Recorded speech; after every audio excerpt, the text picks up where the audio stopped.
That time I got reincarnated as a slime. Volume 9. Prologue. The Lightspeed Hero. Masayuki Honjo is a hero. It wasn't a name he gave himself, but for whatever reason, that is what the people he encounters call him. It hadn't even been a year since he came to this world that made no sense to him. But already, Masayuki's name had spread across the Western nations. Now, nobody failed to recognize it. And his true, unvarnished reaction to this was, why did this happen? To find the answer, we must go back over a year's time. Masayuki was on his way home from school, walking with his friends, when he spotted a beautiful woman with long blue hair. She was like a goddess from Norse mythology, one who would make models and celebrities turn pale, and her hair color was striking enough that it caught his eye even from a distance. If Masayuki had never seen anyone so beautiful before, it was a given that she'd also be the target of attention from everyone else around her. "Hey, check out that hottie over there," he said to his friends, being as honest with his feelings as any male teenager would. But there was no response. Surprised, he turned around, to find a totally unfamiliar world spread before him. Huh? His body, and his brain, instinctively froze. Where's my teacher? What's going on here? He treated his homeroom teacher like an idiot most of the time, but he called for them inside his mind anyway. It accomplished nothing. All he could do was stand there, at a total loss. Sitting at the lip of a fountain in a town square, Masayuki stared into space. Some time had passed, he was calmer now, realizing nothing could be done and wondering how this could have happened. Looking back, that woman was terribly suspicious, that much of a beauty, but for some reason, nobody gave her a passing glance. It wasn't exactly decisive evidence, but that's what Masayuki's instincts told him. But the girl wasn't here. He tried looking around, but there was no sign of her anywhere. Doesn't the girl causing something like this usually come with you? I mean, like, holy crap, is this for real? It's not some prank? I'm really off in some other world? It would certainly make things easier to grasp if someone in on all this was next to him. But Masayuki enjoyed no such convenience. It was almost sunset. He hadn't eaten anything since lunch, and he was hungry. Wait a minute, he thought. This is a town. He counted himself lucky they hadn't transported him to a forest or monster lair or whatever, but how unkind could you get? Like, normally, wouldn't a king or someone be waiting for me to explain what the hell's going on? He grumbled to himself, recalling the web novels he enjoyed chatting about with his friends. But reality can be tough. There was no point whining about it, so Masayuki looked back at himself once more. His name was Masayuki Honjo, age 16, and he had just made it into a fairly competitive high school. He'd taken that occasion to reinvent his look, modifying his school uniform a bit and applying a light blonde dye to his hair. His face was well put together, there was apparently some Russian blood in their heritage, and his mother had beautiful good looks as well. That was probably why his features were so striking, he thought. Not only that, going blonde made him stand out quite a bit. He was on the upper end in terms of popularity at school, and despite not being too physically strong, he still struck a presence around class. That, and he had a secret hobby, manga and anime. He never breathed a word of that at school, but practically speaking, he was a pretty hardcore, if hidden, otaku. Maybe that was why, being thrown into this inexplicable situation, he really wasn't panicking that much. As he took all this into consideration, he checked his uniform and his bag. In one pocket was his wallet, which contained one 10,000 yen bill, 3 1,000 yen bills, and some spare change. His textbooks and such were all in his desk or locker at school, so the only things in his bag were a brand new issue of a weekly magazine, plus his phone and a piece of chewing gum. He had emptied it out at school so it wouldn't be too heavy on the way home, and he was paying big time for it now. Man. Masayuki sighed to himself as he gauged his possessions. If I knew this was gonna happen, I would have prepared a little more. His disaster preparedness kit, tucked into a corner of his room, had everything he would have wanted inside. If he'd had it with him, he'd be fine on his own for around 3 days, he supposed. Having a Swiss Army knife on hand, at the very least, would have made him feel a bit more secure, although he wasn't sure how far a knife would get him around here. Either way, he had nothing very useful on him, except maybe the gum. Masayuki unwrapped the piece and put it in his mouth, hoping to stave off the hunger. Now, the sad truth was that he had literally nothing. Over the past few hours of staring into space, Masayuki had noticed something. The people passing by, talking around him, spoke what sounded like complete gibberish. This was a different world, with a different language, and even getting food could be an uphill battle. They ramped up the difficulty way too much on me, man, but oh well. At worst, I could try negotiating with people. Maybe trade my phone and bag for some food. His mind made up, Masayuki stood from the fountain. He couldn't be sure what this nation was like in terms of laws or safety, but he concluded that, if there was some kind of public institution he could get help from, that was probably the best. Before that could happen, his top priority was survival, and that meant getting some food, at any cost. Not knowing the language was devastating, and right now, he could easily see himself starving to death. Water, he could figure out, food was another thing entirely. The concept didn't thrill him, but maybe he could go look for discarded scraps somewhere. He needed to find a place with lots around, restaurants, produce stores, that sort of thing. He'd already over the past few hours disposed of any pride he had. Masayuki was flexible that way. So after walking for several minutes, Masayuki successfully found himself in front of a restaurant. It was no grand feat, he simply let the sweet aroma guide him there. Right. Time to negotiate. I'm assuming asking for a job isn't gonna work. I can't even talk with them. The language barrier was just too high. Masayuki had consumed a lot of media in the isekai or otherworld genre, and it felt to him that the protagonists there often didn't have problems with communication. Looking back, that seemed suspiciously helpful. I'm not asking for some kind of video game cheat or whatever, but I wish they at least allowed me to communicate. But there was no one he could grumble about it to, so Masayuki approached the restaurant door, trying to open it. Before he could, it opened from the other side, revealing a loud clamor within. Masayuki took a step back in surprise and found something soft come running into his arms, a cute, petite girl looking a little scared of something. Huh? Am I already in trouble here? He hoped not, but he was right. The girl was now clinging to him, talking rapidly in an unknown language. All Masayuki could do was give her a vague sort of smile and nod. Seeing that, the girl quickly breathed a sigh of relief, and then, for some reason, started to blush, her attention entirely focused on him. If it ended there, it would have been fine, but, of course, it didn't. There was a man nearby, a big, muscle-bound brute of a man, and he was headed straight for the woman in Masayuki's arms. Whoa, if this goes wrong, he might kill me. Masayuki couldn't be blamed for instinctively thinking that. He was a bit over 5.5 feet tall, and this giant was a good head above him. The man's face was reddened, perhaps out of drunkenness, and he had a long sword hanging off his belt. Even without a weapon, there was no way Masayuki could take him. It wasn't a wild stretch of the imagination to picture himself being beaten to death. He thought about fleeing, but the girl was still draped across him. It's over. It's totally over.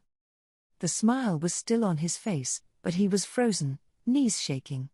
The fact that he didn't lose control of his bladder, he thought, was worthy of praise. But then a strange voice spoke into his ear. Champion-like heroic behavior detected. Unique skill chosen 1 unlocked. Deploy this skill? Yes. No. Okay? Masayuki wasn't too sure about giving consent to this. But the choice would prove to decisively change his destiny for good. Confirmed. Acquiring language skills via chosen 1. Acquired. Also deploying heroic aura and heroic compensation. A cavalcade of unfamiliar terms flashed across Masayuki's mind. What? What's going on? He struggled to comprehend the events happening to him, but there was no time to ponder over them. Here, what's the problem, kid? You thinking about getting in my way? Suddenly, he could understand the giant. That was the power of that chosen one skill he'd just awakened to, but Masayuki had no time to bask in it. The important thing was getting out of this scrape. One poor choice, and his life was likely over. He thought about going onto his hands and knees, swearing up and down that he meant nothing of the sort, but before he could, the girl in his arms spoke up. Yes. This person said he'll help me. Did he now? He could see a blood vessel throb over the giant's temple. His muscles seemed to visibly swell, making crystal clear how powerful this guy was. Oh man, he doesn't even need to use his sword. One punch, and it's over. The fear was strong enough that it gave Masayuki a cool head to think with. But he just couldn't figure out how to escape this alive. Well, how about that? Roared the man. In that case, let's see you defeat me and protect this girl. A cheer arose from the passers-by and restaurant patrons who had formed a circle around them. Whoa, he's picking a fight with Jinrei the Mad Wolf? Think that's a good idea? He's gonna kill ya. Yeah, Jinrei's been furious ever since he failed his B rank exam. Katja knows that, and that's why she cut him off the ale. Ah, makes sense. Getting the cold shoulder from a girl he has feelings for must have put him over the edge. Ain't no stopping him now. Well, someone's gotta. If an adventurer kills a guy in the middle of town, that's serious. Somebody inform the guild. They already did. But why don't you stop him, if that's what you think? Are you crazy? Jinrei's ranked C+, but he's easily worth a B or higher. He failed the exam 'cause he got points taken off for behavior, but in strength alone, he's a powerhouse. I could never beat him. Presumably these were co-workers of Jinrei, the giant before Masayuki. Listening to them inspired feelings of both hope and despair at once. Someone was off informing the guild of this. If he could stall long enough, maybe help would come. On the other hand, he had no idea how long it'd take, and nobody in the crowd seemed interested in lending a hand. He had to buy time, and he had to do it solo, and to Masayuki, that sounded like a death sentence. And look at Katja, one onlooker muttered. What's she doing, getting some passing kid involved? Yeah. Why me? Masayuki protested to himself. But he was the one who had nodded to a question he didn't comprehend. He'd put this on himself in the end. You ready to go? Of course he wasn't. But it didn't look like he'd be given any more time. Still, if he was going down, he at least wanted to look cool while doing it. He had reimagined his look for high school, but he wasn't some street delinquent. His hair was dyed, but it wasn't like he was any good in a fight. He had gone to some kendo classes in the past, but that wasn't going to help now, not when he didn't even have a piece of wood to battle with. But one thing Masayuki was good at was bluffing. The bigger they talk, the harder they fall, you know. You sure you're ready for this? After picking a fight with me? He didn't hesitate to grandstand here. There wasn't any reason not to. He already assumed a single punch would end this. If this bought him some time, perfect. If not, he'd be lucky to get out of it alive. His legs weren't even shaking any longer, his fear must have frozen them in place. You got guts, huh? Great. Then I don't need to hold back, either. Jinrei stared Masayuki down, a ferocious-looking smile on his face. Subjected to his threatening gaze, Masayuki immediately began to have regrets. Let's just run now. Oh, but that girl Katja is behind me. Hey, can you give me a little more space? Okay. That guy's always looking at me with those leering eyes. Teach him a lesson for me. Masayuki was trying to secure an escape route, but Katja must have assumed she'd get in the way of his fighting. She finally took her arms off Masayuki and joined the crowd gathering around him. Oh. I'm surrounded anyway. So much for that. Messed that one up, he thought. Jinrei hadn't touched him yet because Katja was draped all over him. brushing her away because she blocked his escape served only to shorten his life. Heh. Jinrei's grin widened. There was just one option left. He'd have to use the gum in his mouth as a smoke screen somehow and escape in the confusion.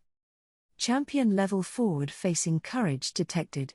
Unlocked the powers Heroic Charm and Heroic Action from the unique skill Chosen One. The subject Masayuki Honjo has now fully unlocked the unique skill Chosen One. No, I tried running away. Masayuki's inner voice was ignored. But what was this voice that had been running through his mind? He wasn't sure, but without much idea what he had fully unlocked at all, he decided not to think about it. A unique skill certainly sounded fancy, but if he'd obtained it that readily, it must not have been anything too powerful. He wasn't that interested in it, really. Now wasn't the time. He had no interest whatsoever in facing forward against Jinrei. He was intending to spit his gum in his face and run, about the most cowardly approach possible. It was unclear how anyone could interpret that as courageous in any way, shape, or form. But despite his thoughts on the matter, things kept on happening to him. NGH. What's this, feeling overpowering me? You're no kind of weakling at all. Jinrei, brimming with confidence a moment ago, was now visibly sweating before Masayuki. He was chewing his gum, an unconscious attempt to keep calm, but it only disturbed Jinrei even more. You're casting some kind of arcane spell? Well, I don't care who you are. I'm gonna kill you. With a shout, the enraged Jinrei went at Masayuki. What happened next, he couldn't quite keep up with at first. He stood there, unable to pass this. Jinrei was just a step away, winding up to punch him. Masayuki groggily gave him a glance. His foe's gigantic fist was headed straight for him. Oh crap, this is it. He closed his eyes and ducked, trying to dodge it. There was no way he'd avoid it in time, he knew, so he just wanted to brace himself for the pain ahead. But the worst-case scenario he pictured never came to pass. Yes, there was pain, but just a little twinge on his forehead. It struck him as odd. Gingerly, he opened his eyes. There, he saw a toppled Jinrei, face up on the floor and completely unconscious. Huh? Masayuki grunted, completely unaware of what had happened. However, his asinine utterance was drowned out by the cheers erupting around him. Wow. He didn't even need both arms to beat the mad wolf. I can't believe it. Did you see how he moved? I did. He dodged that swipe by a hairbreadth, then slammed his head right into his chest. What a master. Who could that kid be anyway? The crowd of onlookers was murmuring all around him. This was, however, due to the combined effects of Masayuki's Chosen One skill all working in tandem. Heroic Aura, an overpowering aura that can be unleashed by champions. Also acquired by Gazelle, King of the Dwarves.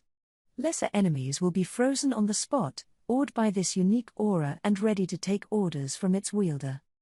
Heroic Compensation grants the user immense luck, making all regular attacks critical blows.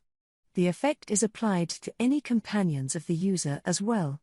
Also has the effect of making anything the Chosen One says and does interpreted in a positive light by the people around them, a starkly powerful effect.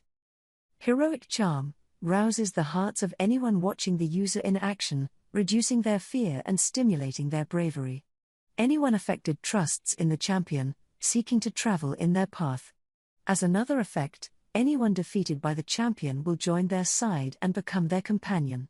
This effect also applies to all non-undead monsters. Heroic Action, the user's activities are all the first steps to becoming a champion. They provide guidance for their companions, eventually earning them all praise. Further, that was the gist of what the unique skill Chosen One offered.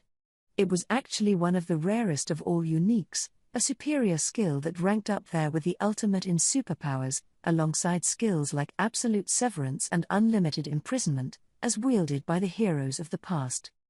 Jinrei may have been strong enough to call the shots around this town, but he was powerless against Masayuki's skill. Unfortunately, Masayuki himself had no idea about any of this. He had just fully unlocked one of the most fearsome uniques anyone in this world could ever dream of, and he was clueless about it. He was clueless, but fortunately, that was all right. Chosen One was a passive skill. Masayuki wanted to be a hero, and now that Chosen One was his, there was no stopping it. And whether he wanted to or not, Masayuki was hurtling toward a new, heroic destiny at unstoppable speed. Yes. A blonde-haired hero. It must be, I have heard of this. Ah yes, there was a hero like this in the past, no? I heard he went missing. Has he been revived? The rumblings had grown into a roar. A hero? A hero, you say? It couldn't be. But look at that strength. It must be so. He couldn't be sure who'd said it first, but the crowd was quickly growing convinced they had a hero in their midst. This hair's just a dye job. But by the time Masayuki realized, it was already too late. There was passion in the crowd's eyes, they sparkled, as if transfixed on someone they looked up to. Huh? You have the wrong person. He hurriedly tried to deny it but was drowned out by a loud, rumbling voice at his feet. Fall back. All of you. How dare you act so flippantly toward the hero who bested me with such ease? Jinrei, the giant of a man Masayuki had defeated out of pure luck, stood up and started shouting at the crowd. He turned toward Masayuki, dusting himself off, and bowed to him. Please excuse my rudeness from before. I had no idea you were a hero. No, I'm telling you, I'm not. My name is Jinrei. I'm something of a well-known adventurer around these parts, people call me the Mad Wolf. Guess I let my fame get to my head a little, eh? Sorry about that. Facing the brunt of your skills, hero, taught me just how much I have to learn. Could I humbly ask you to let me join your side? He bowed his head even deeper. Masayuki couldn't begin to deal with this. Here was this monolith-like man, begging him to be his lackey, and he had no idea what to do about it. Well actually, I'm really not a hero or anything. Oh, are you trying to keep the fact a secret, perhaps? What shall I call you, then? I would love to hear your name as well. Jinrei grinned at him, turning a deaf ear to Masayuki's desperate denials. There was nothing Masayuki could do. The crowd, shouted down and silenced by Jinrei's roaring, nervously watched them both. Well, he thought, whatever. My name's Masayuki. Just Masayuki is all right. I've just arrived in town, and... If Jinrei was being this subservient to him, he thought, maybe he could earn a free dinner out of it. Plus, if he kept playing dumb, maybe Jinrei could fill him in on this world a little more, 2 birds with 1 stone. But, once again, events were moving far more rapidly than what he'd expected. I understand, Jinrei replied with a knowing smile.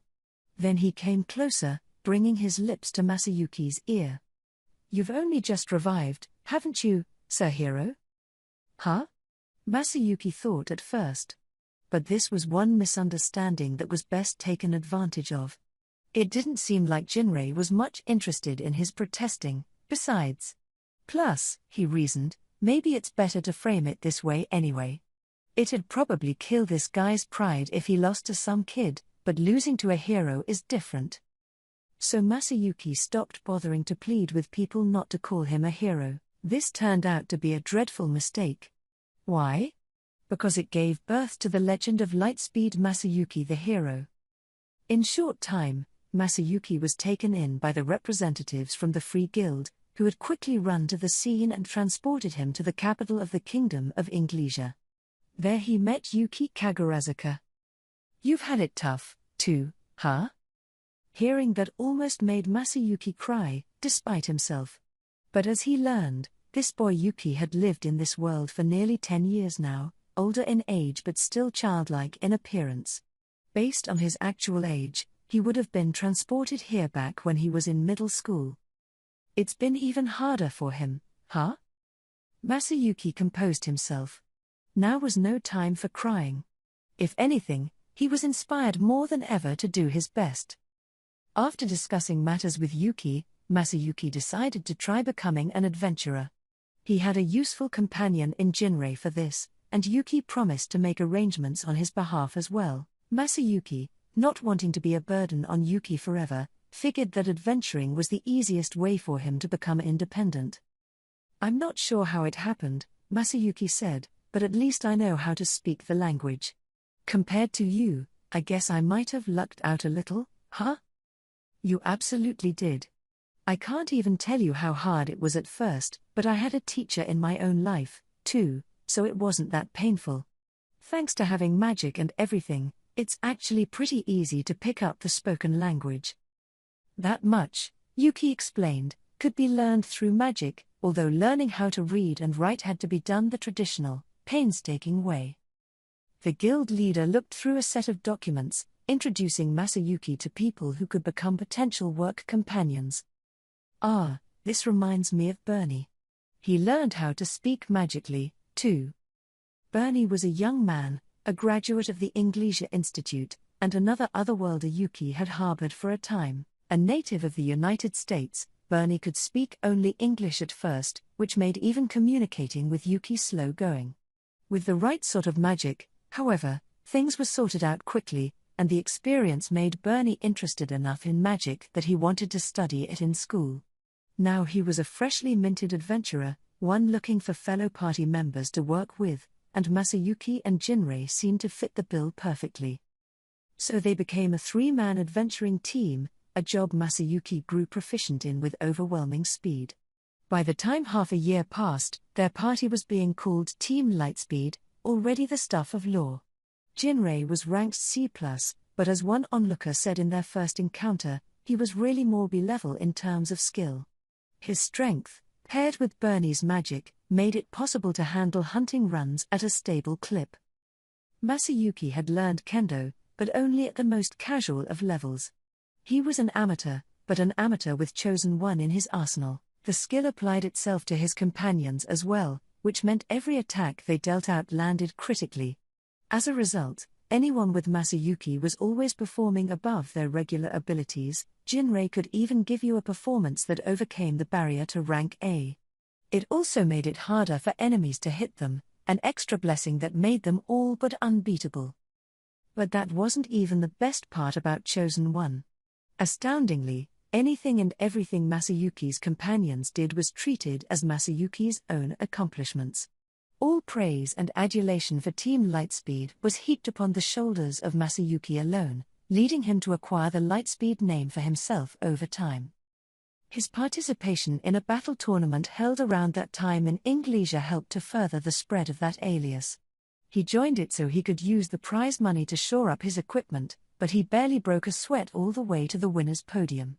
Simply unsheathing his sword would make his opponents give and plead for mercy. The crowd assumed Masayuki had laid down some kind of lightspeed attack. He never did, but they didn't understand that, and having the name Lightspeed Masayuki only further encouraged them to overrate his skills. This was all thanks to Chosen One, and while Masayuki was aware of that, there was no stopping now. Or, to be more accurate, he didn't know how to stop it. It was impossible to resist this skill unless you had a unique skill of your own, and since Masayuki couldn't deliberately turn it off, it was a given that the rumors would keep spreading. It gave Masayuki a stomachache thinking about it, but it didn't do anything bad for him, either. So he decided to just give up, at least pretend to live to the expectations of the people, and keep playing the role of a hero. By this time, he had been joined by a fourth companion, a young girl named Juwu. Gifted in fairly high-level spirit magic, she had followed the rumors to Masayuki's doorstep. She'd rebuked him at first, assuming him to be a villain calling himself hero for nefarious purposes, but over time, she grew to trust him, and despite her peculiarities, the healing spells she cast made her the keystone of the party's exploits. Thus Masayuki and his companions continued their steady advance at virtual breakneck speed. He was now an A-level adventurer, still undefeated in battle sport, and after less than a year of life in Englischer, he was part of the hero echelon. It had been, to say the least, an eventful year. This was all still something that shocked even him, but by now, Masayuki had grown accustomed to being called a hero. I guess it's true, he detachedly thought. People really can get used to just about anything. But despite all the adulation, he still kindled deep-seated doubts about himself on a daily basis. And before long, he was facing a major turning point in his life. Chapter 1. The eve of the festival. This time, it was Yuki himself giving orders to Team Lightspeed. Recently, an enormous slave market had been uncovered in Balakia, one of the smaller kingdoms that ringed Inglesia. Fortunately, a runaway slave had contacted the relevant authorities for help, and now they needed to form an expedition to investigate. But while Balakia was small, there was a chance this market was backed by the kingdom itself. The assignment was ranked to B+ or greater in difficulty, not the sort of thing your average brawling adventurer could tackle.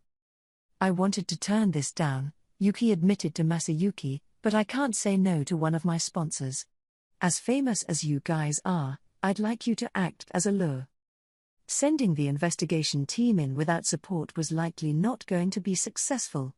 So, Yuki explained, he wanted Team Lightspeed to join them on the expedition, and while the team collected evidence about the slave market, Masayuki and company could stay active in public, ensuring the Balakian government's attention stayed on them. An A-ranked team like Masayuki's couldn't be refused entry by the kingdom, and with the investigation team doing the nitty-gritty detective work, the party would strike a nice balance between brains and brawn. It didn't seem too tricky to the hero's ears. Masayuki, let's give these people a hand. Why, a nation that small could declare war against us and we'd still win. Jinrei was alight with the burning flame of vengeful justice. Ever since Masayuki had beaten him, he had become more refined, gentlemanly, a far cry from when they'd first met. Yeah, Bernie added. There's no way we can let slavery happen in this day and age. With Masayuki's strength, we can put things right fast. As an otherworlder, Bernie had some kind of unique skill as well, making him resistant to Masayuki's chosen one. That didn't stop the man from respecting him nonetheless. Masayuki couldn't guess why, especially given how much he liked complaining to Bernie about the issues in his life. But despite that, Bernie trusted and helped him in innumerable ways. His impartial impression of Masayuki felt like a cherished dose of reality, one he referred to often. And if Bernie felt that way about this, the decision was clear. Juwu, meanwhile, was more curt. Right. If Sir Masayuki says yes, I will join him. She had a blind, incontrovertible faith in him, it seemed, almost never voicing a contrary opinion, and she had just made it unanimous. It wasn't much longer before they set foot in Balakia. They were in an ornate reception hall, the site of a ball attended by nobility not just from Balakia but other nearby kingdoms. And Masayuki, an invitee, was being faced with a situation so terrifying, he would do just about anything to escape it. The slave market did exist here, and he'd just gotten to witness it for himself. Give me a break. Isn't that the investigator's job? It almost made him want to cry. Not again. He was on his way back from a small journey to find a restroom when he heard a soft voice from a room he happened to pass by.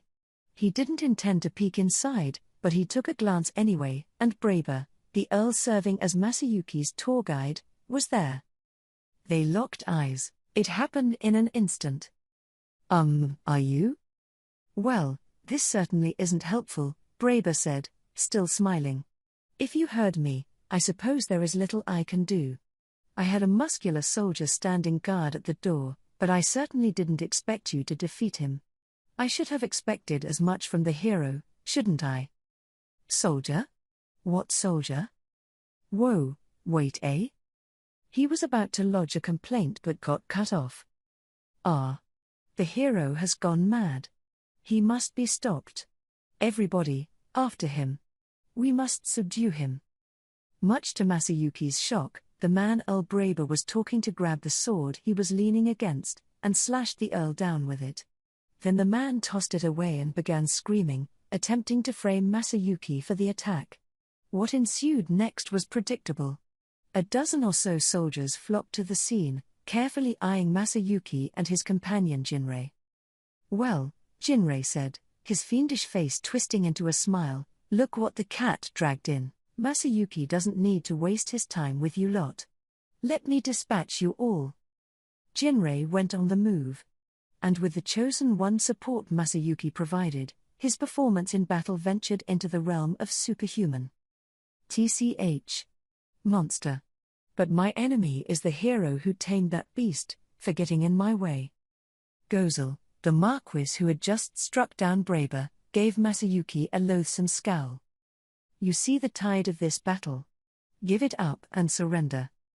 Considering how Jinrei was systematically destroying the gaggle of soldiers who poured in from the adjacent room, Masayuki figured the fighting was done.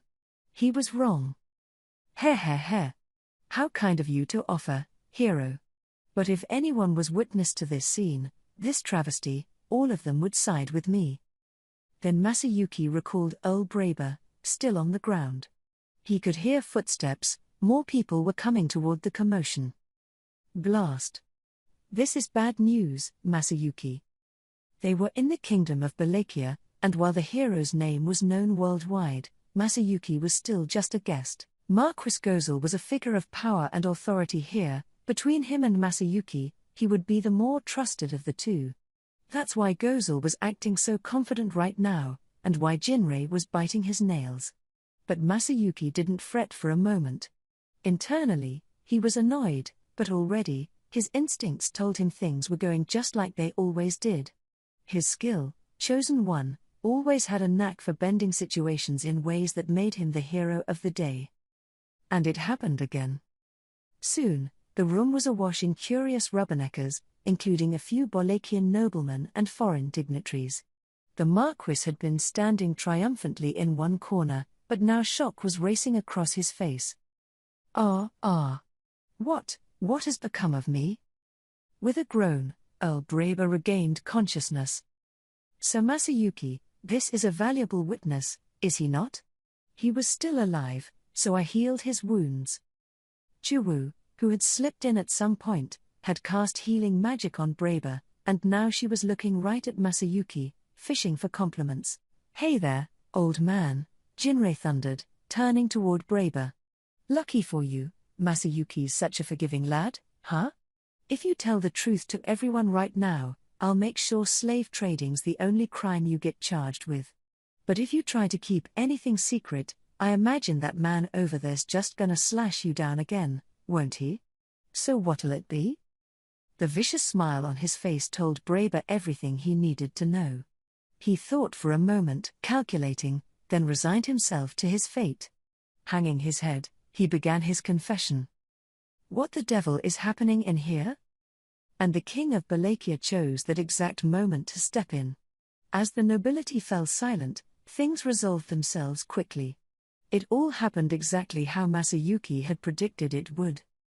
Things got even more heated. Military police quickly stormed the residences of Earl Braber and Marquis Gozel, uncovering evidence of their slave trade. It revealed a scandal. Gozel was one of the leaders of an organized crime ring, and not only that, their headquarters was right here in Balakia. The news weighed heavily upon the king. Orthrus, the slave trading group whose sphere of influence was largely in the Western nations, was using this small nation of Balakia as a front. It was a sad state of affairs, one the king refused to ignore. Orthrus dealt in much more than just slaves, however.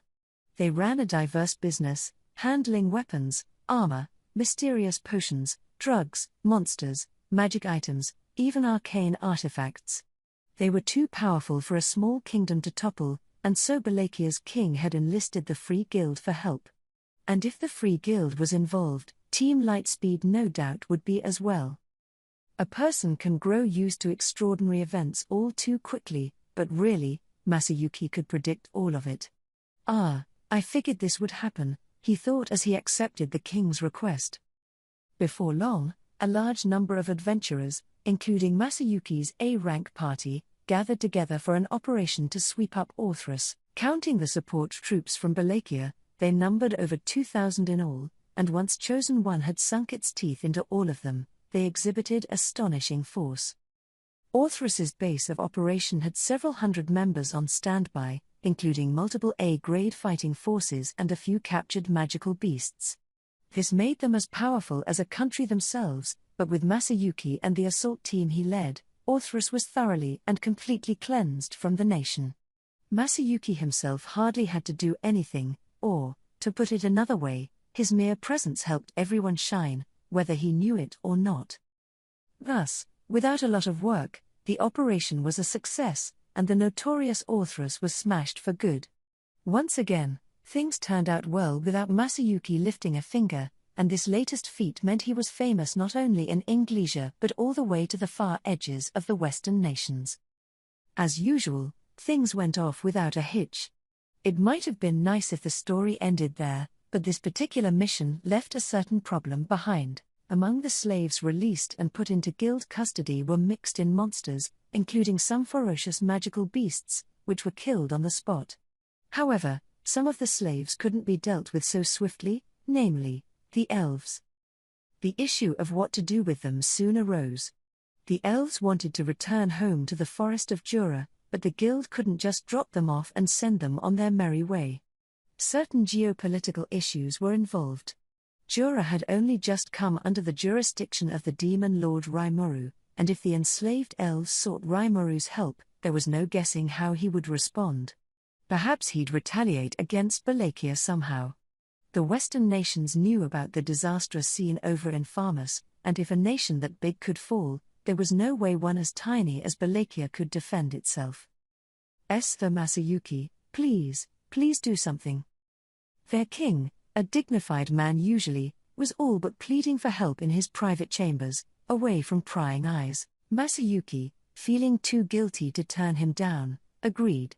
It can't be that big a deal, he casually thought. All I'm doing is taking the elves to Tempest. That was the start of his mistake. For everyone who heard that the Masayuki was traveling to Tempest took that to mean the hero was finally sallying off to slay a demon lord. The rumors spread like wildfire, but Masayuki didn't take them too seriously. His mind was used to the routine, and it told him that, like always, it'd turn out just fine in the end. Certainly, Chosen One was a unique skill to be feared when set off, there was no doubting that. But no matter how strong you are, there's always someone stronger ahead, a fact Masayuki was too proud of himself to remember. Right, Masayuki said through his magic link.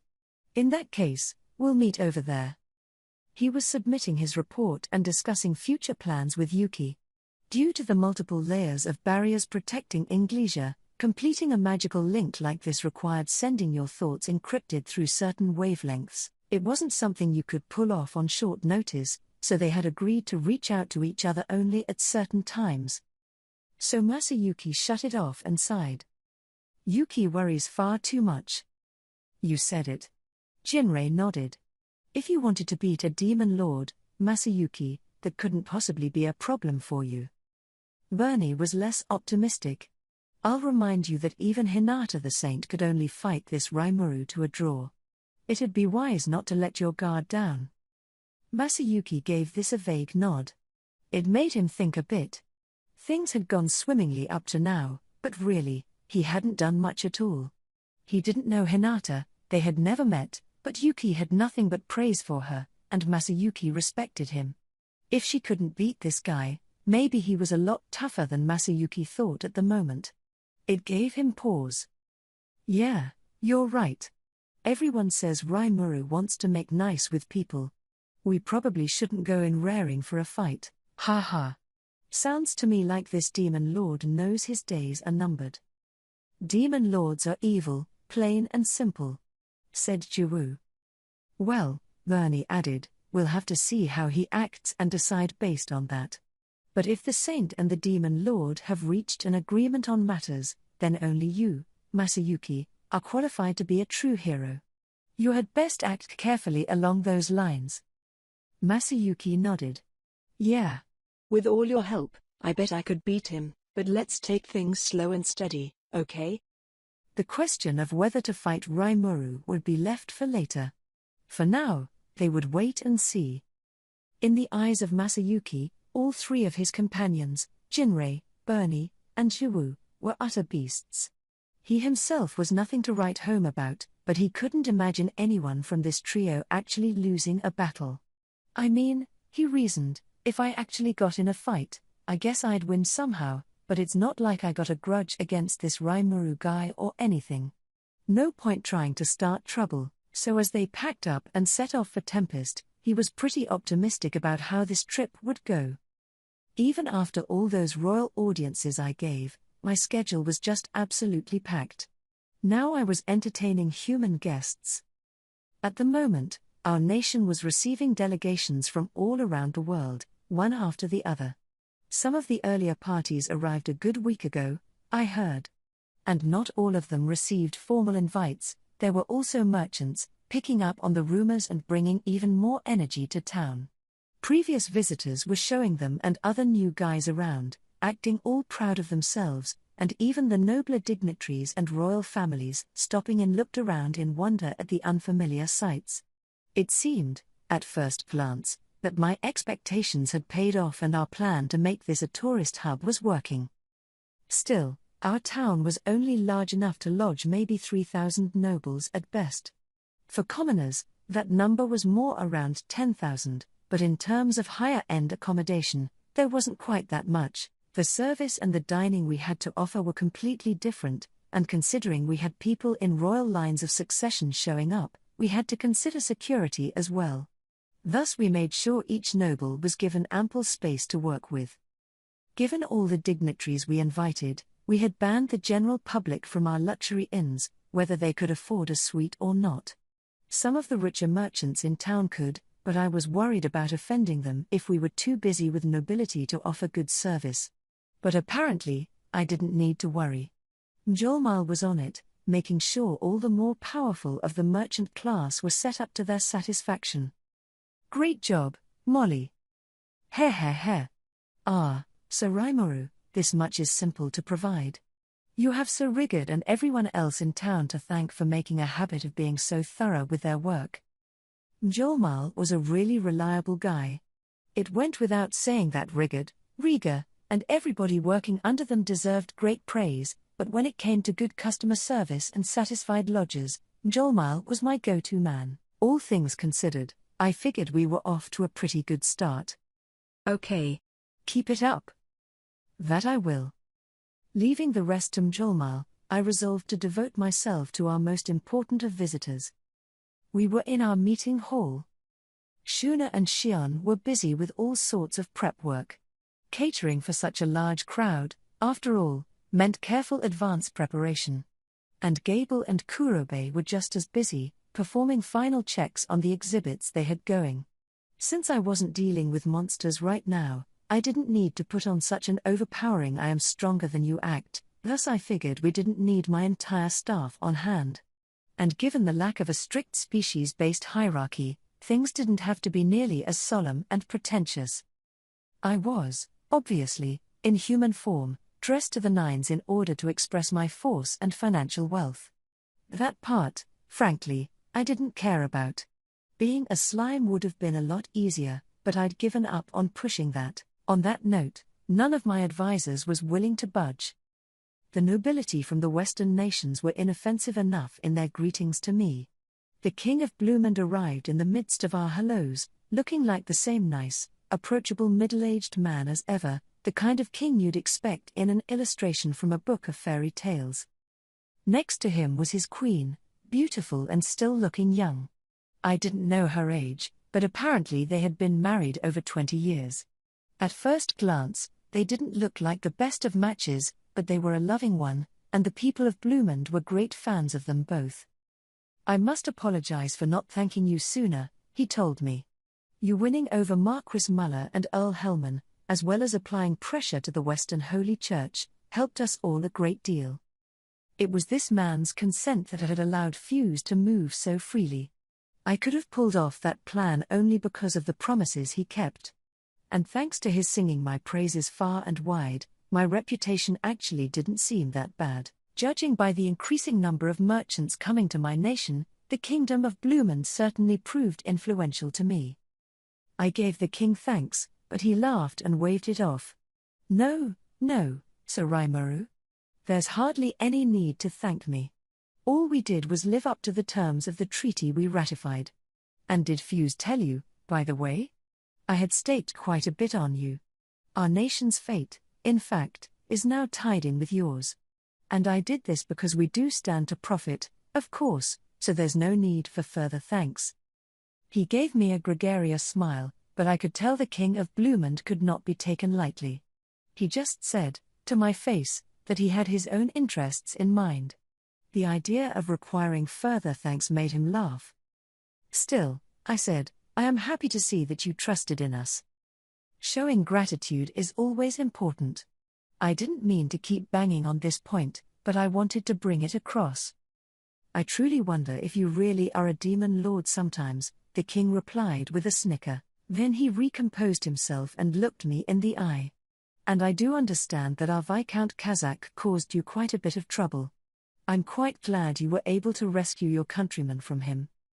Ah, Viscount Kazakh. It was mostly Mjolmal he'd caused trouble for, though. And if I had to guess, that Orthrus gang had been operating in the forest of Jura well before I became Demon Lord. But it was a stain on the reputation of Bloomond, I suppose, although it really all came down to the Viscount himself. He was just a patsy, really. A horrible man. It wasn't like he'd personally cracked the whip or anything, but a crime is a crime, as much as Kazakh apparently crowed about how the nobility can treat low-born monsters any way they want without penalty. Expecting to get off scot-free was far too selfish.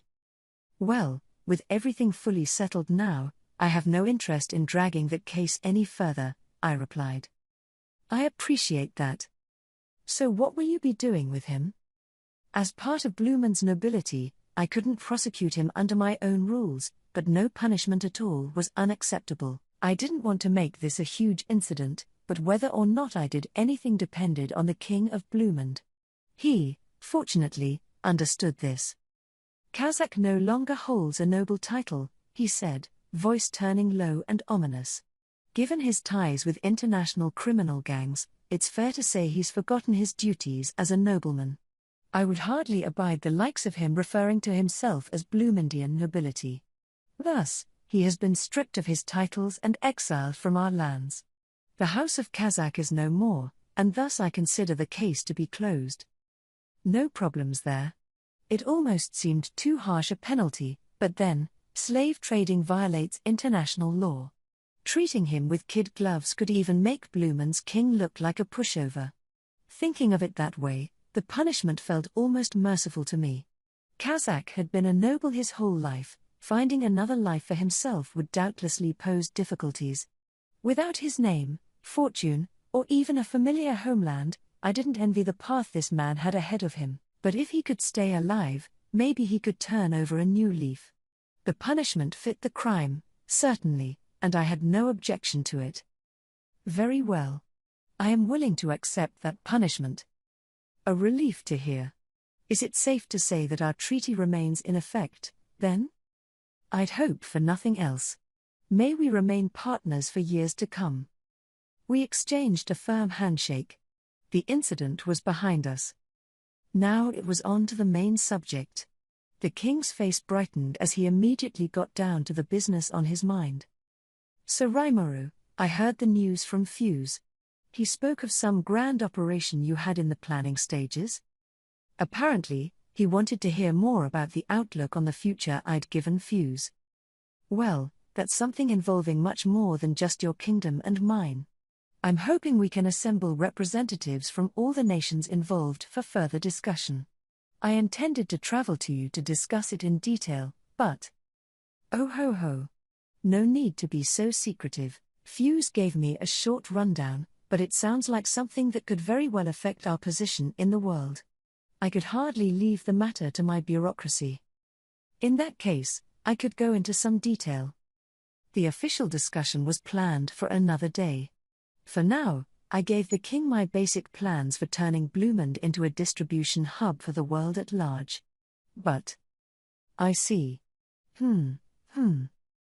My lord, this sounds like a proposal we should move every mountain to make a reality, doesn't it? I had given only a quick rundown, But the king had a different look about him by this point. The real him was now on the surface, revealing a man burning with ambition, and his queen, who hadn't spoken until now, had just as much trouble hiding her excitement. It seemed this woman was as equally astute as her husband. No doubt my pitch was all she'd needed to accurately calculate how much profit was on the table. Blumen's king wasn't their only leader I should watch out for. Here we had a king with a gambler's penchant for snap decisions, along with a calm, collected, and calculating queen. Their powers combined must have been what had made this small kingdom so continuously influential. Of course, I cautioned, this only happens after the Founders' Festival is a resounding success. It's still 3 days before it begins. Oh ho ho. I'm sure there is little to worry about. Why, it hasn't started yet, and just look at how lively things are. And I can only imagine how many nobles worldwide are making the journey over here. I can only imagine, echoed the queen.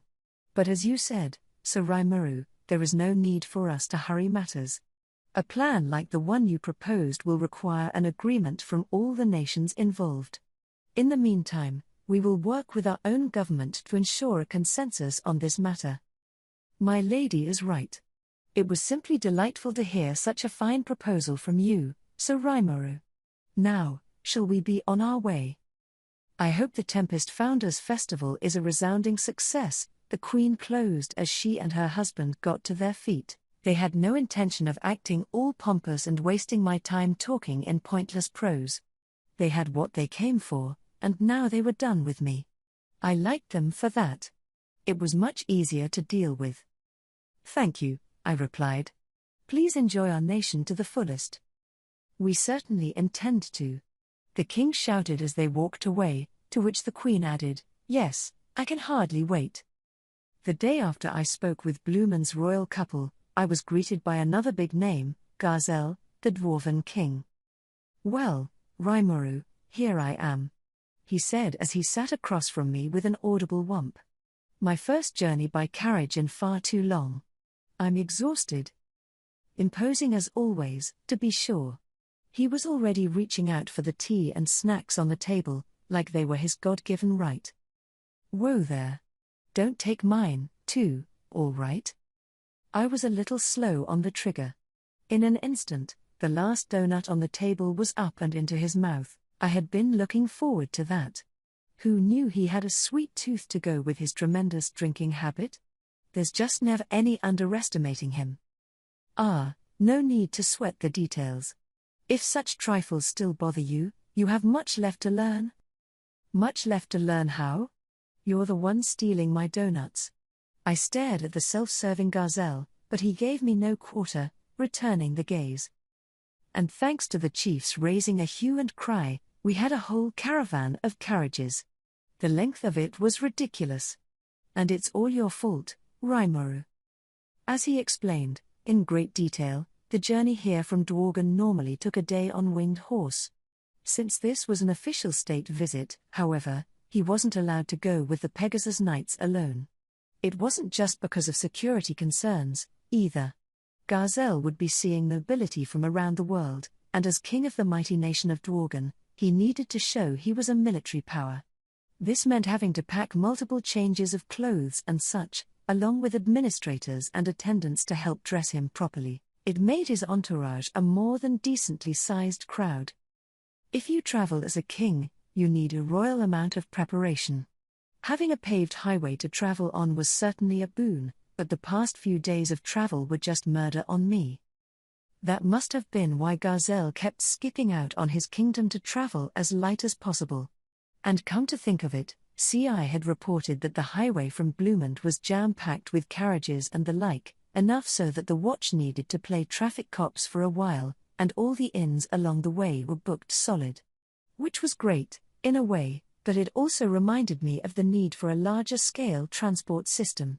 Cars in Japan these days, after all, break down very rarely, and if they do, you can call for roadside service and get it handled in no time flat. In this world, though, if you break a wagon axle or something, you're in trouble. Simply carting the vehicle out of the way of traffic is a painstaking ordeal. You also had horses to take care of, and overall, the whole thing was rife with pitfalls. I deliberately planned for wide highways in anticipation of this, but it still didn't solve the problem. I was gathering info on these incidents so we could tackle them in the future, but judging by Gazelle's tale, long-distance travel as a noble was an extremely arduous undertaking. It seemed the traffic jam had mainly been caused by far more nobles deciding to participate than I'd planned for. I'll need to consider things like that more next time. It'd be nice if we could develop trains and make all of this a lot more comfortable, fast. But regardless, I didn't expect to see you here at all. I figured you'd send an envoy instead. It was true. I really hadn't. So I was honest with him, hoping he'd take the hint to stop griping at me. It didn't work. PFFFT. You think I would do that? When I know you're up to some kind of scheme again? I can't sleep at night until I see what it is with my own two eyes. And also, I have a question for you. What? So you fought Hinata Sakaguchi? The whole draw thing.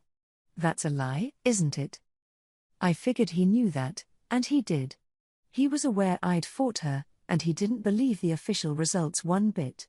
By the looks of things, he assumed I beat her.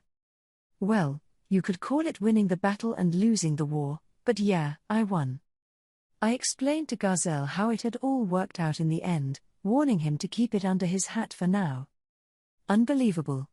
That woman, of all people. Frankly, she's stronger than I am. Her swordsmanship, for one, but even in overall strength, I'd lose. You really beat her? This was some real talk from Gazelle. I guess I'd impressed him. As a hero king, Gazelle would never get a chance to spar with Hinata, so he used his network of spies to analyze her strength instead. The conclusion he made from their findings, he'd be on the ropes. Hearing I'd won must have sincerely surprised him. Luck had a lot to do with it. I mean, she really was a lot stronger than Clayman, and he was a demon lord. I think the skills I'm blessed with had a lot to do with it. Let's be straight, if I didn't have Raphael, I'd have lost. And Raphael is a skill of mine, but he's also managing all my other skills. If he hadn't harnessed some powers I wasn't even aware I had, there's no way I could have beaten Hinata. Luck is as important a strength as any other. I'm glad to see my old sparring partner succeed, but I hate to admit how inferior I am that readily. Well, what do you want me to say? With my own real powers, I can't even beat Hakuro yet. You're as strange to me as always, aren't you? Real or not, those skills are part and parcel of your battle strength, aren't they? He looked a bit exasperated, but I really meant it. Without Raphael, I think my best match for a sparring partner would be Gopta, actually. Not that I'd tell anyone. Well, whatever. So, he said, erasing his scowl and giving me a serious look, what are you up to this time? This was his way of switching to his main subject, apparently. I had no idea what it was. What do you mean? What do I mean? The Western Holy Church sent us a missive asking to open a channel for future negotiations. They used to classify us as a nose away from monsters. Why'd they overturn their doctrine like that? It was so sudden, I just know you have to be behind it. Gazelle's shouting reminded me of my conversation with Hinata and her people. Yes, I had suggested that she could get King Gazelle involved. The Dwarven Kingdom had retained its neutrality for 1,000 years. You could place boundless trust in them, and even the most orthodox adherents of the Church couldn't seriously think dwarves were the same thing as monsters. Some, maybe, but it had to be a tiny minority.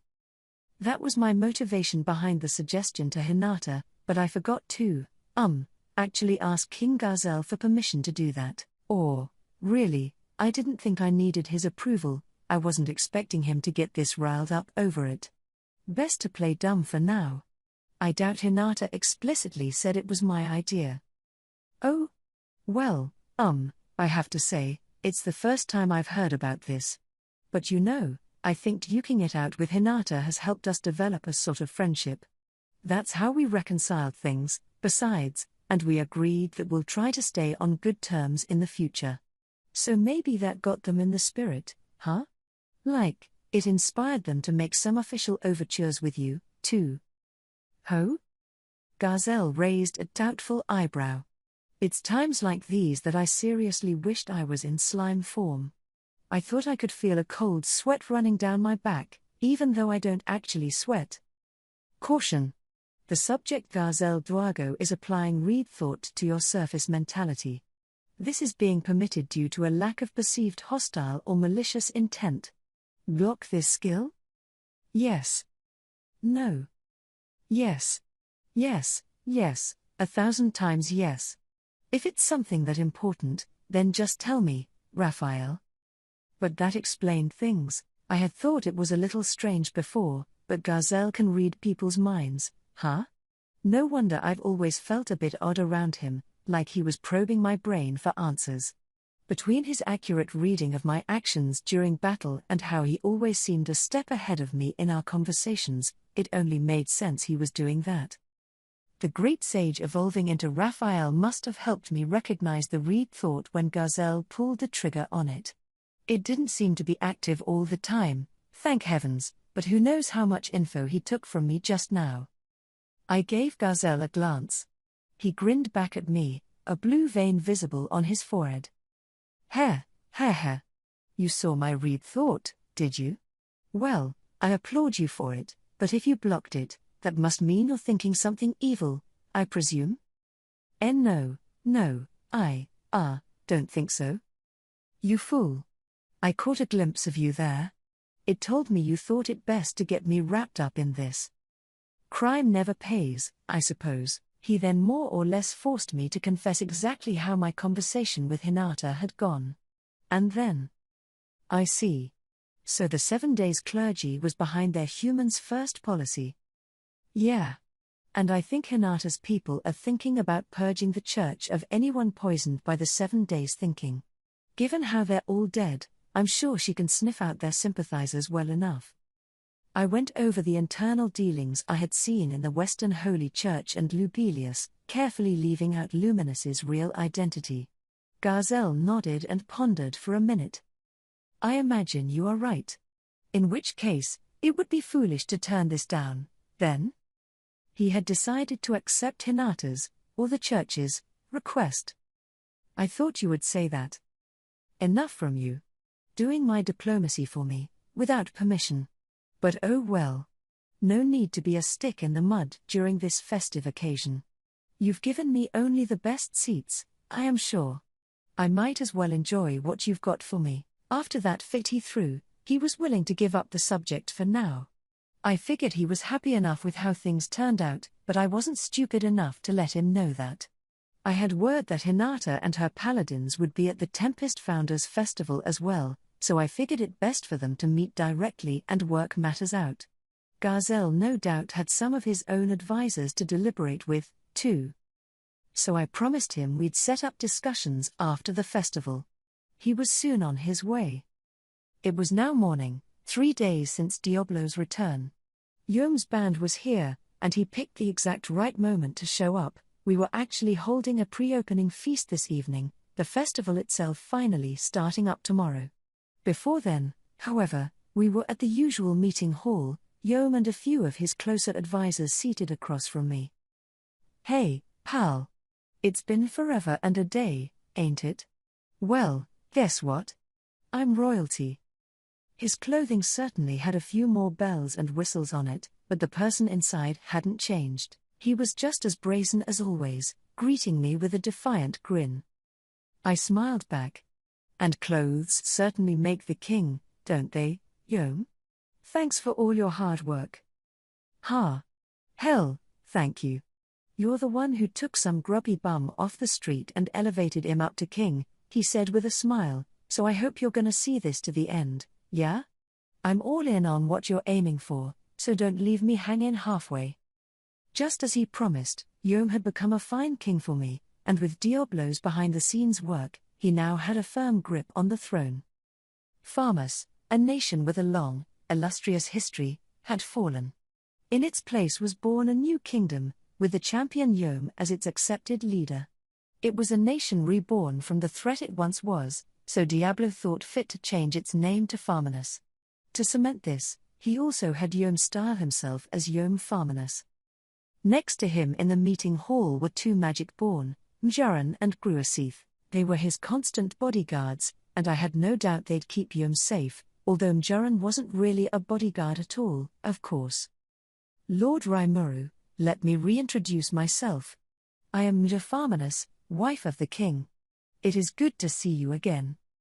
Perhaps noticing my eyes on her, Mjaran lifted up her dress a little and curtsied. It was beautiful, enough to make your garden variety rich heiress blanch. You fit into the role of queen like a puzzle piece, Mjaran. Yeah, doesn't she? Yom said, beaming with pride. She's educated and all, unlike me. I do have some experience in this, shall we say. Clayman was such a stickler for etiquette and manners.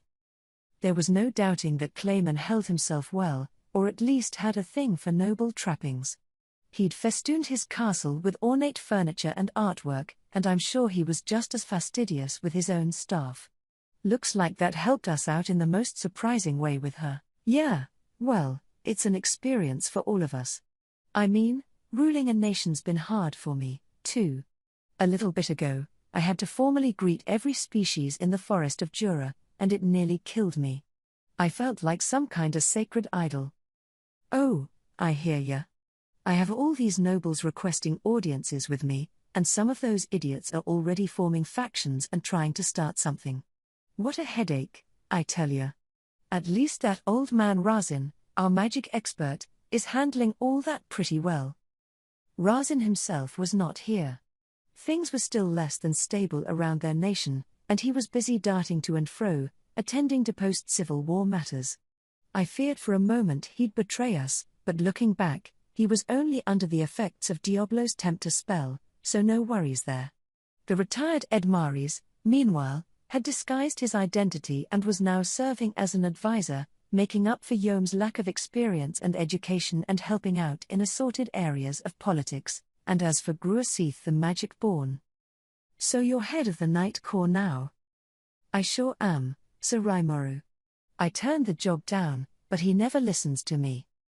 Yom had all but forced Gruasith to take a role in government. He certainly had the muscle for it, and none of the remaining knights voiced any complaint, so the fledgling nation of Farminus wanted to appoint him head knight, hoping to keep such talent from straying off. He'd balked at first, enjoying the new freedom in his life, but after Mjaran begged him as well, he found it impossible to refuse. Was Gruasith gonna be all right doing that? I didn't bring it up. He didn't seem that reluctant. I still consider myself part of Lord Carillion's warrior alliance, but for now, I don't mind babysitting this idiot. Shut up. You're the idiot. No, those two hadn't changed much. And the sight of Mjaran wincing at them took me back as well. It was a familiar act, but this time, someone interrupted it. King Yom. Captain Gruasith. You're being terribly rude to the demon lord. The loud voice came from what looked like a grade school boy, a very handsome and intelligent one. Ah, Edgar, you're always so serious. Ha ha ha. And why not? He's far better put together than you. What more could we ask for in a crown prince? Captain Gruasith. This is not the time for joking. I am trying my best to serve as King Yom's attendant, making sure he becomes a good, just king. Edgar, son of the previous King Edmaris, glowed red with embarrassment. He was still just 10 years old, but well put together was an understatement. By the looks of things, he was already used to being the butt of their jokes. Having to deal with such mean grown-ups at his age had to be difficult. At least Yom and Gruasith seemed to care for him, as much as they carried on. I wouldn't have minded more of this pleasant small talk, but it had to end sometime. They were all tired from the voyage, and I'd have other VIPs coming for the pre-opening tonight. I suggested we could continue this conversation with some drinks later, and Yom readily agreed. So, Yom, as thanks for keeping your promise, I have a present for you. Diablo. You mean this, Sir Raimuru? Before I could finish, Diablo realized what I meant and picked up a certificate we had prepared in advance, kindly providing it to me. I handed it to Yom. "Hey, what's this, pal?" Yom wasn't particularly great at the whole literacy thing, either, so he quickly tossed it over to his assistant, Edgar. With a nod, the boy read it, and then his eyes bulged out of their sockets. You're forgiving the rest of the reparations?" "Yep. Don't really need any, now that Yom's king." They had already paid us 1,500 stellar gold coins in reparations. The total sum of 10,000 stellars was laughably astronomical, and now that our mission was accomplished, there was no need for that money anyway. Yom looked at the shocked child with a smile. Heh. "Well, I don't really get what that means, but there you go, Edgar." He didn't know, but Edgar sure did. No doubt it'd be another gold star for Yom's reputation. Thus I became known as a person, or a demon lord, I suppose, who was willing to bargain a bit when it came to reparations. My talks with Yom's group were over. They all left the meeting hall, dragging a still petrified Edgar with them. It was afternoon now, and I was no longer quite so busy. Visitors were still swarming in, but they weren't eager to talk right now, either, not when there was this evening to prepare for. A lot of them certainly wanted to see me, and I agreed to, as long as they were willing to wait until after the festival. I finally had some free time as a result, so, as I promised, I decided to travel to Inglesia and pick up Yuki. I could stop by the school there and take the kids as well. A festival like this, I didn't want them to miss out on the fun. The streets of Inglesia were a nostalgia trip for me. It had been only several months since I left, but recalling life here naturally dissolved any tension from my face. I couldn't help but travel to the Free Guild headquarters in the middle of the city. Through the modern automatic glass door, I entered an air-conditioned chamber, and the moment I did, I was greeted with sharp-eyed stares. Only adventurers ranked B or higher were allowed in here, and this crowd looked the part, tough, seasoned, and not to be messed with. Looking around the chamber, it was clear nothing had changed. It made me happy. A few of the men were openly appraising my appearance. Given they were here in the middle of the day, they might have been preparing for some big job or another. "Who's that? Haven't seen him around before. Is he new? Hey, you know him? Ah. You think I know anyone that pretty?" These whisperings weren't exactly welcome news. Less than a year's time, and they'd already forgotten about me? But then I noticed, I didn't have that mask on now, did I? I could fully control my own aura, so I went barefaced, since there was no longer any need for it. I had considered a disguise, but it was too late now. Fortunately, I was dressed in my old adventurer's garb, so as long as I acted the part, nobody would realize I'm a demon lord. Besides, Shuna had expended untold effort sewing the Demon Lord outfit I'd wear for official audiences. It was incredibly gaudy, decorated up and down with nothing but the finest accoutrements, and she even knitted a full-on coiffure to top it off, so it'd look nothing like what I'm sporting right now. There were still relatively few ways to record things around you in this world anyway. It's not like people far and wide would know what I look like as a Demon Lord. Maybe I shouldn't bother worrying about it. For now, let's go with this. So I strode up to the reception desk. A man walked in front of me, blocking my way. I was struck by the weirdest sense of déjà vu. "Hold on. I dunno what kind of backwater you earned your B rank in, but you think you can just come in without a word to the vets around here? Don't you know it's the polite thing for a new adventurer to give his name first?" Actually, it wasn't just déjà vu, I pretty vividly remembered him. This guy was Grass, friends with Cabal and his crew, and he had whined at me about proper greetings last time, too. He must have lived his whole life like he was captain of the football team. You're Grass, right? You're always hanging out here at HQ, aren't you? Don't you have any work to do? Huh? You know my name? So. Mine's Rimuru, I said, cutting him off. I was with Cabal's party, remember? I mean, come on, Grass. I know that mask is gone. But my voice is exactly the same, okay? Why isn't he picking up on that? Hau? Rimuru? Hum. And this is the first time you're seeing my face, but at least recognize my voice, man. No, but. Huh? Is it me, or were you kinda smaller last time? My name instantly threw Grass into flustered confusion. I beat him rank-wise, so in his football captain mind, I was above him. Adventuring was largely a meritocracy anyway, so acting superior based on age or years of experience wasn't really a mainstream trend. If a new guy helps you out, you'll naturally respect that and help him back in kind, but a lot of adventurers didn't see the need to be friendly to total strangers either. Things changed if you were in a party, but in terms of social cliques, that was nearly all based on rank. Yeah, I grew, I said in a huff. More evolved instead of grew, but I didn't need to be that honest. It seemed to convince him. Oh. I get it.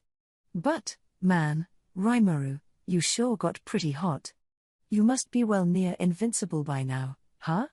Getting to see that sweet face of yours. I'm so moved. He was standing at attention now, like he did with Cabal, as he bowed to me. He always was a snake that way, but I couldn't hate him for it. Yeah. But why are you always here? Aren't you employed? Heh. Or, don't give me that. This is kinda part of my work, I'm educating the new adventurers. There's a lot of barriers you encounter in the B rank, as you know, and my job's to approach any brash new guys and to take 'em down a notch, that sort of thing. See those guys over there? He pointed to the group looking at me earlier. They're doing the same thing. We all hang here at the HQ in our downtime. The group stood up straight and nodded at me. Forgive me, I didn't realize you were Rimuru, a B-rank adventurer, one of them, the apparent leader, said. I nodded back at him. I didn't think I changed that much. Oh, no, you have. Now that I know, I just realized you got the same outfit on, but otherwise.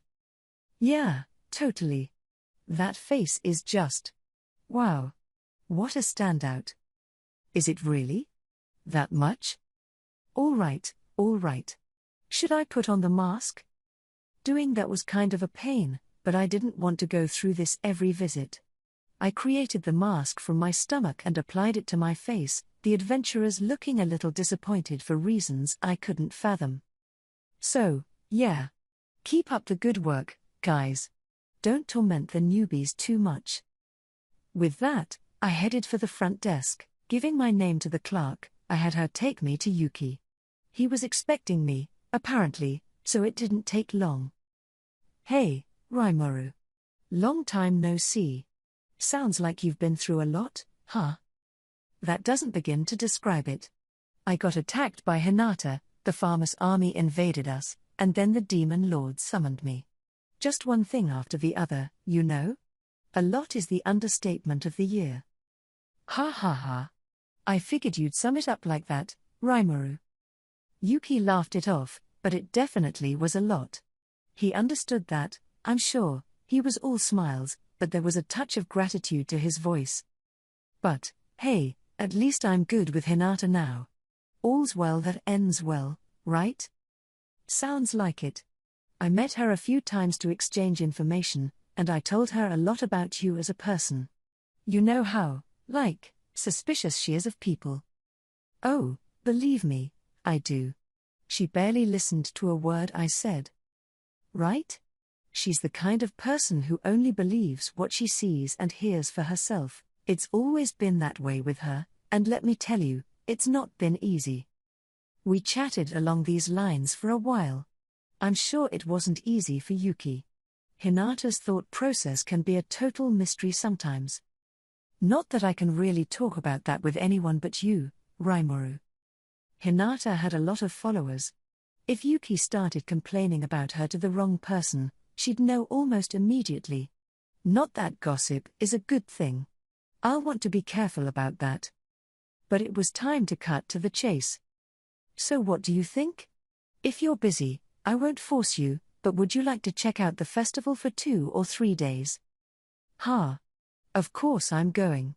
Why do you think I tried so hard to get ahead on my work? And I've got people here. I feel fine leaving this place too while I'm gone. Give me one moment. Yuki stood up and went out of the room, calling for someone. I relaxed with my tea for a moment, and he was back shortly with a woman. Let me introduce you guys. This is Kagali, the Vice Master of the Free Guild. She'll be running it while I'm gone. She was a beautiful woman, very graceful on the outside, and the business suit-like attire she had on fit her to a T. Her eyes were blue, her blonde hair tied in a chignon, but her ears were the real standout, long and pointed. She had to be an elf. Hello, Rimuru Tempest. Or should I call you Demon Lord Rimuru? My name is Kagali. It is an honor to meet you. Thank you. This is my second time here, but I don't think we met the first time, did we? I recalled the secretary who had given us tea, but not this girl. If she was the number 2 official in the Free Guild, I would have expected an introduction sooner, but there was a reason for that. No, you wouldn't have been able to. I've only returned here recently. My passion is exploring old ruins, and I've just come back from mapping out the complex at Soma, one of the largest in the West. It turned out Kagali was one of the world's greatest active explorers, lurking around this ruin, and that since before Yuki had founded the Free Guild. Her name was not that well known. She hadn't taken part in the Society of Adventurers, the precursor to the Guild, but Yuki had scouted her for her clear talent nonetheless. The Guild, after all, wasn't just about fighting. That was Yuki's philosophy, which was why he had given an exploration expert like Kagali such a high position on the org chart. Thanks to that support, Kagali had just pulled off a monumental feat, the complete mapping of the ancient ruins at Soma. This put her name up in lights for much of the world, quelling any dark murmurings of her being Yuki's hanger-on. Now she was a vice master anyone could respect. Just because it's mapped, of course, doesn't mean all its mysteries are unraveled, she explained. It just means there's a visual guide to follow to the bottom. There's still so much left to unravel. Yep. We can leave that job to the exploration-oriented adventurers. And with the map Kagali left for them, I think they'll make some serious progress. There's the guild philosophy at work again. Instead of leaving everything to a single exceptional talent, they can bring on teams of people for the excavation work. It'd help younger members gain experience, too, killing 2 birds with 1 stone in a way. So Kagali was now working here at the headquarters, helping educate the B-rank and higher adventurers. Given that she got a cut of the proceeds whenever the guild sold the relics found by explorers, her take-home pay must have been astronomical. You can make a lot of money from ruins, can't you? I have to admit, she replied, you can. Although money isn't my main motivation, this is more my life's passion. I have auctioned off things I excavated in the past, however, to pay for my expenses. Yep. Sounds like lucrative, if backbreaking, work. And speaking of ruins, I wanted to ask, who's got the rights to these ruins? Is it whatever nation they're located in? Yuki paused. That's a hard question to answer. In the case of the Soma complex, that's managed by the Free Guild. It was discovered in a somewhat tricky location, a desert region called the Barren Lands, farther west from Western nations' territory. Yes. To be more exact, the Barren Lands are located right up against the domain of the Demon Lord Dagrel. Thus, the area is not under governmental jurisdiction at all. Everyone's too afraid to come near it. Ruins in unaffiliated lands like these don't have anyone who can lay claim to them. Oh. We'll have to be careful with those, then. Something bothering you about that, Rimuru? Yuki must have picked up on my reaction. I needed no reminding of what that something was. It was the assorted unknown ruins near Clayman's castle, no doubt packed with magic items. I was sure exploring it would reap a huge harvest for us, but there was one snag: who would the items we dug up really belong to? And what if those ruins invited unscrupulous, profit-seeking adventurers, or worse, out-and-out criminals? The potential for discovering untold treasure was tempting, But even more important to consider was that treasure's historical value. They provided leads we could follow to learn about the ancients and what they did. It's only natural, I suppose, to romanticize about ancient times. If we let just anyone go in the ruins and vandalize them all they wanted, we ran the risk of losing irreplaceable artifacts. That was my main fear. There was no need to hide this fear, so I decided to bring up the topic with Yuki. We had an expert explorer on hand, besides. Well, actually, there's another complex of ruins in Clayman's old domain. There is? You're sure of that? Kagali's eyes instantly fixed upon me, like a predator aiming for the kill. It was quite the onrush, and it honestly surprised me a bit. Yeah. Clayman had this vast fortune and collection and stuff. He handed out magical weapons and armor to his forces like candy. I'm thinking he harnessed the things he found in that ruin to finance it. The thing is. Yes? I paused for a bit, unsure, before continuing. This might be rude to say to someone who makes exploration their profession, but I'm not really interested in plundering ruins just for the treasure. I want to know how the people there used to live, what kind of culture they had, and why their cities fell. I think ancient people deserve at least that much respect, so we don't let the past go to waste. This was just me being sentimental, I knew. It wasn't that I didn't care at all about treasure, there were just more important things. That was why I ordered that ruin closed to outside visitors for now. You're more of a romanticist than I thought, Rimuru.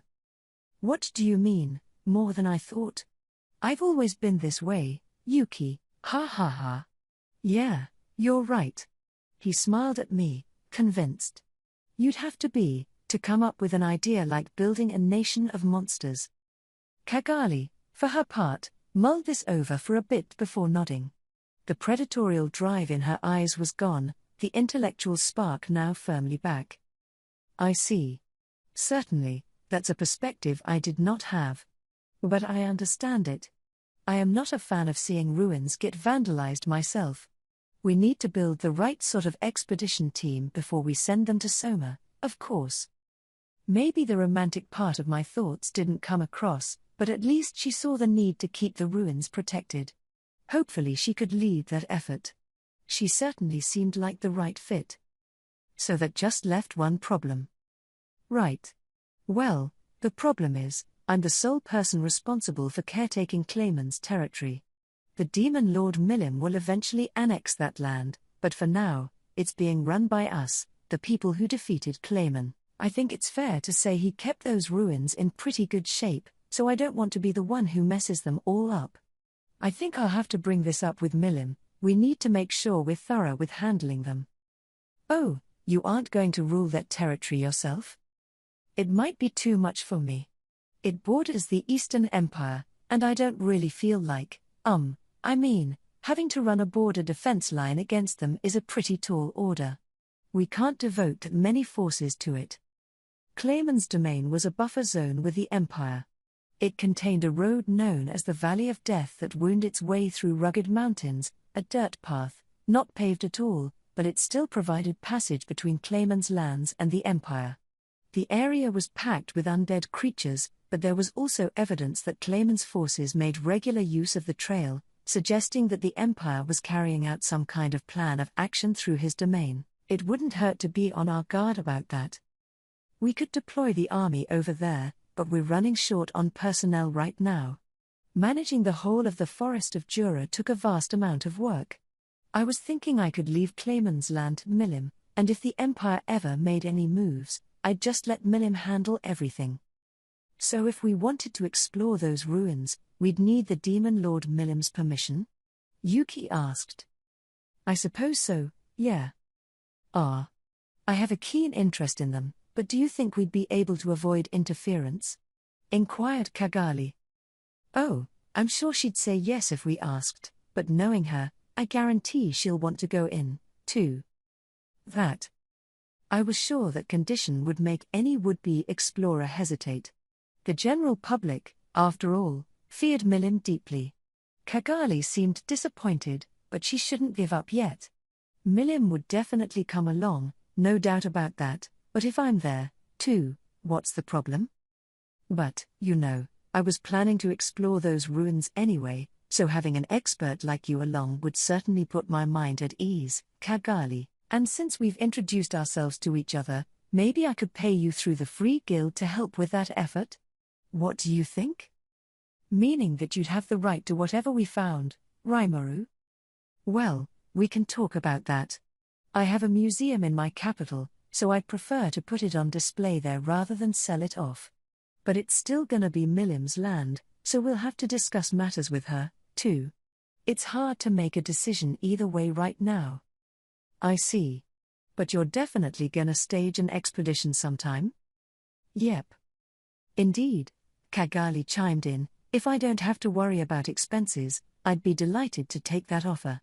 And if you can handle negotiations with Milim for me, I'd have no reason to say no. It looked like Kagali's interests weren't strictly about profit, either. She had an intellectual bent as well, and if she did, there were no issues between us. So it was decided, she'd organize the team, and I'd talk to Milim and convince her this was a good idea. Does all that sound good to you, Yuki? Sure. The Free Guild would be happy to help. Now I'm looking forward to this. I'll begin making arrangements for this while I run operations in Master Yuki's absence. Right. We'd gotten a little sidetracked, but I was here to invite Yuki over. Thanks very much, Kagali. Sorry you're staying here while we get to have all the fun, I guess. He. Oh, I don't mind. Enjoy yourselves to your heart's content. Thanks. The guild's in your hands.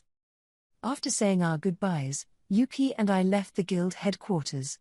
I hadn't expected this, but now we had the ball rolling on exploring those ruins. I really wasn't sure who to enlist for that effort, so having an expert oversee operations was reassuring. It wouldn't be until things calmed down after the Founders' Festival, but I really couldn't wait to see what we found in there. We could all stand to learn a lot. Maybe it'd even give me some hints for the underground dungeon we'd built back in town. Such were my thoughts as I took Yuki along to my next stop. I removed my mask outside of the HQ. Given that I no longer needed to hide my aura with it, I only really required it in places where revealing my face would cause trouble. Yuki, carrying a large knapsack, was eager to talk to me. Receiving that written invite, he must have had time to prepare in advance, and given the size of his bag, he must have been planning to stay at least a few nights. So are you gonna bring the kids along, too? Yeah. Now that Hinata and I are even, none of them has any reason to be against me. There might be an issue or two with them being over there, but we got some pretty serious security, so we had to, given all the dignitaries we invited. And if we could keep all of them safe, there was no reason we couldn't protect those 5 children, either. Okay. In that case, go right ahead. Yuki smiled. They're a lot more devoted to studying these days, so maybe they're due for a break and a reward. I didn't send any advance notice to the kids. It would be a complete surprise to them. I kept quiet until I was sure it'd be okay to invite them, and hopefully they'd forgive me for that. I knew they really needed some more advance notice, but depending on how things went, I might have had to say no to them. No point in revving them up and disappointing them later if things went awry. After walking for a while, we came to a familiar schoolhouse, the imposing home of Inglesio's Free Academy. A word with the gate guard, and we were taken inside. I was with Yuki, the school's honorary chairman, so it took no time at all. We were soon greeted by the vice principal, who guided us into a classroom. Hey, guys. You all doing well? Before I could finish saying hello, Alice tackled me like a lineman. Uck. Mr. Tempest. You've been gone for so long. I didn't think I had been, but maybe that was just my grown-up's perspective. Children have a different sense of time than we do. I guess this must have been hard for them. She's right. You promised me you'd come in regularly to visit. Yeah. Gail's telling the truth. I thought you forgot all about us. But I'm glad you're here now, Mr. Tempest. Gail, Kenya, and Ryota all gathered around me, expressing their joy even as they complained to me. Chloe wasn't far behind them, grabbing onto me and smiling. "Welcome back, Mr. Tempest. You're as popular as ever." Yuki laughed as he watched. "I'm a little jealous." "Oh, Yuki's here, too. Are you gonna fight me today like you promised, Yuki?" "Me too." "Right. Our spirit force handling's improved a lot lately." Noticing Yuki made the children's smiles grow wider. Kenya was even challenging him to a fight, and Ryota and Gale weren't far behind him. If they had their powers more under control now, I was sure they wanted someone to test them out on. But we were here for different reasons. Ah ha ha. You'd need to train another 100 years to beat me. I'll fight if you want, but not today, all right? Or why not? Kenya protested. "Sorry," I said, "but there's no time for that today." "What do you mean?" a confused Chloe asked. I looked right back at her. "Well, I wanted to invite all 5 of you to my homeland. We're holding a big festival starting tomorrow. If you don't want to go, that's fine, but hurry. We gotta get ready." "All right, Ken." "What? Why didn't you tell us sooner? This is huge."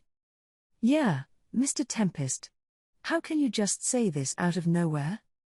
I can't wait." The children immediately sprang into action, not waiting for the rest of my speech. They didn't waste a moment of time. The decision was unanimous.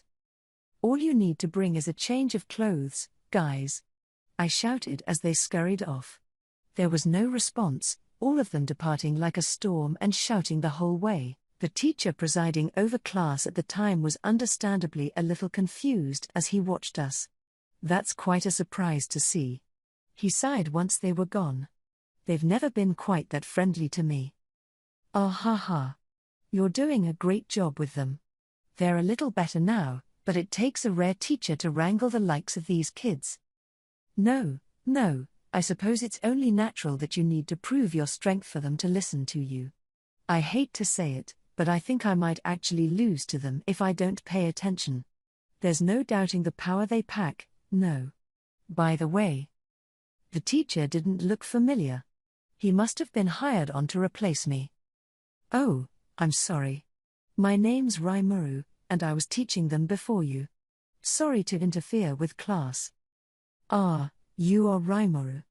I surmised as much when the children called you Mr. Tempest. My name is Klaus, and I was hired by the academy as your replacement." He gave me a bitter smile. "And don't worry about the class, the vice principal warned me in advance that we may be cancelling it for a bit starting today."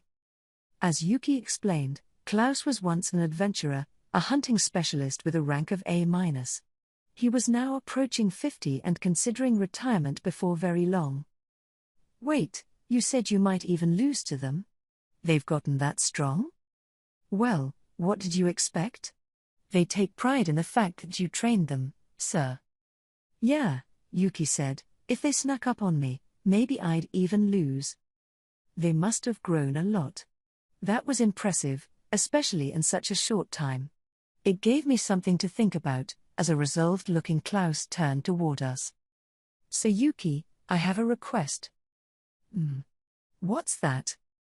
"It's something I'd like to ask Sir Rimuru as well, but at this rate, I can see myself as no longer able to win against them before long. It's an advantage that goes beyond any technical skill they have, but letting them slide by with just this much wouldn't be good for them. I think they need an adult who can serve as a kind of wall for them." "How do you mean?" "It's simple, Sir Yuki. These children still have the potential to grow. I don't want them defeating me to make them arrogant, and thus, I was hoping we could provide someone who can train them in fighting technique." I get it. Klaus really seemed to be looking out for these kids. Each one was housing a high-level spirit inside them, spirits that neutralized the magical energy granted to them in the crossing from their world to this one. As they grew, however, they became able to control and harness these spirits' powers, and unleashing this extra energy would make it simple to cast spirit magic spells, for example. They really could become talented elementalists, the way Shizu had. Kenya even had the potential to go hero level, just like the light elemental we met said. With the right instructor, fabulous powers would be far more than just a dream to him. Like Klaus suggested, he needed a gifted teacher to guide him along. But all right. So we'll want a good teacher along those lines, huh? But if we're talking someone stronger than you, Klaus, it'd have to be a current A ranker. Hiring someone that far up as a teacher might not be possible.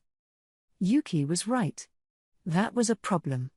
A retired adventurer would be glad to accept a steady job like that, but an active one could earn a lot more money taking challenging jobs than watching a classroom of kids. The guild, too, had a mission to keep people safe. They'd naturally prefer their top talent to be working in the field for them.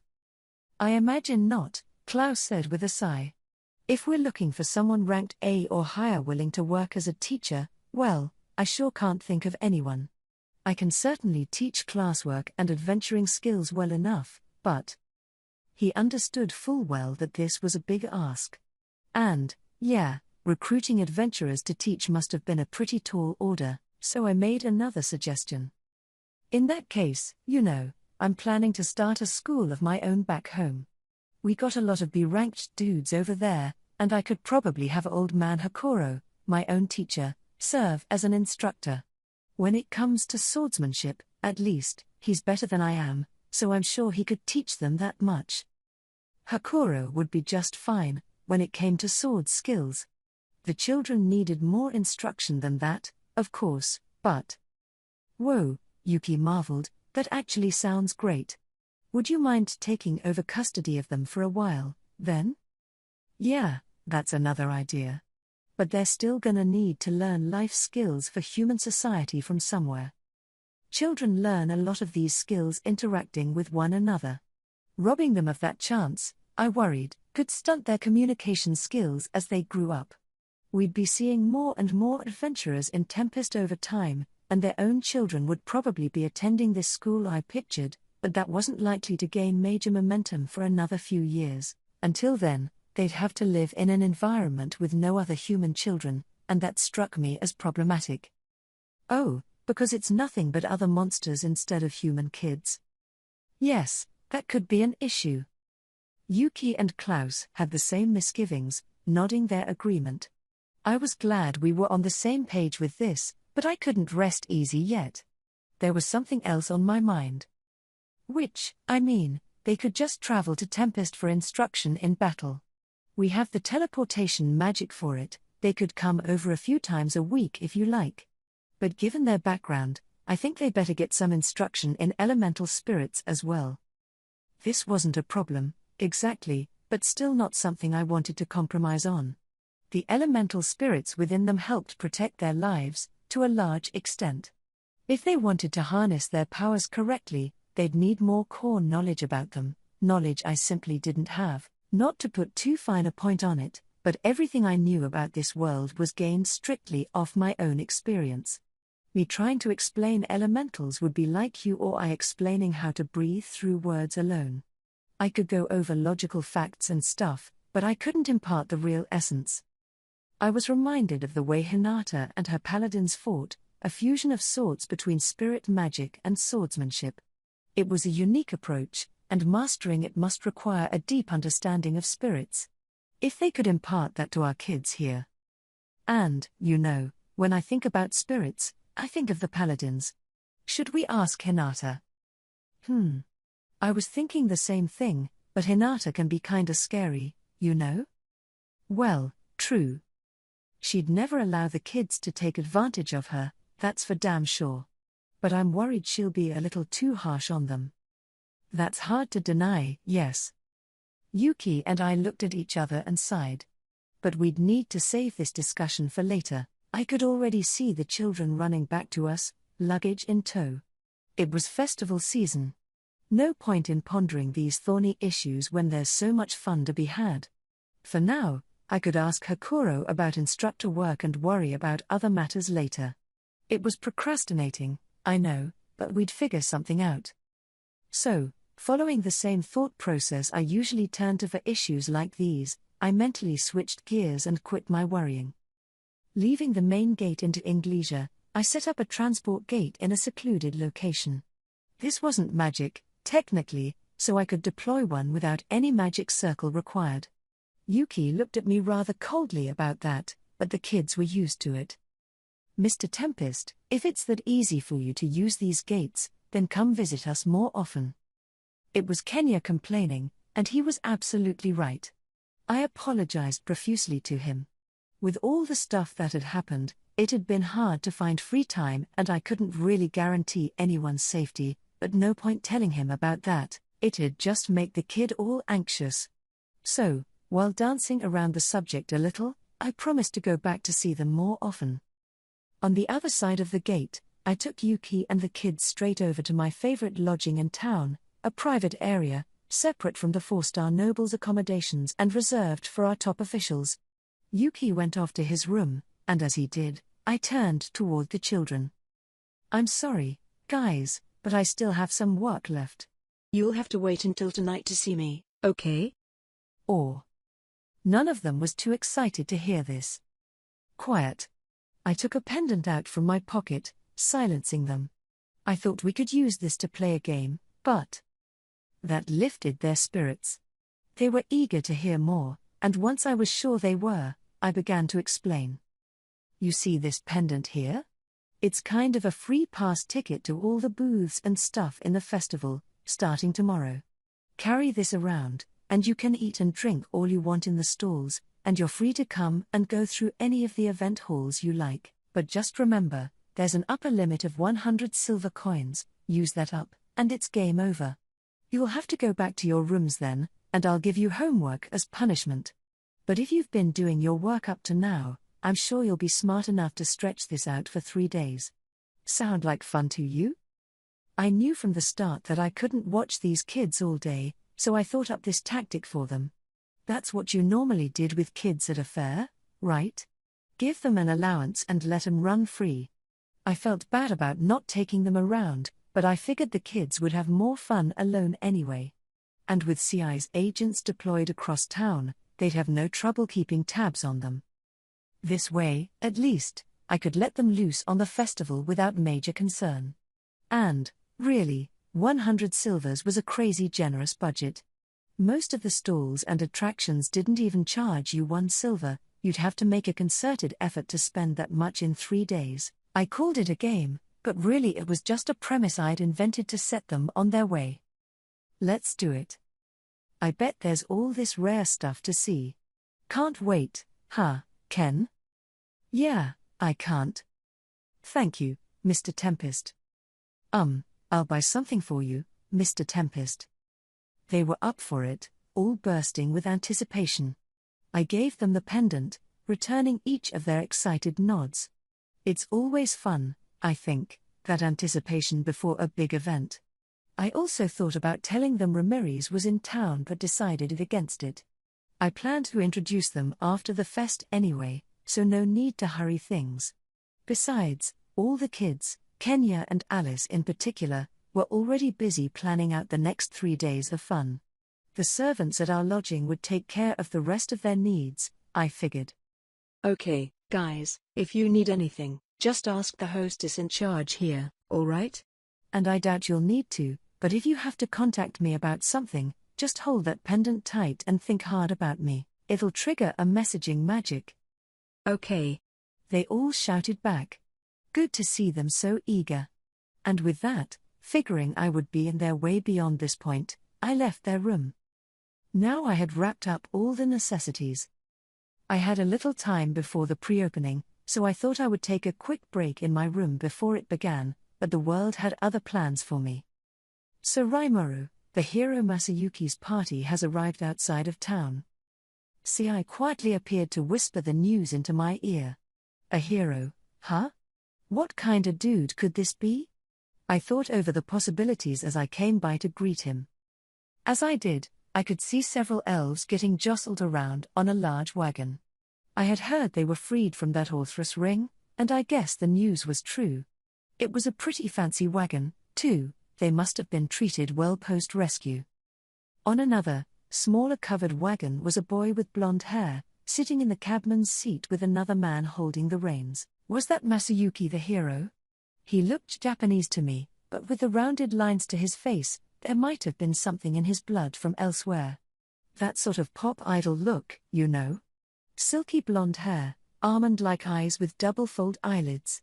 His face was childish, but he just projected this aura of coolness.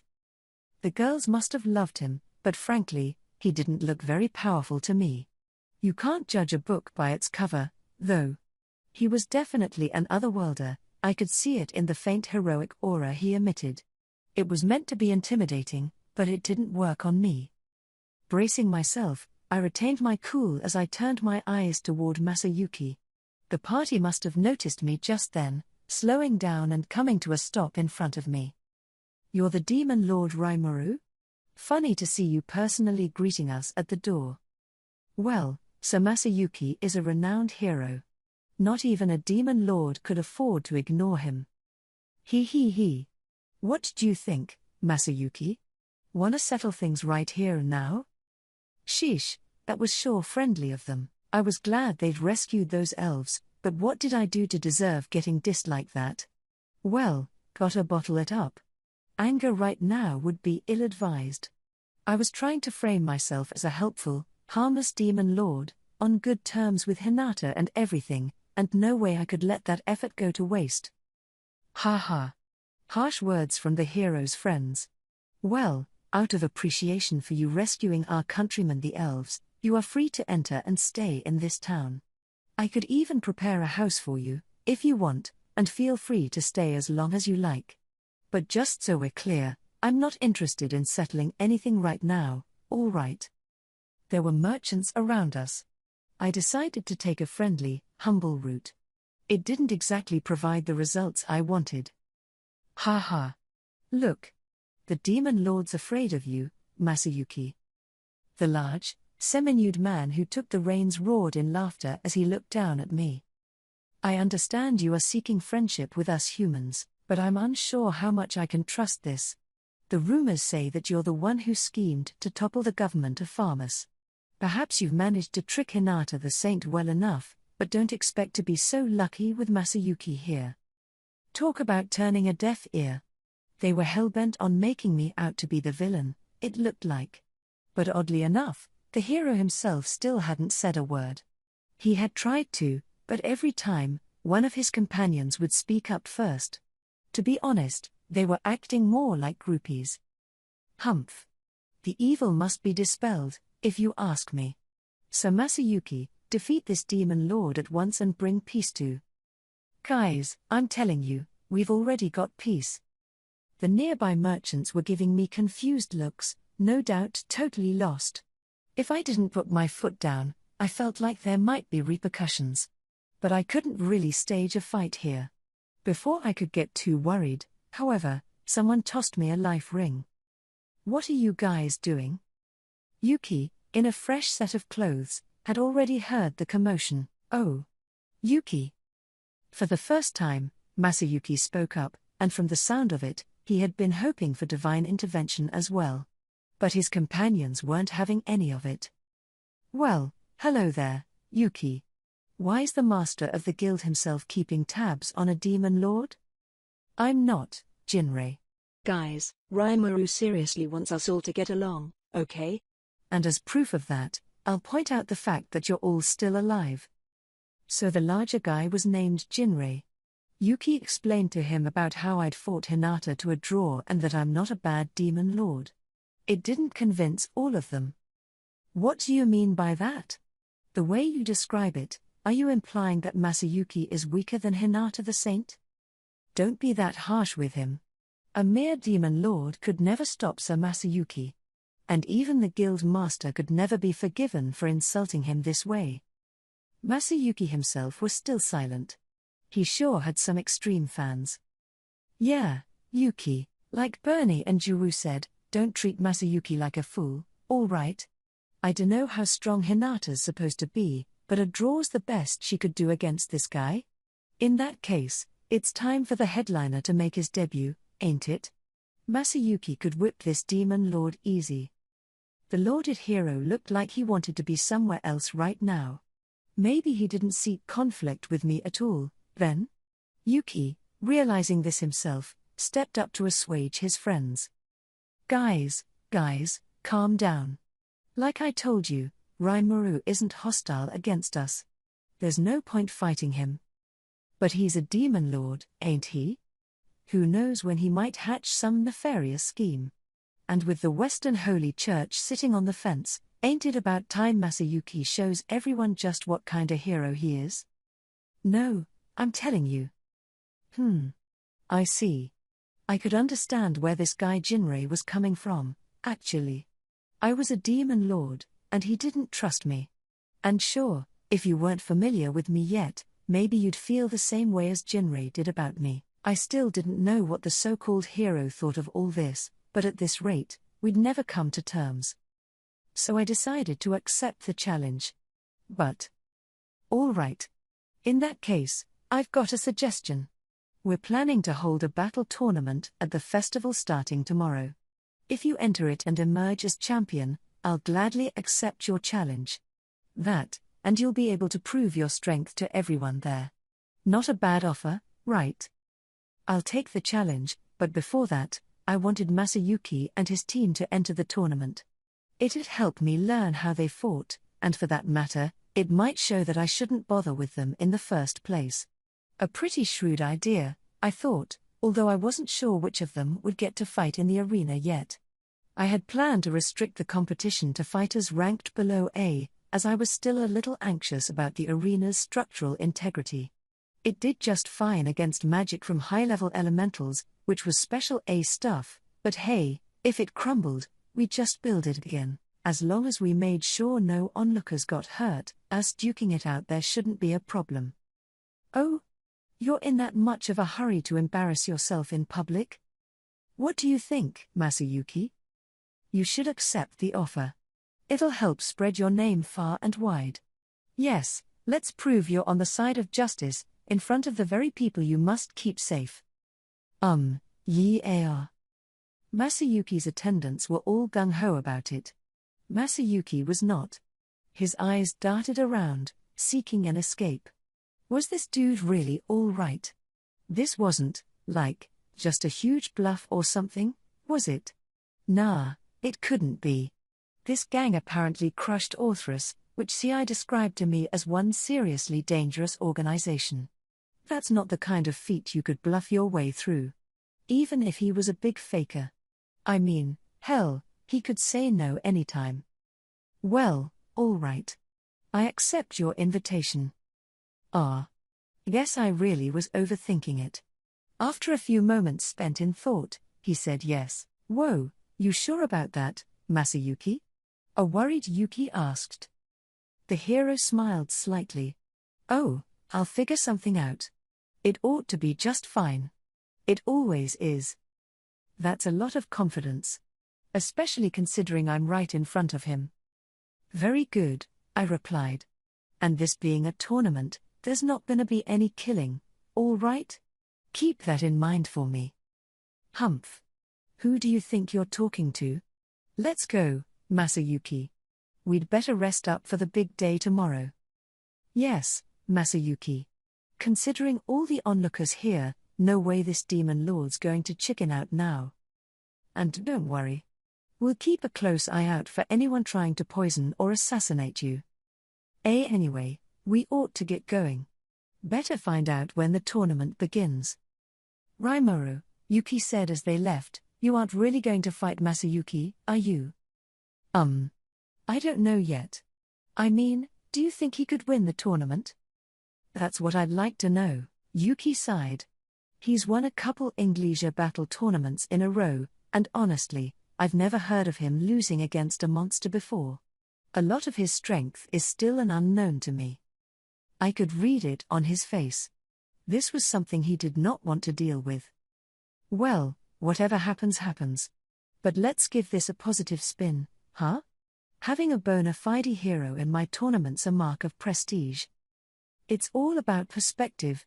Yes, this was a thorn in my side, but compared to conferring with demon lords or fighting Hinata, it didn't strike me as that depressing. We'd need to think of some measures later, but I saw no reason to dwell on it any further. And then evening came, and with it, an ornate reception hall packed with dignitaries from all over. We had tons of nobility in there, all dressed to the nines in their flashiest formal gear. There were more men than women, by the looks of it, but I guess I had earned the trust of quite a few nobles, because I saw some with their spouses and children. There was even a young doll-like girl with blonde hair among them, making for quite a spread of ages. Tonight's plan called for a pretty loose invitee list. Anyone could come if they liked, and we'd be serving them buffet style, with a variety of food spread out on the table and invitees free to pick and choose. Plus, there was something you wouldn't see in any other country, a section of the chamber decorated Japanese style, with tatami mats on the floor. This took up about half the room, with invitees obliged to remove their shoes before stepping on it. This wasn't a tradition many guests were used to, so the tatami section was still sparsely populated. But it wasn't empty. I saw a few people trying the space out, relaxing on new and unfamiliar zabuton floor pillows. King Gazelle was one of them, and this wasn't his first time, so he was well used to it. We spoke for a bit. Apparently, he'd gone around town this afternoon, seeing how it was developing, the sewage treatment facilities, the rails we were constructing, and so on. He spent a while gazing at all the buildings and entertainment we had built, much of it based on my own whims. What will you be doing with those rails, if I may ask? Well, on that topic, I actually had some things to discuss with you. I'm thinking about developing these new vehicles called trains, and I'd really like you to join in. Ho? Well, if it's my beloved sparring partner asking, I'll gladly accept. That was fast. I guess seeing those rails convinced him it was worth signing on for.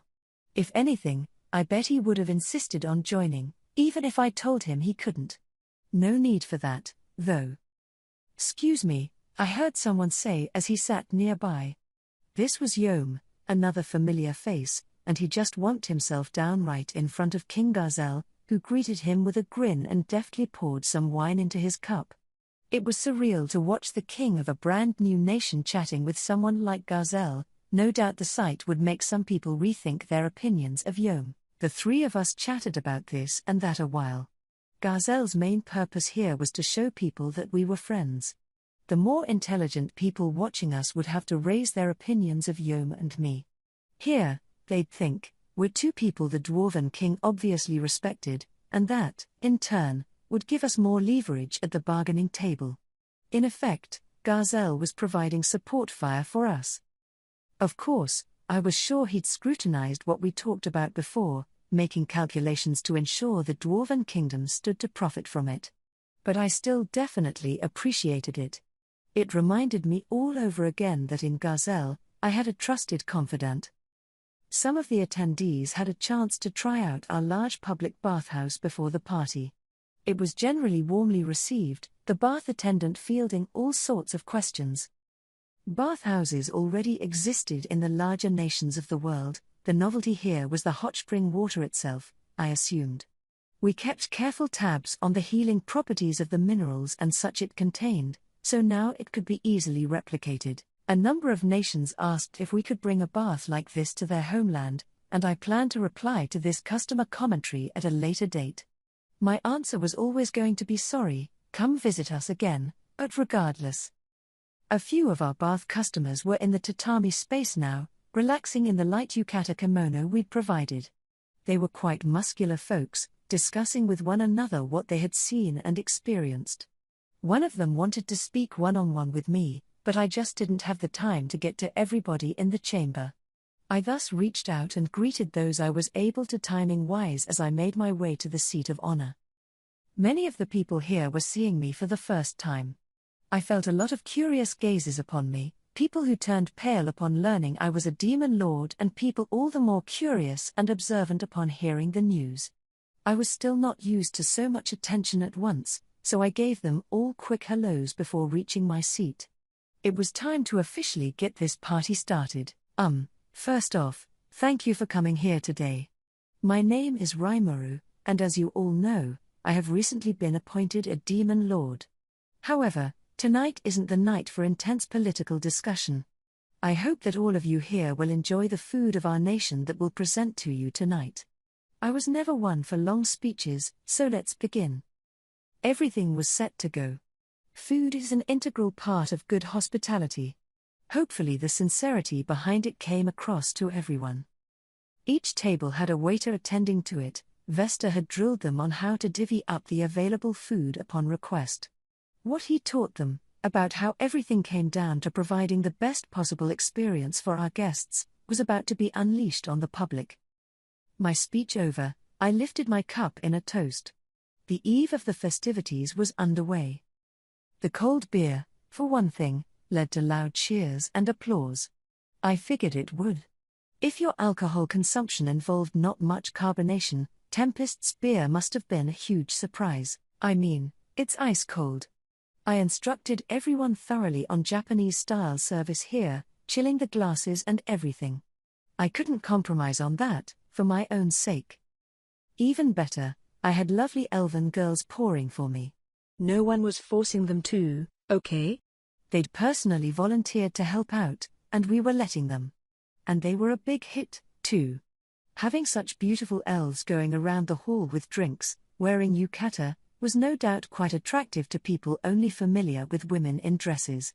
And the way they greeted you, with a polite seated bow on the tatami mats, 3 fingers of each hand on the floor, had a kind of universal attraction among men, no matter where they came from. A lot of them were blushing, and not because of the booze. I mean, you know how breasts can look under a yukata. He. Just as I calculated. But, the ultimate blending of Japanese and Western styles. Seeing people in yukata dotted among all the nobles in formal wear was something different, definitely, something you could see only here. Things were getting a little hectic at this party, though we'd expected as much. Really, the party itself was a crazy idea from a common-sense perspective, but why let it bother me? I treated it as perfectly normal as I watched the other guests. The tables were lined with the latest and greatest work from Shuna and Mr. Yoshida. It was all excellent. I could guarantee to everyone attending that they would enjoy it. You had smoked chaidakan and vegetable sandwiches, cow deer steaks, sautéed veggies with red bean paste, karaga fried chicken, and roast beef salad. For palate cleansers, we offered assorted fruit sorbets, and there were even a few dishes from the Walpurgis I attended, like black tiger stew and grilled sage rooster. Tracking down those monsters wasn't easy, but with the leads I had beforehand, we managed to procure them over the course of 3 days. This food, made with the finest and rarest of ingredients our nation had to offer, seemed to fully satisfy the palates of our noble attendees, all of whom were dyed-in-the-wool gourmets, no doubt, and that wasn't all. A large fish was brought into a corner of the hall, on the border between the Western and Japanese sections. The monster was called a spear tuna, bearing a solid-looking exoskeleton and a sharp, spear-like head. Even without the horns, it was over 13 feet in length and looked viciously mean from nose to rear fin. Why did we bring in such a behemoth? Because despite its appearance, this fish had the nicest, most well-rounded taste to it. The armor-like exoskeleton hid lean red meat, similar to tuna. I happened to catch one during a fishing competition with Gobta, and all I can say is, good thing I bothered to run analyze and assess on it before tossing it back. It told me that the fish was both non-poisonous and packed with nutrients. Pour a little of our soy sauce on it, now ready for practical use, try it out, and... well, it was good. Really good. The experience drove me to show it off to the crowd at this party. I'd actually caught this guy myself.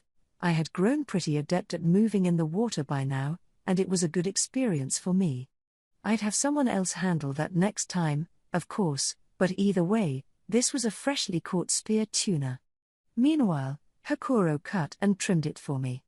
The first time, he used a well-honed long knife from Kurobe to dice it up and present it in pieces, arranged all lifelike on the table.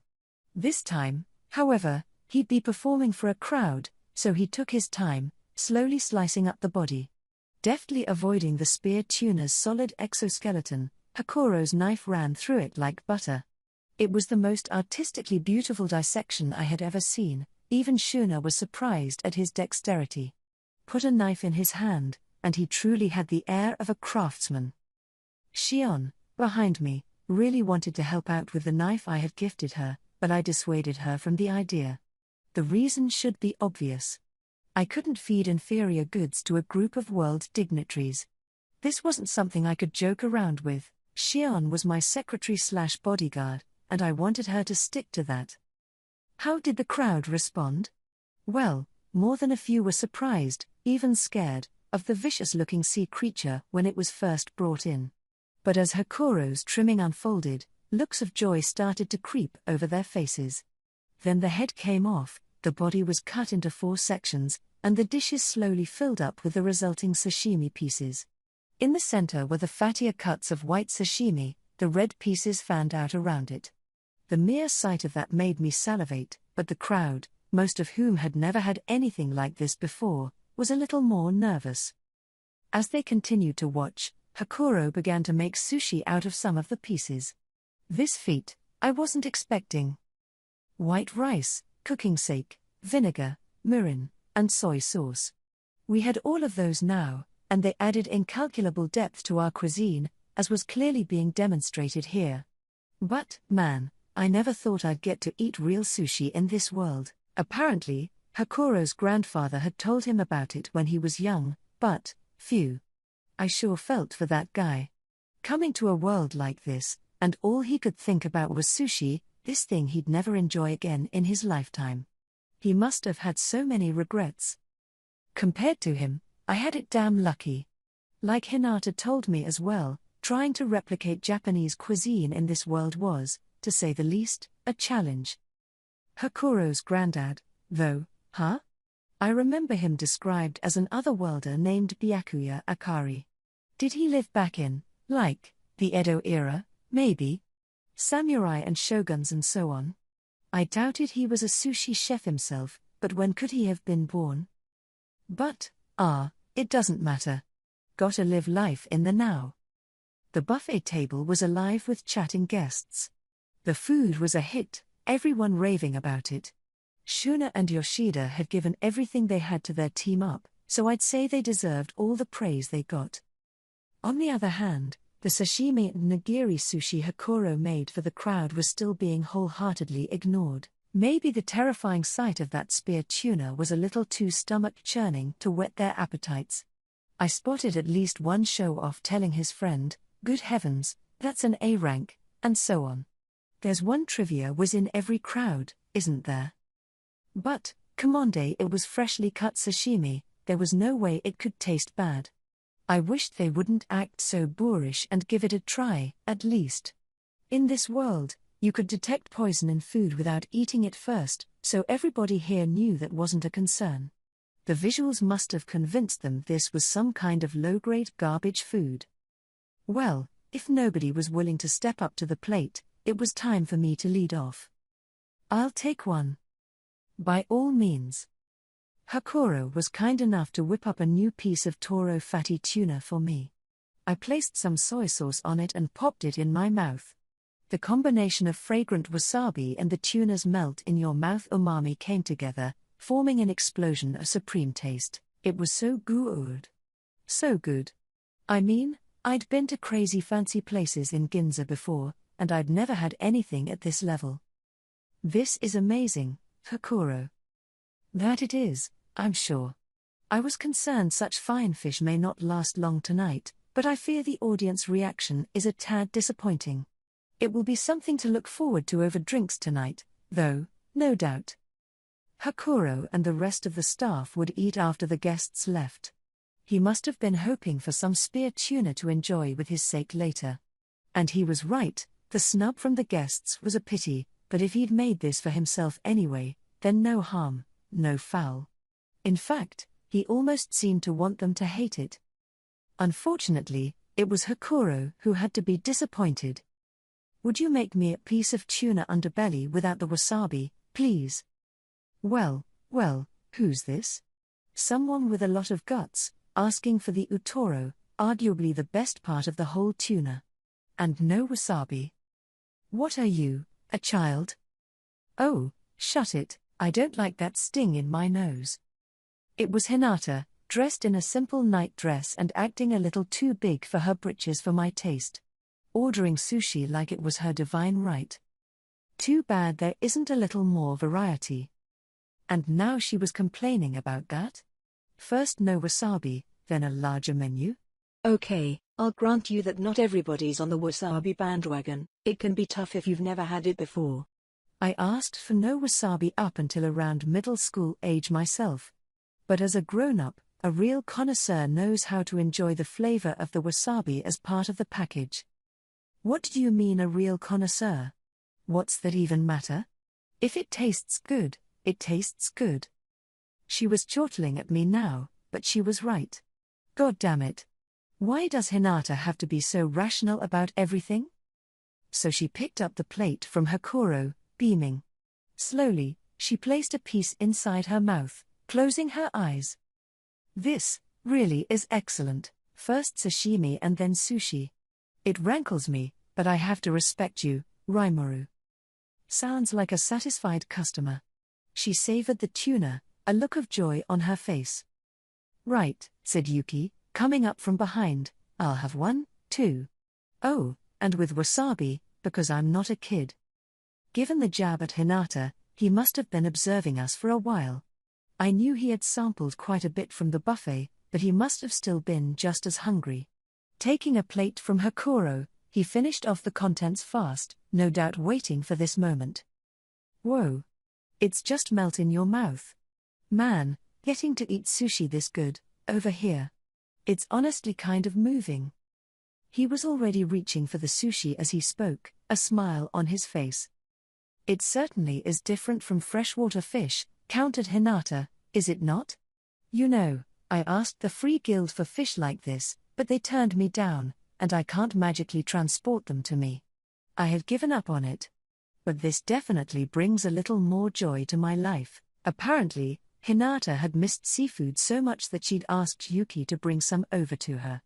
That, however, was logistically difficult. There were so many issues to deal with, they couldn't find anyone to tackle the job. Hinata must have brought that up to get back at Yuki for his wasabi jab. Well, I couldn't do much about that, Yuki replied with a pained grin. The northern seas are too full of giant fish to be safe, and the south is too far away to make transport very efficient. And you can't make a profit off seafood if you're shipping it in just from inland waters. He was right.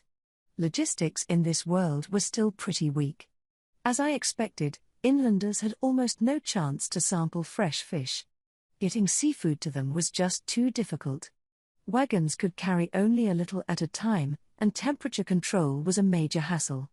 You'd have to either bring along a sorcerer or have vast quantities of ice available in each town, and even then, there was no telling if you could maintain freshness from the shores all the way to inland cities. You'd have to be pretty rich to have a chance at a fresh fillet, and in fact, the idea probably wouldn't even occur to you in the first place. The concept of fish in stews and such existed, but again, the problem was supply. This, too, was just what I pictured. Thus, I wanted to take this opportunity to tell the world about the delicacies they could enjoy only in my nation. I'd build more of a distribution network later, but until then, I wanted Tempest to have a monopoly. Whether they were put off by the spear tuna's appearance or hesitant about exotic food cultures, nobody had touched the sushi or sashimi. But now, with both Hinata and Yuki singing its praises, the tides were about to turn. A man stood up from the corner King Gazelle was occupying and came over. "So Rimuru, can we have some as well?"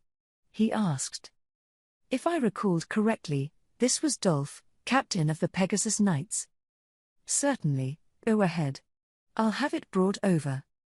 As if on command, Hakuro's hands began moving at astonishing speed. The plates were quickly lined with fresh-made sushi, sashimi, and ozuamono, a light seafood broth.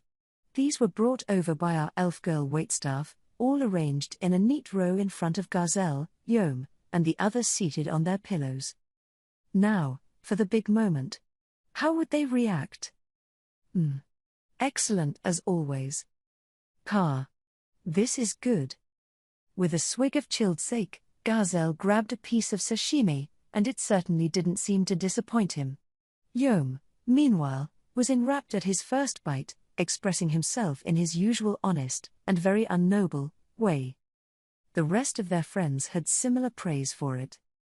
I had no idea that monster fish could be so delicious. I thought fish wasn't good for much of anything apart from grilling.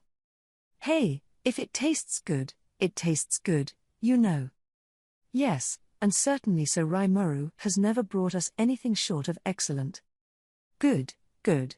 Glad I had everyone satisfied. And even better, a large number of people were observing their reactions, me too. I'd like to have some. The moment one noble shouted that, a mad dash of orders for Hakuro ensued.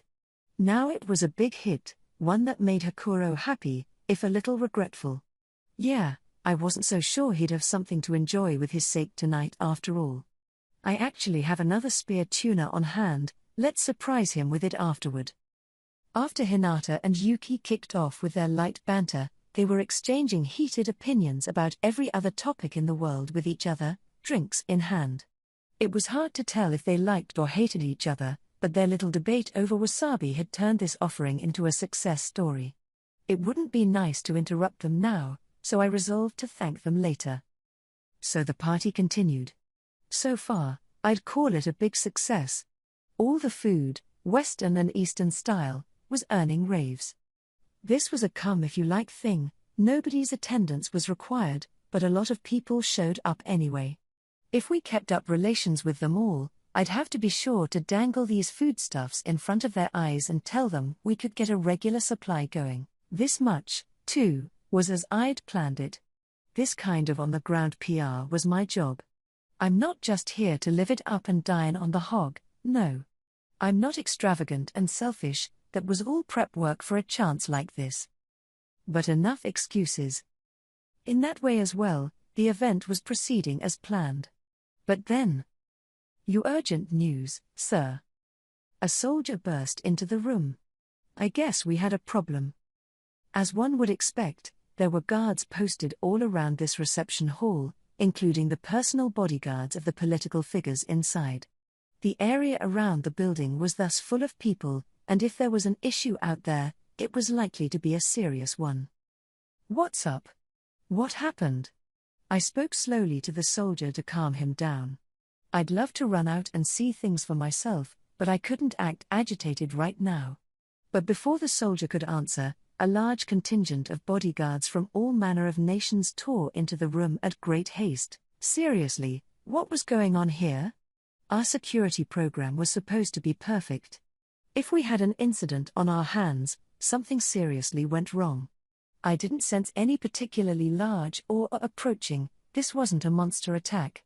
If it was, it would have been detected sooner. Milim and Carillion were a bit late, but their arrival wouldn't trigger a panic like this. So what could it be? The soldier turned toward me. A large flying object has flown in. It's outside of town. As he spoke, the other bodyguards were giving their own reports to their respective bosses, shouting in loud voices. Reporting, sir. The Emperor of the Sorceress Dynasty of Thalion has appeared. It's an emergency. The Heavenly Emperor, Elmesia El-Ru Thalion herself, has set foot upon this land. Her Excellency the Emperor and her entourage are walking toward this reception hall. I was freaking out for a moment, but to sum it up, this was just the Emperor of Thalion arriving a little late. Phew. That's a relief. I was wondering what was up. I breathed a sigh of relief. But Gazelle, who deigned to get up from his seat to approach me, was sighing for other reasons. Just as thoughtless and ignorant as ever, eh? What else would happen if Emperor Elmesia left her borders?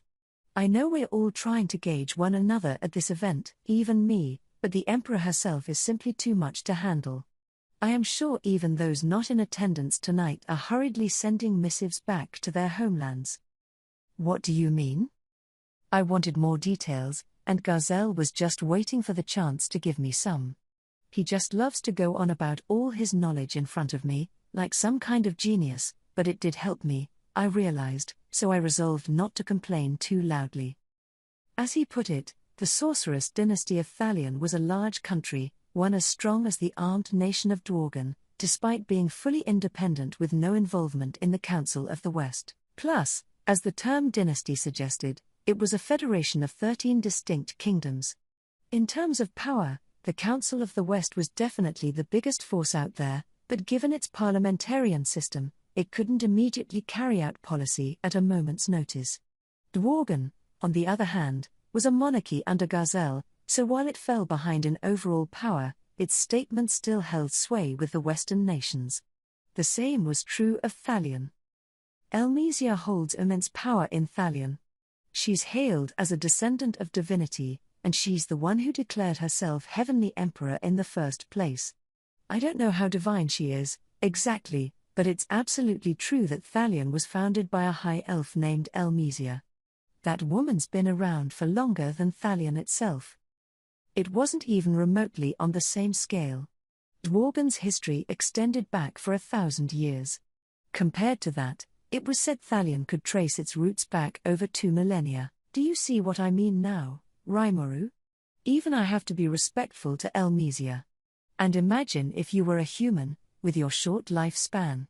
Why, you would never have a chance to meet her in your life, even if you wanted to. Given Garzel's obvious distaste for her, Elmesia must have been one tough cookie to deal with. I meant to invite only Archduke Errold, I think, but I guess we'd landed someone even bigger. Yeah, I guess it's important to write a name down on your invitations, isn't it? I don't think that's the problem, a peeved-looking Garzel replied. But she was here, and I had nothing to counter him with. We just have to give her the best service we possibly could. As we spoke, a commotion erupted near the entrance. Looks like she's arrived. Stay on your guard, Rimuru. Think of her as the slyest old fox you'll ever see. If that's how Garzel put it, I suppose I'd have to resign myself to some serious competition. I gave him a powerful nod, showing him I was ready to accept this. The hall was in a furor. As I suppose it would be. Here, after all, was an emperor of a vastly powerful nation, one who apparently hadn't even made a public appearance in decades. Most everyone in the room would normally never get a chance to see her their whole lives. Elmesia El-Ru Thalion, the leader who declared herself Heavenly Emperor, solemnly strode inside. Everyone there no doubt thought of her as the personification of beauty. They all watched her silently, captured by her presence. Even me, I think, especially since, externally, she looked like such a beautiful young girl. Her skin was like fresh snowfall, her hair a shiny silver. Her ears were long and pointed at the ends, her penetrating eyes the color of jade. She was female, judging by what Garzel said, no denying that.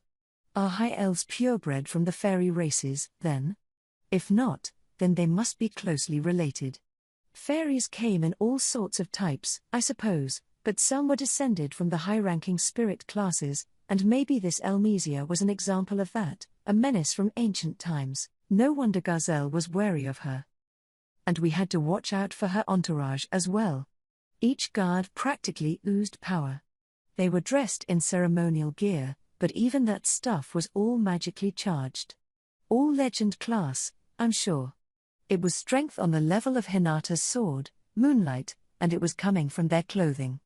They had to be at least as strong as Arno and the Paladins, or maybe, judging by the quality of their gear, the Emperor's Guard was even better.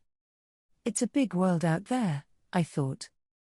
Then, waving a hand to keep the guard at bay, the Emperor stood before me. I have accepted your kind invitation, she said in her clear voice. It gladdened me. That voice was enough to make all the invitees here melt, it looked like. One might confuse it with a charming magic, but it wasn't. Her voice really was just that mesmerizing. It's an honor to meet you as well, I said, returning the favor before her. Then Elmesia's jade-colored eyes looked at me, warning. Spiritual interference detected. Blocked. This was likely not an attack but a natural side effect of heroic aura. Oh man. This lady's heroic aura on a level that even beat Garzel's. That means she was at least as powerful as him and quite likely even more so. Demon Lord level, perhaps. It seemed like a keen idea not to get on her wrong side. This was a peaceful invitation, and I wanted to appeal to her with everything I had so we could build a friendly relationship. Now, we have some food prepared for all of us, so I hope you will enjoy the remainder of the evening. Yes, I am most pleased to see so much careful attention paid to these proceedings. I do look forward to the festivities beginning tomorrow, and I hope they prove to be eminently enjoyable. Also, Elmesia had a calm, composed smile on her face as she spoke. Then she brought her face closer to mine. "Doesn't have to be today," she whispered so only I could hear, "but I want you to make some time for me, you know, there's something I want to discuss frankly, in a more relaxed environment." It was a markedly more casual way of speaking, Elmesia's true colors showing, I imagined. As someone still getting used to playing the role of a stern, dignified demon lord, it made me feel an affinity for her. "All right," I replied. "I'll let you know when I work out a time." She nodded, smiling, then returned to her ring of guards. She kept the smile up, as people clamored around for a chance at winning favor with her while she headed for the buffet table. By the way, I was surprised to see that Errol, the Archduke I did invite, was nowhere to be seen. But then I matched eyes with one of her guards. "Whoa, it's him?" He looked so imposing that I totally ignored him at first, but I guess he was here. We exchanged glances and nods, but I definitely wanted to give more formal hellos later. It was only a short exchange, but it still exhausted me.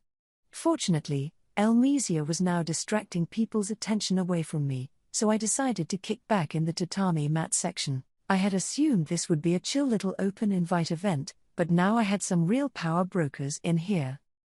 "Man, I'm beat." "About to get swallowed up, aren't you?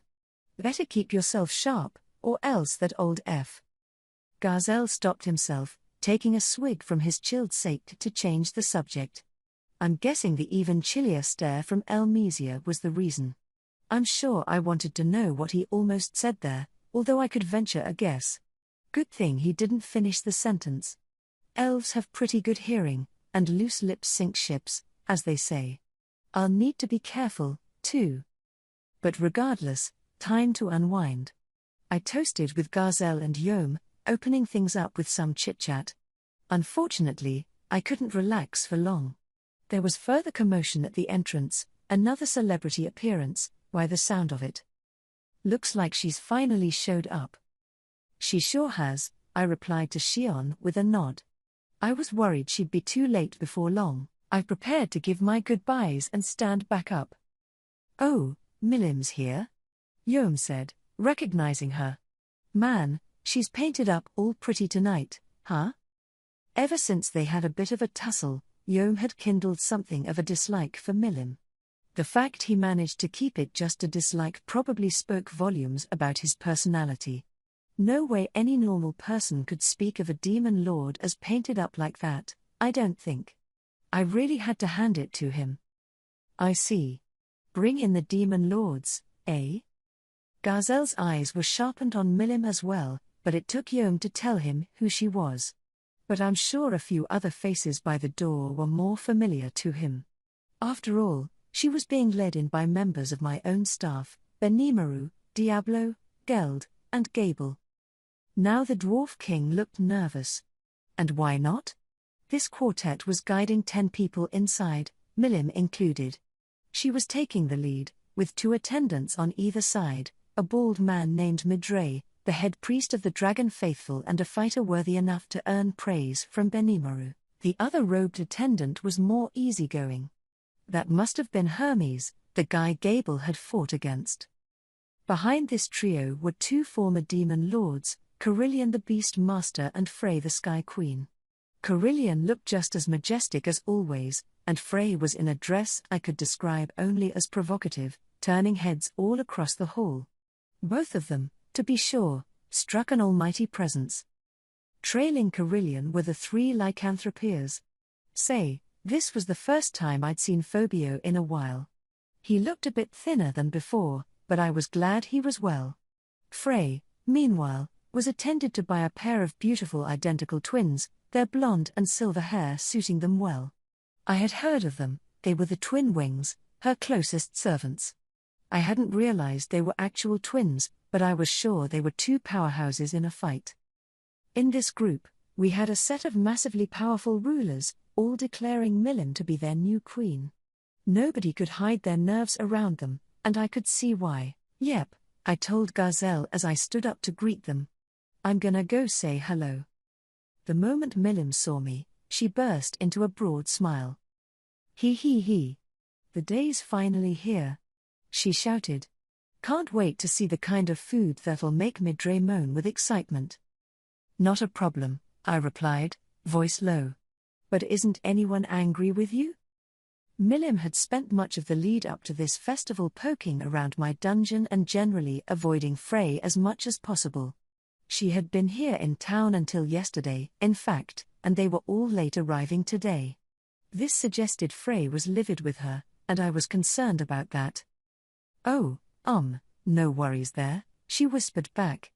I emphasized to Frey that I've built up my self-awareness as a ruler, so I was out protecting my territory the whole time, and she believed me. Judging by the sweat running down her face and the way her eyes darted around, I had trouble believing her. Frey was an intuitive woman. Milim had been busy protecting the labyrinth floors I assigned to her, not any of her own lands. If Frey finds out, then I could be dragged in through no fault of my own, but for now, I'd just have to believe in her. I'd have to, but no matter what, I wasn't involved, okay? Even if it means ditching Milim at the side of the road. Thank you for inviting me today, Frey said after I was done with Milim. I apologize for our tardiness. Then she looked into my eyes. Lady Milim, she furtively continued, our new master, was absent from my sight until this morning. It took some time to fit her for her ceremonial wear. Yes, I see. Well, I certainly don't mind it at all, so please enjoy yourselves for the next few days. I turned my eyes away from her penetrating gaze, talking my way out of my imagined predicament. As a slime, if I ever got nervous, it'd never be discernible on the outside. Now, I feared my eye movements made my inner intentions bleedingly obvious. Whenever I dealt with anyone as intuitive as she was, I could never afford to look them in the eye. Oh, of course. Here I am, leaning on you to build an entire new city for us, and now you've even invited me to this grand event. I have so much to thank you for. Frey smiled. The thanks helped me loosen up a bit. That was all it took to create new problems for myself. Well, I hope our food here is to your liking. And are there any ingredients you can't have? We do have chicken on the menu, but if that's a problem. It was only at that point that I realized the mistake I was making. Chick-en? Tension cut across the air like an icicle. Oh no, I thought, but it was too late. So Raimaru, are you equivocating myself with livestock? No, I didn't mean to. Frey was still smiling. The twin wings around her all but snarled at me. What a mistake. What did I just say? Loose lips do sink ships, they had just sunk mine. But as I agonized over how to react. PFFFT. Bwahahaha. Oh man, Raimaru, that was great. You're just the most incredible man ever. You, calling Frey a bird. That's just brilliant. Carillion, failing to read the room one bit, burst out in laughter. Yeah, Milim respectfully added, I could never do that. Stop it, guys. Quit giving me those sparkling, wonder-laden eyes of yours. May I ask what's so funny, Carillion? And you too, Milim? Now Frey was annoyed. I was clearly at fault. No, I'm sorry. That was a mistake on my part. I just thought you may not like poultry, but I see I was overthinking matters. At a time like this, a humble apology is your best bet. Trying to cop an attitude could lead to even worse disagreements later. So I tried to calm Frey down as best I could, bowing my head despite everyone around me. She reacted to this with a look of surprise. So Raimaru, you're exactly the sort of person I hoped you might be, I realized you didn't intend to insult me, but I just wanted to test your reaction. Now I know. Seeing how you hold yourself has doubtlessly helped Lady Millin grow and mature as well. The composed smile returned to her face. Millin was no longer a tyrant. She wasn't exactly a benevolent ruler, no, but at least she was willing to listen to people a little more, and Frey must have thought I was the reason, so she used my mistake to test me a little. She must have hoped I was an example for her to follow. Bowing to her, then, was the correct answer. If Millin was imitating me, after all, I should have expected Frey to test me. If I was a bad example for her, after all, she might have kept Millin from visiting me. I had to hand it to Frey. I thought she was a scary big sister type, but she really was looking out for Millin. As for bad examples. By the way, Saarillin. What exactly was so funny again? Would you mind explaining in a way I would understand? A wave of pressure crashed on Carillion's head. I could almost hear the sound of twisted metal when it hit home. Frey descended upon him with lightning speed, her graceful hand palming his entire head. In terms of muscle, Carillion could win out, but this eagle-like grip was definitely something Frey had over him. Wait a second. Ow, seriously, ow. Frey's arm was stiffened from her elbow to her fingertips. Her fingers grew into talons harder than steel, expanding in size as they dug into Carillion's head. Yeah, I bet that hurt. No, that. Really, I can't take any more. I'm sorry. Please forgive me. Despite their masters shouting, the three lycanthropeers didn't move a muscle. Phobio fidgeted a bit, clearly worried for Carillion, but the other two just gave the ex-demon lord exasperated stares. Yeah, Carillion could no doubt hold out a little longer, and given his obvious lack of regret, he probably had it coming, too. Are you watching, Millin? I asked. If you do something bad, you apologize, that's the correct choice, isn't it? Yes, I agree. And for that matter, I'll try not to get you angry in the first place, Frey. Millin understood what I was trying to tell her. She could play till she was pooped in the dungeon, but moderation was key. Take care of everything that needed to get done first, and that made your subsequent recreation all the more fun. If you could accomplish that, then great, just watch you don't cause offense like Carillion. Whoa. Come on. Hey. Stop chatting over there and help me. Millin and I nodded, the struggling Carillion serving as a fine example of what not to do. Don't just ignore me. Ow. His voice was fading from my ears. Thanks, Carillion, I thought as Millin and I waited for Frey to cool down. We'll never forget your sacrifice. Even as this little fracas was taking place, Shuna was fully carrying out her duties for me. All right, here comes more food, she said with a smile as she brought out all sorts of dishes, the crowd cheering her on. Putting Carillion's sacrifice behind us, we all moved on. Hey! He protested as Frey finally released him. Millin. Rimuru. I was screaming at you to help me. Oh, stop complaining. You're totally fine. Yeah, I agreed. Frey wasn't really serious, so it wasn't that big of a deal, was it? Carillion was clearly unharmed, so I felt safe saying that. Apparently, I was wrong. No, it was. From the moment she put her claws around my head, that knocked out all my skills. I think that's Frey's unique skill or something. If she used that on the likes of me, then it must seriously be love. I really didn't think so, but I didn't tell him. Shuna's cuisine takes precedence right now. The dishes were all placed on a single round table. Our attendants had reserved this set for Millim's party. Thanks in advance for this, Millim said to Shuna. Midray's a pretty stubborn guy, so I want something that knocks him on his butt on the first taste. He. I understand, Lady Millim, enjoy. Shuna smiled, putting Millim's mind at ease. They had taken a liking to each other, so Millim looked even more reassured than when I'd spoken to her. However, I have to say, Lady Millim, I am not impressed by you being taught all these blasphemous ways. The moment dinner was served to Milim's servant Midray, he immediately started chiding me. This was exactly who Milim was talking about in the letter she sent. Hermes, meanwhile, was looking at me, hands clasped together in a prayerful apology. He must have been worried Midray's words would anger me. The long-suffering type, I guess. I liked that. Watching us from afar, meanwhile, were the now well-fed nobility, busily chatting with themselves. It was chit-chat, yes, but it was noble chit-chat. Info-gathering was the name of the game, and right now, they were more interested in our exchanges than their own conversation. The question on their minds: how would the demon Lord Milim and her people react to the food they considered so tasty? Especially given how one of them, Midray, already demonstrated so little understanding of our efforts.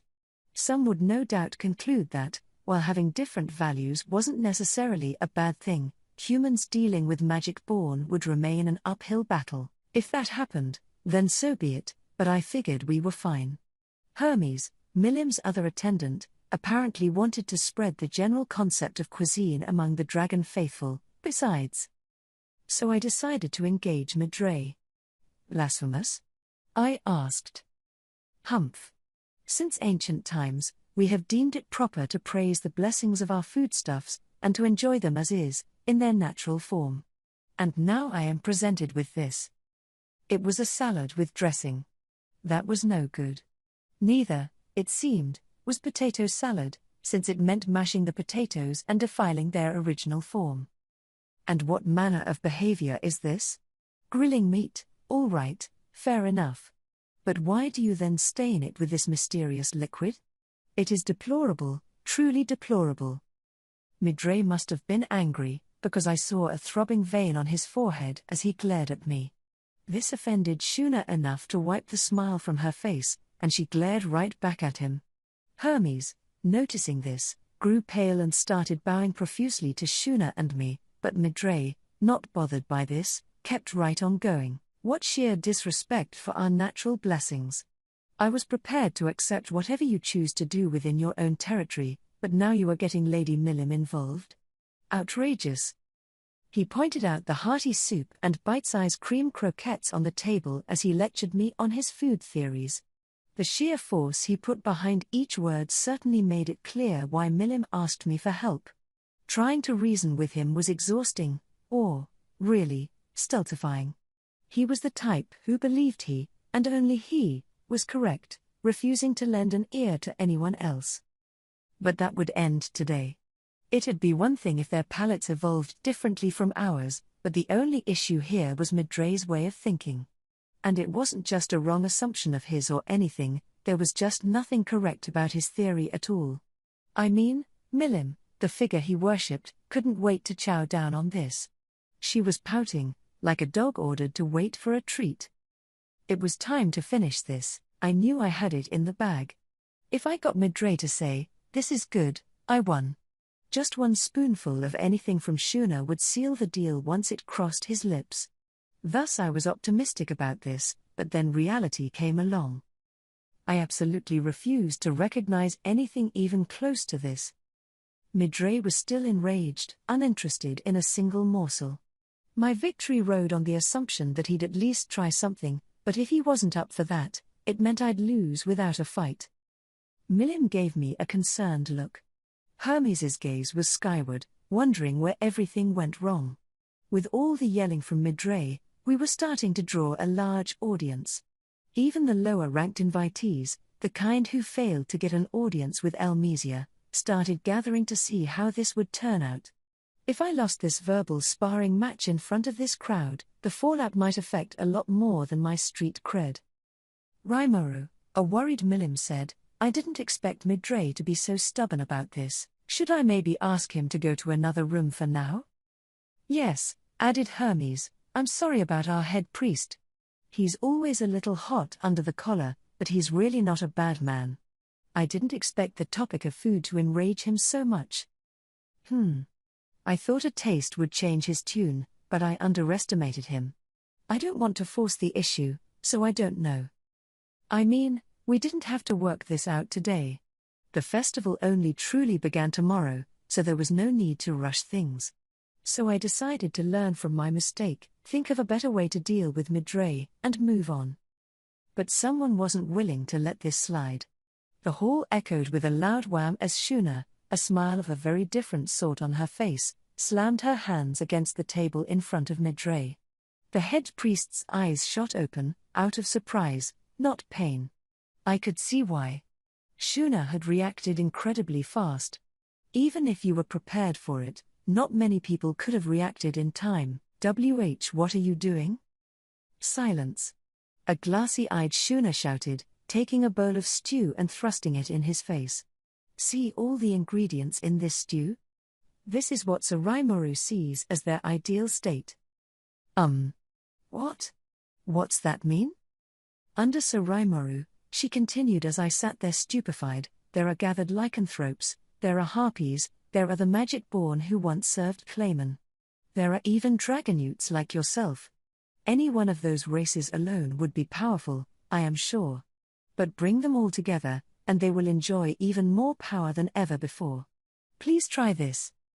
With unexpected force, Shuna made Midray grasp the spoon. Swallowed up by the momentum, Midray meekly brought it to his lips. And here I had given up. Shuna made it look so easy, and once we reached this point, the results were just what we expected. Exclamation mark. Abject surprise crossed Midray's face. What is this? Well, it's good, isn't it? Said Shuna. This is called harmony. Each individual ingredient tones itself down in order to form a complete overall taste. That's the fervent hope contained in this stew. Oh. And here I thought it was just a nice bowl of soup. It's good. Better than any kind of vegetable I've eaten before. This single spoonful has so much depth to it. Yeah, I could imagine. Compared to raw veggies, Shuna's cuisine is always gonna take the prize. To Midray, it must have been an unprecedented, revolutionary discovery. A red-faced Hermes said, I would appreciate it if you could stop looking at me like a poor beggar on the road. Very clearly, he didn't want people to think he was like his boss. I'd probably say the same thing. I knew all about people trying to do the right thing and their bosses shutting them down, and those very peons being held responsible anyway when things went south. I felt bad for him, so I gave him a reassuring nod for his troubles. Even as Hermes and I exchanged glances, Midray was finishing off the bowl of stew. If you understand now, a much sunnier Shuna told him, then very well. But please remember this, cuisine is about far more than this single bowl. After that stew, Midray seemed much more receptive to her words. What do you mean?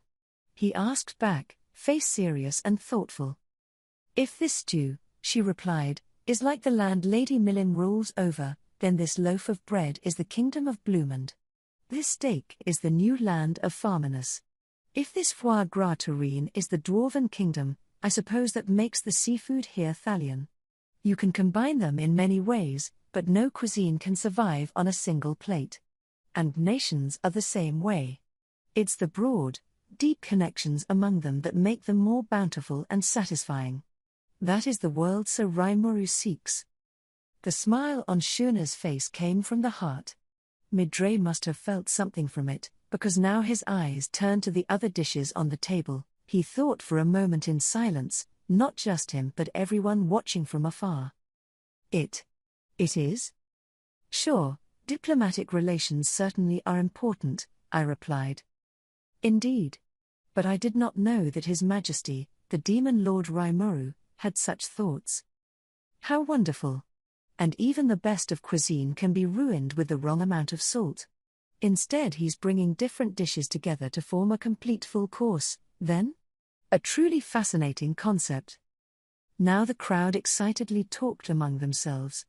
I couldn't say I thought about it that way, no, but Shuna's forceful persuasion must have spoken to their hearts in grand fashion. Considering the total lack of theme to the buffet food, it was really a stretch, but it worked. Honestly, Shuna had impressed me just now. Not only her speech but the glorious food that did so much of the talking for her. People like Midray, afraid of values different from their own, now found it in themselves to dream of a future where humans and monsters worked together, all thanks to the example of harmony within cuisine. Also, Shuna added, note that it takes more than simply tossing everything into a bowl and mixing it up. Her eyes turned on Shion behind me for just a moment, and I'll just pretend I didn't notice that, thanks. So now that we've convinced you, bear in mind that most food's best while it's warm. Lady Milim, Lord Carillion, Lady Frey, and all their attendants, please enjoy it before it gets cold. Her words were like a starter pistol to Milim's ears. She immediately dove in. Yes. This is great. That, plus her wide grin, was the answer she had for us, loud and clear. No need for grandiose vocabulary with her. One look at that face, and it was easy to understand. I see. I have been mistaken, and Lady Milim waited so patiently for me to realize it. The message came across to Midray, too. After far too long, he had finally seen the light. Now, Sir Midray, no need to feel depressed. You'll just make things gloomy for the whole table. Let's enjoy it while it's hot. Hermes' advice, not advised for the current situation, although he likely knew that full well and said it anyway, made a vein throb on Midray's head once more. What? Why is your head looking like a melon? Wah ha ha ha ha. Why be angry, Midray? Hermes is right. Besides, if you don't chow down soon, I'm gonna eat it all instead. PFFFT. Count yourself lucky today, Hermes. On behalf of Lady Milim and this fine food before me, I will forgive this affront. Smiles and laughter filled the scene, as if everyone, man and monster alike, shared in the same heart. You've got some little sister, I remarked to Benimaru when we happened to make eye contact. Don't I, though? I'm so proud of her. He nodded back, like this was a given. Shuna, who must have overheard us, blushed a little and headed to the back room. The feast was set to run from 6 to 9 p.m. that evening, but we wound up extending it another 2 hours. One reason was all the latecomers, the VIPs and such who had snubbed the event at first but ran over once news of Elmesia's appearance spread. The other was the, shall we say, excessively healthy appetites of Midray and Carillion's band. It was a long time before they finally said no more, for sure. But the reasons don't matter. In the end, it was a huge success. And so the pre-opening feast, despite a few unexpected bumps along the way, came to a close after providing results beyond what even I expected. Interlude. A late-night meeting. At midnight, after the banquet wrapped up, we held an impromptu emergency meeting. Right, I said, looking at the attendees. Sorry to get all of you here this late. I know we're tired out, but just hang in there a little more, okay? First, I wanted to thank Shuna for tonight's performance. Shuna, you really helped me out. Your food was excellent, and you even succeeded where Milim failed and convinced Midray to change his mind. Seriously, thank you. Shuna gracefully smiled back. No, she demurred, our menu succeeded tonight thanks to the support Mr. Yoshida gave me. Besides, Sir Rimuru, considering the great praise you had for Hakuro's seafood, I feel like he stole the show. When it came to preparing fish, cutting sashimi, and even whipping up sushi for hungry customers, Hakuro was far better than Shuna. It was almost like a second calling for him, so I didn't think Shuna was slumming by comparison, but she seemed a little peeved nonetheless, although she did accept my earnest thanks. Next, I addressed Mjolmal, my main man behind the scenes. Molly, how are the merchants doing? You run into any problems? A wide variety of products and goods was flowing into town from nations worldwide, for sale or use in our many pavilions. Riggett and Lilina were managing it all, and Mjolmal was tasked with handling the merchants coming to town with it. It's been nothing but smiles from them so far, sir. Seeing a town as majestic as this for the first time is dumbfounding all of them, and our attendees tonight were smacking their lips at the spread. We're seeing a great deal of farmers coming from nearby nations as well, so I think our efforts are really paying off. They're bringing a lot of fine goods, too, and I think we can build rather good ties with them. Mjolmal glanced at Rigard, who nodded back at him. Yes, as Sir Mjolmal said, they're bringing fresh fruits and vegetables, smoked beef and fish, and assorted rare handicrafts. Some are bringing livestock with them as well. I think we're well prepared for the festival along those lines. Rigard seemed assured that shortages wouldn't be an issue. We plan to use some of these imported goods, Lilina added, for our meals at the evening banquet starting tomorrow. Ah, that shouldn't be a problem, should it? No, I don't think so. However. No, it'll be fine. Mjolmal seemed about to say something before he clammed up. If he had qualms, I wished he'd follow through and talk about them. Whoa, say whatever's on your mind, all right?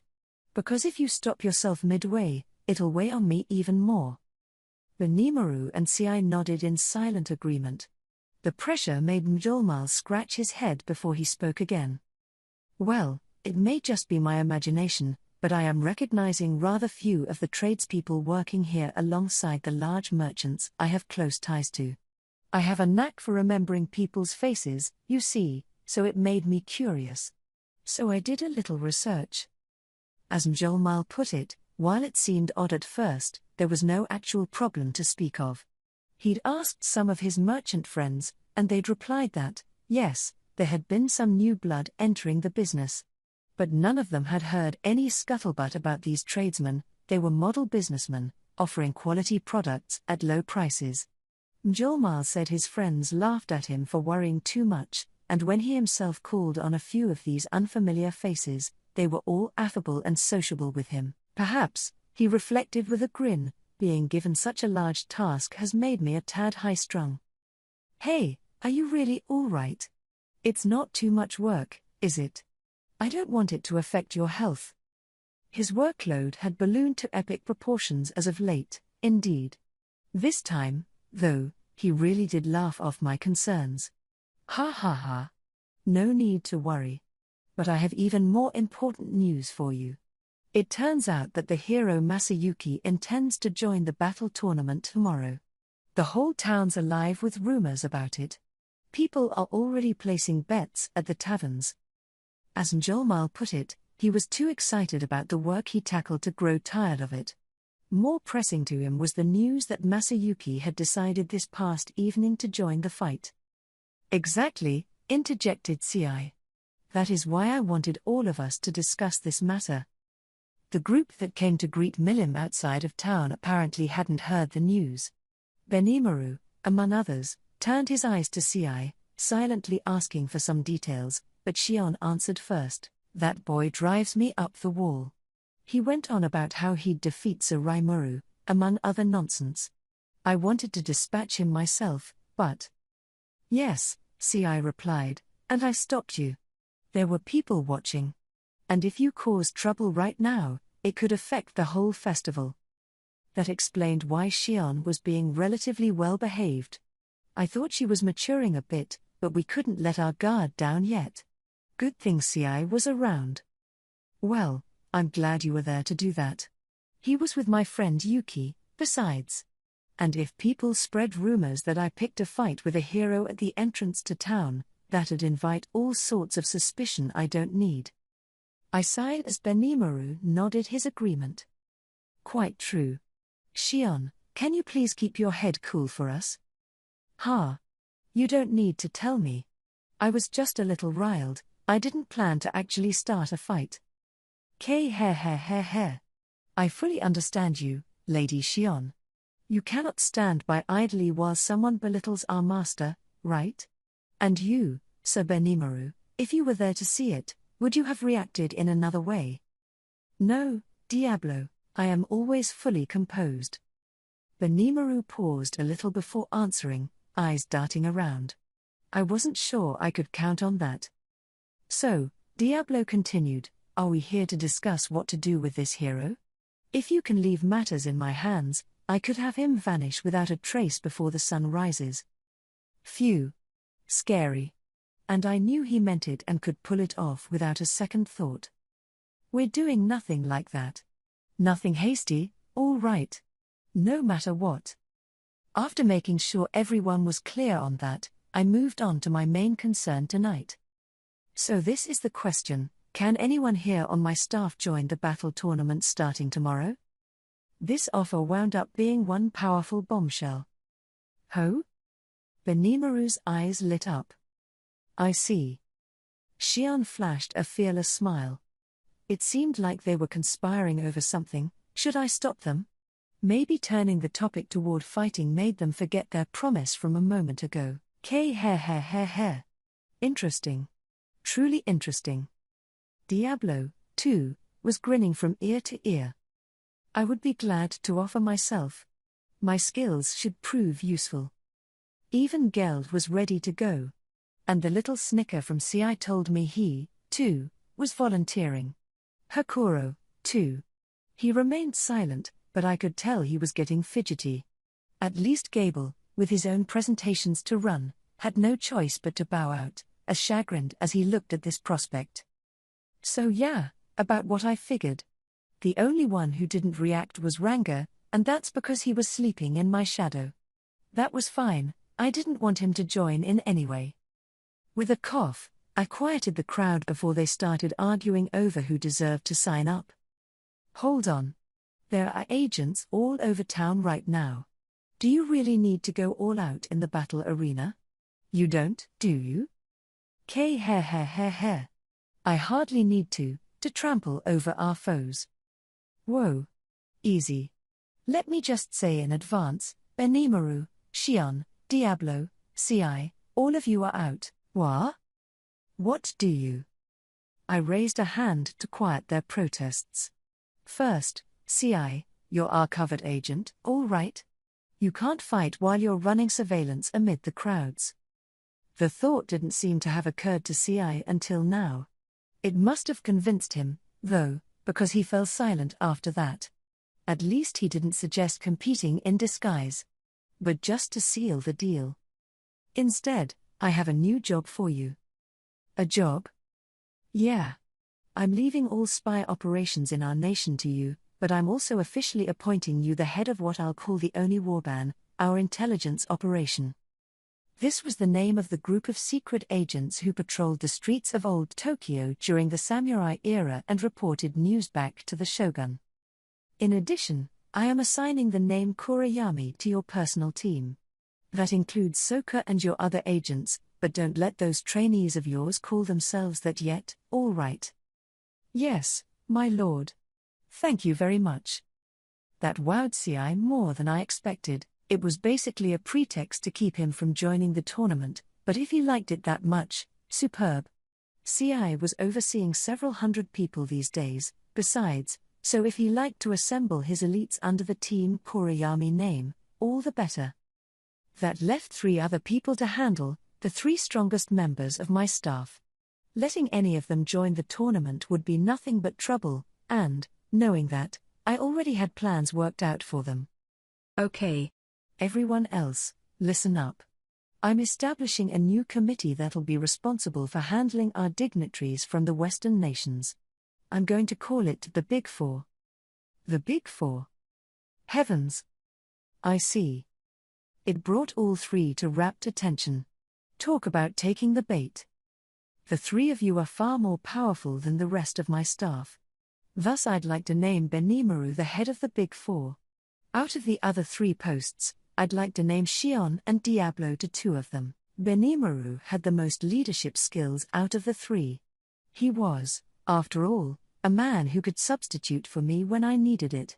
He was uniquely qualified to lead the Big Four, whatever this shadowy cabal was supposed to be doing. I tried to make it sound important, but the post was purely ceremonial, again, a pretext to keep them out of the tournament. Me as leader. I humbly accept this post. Great. He's on. I'm not sure I agree with Benimaru as leader, but hopefully you will reconsider after seeing my performance on the job. I will be happy to call myself part of the Big Four, so Raimaru. Xian was happy enough with it, too. I wasn't sure why the post gave her so much confidence, but if she was cool with it, we'd just leave her be. The Big Four. I aim to be strictly number 1 with you, Suraimuru, but I am still a new participant in your endeavors. I know it will not do to be greedy. For now, I will do whatever I can to approach your glory, Suraimuru. Was that a yes? Diablo could be such a handful sometimes. Regardless, they were all Big Four material now. Thank you for accepting my appointments. Now, you may be wondering why I banned you from joining the tournament, but your Big Four posts are actually related to that. How so, sir?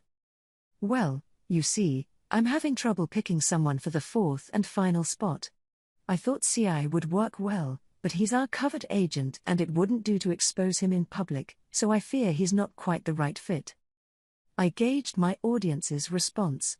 They seemed convinced enough. I saw a few nods. Thus I thought we could have a friendly competition. The rest of you here may join the tournament, and whoever wins the championship can call themselves one of the Big Four, in both name and substance. How about that? I pressed them for an answer. The meeting hall grew silent, everyone gauging how everyone else would approach this. But then I heard something unexpected from the crowd.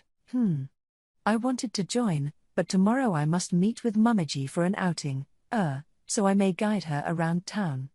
But, if you order it, Suraimuru. Hakoro, the guy I was counting on the most, recused himself out of nowhere. Someone as technically skilled as he was would be perfect for the job, but I guess the timing just didn't work out, and I wasn't about to order him to the arena. He really would have been the best person to gauge Masayuki's talents, but if I got in the way of a day out with his own daughter, he'd hate me for it. Oh, no, that's quite important, Hakoro. If you break your promise with Mumiji, she may never speak to you again. Well. I had a boss once who ditched an outing with his daughter for work reasons. He wailed about how it took a week before they were on speaking terms again. And here, meanwhile, we had a father and daughter who had only just reunited. If he broke a promise that early on with her. Besides, you're more like Benimaru's military advisor than Big Four material, a vice-general of sorts. There's no urgent need for you out there. Hakoro nodded, the praise deeply moving him. Thus, for his own sake as well, I excused him from the tournament. So which candidates remained? I have our science presentation to run, lamented Gable, but Sir Geld is stronger than I regardless. I will gladly leave this to him. Yeah, Geld was my last bet, wasn't he? Gable, busy with his own work, regretfully had to decline. Instead, he was placing his hopes and dreams on Geld. Very well. I will tap my full strengths to prevent the victory of this upstart Masayuki. He briskly nodded, answering the call. I had no issues with Geld's strength, of course. But as part of the Big Four? And all the glamour and glitz that suggested? I wasn't wild about that. I appointed Benimaru to lead the two problem children under him, but it seemed kind of mean to Geld to have him take the rear. But I'd worry about that later. For now, if he could just spar with Masayuki and see what he was capable of, perfect. As I thought about this, Riga suddenly stood up and spoke. I can think of someone else suitable for Big Four membership. Yes, you never knew what could happen in a tournament, depending on who you got paired with. Maybe having more than one participant on our side would be preferable, and if it was an A ranker like Riga making the recommendation, I could rest easy. Sure. I think Geld will be just fine, but who do you suggest? Sadly, my security duties prevent me from joining, but there is someone second only to me in terms of strength. Second to him? Oh crap. And that is Gobta. Oh, great. Him. Just as I feared. But the suggestion made Rigat nod vigorously. Yes, I'd have no complaint with Gobta representing us. Come on. He has proven to be quite a fine apprentice of mine. He's quick on his feet, and there is a vivid crispness to his moves. His core physical strength has not grown with his other traits, but using this tournament as an opportunity to grow could prove very exciting for him. Even Hakoro was pushing for him. My core staff had no reaction. I thought about asking the man himself what he thought about it, but ZZZZ, ZZZZ. Ah, good. Raring to go. No issues, then. Gobta was in the tournament. I wanted to end our meeting there, but someone else spoke up before I could. Master, I would like to join this test of skill as well. Ranga, who had woken up when I wasn't paying attention, popped his head out from my shadow, wagging his tail. You really can't, Ranga. This is mainly about armed combat, you know. Ah yes, Mjolmal added. We do have at least one summoner in the mix, so a summoned creature or two is not out of the question, but I still think Sir Ranga's participation presents a few issues. This tournament was a test of strength and skill, and there was no questioning Ranga's qualifications there. But his entry would deviate from the spirit of the competition a bit too much. Ranga looked reproachfully at Gobta as Mjolmal echoed my judgment. I knew he was downhearted, but I couldn't help him. I had to reluctantly put my foot down. In that case, I will give Sir Geld and Sir Gobta a bye in the first round and place them in the quarter-final seedings. We have over 200 participants in this tournament, so I think we'll begin by dividing them into 6 groups and staging a battle royale for each one. Wow. Over 200 sounded like a lot. Tomorrow was the qualifiers, and the 8 people who emerged at the top of them would make it to the elimination round the next day. The plan, at first, was to divide the participants into 8 groups and have each one duke it out all at once, the winner earning a quarter-final seed. We couldn't devote a huge amount of time to the first round, after all. With Geld and Gobta guaranteed spots in the quarterfinals, however, we'd whittle that down to 6 bouts. All right. I'll be guiding visitors around for much of tomorrow. Molly, keep up the good work with this tournament. I'm on it, sir. I nodded back. That was good to hear. I knew I could rely on him. And one more thing. Diablo, you're pretty well known to the international press by now, right? Yes, my lord. I've invited them to the Founders' Festival and am preparing measures to have them paint us in a positive light. I was always impressed with Diablo's thoroughness. There was no need to hide the guy, or his powers, any longer. In fact, a scary demon serving as referee for this tournament might even improve his reputation a little. Well, sorry for the trouble, but I want you to referee the matches.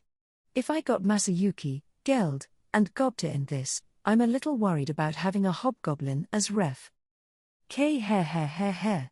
Certainly. Perfect. If anything weird happened in the arena, I was sure Diablo would work something out. Right. Sorry to take up all of your time. I know it's late, but for now, get as much sleep as you can. Yes, sir. This time, for real, the meeting came to a close. We all needed to get some sleep. The real thing was starting tomorrow. Chapter 2. The Founders' Festival. Following my audiences with the monster leaders of the Forest of Jura, my discussions with Western nations representatives proceeded without a hitch. We'd talk details with them at a later date, but for now, all signs looked pretty good. The rather bizarre banquet we'd held the previous night also went smoothly, even with the movers and shakers from all over the world attending. Really, it was a coup for us. But for the most part, I spoke only with people I already knew beforehand. Rigid and Mjolmal were handling the more practical side of things, talking to people and summarizing what they said for me.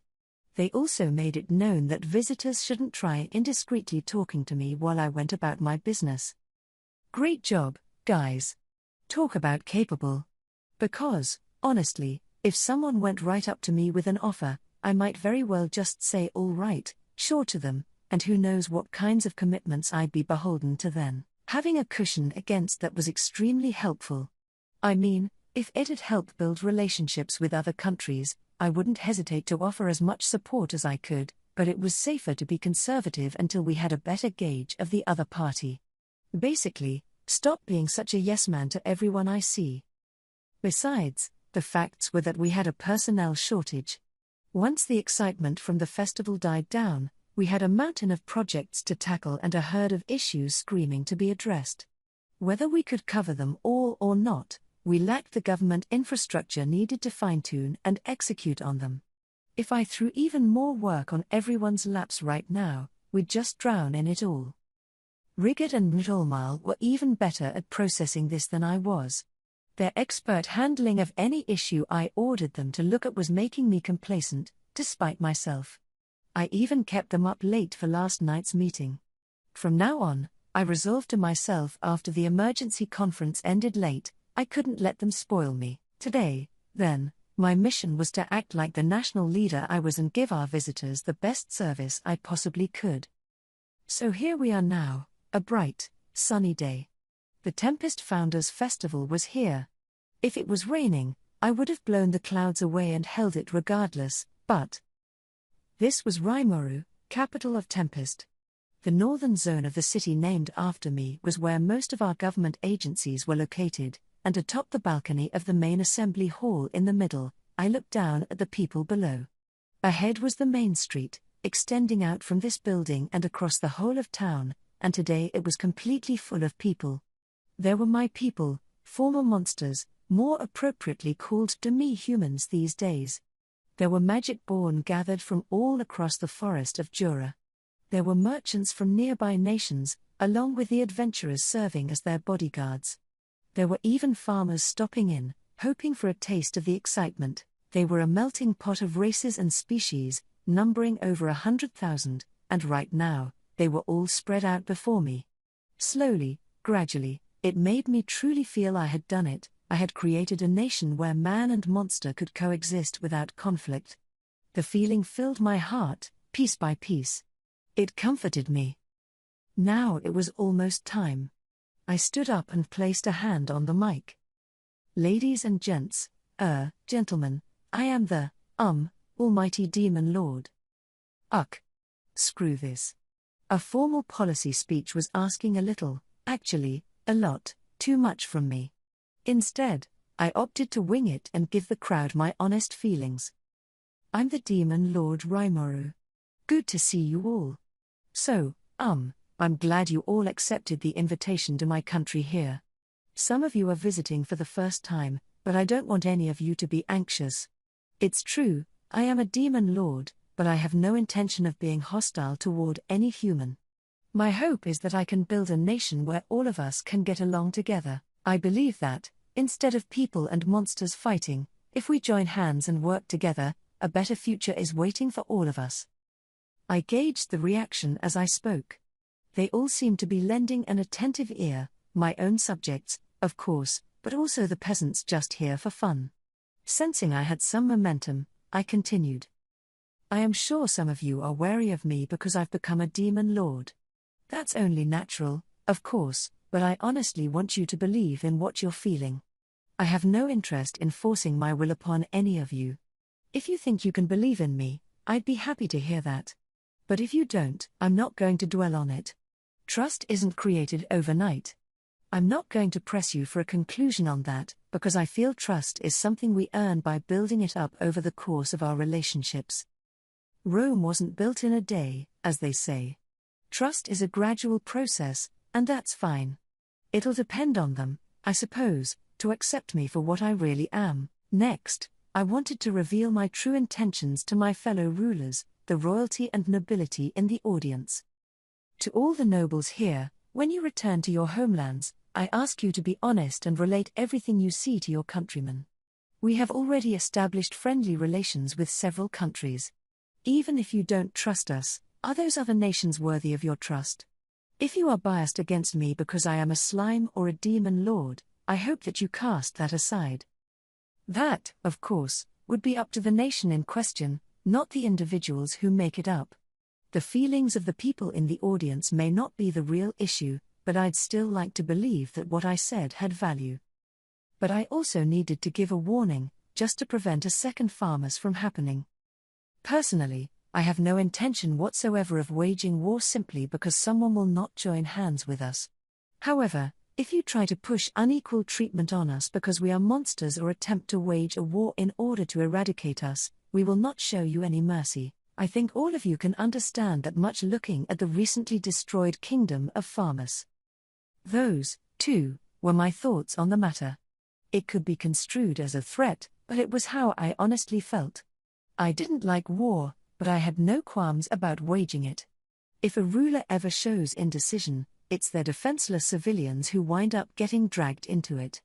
The entire role of a nation is to protect the lives and fortunes of its citizens. I had monsters gathering here because they relied on me, to say nothing of the people who'd be moving in before long. Keeping them safe was the most important job I had. A world without military power would be an ideal one, but that was an impossible fairy tale. People are free to dream about it during peaceful times, but rulers don't get that luxury. At a bare minimum, a nation is expected to be prepared to deal with any situation that could arise.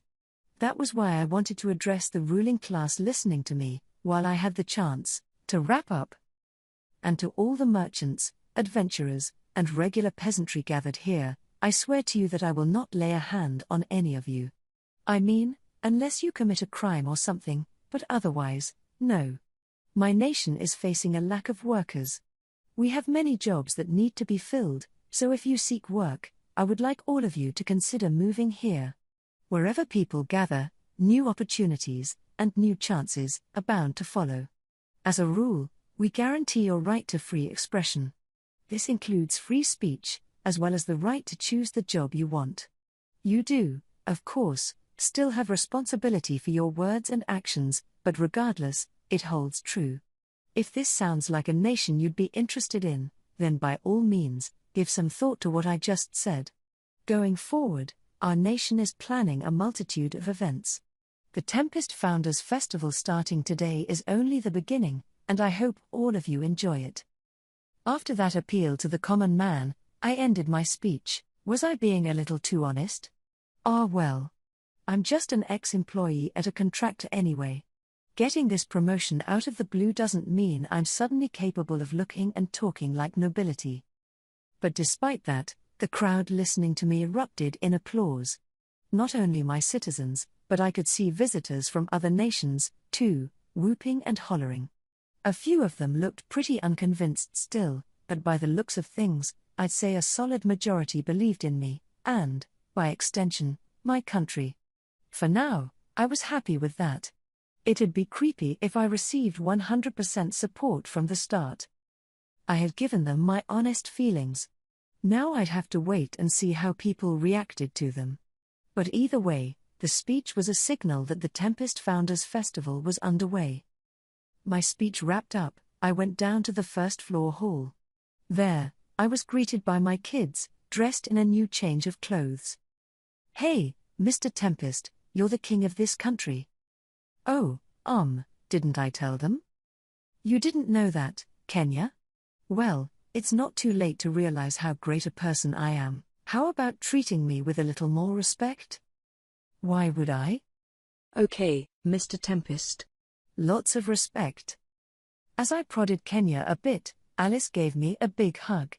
"Me too," Chloe shouted, adding herself to the pile. I laughed, patting their heads as I gently peeled them off me. Alice and the others weren't pleased, but I had only one body. They'd need to realize that before they started fighting over me. "But it's still a huge surprise," said Gale, Ryota nodding with him. "I mean, I was kinda suspicious yesterday, but..." "Oh, don't worry. I didn't become king until after I left you anyway. See why I was so busy now?" "Well, yeah. That's a pretty good excuse, but..." Kenya still wasn't too satisfied with this, but at least he was thinking a little about it. "So I guess we still won't see a lot of each other, Mr. Tempest?" "Oh, I'll come over when I'm free. Really, despite the looks of it, I'm more decoration here than anything." "What's that mean? Are you a big shot or not, man?" I tried to smooth things over with Kenya as much as I could as I went over our rules for this event.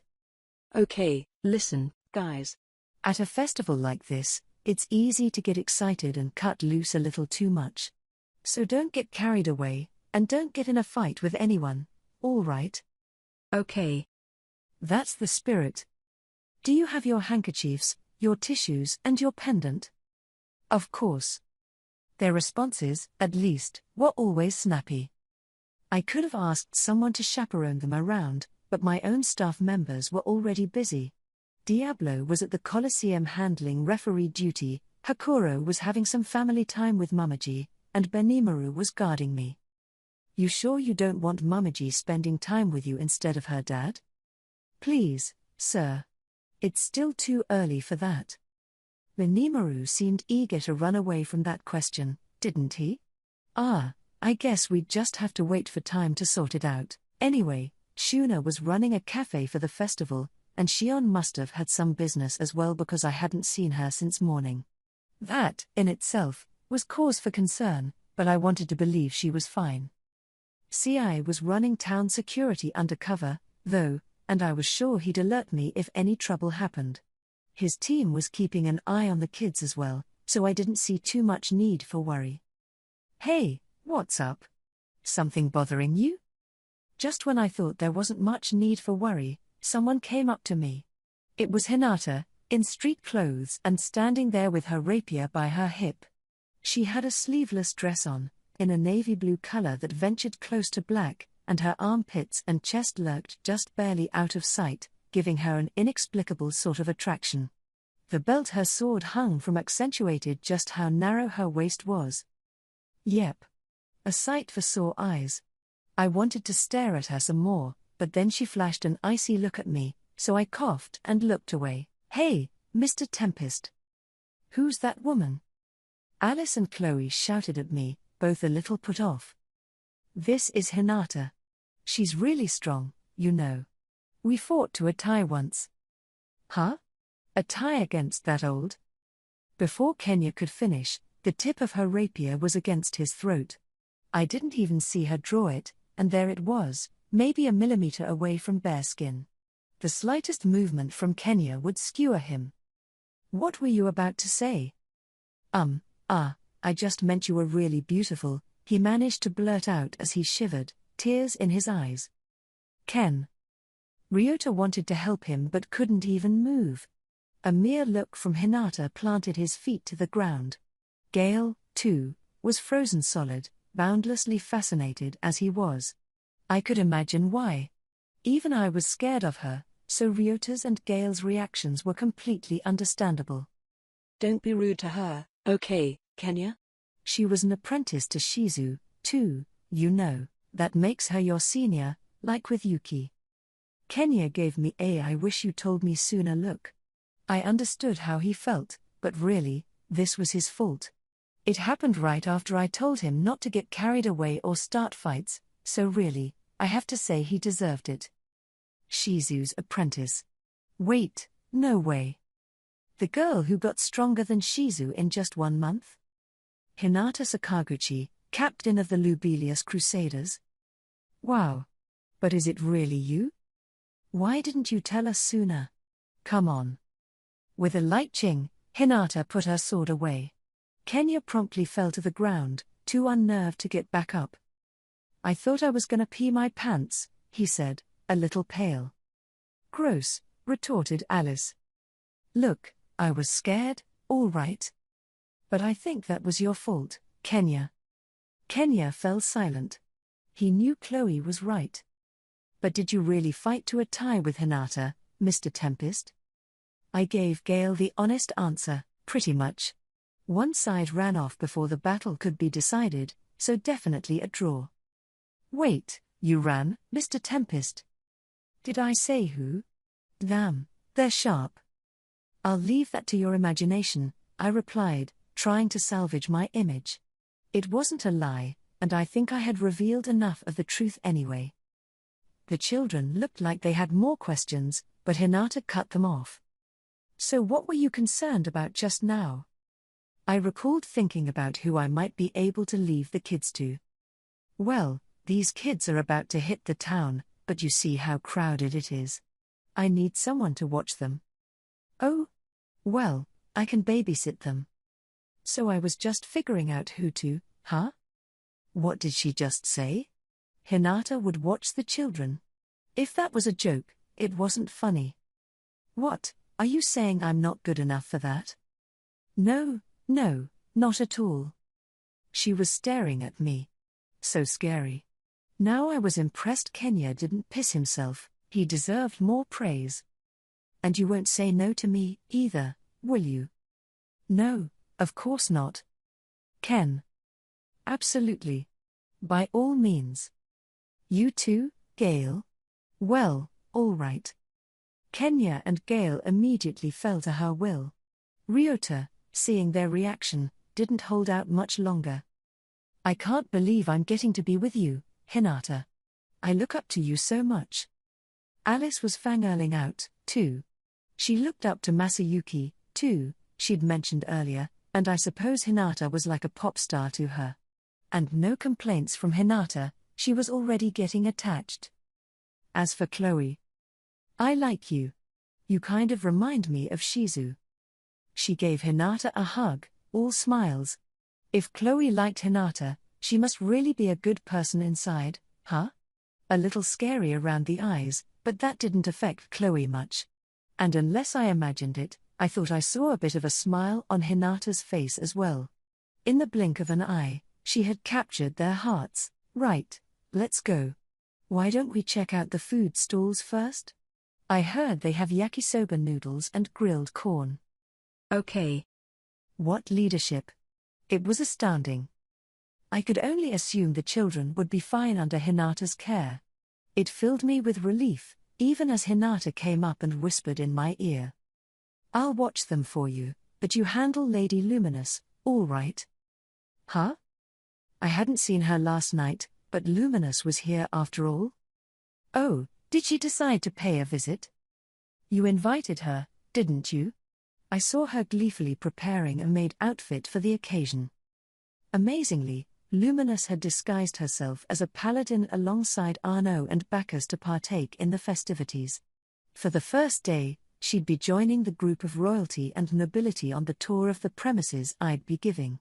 Paladins qualified as nobility, as the rule went, so she was perfectly fine being mixed in with the tour. Very shrewd of her, I guess you could say. She even stayed last night in the brand new church I had built in this nation. I had no idea at all, which just shows how well she had concealed herself. Thanks in advance, Hinata said as she went off with the children. Suddenly, I felt like I had much more to worry about.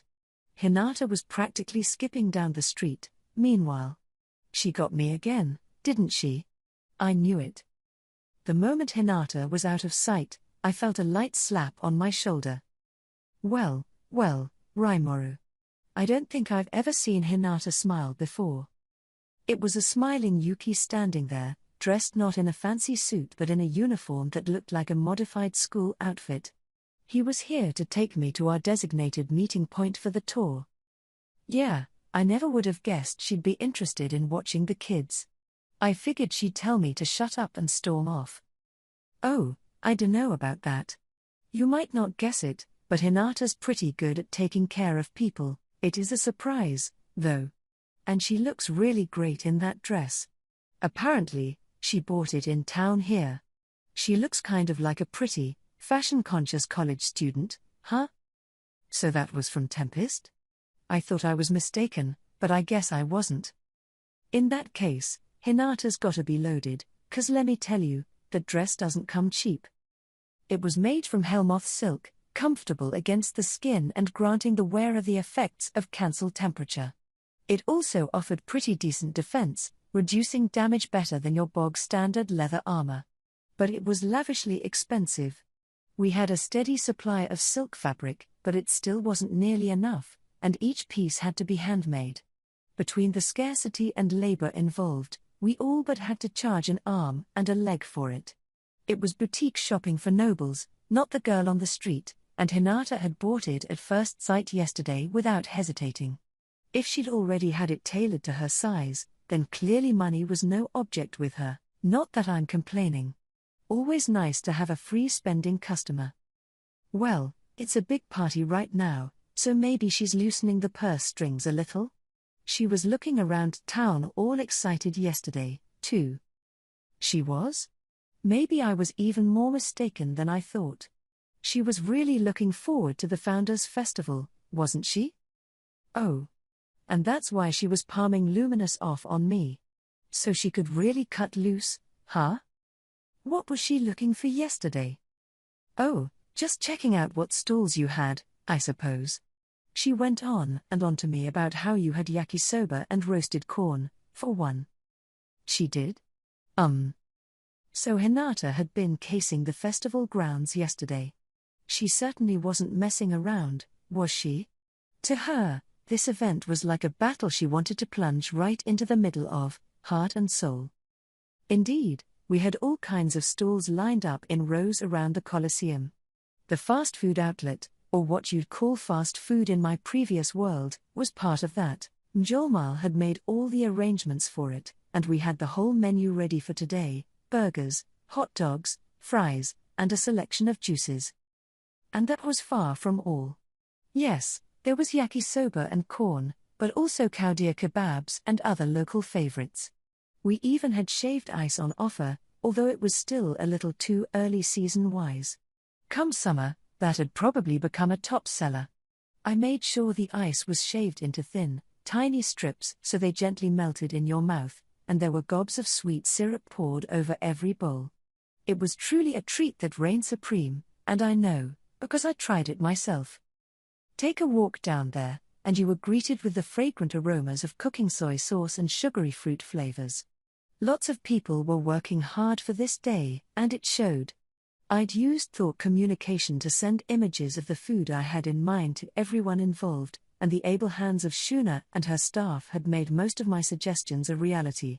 Then Njolmal worked out all the logistics for the food stalls, and, for some reason, Veldora was opening a grilled food joint of his own. Hinata, according to Yuki, had checked out the whole scene yesterday, deciding exactly where she wanted to visit.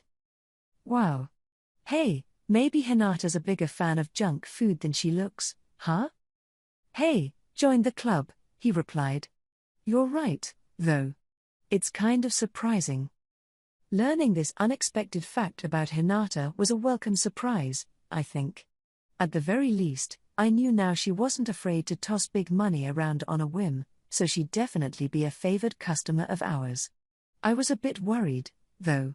Hopefully she doesn't set a bad example for the kids. So I headed to the reception hall with Benimaru and Yuki. By the time we did, Rigid was already going over today's schedule with a large noble contingent on hand. Ah, Sir Rimuru. That was an excellent speech earlier. Was it? Seeing Rigid look so happy about it warmed me up. Guess it didn't go so badly after all. Good, good. I returned Rigid's smile. Now, everybody, let me guide you to our first attraction of the day. He began to walk off, leading the group to our first stop, a building right nearby the reception hall. This was our concert hall, its interior remodeled at breakneck speed, but the results looked better than I expected. The high-quality seats were lined up in rows oriented based on our acoustic calculations. Our visitors each sat at their assigned chairs without complaint. Compared to Japan, I couldn't help but be biased against this world's level of culture. I'm sure people on the other side would think the same of me, but regardless, those were my feelings. There was a robust art scene, and this world didn't lose out to my old one much in terms of painting or music, but that applied only to the noble ranks. It served as a diversion for them, something on which to lavish money and time. Whenever a city developed itself to an advanced enough level, the angels would start attacking it, and thanks to that, the ruling classes tended to isolate and conceal scientific research to some extent. Art was the same way, and generally, patrons of the arts saw such work as something to commission and enjoy strictly for themselves. Personally, I think culture is something nurtured by all of society. There's genius lurking all over the world, and in such a close-knit art scene, that genius is not only hard to dig up but may likely not be discovered at all. Art, and creative activity, can be enjoyed only when one has room for it in their lives. It's almost too extravagant to expect that much from this world, but I wasn't willing to give up. I wanted to search far and wide for that hidden genius, and to achieve that, I needed to start by spreading culture from my own nation. This concert event today was our first step. A lot of musical instruments in this world resembled the ones I was familiar with. We even had a piano, surprisingly enough, Found in Clayman's mansion, of course. That demon lord was living a stereotypical life of nobility, and we uncovered a large cache of instruments in one of the many ornately decorated rooms in his manor. There were many among the monster races with an ear for music. There was a tradition for yearly festivals, for one, featuring flute and drum-based rhythms. And thanks to lending those instruments to the more musically inclined among my people, we were starting to see some budding prodigies. I had given some practice instruments to those interested, teaching the basics of reading sheet music. That was about as far as my own expertise went, but then my good friend Raphael stepped up. Between the music textbooks I had in Japan and the instrument-related knowledge from the library in this world, Raphael was able to collate all those data and put them together in a single volume. The guy was even able to rebuild knowledge I had long forgotten. I couldn't be more grateful. After that, of course, it had all come down to the monster's own efforts. It's really true, if you like something, you get better at it. And in a flash, we had monsters picking the instruments of their choice and improving at them by leaps and bounds. I also had some sheet music recreated from what I remembered from my past. I don't have perfect pitch or anything, but it didn't matter to Raphael, who edited and arranged everything just right. I'd worry about infringing on someone's rights, but copyright organizations, and the concept of copyrights, for that matter, didn't exist in this world. If someone finds out, hopefully they'll turn the other cheek for the sake of our cultural expansion. Violins formed our main inventory, accompanied by trumpets, kettle drums, and so forth.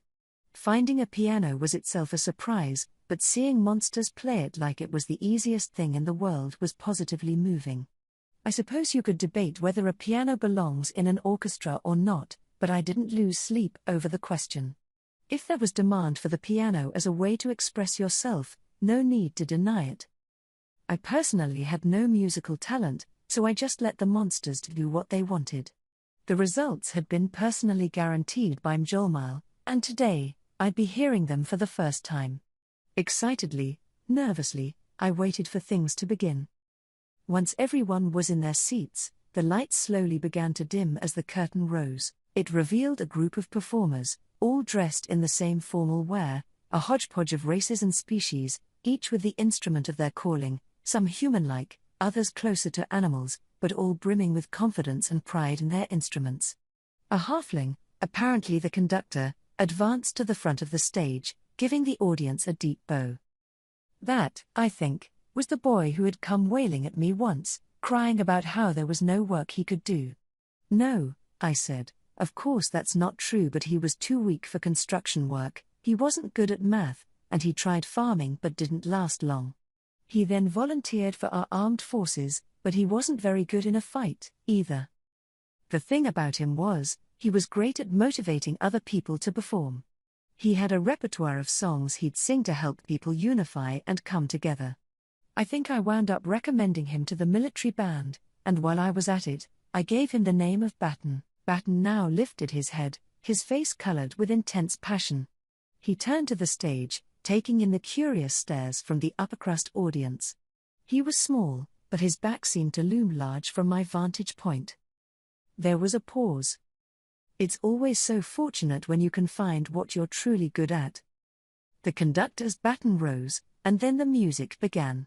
It started with an easy, gentle melody but then transformed, growing solemn and grave. Under Batten's conducting, the musicians moved in perfect harmony, each of them having discovered something they could be proud of as well. The music they played charmed the hearts of listeners, making them wonder if this exact moment was the best in their whole lives. It was classical, in terms of being from olden times, with the nuance of spanning generations to be recognized as a masterpiece. Some pieces soothed the heart, some sent it soaring to grand heights, some stirred up your courage. One masterpiece came after the other, created by this small band of geniuses. This group, some of whom weren't even literate, worked so hard to study the music, and now the fruits of their labor echoed beautifully across the hall. Nobody would dismiss them as useless now, and if anyone did, I think I'd punch them out. That's just how wonderful their playing was. I had gone to classical concerts maybe 2 or 3 times in Japan, but these guys didn't lose out to them at all, No. I never expected to see music played at such a high level over here. Yuki, too, closed his eyes and listened. I'm sure it was nostalgic for him. I almost wanted to start bragging to him. See? What do you think of that? As I thought about this, the sound came to a close.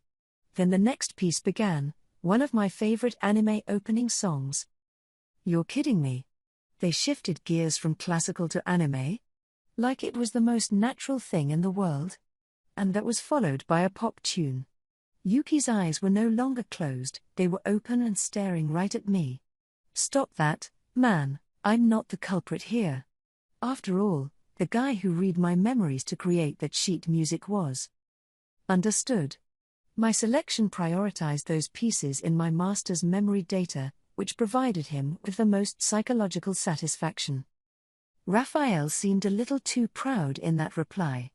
But I couldn't make any excuses. It was going so well, too. Now the effect seemed kind of ruined. I mean, I liked these songs, yes, but hearing them played with such solemn grandeur in a concert hall just didn't seem right at all. Yuki, no doubt thinking the same thing, began to snicker a little. But it was only Yuki and I who felt jarred by this. It made sense if you thought about it, but everybody else in the audience was listening to this music for the first time. They'd have no idea where it came from, and Raphael's musical arrangements were a perfect match for the scene. They'd have nothing to be suspicious about. And whether they were used to the classics or not, I could tell they were enwrapped with all this new music they were experiencing. The orchestral pieces dominated the hall, and the crowd was perfectly quiet as they sat there at full attention. The music from Beethoven, Mozart, Chopin, Tchaikovsky, Wagner, and other anonymous geniuses was charming the nobility of this world.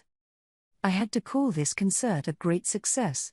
Anyone in attendance for this performance had to admit it, even if played by monsters. These tones, these melodies were sheer beauty. Even the anime tracks, in their capable hands, compared favorably with the historical classics, and the pop music grabbed your heart like it's supposed to, the rock revved you up like it's meant to. Thus, with enthusiasm taking hold among the audience, the final selection came to a close. It's over? The concert lasted only 60 minutes, but it felt so packed, like an eternity had passed. We had planned to end things here. Mjolnir told me he had arranged for an hour-long set in the morning and afternoon. Much of the audience wouldn't know a great deal about music, so we opted for shorter sets to keep their attention, without an intermission. This was an experiment for all of us, so we put these measures in place to keep the procedure as simple as possible. I was only briefed on this, the details were all worked out by the people in front of me. I was proud of them. Standing up tall, I was about to celebrate their success with as much applause as I could muster, when Batten bowed and swung his director's stick. Instantly, all the lighting was extinguished. The crowd began to nervously murmur, but it lasted only a moment. Then the spotlight was turned on a single on-stage figure, a touchingly sweet woman with light pink hair, Shuna. She was in a sleeveless party dress, bursting with an allure you didn't often see from her. And there was another with her, a beauty with purple hair, lit by another spotlight. Was that Shion? I didn't recognize her at first, what with the slip dress she had on instead of her usual business suit. Shion stood there like a fantastic vision, as if lit by the moon. Her dress took on a transparent feel depending on the light, revealing a sexier side you didn't often feel from her. She really was a dignified beauty, until she opened her mouth, at least, and this presentation further accentuated that beauty. They went up to the front, in their respective spotlights, and bowed deeply. That alone captured your attention, like a fine work of art, but seriously, what were they about to do here? I hated to think it, but... The spotlight moved, and Shuna moved with it to the piano, one that sat in place, untouched, the whole performance. Shion, meanwhile, picked up a violin. There was no longer any doubt. They were about to play a duet. Shuna, maybe I could picture as a pianist, but Shion at the violin? Were we really safe, having her play in front of such an influential audience? I recalled the assorted disasters she had engineered with her food in the past. If her musical skill matched that, it could spell doom for us all. Or maybe not? I mean, there was no way Shuna would allow that. And Mjolnir seemed so confident, too, didn't he? He was virtually staking his life on this whole event, and I doubted he'd let Xion throw a monkey wrench into the works. Let's believe in them. I closed my eyes, still a bit wary as I waited for the performance. It began with a slow piano tune accompanied by an intense, impassioned violin melody. Then suddenly, the tone changed. In a way, it felt more like a duel than a duet, but the extreme force behind Xion's melody seemed to reflect her own disposition, and Shuna's piano playing, much like Shuna herself, gently enveloped it. The intensity and softness intermingled, accentuating each other in impressive harmony. Ah! This was good. I drowned in the waves of profoundly expressive sound, shaken to my soul. This was different. It wasn't something you could accomplish with stopgaps. This was the result of innate discipline. It made sense, given Shuna's roots as an oracle and Xion's role in protecting her. Music is an indispensable part of any religious rite, and maybe that's why Shuna and Xion's melodies seemed to hit me right in the heart. Silence. The dreamlike moment was over. It seemed like forever, but not even 5 minutes had passed. When I snapped out of it, I attempted to give them thunderous applause. But before I could, I heard staccato clapping break the quiet. Darn. I was hoping to be first, but I had the rug taken out from under me. I joined the clapping, craning my neck to see whose lead I was following. Shockingly, it was Luminous, disguised as a maid in the employ of the 2 paladins in attendance. She heartily applauded the performers, looking gloriously satisfied. I tried to keep up, and soon, other clapping overlapped with ours. The reaction was cacophonous. Elmesia, heavenly emperor of Thalion, Garzel, king of the Dwarven kingdom, all the nobility of the western nations, Milim and Frey. Even Midray, a man I wouldn't expect to be very cultured. They all stood up and sent out their applause. This tradition of clapping was the same in this world, it seemed. I wasn't sure if a long-gone otherworlder had brought it in or if it was just always that way. What I did quickly learn, however, was that this world didn't have a custom of giving encores. Public artistry in itself wasn't a common thing, so I suppose that should have been obvious. Thus I assumed we were done here, but apparently not. Darkness fell on the hall once more, before the entire stage was relit and the orchestra, with Shuna's piano and Xion's violin this time, played one final song to round things out. Music, and art in general, has a way of tearing down barriers. Seeing this concert unfold, I wanted to believe, for just a moment, that there are things out there that everyone in the world truly can find wondrous. The concert was a monster hit. It was the only topic on visitors' lips as we retired to the reception for a light lunch. Wasn't that just wonderful? Ah, what can I say? I had my eyes closed, taking it in from start to finish. Me too. And who cares whether it was man or monster? Those melodies are still in my ears. Indeed. Quality is quality. That's all there is to it. Based on my eavesdropping, it sounded like high praise, and at least one member of the crowd was going up to me now. Sir Rimuru, I would very much like to hear this performance again. What can I do to gain such an opportunity, if I could? We'll be holding the concert regularly over the next 3 days, I told him, but I suppose we should consider a more regular performing schedule. Our song repertoire wasn't that vast yet, but I was sure it'd grow going forward. Having more chances to show it off would provide more practice motivation, besides. That was a fine performance, Luminous whispered to me as we passed by in the hall. I enjoyed it more than I expected to. Quite a compliment, I thought. She didn't strike me as the sort to offer praise freely. I should probably consider that a 5-star review. Xion was certainly a surprise, I commented to Benimaru. I'm sure she was. But, well, despite all appearances, Xion has always had a good sense of rhythm. She certainly seemed extraordinarily compatible with that violin instrument as well, and Shuna, too. I didn't know she could play piano, but she always did enjoy singing. It does not surprise me. It all made sense to him. He apparently knew they were good singers, and come to think of it, I remember them breaking out a happy tune or two as they went about their business. It made me realize, despite my intentions, that I still didn't really know everyone very well. After lunch, we had our science presentation scheduled for the afternoon. I followed Rigard as he guided the crowd of nobility, still keyed up from the morning's events. We passed by the concert hall from before, this time heading straight for the museum. Our destination was the historical archives inside, as much as it seemed odd for nobility to be in there. Gable and Vesta awaited us at the entrance. Being a former Dworgen minister, Vesta was immediately recognizable to a few in the crowd, eliciting murmurs of surprise. Vesta himself paid it no mind, flashing a smile as he greeted the tour. The two of them guided us into the building. Inside this case is the first healing potion that Sir Rimuru ever created. It is a complete extraction from hippocute herbs with all impurities removed. It boasts 99% purity, and while it is not quite up to the level of a revival elixir, its healing qualities are equivalent to a full potion. I listened to Vesta talk as we went along. Then I realized we had made a mistake. Vesta was offering valid, thorough guidance, yes, but to those without scientific knowledge, it must have been incredibly boring. I could already see a few people tuning him out, staring at the ceiling. And we had scheduled this all wrong. If we held the tech demo in the morning, everyone would be awake, refreshed, and perhaps more open to this guided tour. I didn't think we'd have so much disengagement anyway.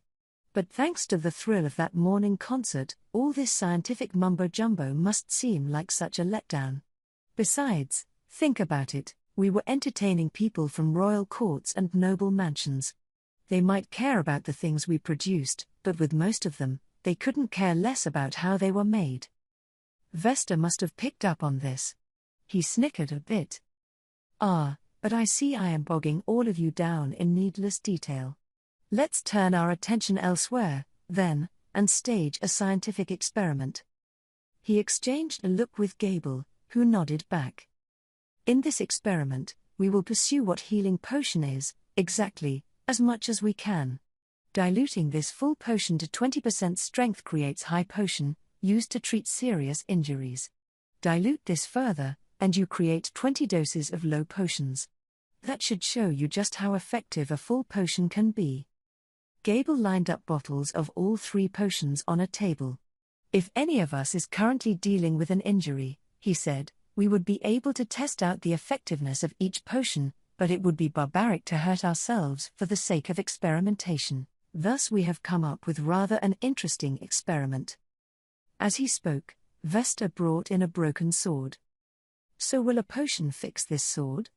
Asked Gable. Does one of you have the answer to that question?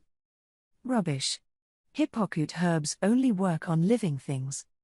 The shouted reply came from a man dressed in magician's garb, perhaps the court sorcerer for one kingdom or another. He totally dismissed the idea, and it looked like he had the intelligence to back up that answer. Gable laughed and nodded. Yes, of course. At the very least, there is no way this low or high potion could ever be effective against a sword. That much was obvious. There wasn't much need to stage an experiment. What was Gable, and Vesta, for that matter, getting it with this question? So the question is, how far does that rule apply? What do all of you think? More protests from the crowd. They must have thought Gable and Vesta were treating them like idiots. Things were even getting a little raucous. I know this wasn't what they were expecting, but sheesh, pipe down. But how far could you apply healing potions, huh? Well, they worked on people, of course, as well as animals, plants, and monsters. Where's the threshold, then, the boundary between effective and ineffective? This was actually kind of fascinating. Is being alive or not the main thing? Probably not. It was the presence of a consciousness that likely made the difference. Report. Plants have a consciousness as well. A consciousness has its roots in the soul, a collection of the spiritual particles that form magicules. Its presence, or lack thereof, is thought to be the difference. Right. Plants have wills, maybe they're not fully sentient, but they have a desire to keep living. But swords don't have souls, and therefore no wills. They're just things, so obviously. But hang on. Something just occurred to me. Didn't Kaijin say that swords do have wills of their own? No way? Heh. I would like to know as well. And the desire to know provides the entryway to new discoveries, indeed. And trust me, I ordered him to not conduct this ridiculous experiment at first. I called him a fool in my mind, for that matter. But I was the only fool in the room. I was so bound by the laws of common sense, I forgot my original drives as a researcher. Vesta smiled warmly as he sprinkled some full potion on the broken sword. Then, just a little, but enough so that everyone could see, the sword reacted. ? And here is the answer. While it does not fully rebuild the sword, we are clearly seeing the early signs of repair here. Are ridiculous. I can't believe it. Healing potion could be used for this? The tour group couldn't hide their astonishment. I could see why. It flew in the face of common sense, you'd have a hard time not being surprised, and that included me. I had no idea they were conducting experiments not even I could anticipate the results of. They didn't give me any report on this, which only added to the shock. Of course, you will only see these effects on arms and armor that matured past a certain level. The weapon must be made of magisteel, at the very least, and it will not give a reaction unless it has been used regularly by its owner. So it'd have no effect unless the sword had a will instilled in it. Why, Garzel asked Gable in his low, stentorian voice, did you want to know something like that? It's simple, my lord. I found it difficult to believe that plants and vegetation growing in the wild have wills of their own, but after experimentation, we found that healing potions work perfectly fine on them. Now that we had full potion mass manufacturing underway, there was a decent quantity to work with. Thus they had been trying it on all sorts of things. Certainly, the desire to learn was the first step toward new discoveries. I recalled the experiments we did in grade school science class, challenging ourselves to do things that seemed pointless at first. Gable had that same spirit, the first things to just try it out. So it worked on plants, restoring damaged tree bark and producing new buds from broken branches. I then remembered the existence of dryads, Gable said. Vegetation may have only a weak consciousness at first, but over many months and years of life, they can evolve into powerful monsters, can they not? But as I thought, this may only happen under certain conditions. Around half the audience was taking a keen interest in this explanation. I'd expect the more quick-witted among them to be fascinated, yes. This was the kind of research I'd normally want to keep confidential, after all. Should I let Gable keep going? The thought, as mean-spirited as it felt, crossed my mind, but I hurriedly brushed it away as I listened on. The only things that react to healing potion are those already intertwined with magicules. Things with no magicules to them at all show no reaction in our testing. What this means is that magicules house consciousness itself, or, at least, the two are deeply related, yes. And when Sir Gable presented these data, it led me to reconsider my thoughts as well. Soon, a question arose in my mind: what are magicules? Magicules were one of this world's unique substances, freely spread around the atmosphere like oxygen. They were the engine for all kinds of mysterious forces, and people could wield them to do their bidding, to some extent. So we have a sample from a certain plant here. And over in this other room, I can show you an enlarged picture of it. We followed Vesta to another room, a large, spacious chamber with chairs lined up in rows, something like an AV-equipped college lecture hall. It had a projector, still in the trial testing phases, and there was a stretched-out white sheet on the wall to serve as a screen. Garzel curiously observed the projector but remained politely quiet about it, realizing now was not the time. That's Garzel for you, mature enough to pick the right time and place. Once everyone was seated, Gable turned on the projector, a device with light-based magic inscriptions that let it project color images on the screen. The chamber's lights dimmed as the image appeared, surprising a few in the audience. Take a look at this image, Vesta said, ignoring the chatter. It shows the structure of the plant sample you saw before. And this is the structure of some grass, the type you see growing anywhere. He placed the enlarged images next to each other. I didn't get why Vesta was acting so haughty here, a certain plant and so on. What's his aim? Are they not the same? I don't see any difference. No, me neither. Why aren't they the same? The voices in the crowd were met with wide agreement.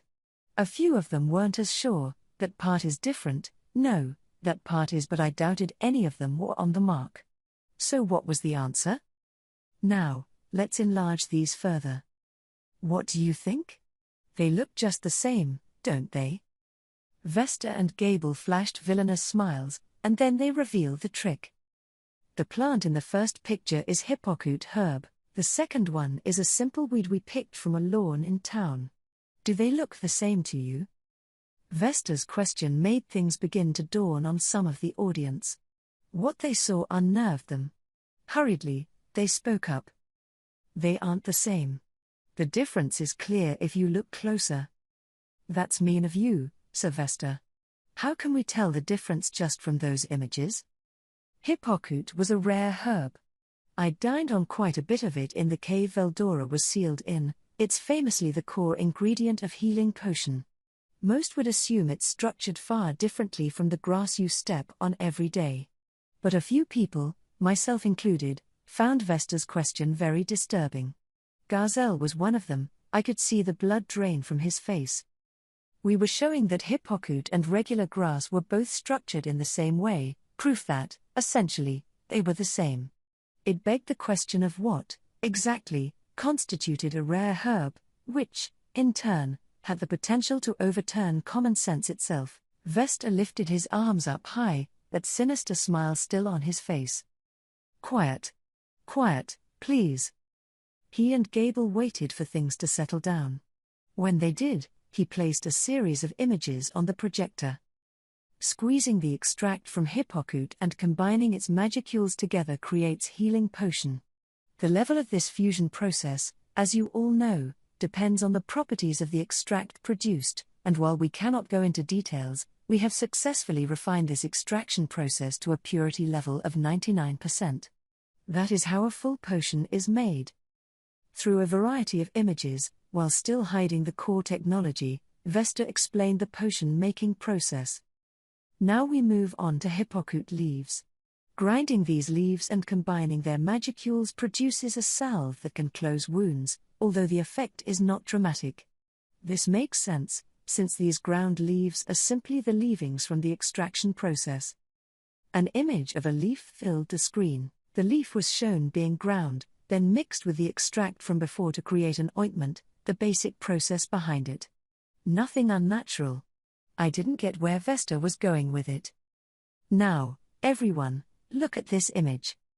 On one side, you had leaves from hippocute herbs grown in our cave, on the other was regular grass. They looked totally different.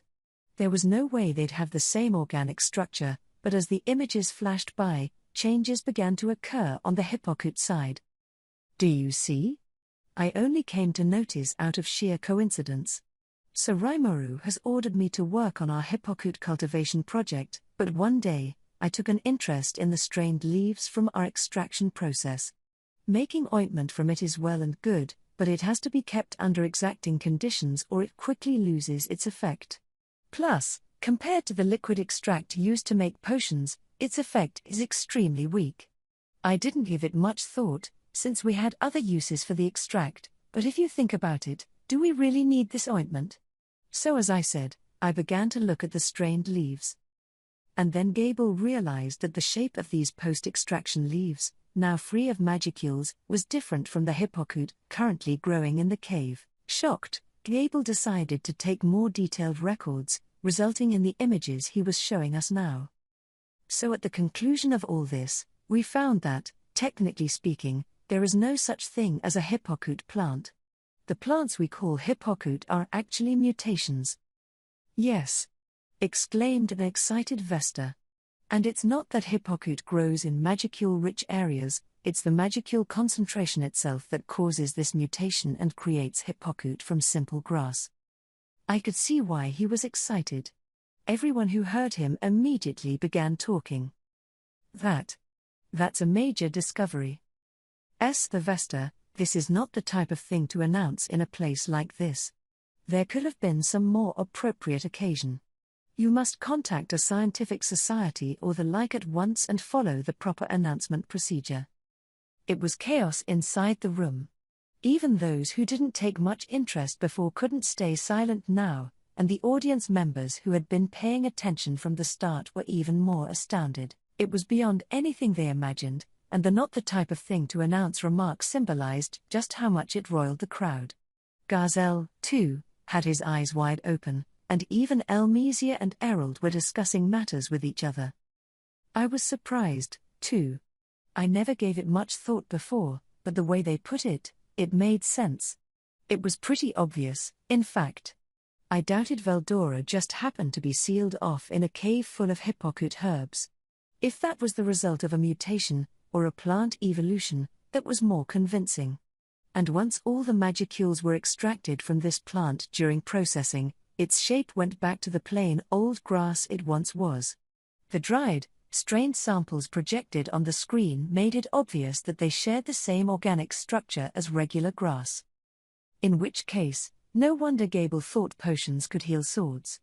Metal might mutate into magisteel ore, just like grass mutated into hippocute, and it was that ore that was processed to make magisteel weapons. Put the pieces together, and anyone would wonder if healing potion could work on magisteel as well.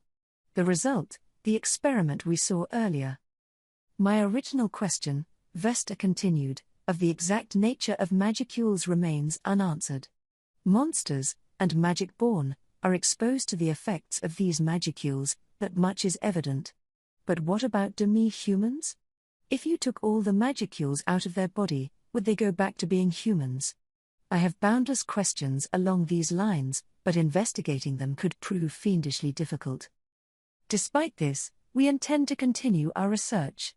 And in this land, where some of the world's greatest minds are gathering, we promise to keep pursuing the answers, and with that, we close our science presentation. To everyone who came out to attend, thank you very much. Gable and Vesta bowed and spoke in perfect sync.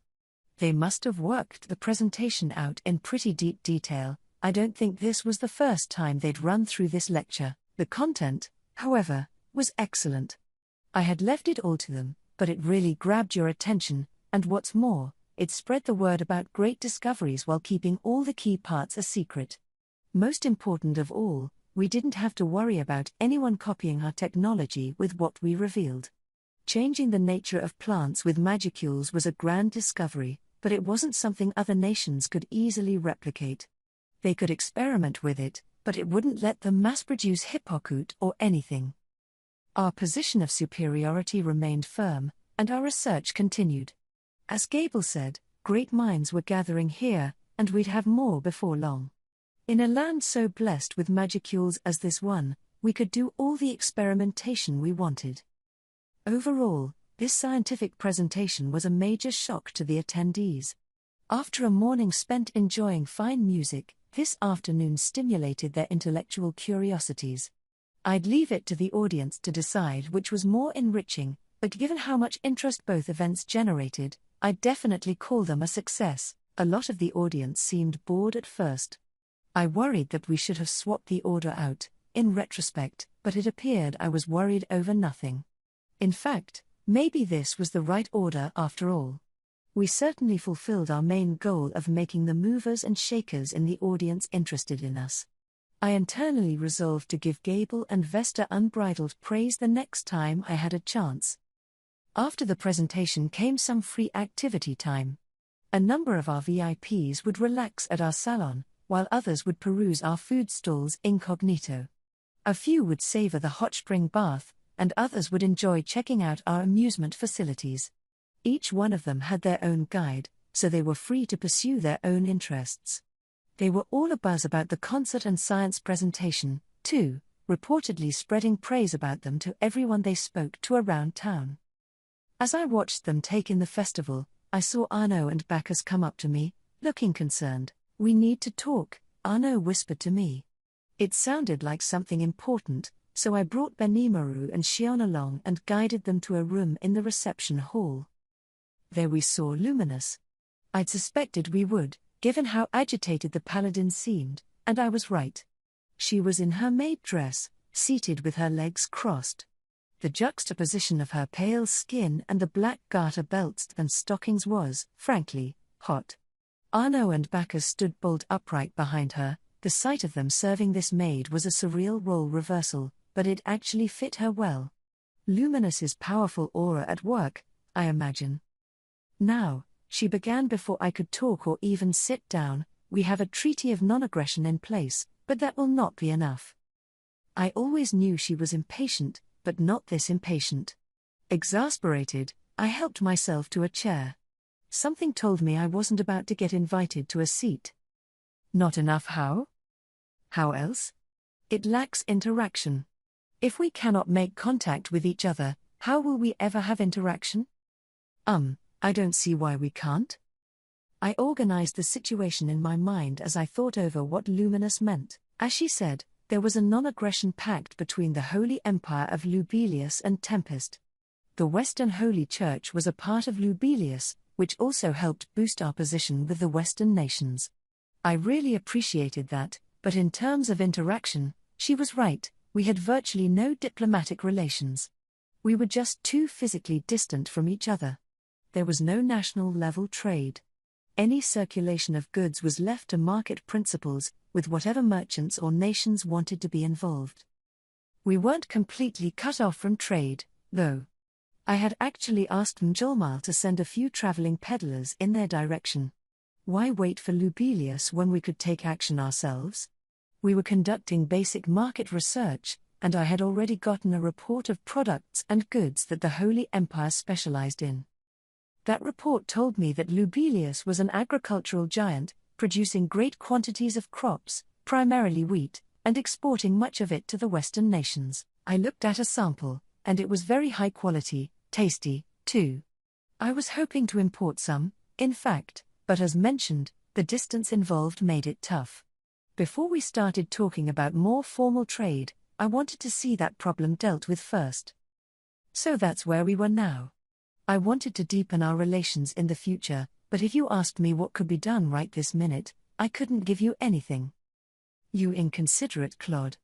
Or are you toying with me? No, that's not it at all. Luminous gave my harried reply an irritated sigh. When I say interaction, I mean cultural interaction. Frankly, I underestimated all of you. The people under our protection in Lubelius lack a great deal in the way of artistic talent. Meanwhile, although I expected little, your musical presentation earlier was impressive. I have reconsidered my views of you today. Whoa. Heaps of praise. She had a few kind words for me as we passed each other earlier, but I guess she really did like the concert. And now I understood her. Today's musical performance finally made her recognize our talents. I imagined Luminous had some kind of musical band, and presumably she was talking about an international exchange with its members, to help improve both of us. There are some among the vampires who are artistically inclined. They carry on the heritage of our old music while working on new creative endeavors, but lately they've been stuck in a rut. I think some input from visiting creators of your realm would be a fine catalyst. I had it right on the mark. And really, I appreciated the request. An experience like this always enriches the heart and mind. And if you want to improve your cultural activity, interacting with other people was the best inspiration you could feed on. I like that idea. We couldn't ask for anything better. I had no reason to turn her down, so I readily agreed.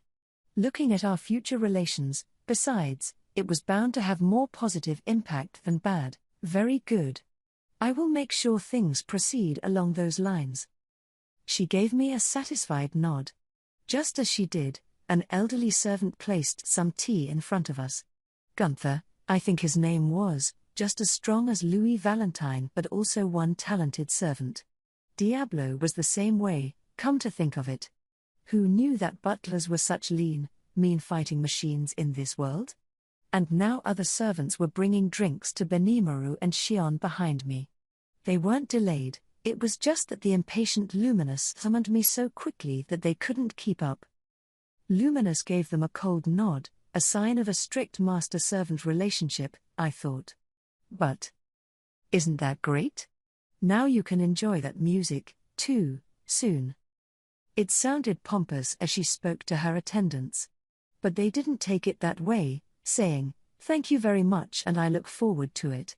In return, they looked happy enough to me, so they definitely meant it. Their attitude to Luminous was based on respect, it seemed, not fear. I found it odd at first, and then I looked closer and realized they were all vampires. Their auras were wholly shut off, their powers restrained to the point that they were indiscernible from regular people.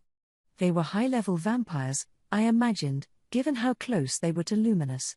Just the few of them here alone could easily topple an entire nation, I'm sure, and here they were serving tea to us. The world can be one irrational place sometimes.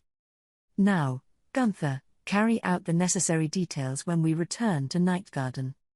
Yes, my lord. Luminous nodded and took an elegant, silent sip of tea, a beautiful showcase of manners, one you'd want to teach to a debutante. Ah yes, she brightly said as I stared enrapt at her, that scientific presentation was quite interesting as well. Dissecting the effects of magicules is quite a fascinating idea to come up with. There are those on my staff with a rather odd interest in research. I was thinking we could send them here, but would you mind that? I asked for some more details. The way she put it, there was still little in the way of cultured civilization among the humans who lived on the surface of Lubelius, but the underground mainland boasted a fairly decent level of technology. Oh, that's surprising. I thought you wouldn't be so secretive with all that. I dislike causing trouble for myself. If we were too conspicuous, we feared that a cursed lizard would find us, remember.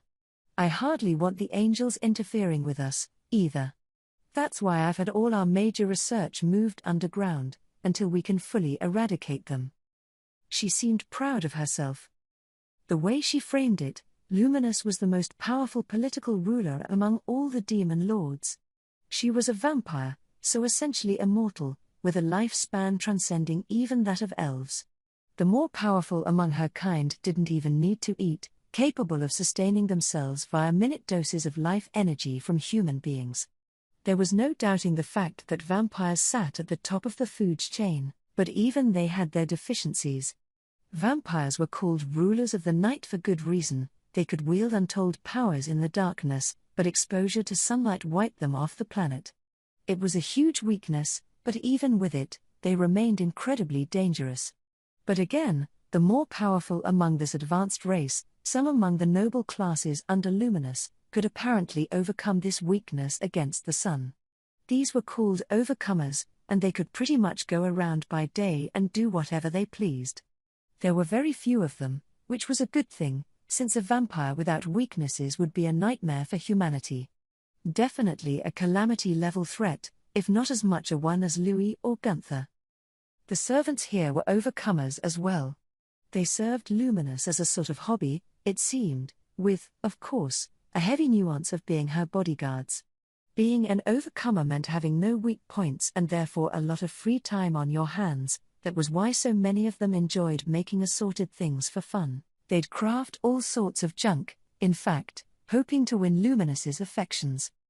To be honest, she said to me, it's dreadfully irritating. I have ordered them to develop something more useful, but they're too fixated on their own ideas, I suppose. They've made no progress whatsoever. I would love for you to take them in and give them a little education. I wouldn't mind that, but of course I'd have qualms about the whole thing unless I got to meet Luminous's candidates. Being an overcomer meant enjoying life in the ruling class. Someone like them traveling to Tempest for study could lead to problems I had no way of predicting in advance. Luminous, perhaps seeing my indecision, made another offer. I'm not asking you to work for free, of course. Perhaps I could offer a skill to you. A skill? Yes. The secret skills of faith and favor. What's that? Sounds really cool. Or at least cooler than the kinds of skills I came up with for myself, such as relearning how to get drunk. What are those? Oh, it's quite simple. She gave me an evil, complacent smile. It allows those faithful to you to harness some of your powers. Whoa. That sounds dangerous. If she taught me this around all these people. Report. Luminous has used spatial severance to isolate your location. Raphael neatly pointed it out, cutting me off before I could get worked up. That would explain why I couldn't hear anyone besides ourselves right now. She really was a pillar among the strongest of demon lords, setting off skills just came naturally to her. So you'll teach me this in exchange for allowing your students to come here to live for a while? Am I understanding that right? You are.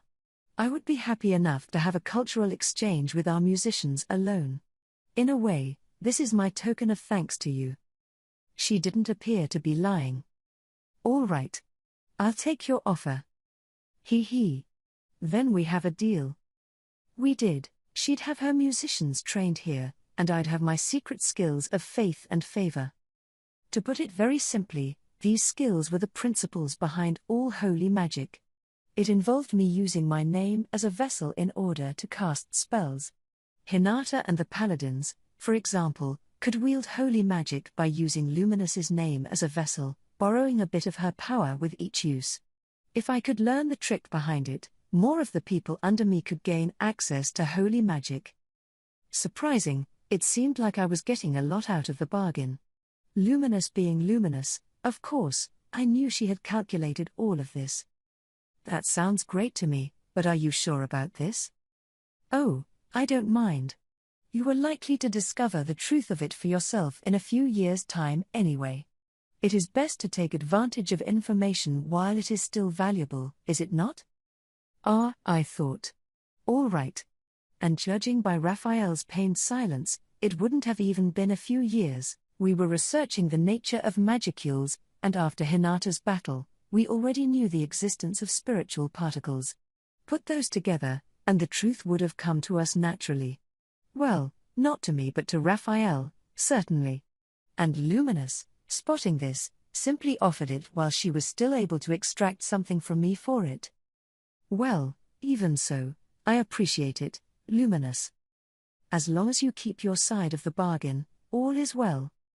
Attempting negotiation with Luminous was still too heavy a task for me. This time it didn't hurt me, but I'd have to think things through more carefully from now on. I mused over this as I shook hands with her. Thus our budding orchestra would be traveling to Night Garden shortly, while the noble overcomers serving Luminous would be coming here for research purposes. Once Luminous deactivated spatial severance, we relaxed a bit, as if nothing had happened. I kicked back and enjoyed my tea, listening as Luminous gave me her review of the morning's concert. It seemed like she was more enthusiastic about exchanges of the musical, and not scientific, sort. Most of her questions involved our orchestra and when we could get them over to her. Then, at the end. By the way, Rimuru, there were some rather disagreeable people among the dignitaries you invited. Were you aware of them? She acted casual about this, her tone unchanged. I wondered what she meant for a moment, but it had to be her way of warning me about something. I guess it wasn't my imagination after all. Ah yes, that pair? If you don't shirk your duty and keep your wits about you with them, then very well. But I do hope you will make efforts not to denigrate the good name of the octagram. That was her way of signaling the end of our conversation. I nodded at her and took my leave. After my spontaneous conversation with Luminous ended, it was time for dinner. For whatever reason, Yuki, Hinata, and I were assigned to the same table. They were all smiles with each other, busily discussing the day's events and virtually drooling at all the food brought in. I could hardly wait to dig in myself as I listened to their reflections.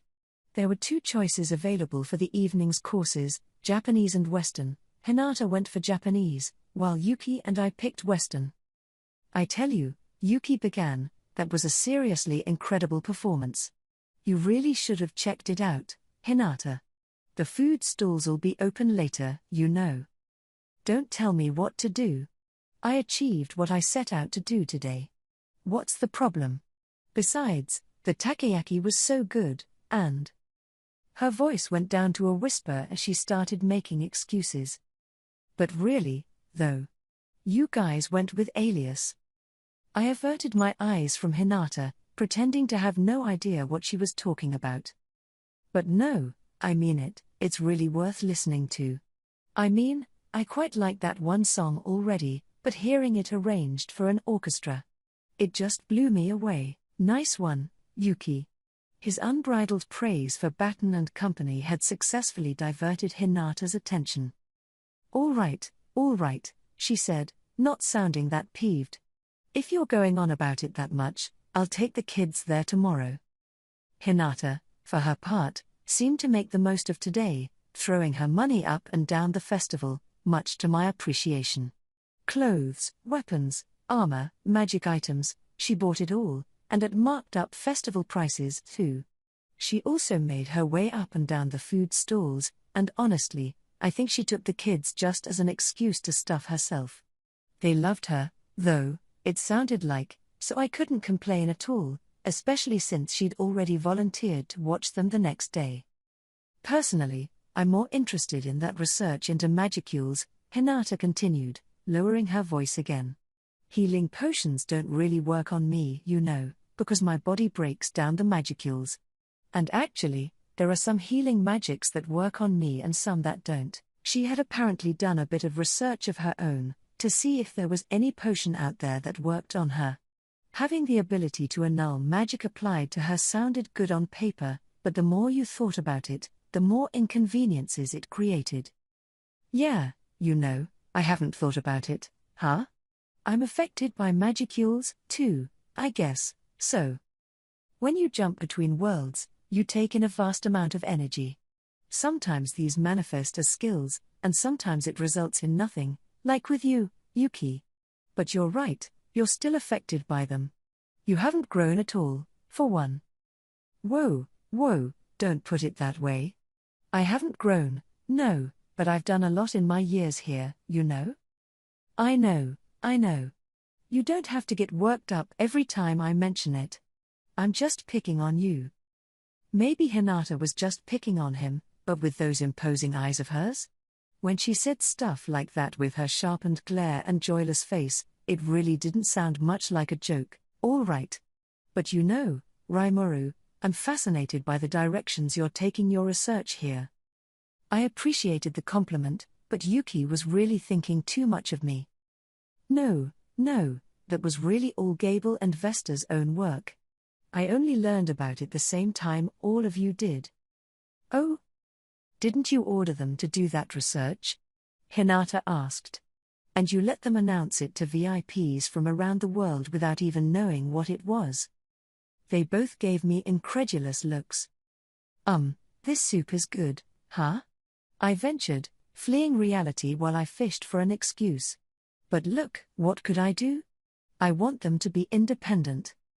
Not having any other ideas, I tried being more forceful in my approach. It didn't work.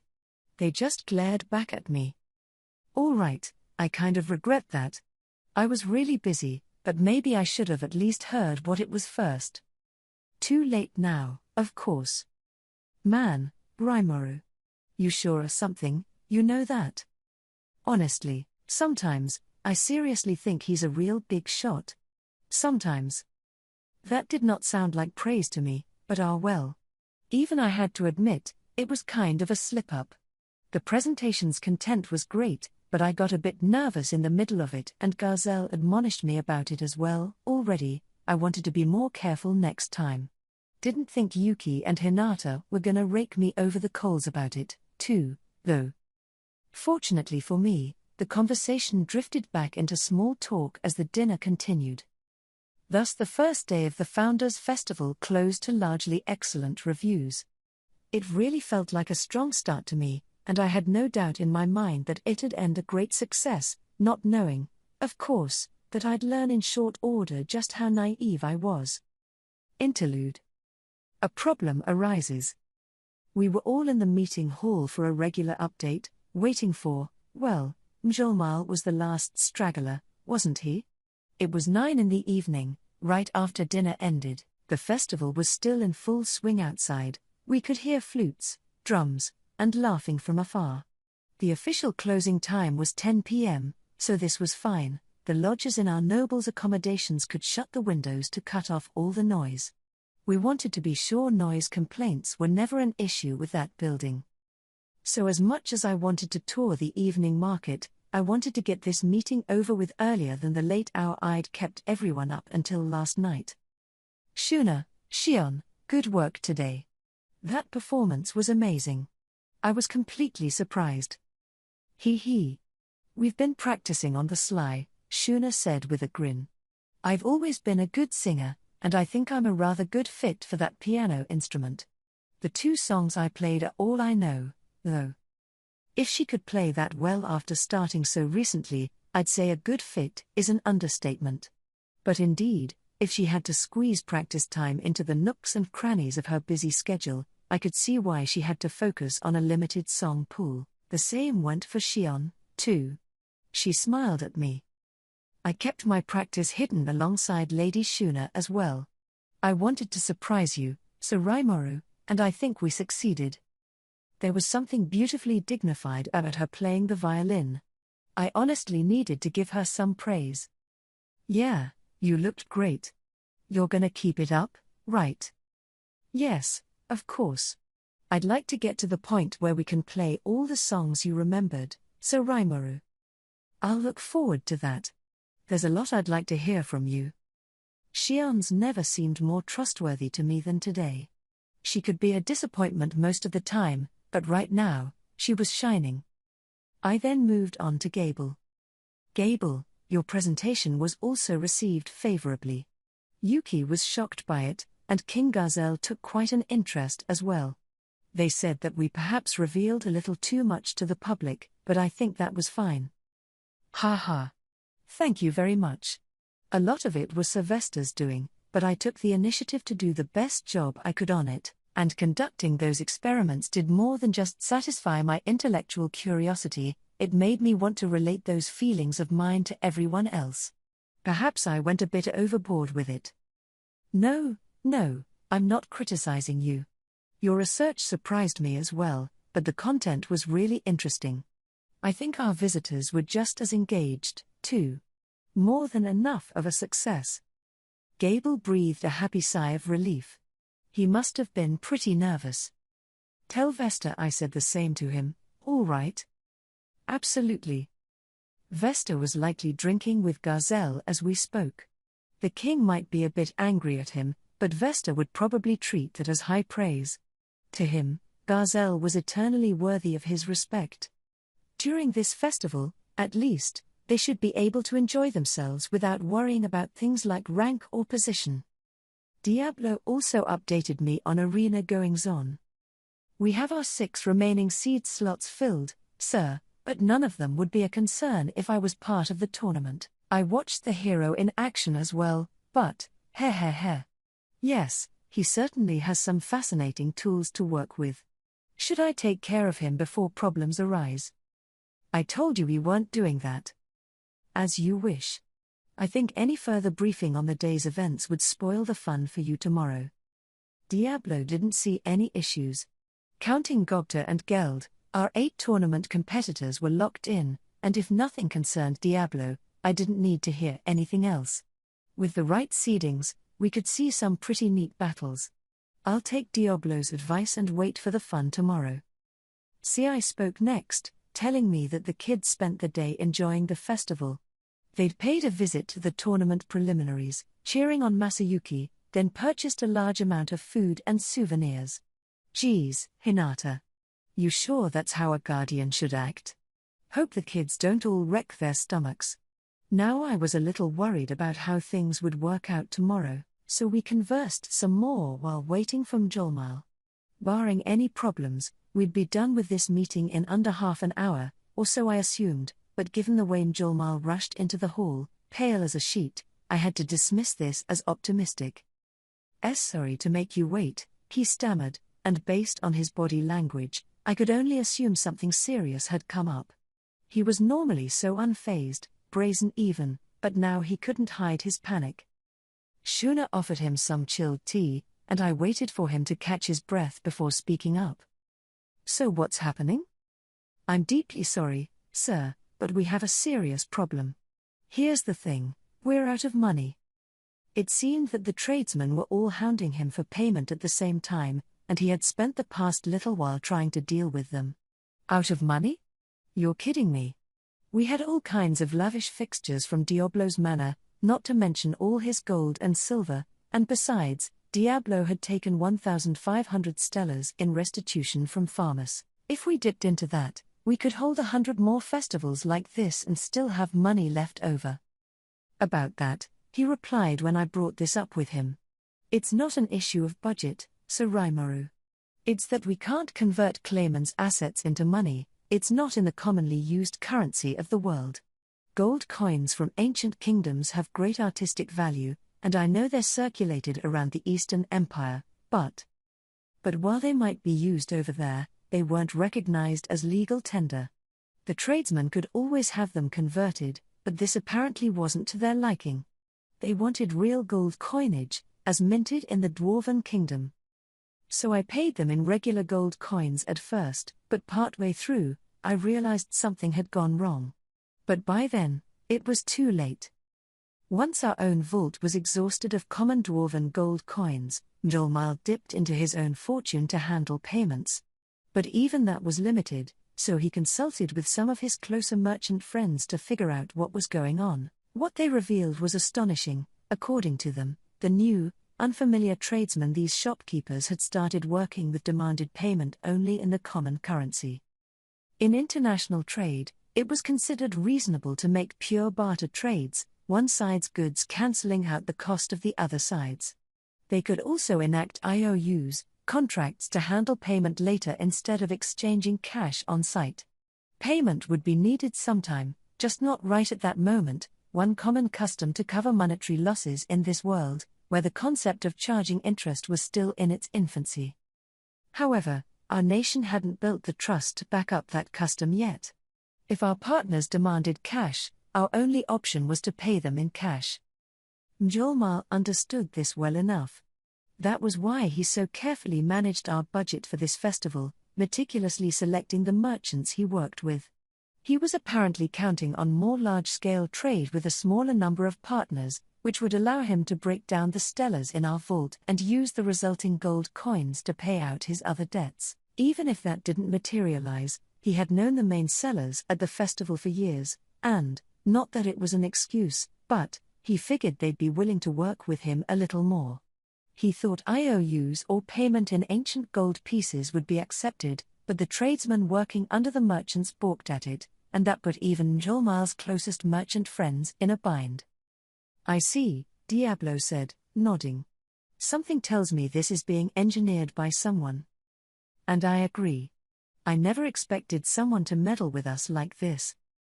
So Mjolnir thought this was deliberate, too? But who would do that? I am sorry, Sir Mjolnir, Rigid rumbled. Putting you through all this without even realizing it. Rigid, too, was busy handling our foreign visitors. If he felt responsible for it, it's because he realized this was a bigger problem than just one man. No, it was no mistake on Mjolnir's part. So someone's trying to ruin our reputation, then? I would imagine so. The international rules set by the Council of the West stipulate that payments must be made with gold coins minted in the Dwarven Kingdom. Different rules apply in different nations, but under the Western nations' laws, the tradesmen are making a perfectly valid claim. If these people were part of the Free Guild, we could get that organization involved. They received favorable treatment in customs-related matters, and our nation had a fairly good rep with them. But these were merchants from nations affiliated with the Council, and while they came from different countries, they had to work by international rules, on the surface, at least. Us saying, well, we go by these rules wouldn't be very readily accepted. But even before that, what if all these tradesmen were colluding to cause problems? If so, taking a my way or the highway approach would be even worse. It could be just what they wanted. If we force our rules on them, would that cause a backlash with the council? It'd be another matter if we were already part of the council, but if we're thinking about joining it in the future, this would not paint us in a good light. No, normally, payment in ancient coinage wasn't a problem. But if someone wanted to mess up our reputation, what then? It almost felt like someone was testing us, seeing if we intended to follow international rules. Did someone from the council do this? I don't know who it is, but it's someone high up, yes. Someone with the ability to build connections with merchants far and wide and plant them among the tradesmen supplying us. Because pulling something like this, you'd need to resign yourself to enduring some losses. That takes guts, and it tells me this is about more than just tarnishing our reputation. Mjolnir wasn't from a large country, but he was still well versed in the underground economy. If he said this was someone high up, someone we couldn't trace, it had to be seriously bad news. So we can't force our own rules on them? Shion asked. I nodded. Right. You've gotten pretty clever, Shion. If we do force our rules on them, there's a chance the Western nations won't count us as allies, and since we want to play nice with humans, we have to avoid that at all costs. But wasn't it your plan to build an economic bloc with Thalion, Gloomund, Dworgen, Farmus, Farminus, and the demon Lord Milim's domain? If Tempest is located in the middle of that, wouldn't ignoring us lead to even greater losses for them? Whoa. Is this really Shion? Because I'm honestly surprised. She fully understood my thoughts so much, I genuinely wondered if this was a body double of some sort.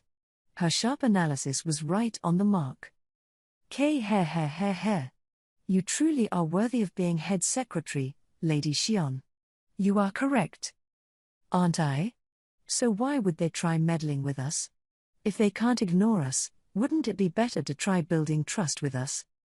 For once, Shion wasn't spouting off random junk. She really got the gist of this. Astounding. Plus, that was exactly the question on my mind.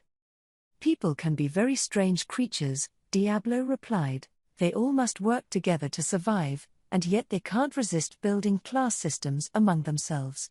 And if two groups of them live next to each other, they continually squabble until one proves itself superior to the other. The weak and pitiful fear nothing more than losing their own vital interests. And in this case... Humph, Benimaru grunted. Are you saying that the council's worried that our economic alliance puts them in jeopardy? Exactly. Diablo's explanation was certainly easy to grasp. Benimaru's question assured me of it, and the rest of my staff seemed convinced. A few of them were already getting worked up over it. Comical, a smiling Diablo stated. These foolish rulers, incapable of understanding their position, refusing to accept Sir Raimuru's kindness. They should all crumble to the ground.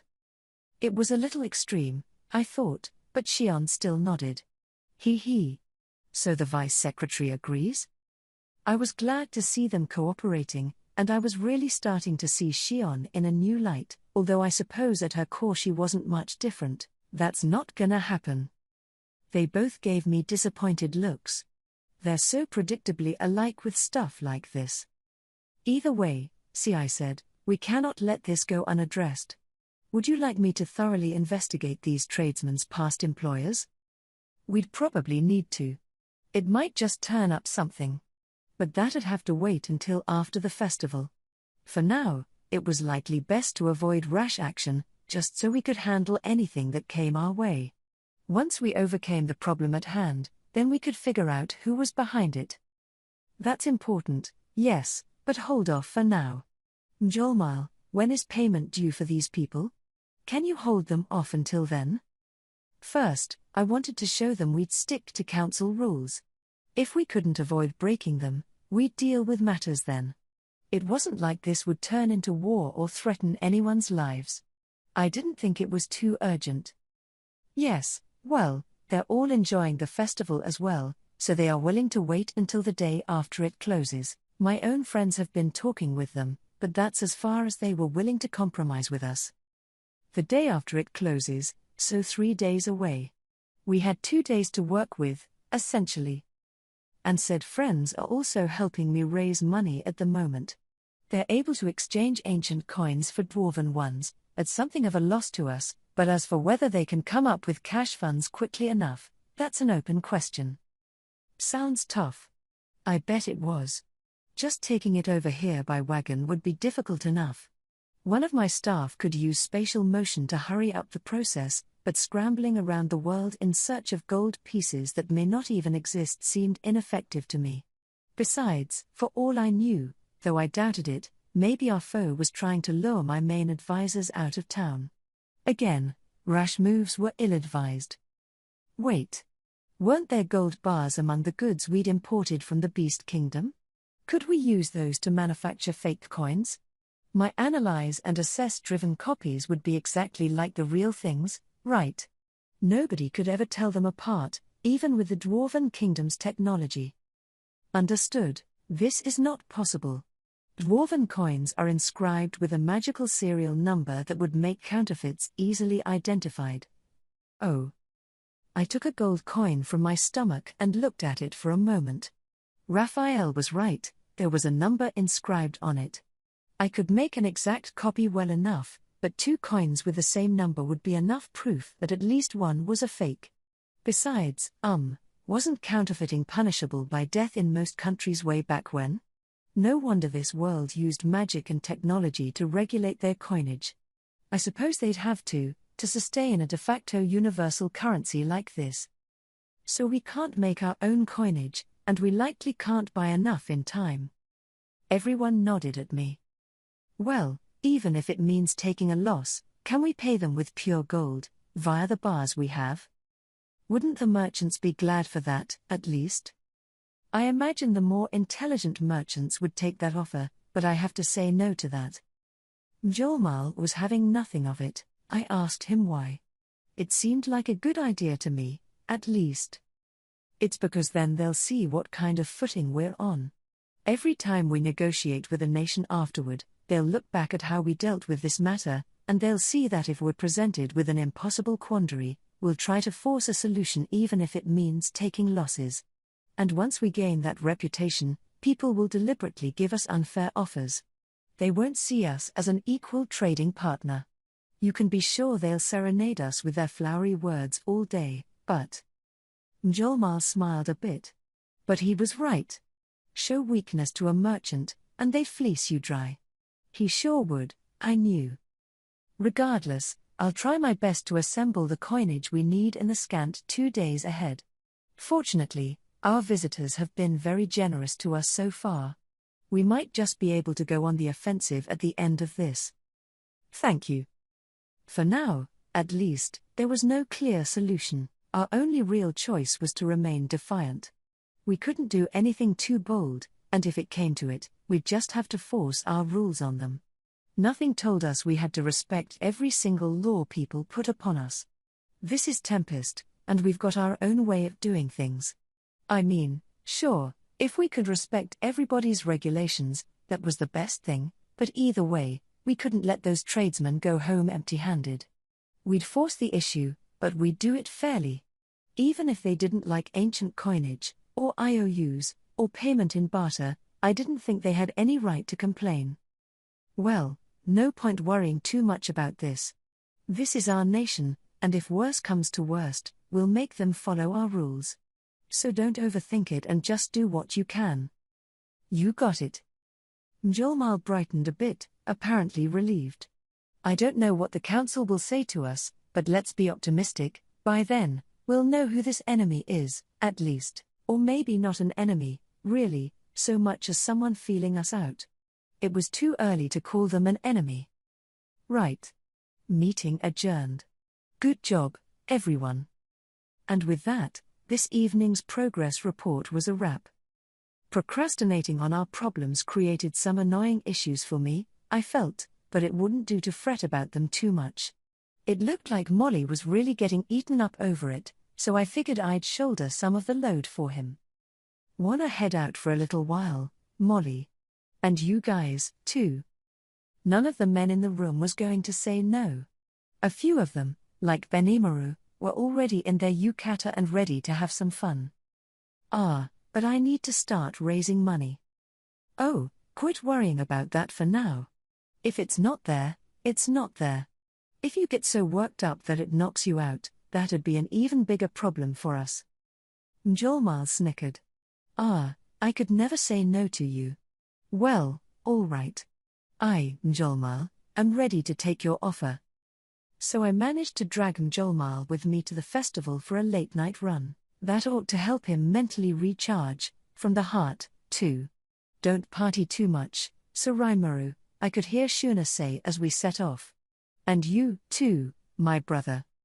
Oh, and by the way, I saw a silver-haired girl have a verbal argument with the proprietor of a certain takoyaki stall that had come up in conversation earlier.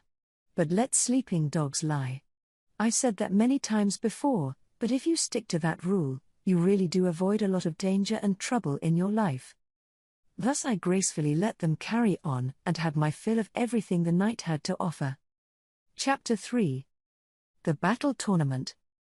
I had way too much to drink. As a rule, I can drink as much as I want and never get buzzed off it, but that problem was overcome by toning down my cancel poison ability a little. That was a trick Luminous had taught me, and at a festival like this, let me tell you, I was treasuring it. I used that trick last night as well, distracting Raphael just long enough to pull it off and enjoy the pleasant feeling of drunkenness for a while. The result was this very unexpected headache. Can I do anything about this? Unfortunately, your cancel pain ability has also been weakened. The pain is likely to continue for the time being. Oh, come on, that is so on purpose. I knew how angry Raphael was last time. I bet it's even worse now. Understood. This fact cannot be confirmed. It's a fact, huh? And why isn't cancel pain working? It's got nothing to do with any of that. It's crazy. My complaints apparently weren't making it to Raphael. I was not so graciously ignored, and so I had to fight that headache for a while afterward. I regretted it a little, and vowed to be more careful next time. Of course, I think that every time, so I'll probably make the same mistake again soon. I'm sorry. I know I did this, so please ease the pain a little.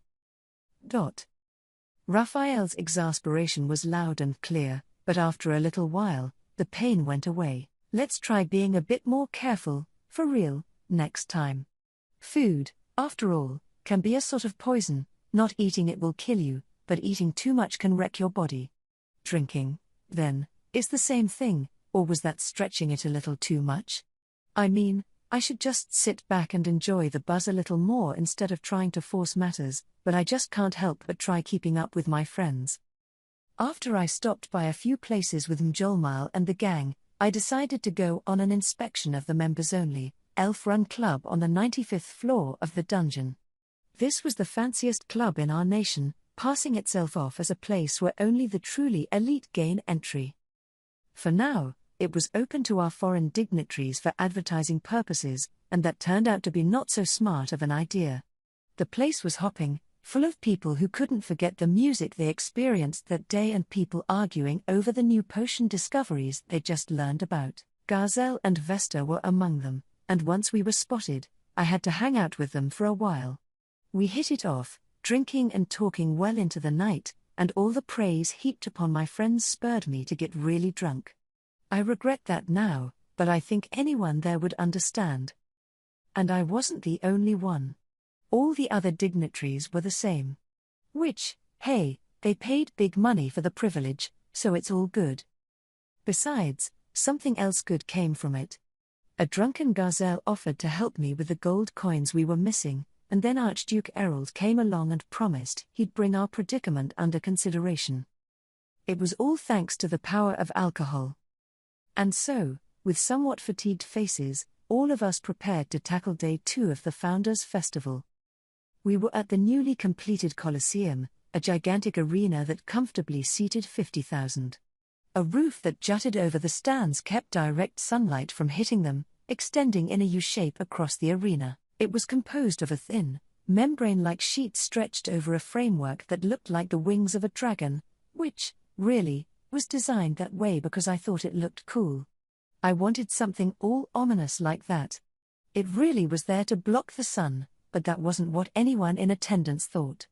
They looked up at the eerie sight, telling one another about how surprised they were. It even got some of our weirder attendees oddly excited. The stands were full now, not an empty seat in the house. Mjolnir had worked to get people into the Colosseum, and now his efforts were paying off. He didn't leave a single stone unturned. He might have been down in the dumps last night, but there was no doubting it, he was a damn capable man. The flat arena space the stands surrounded was our combat zone, the floor built from gigantic stones carved and buried in the ground.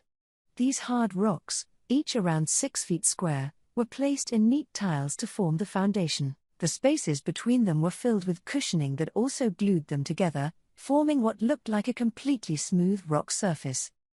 I had crafted this in the short time we had to work with. Regular rock is over 300 times as solid as concrete, but the type I used here was infused with a great deal of magicules, upping that hardness to 10,000 times, extending 6 feet into the ground. Not even a nuclear shelter could give you that kind of sturdiness. I haven't actually tried it, but I bet it would withstand a bout of nuclear magic without a problem, and it was impervious to both magic and physical attacks. Around this rock floor arena were 2 defensive barriers. The first one was a large magic circle that covered the floor and extended out below the stands, covering the whole ground area so we could use this arena for battle training later. The second one was a circular zone 150 feet in diameter, where spectators could easily see it. It was within this magic space that the fighting would take place in this tournament. The purpose of these dual barriers was to ensure the arena stayed intact and keep stray fallout from hitting the stands. The first one blocked magicules from getting in or out but didn't block any abilities unleashed inside it. This created fears that a powerful enough spell could impact the area around it, and that's where the second barrier came in. If things really got hairy in there, I could invoke Uriel, my ultimate skill, and use it to trigger absolute defense. I really didn't want to show it off in public, but it beat having to deal with injured spectators. The skill triggered in an instant anyway, so I doubted anyone would even notice. With all these precautions, I figured we were set to go. The 2 barriers alone should handle matters well enough. When my own staff fought in the arena, all bets were off, but the other fighters who qualified for today wouldn't have enough firepower to break through them. Then again, I wasn't expecting Masayuki the hero to join in. Passions were high in the Colosseum. Why wouldn't they be? The battle tournaments in Inglesia were massive events, held every year and featuring contests divided by adventurer rank. In a world without many good entertainment options, a spectacle like this was a festival in itself. However, it wasn't actually open to the common classes. Only the moneyed were allowed in, the others had to sit tight and await the results. Some people would try getting a peek of the action from atop a roof or column, but I was sure it would have been too far away to see much. Compared to that, our Colosseum had tiered seating, providing space for all the throngs, and there were even giant screens on all 4 sides showing the action, a nice extra service. Optical magic was inscribed on these screens, making enlarged imagery like this a snap. Some of the attendees at yesterday's presentation must have guessed it was an adaptation of the projector they saw previously. The screens here were drawing even more interest, again, great PR for us. It was important to cover all the little details like this for our sales pitch. That's the first step to success, one of the lessons I learned during my time working for a company. So essentially, you could see the action from any seat in the arena, and the screens were there to give you a close-up vantage point, so I didn't think we'd be disappointing anyone here today. And now the competitors were approaching the center of the stage, forming a line that faced the VIP boxes we were seated in. The screens showed each one in turn, in enough detail that you could gauge their facial expressions. They all certainly looked unique in their own way, and I knew at least a few of them. Gopta and Geld, of course, but that wasn't all. I basked in the surprise as the introductions began. Each one would get their own little intro, the screens changing their viewpoints to offer a close-up view of the fighter being described. The announcer was Soka, a dragonute working under CI, and she began by announcing the 6 winners of the Battle Royale rounds. First, our most popular competitor. Winner of the first battle yesterday, his name is Masayuki Ai the Hero. She was really getting into it, standing right in front of the competitors with her face unmasked.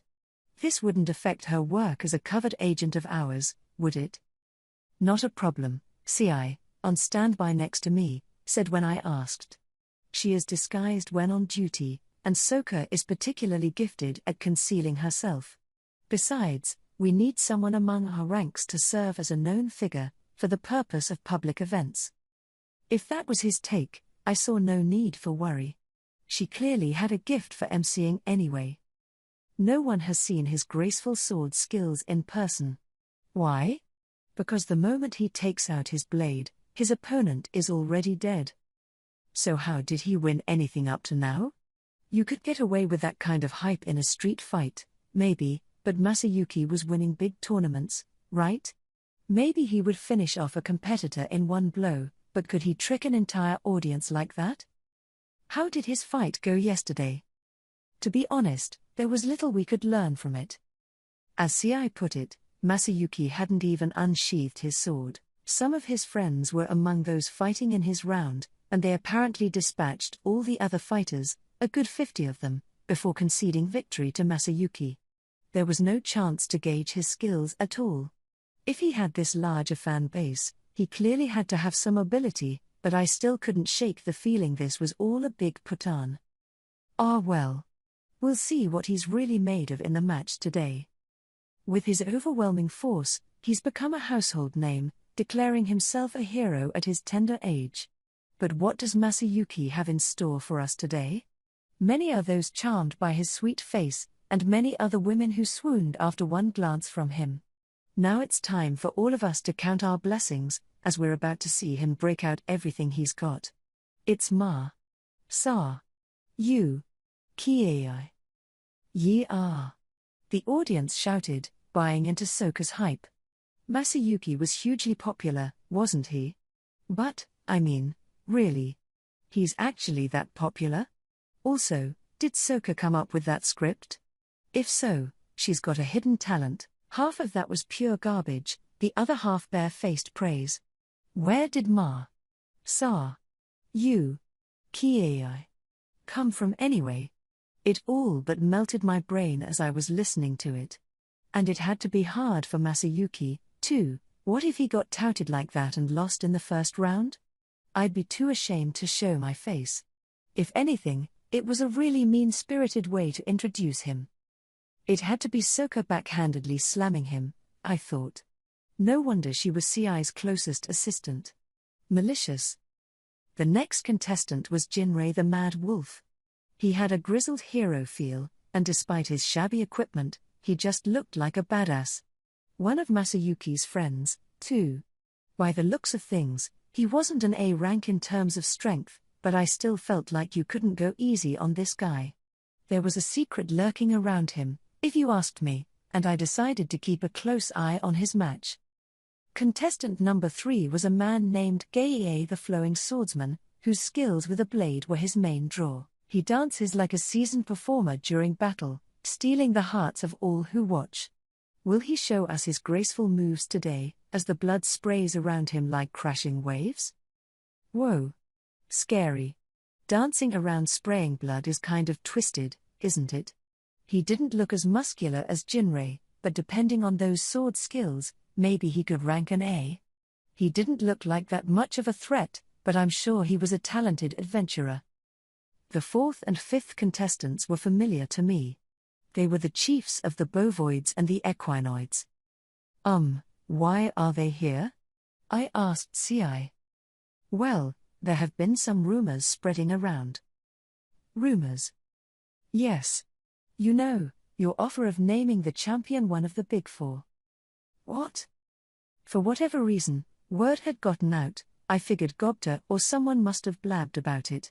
As a consequence, large number of monsters had requested last-minute entries in the Battle Royale matches, apparently, resulting in over 300 competitors and one raucous time at the arena yesterday. This included the bovoid and equinoid leaders, competing against each other as much as the rest of the crowd, and they were both lucky enough to reach the quarterfinals. Or maybe luck wasn't involved. They were both formidable creatures, easily worth an A rank, and an adventurer off the street probably wouldn't stand a chance. Still, really, both of them? There were a few monsters ranked A- in each of their preliminary rounds, apparently, but they literally trounced them all, throwing them around like rag dolls. That's what being such powerful bovoids and equinoids got for you. Or to be more specific, the winner of the fourth preliminary, Boovix. Right.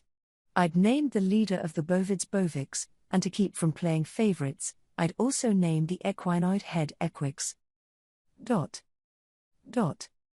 This was, of course, so I could have them serve as bosses inside my labyrinth.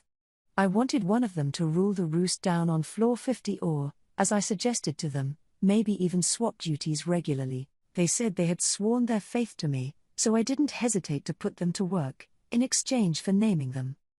I was used to how this process worked by now, so I tried to hold back my magical energy as much as I could when naming them, but they went and evolved on me anyway. Bovix was now a tauroid, while Equix became a centoid, and given that both were A-ranked before, they had become far stronger than I expected. Plus. Question. Am I allowed to apply an experimental skill gift to the subject Bovix? Yes. No. Raphael, Professor Raphael seemed awfully excited about the idea. Apparently, in addition to combine/disassemble and ability adjust, there was a high chance that Beelzebub's food chain ability could be reversed to grant a skill to a named target. The conditions and compatibilities involved were a bit tricky, but Raphael was eager to try it out, so I thought yes to myself. Report. Granting the extra skill ultraspeed regeneration to the subject Bovix. Granted, the professor pulled it off. Bovix had already received the extra skill self-regeneration when he evolved, and Raphael just applied ability adjust to that. What a surprise, and, in much the same way, Equix just acquired magic interference, granting both of them a unique addition to their arsenal. It was clear that Bovix could become a melee attack specialist now, while Equix would focus on magic attack. And Raphael's experimentation didn't end there. The guy even managed to give them an ability I had never heard of before. The unique gift known as Determiner. This gift allowed the user to create a space that restricted the powers of the target, a sapping skill that sort of combined the ultimate skill Uriel's unlimited imprisonment and dominate space. But it was an inferior version, easily resisted. The space it created was readily cancelled out by the target. Not very restrictive at all, really. But if the caster was vastly stronger than the target, they could still drag them into a dedicated space where they'd have the advantage in battle, so a little innovation could still make it useful. It'd depend on the opponent, really. In an evenly matched battle, it'd never succeed but could still trick a foe if you used it right. In fact, you might even be able to use it as a defensive barrier to reduce that foe's attack. And if you built a space around yourself where magic was prohibited, you could do some really neat stuff with it. Equix would be working in the labyrinth, too, so maybe he could use this skill to dangle some bait in front of adventurers, offering to make more treasure chests appear or whatever. With this skill, the pair looked more like boss-level foes than ever. And they joined this tournament only because they were attracted to the completely cosmetic title of Big Four? So yes, apparently they had a bet going with each other. Whoever won it joined the Big Four, and whoever lost became the boss of floor 50. It gave me a headache, really, but then I suppose those two were a perfect fit for this tournament. Next, we have Bovix's eternal rival, Equix. They've fought for 100 years, and still their conflict continues. Will we see a final resolution here in the arena? Their combined powers will soon summon new winds of carnage, lashing across the entire tournament. Soka nimbly weaved together the words. She was loving this, and clearly she had a talent.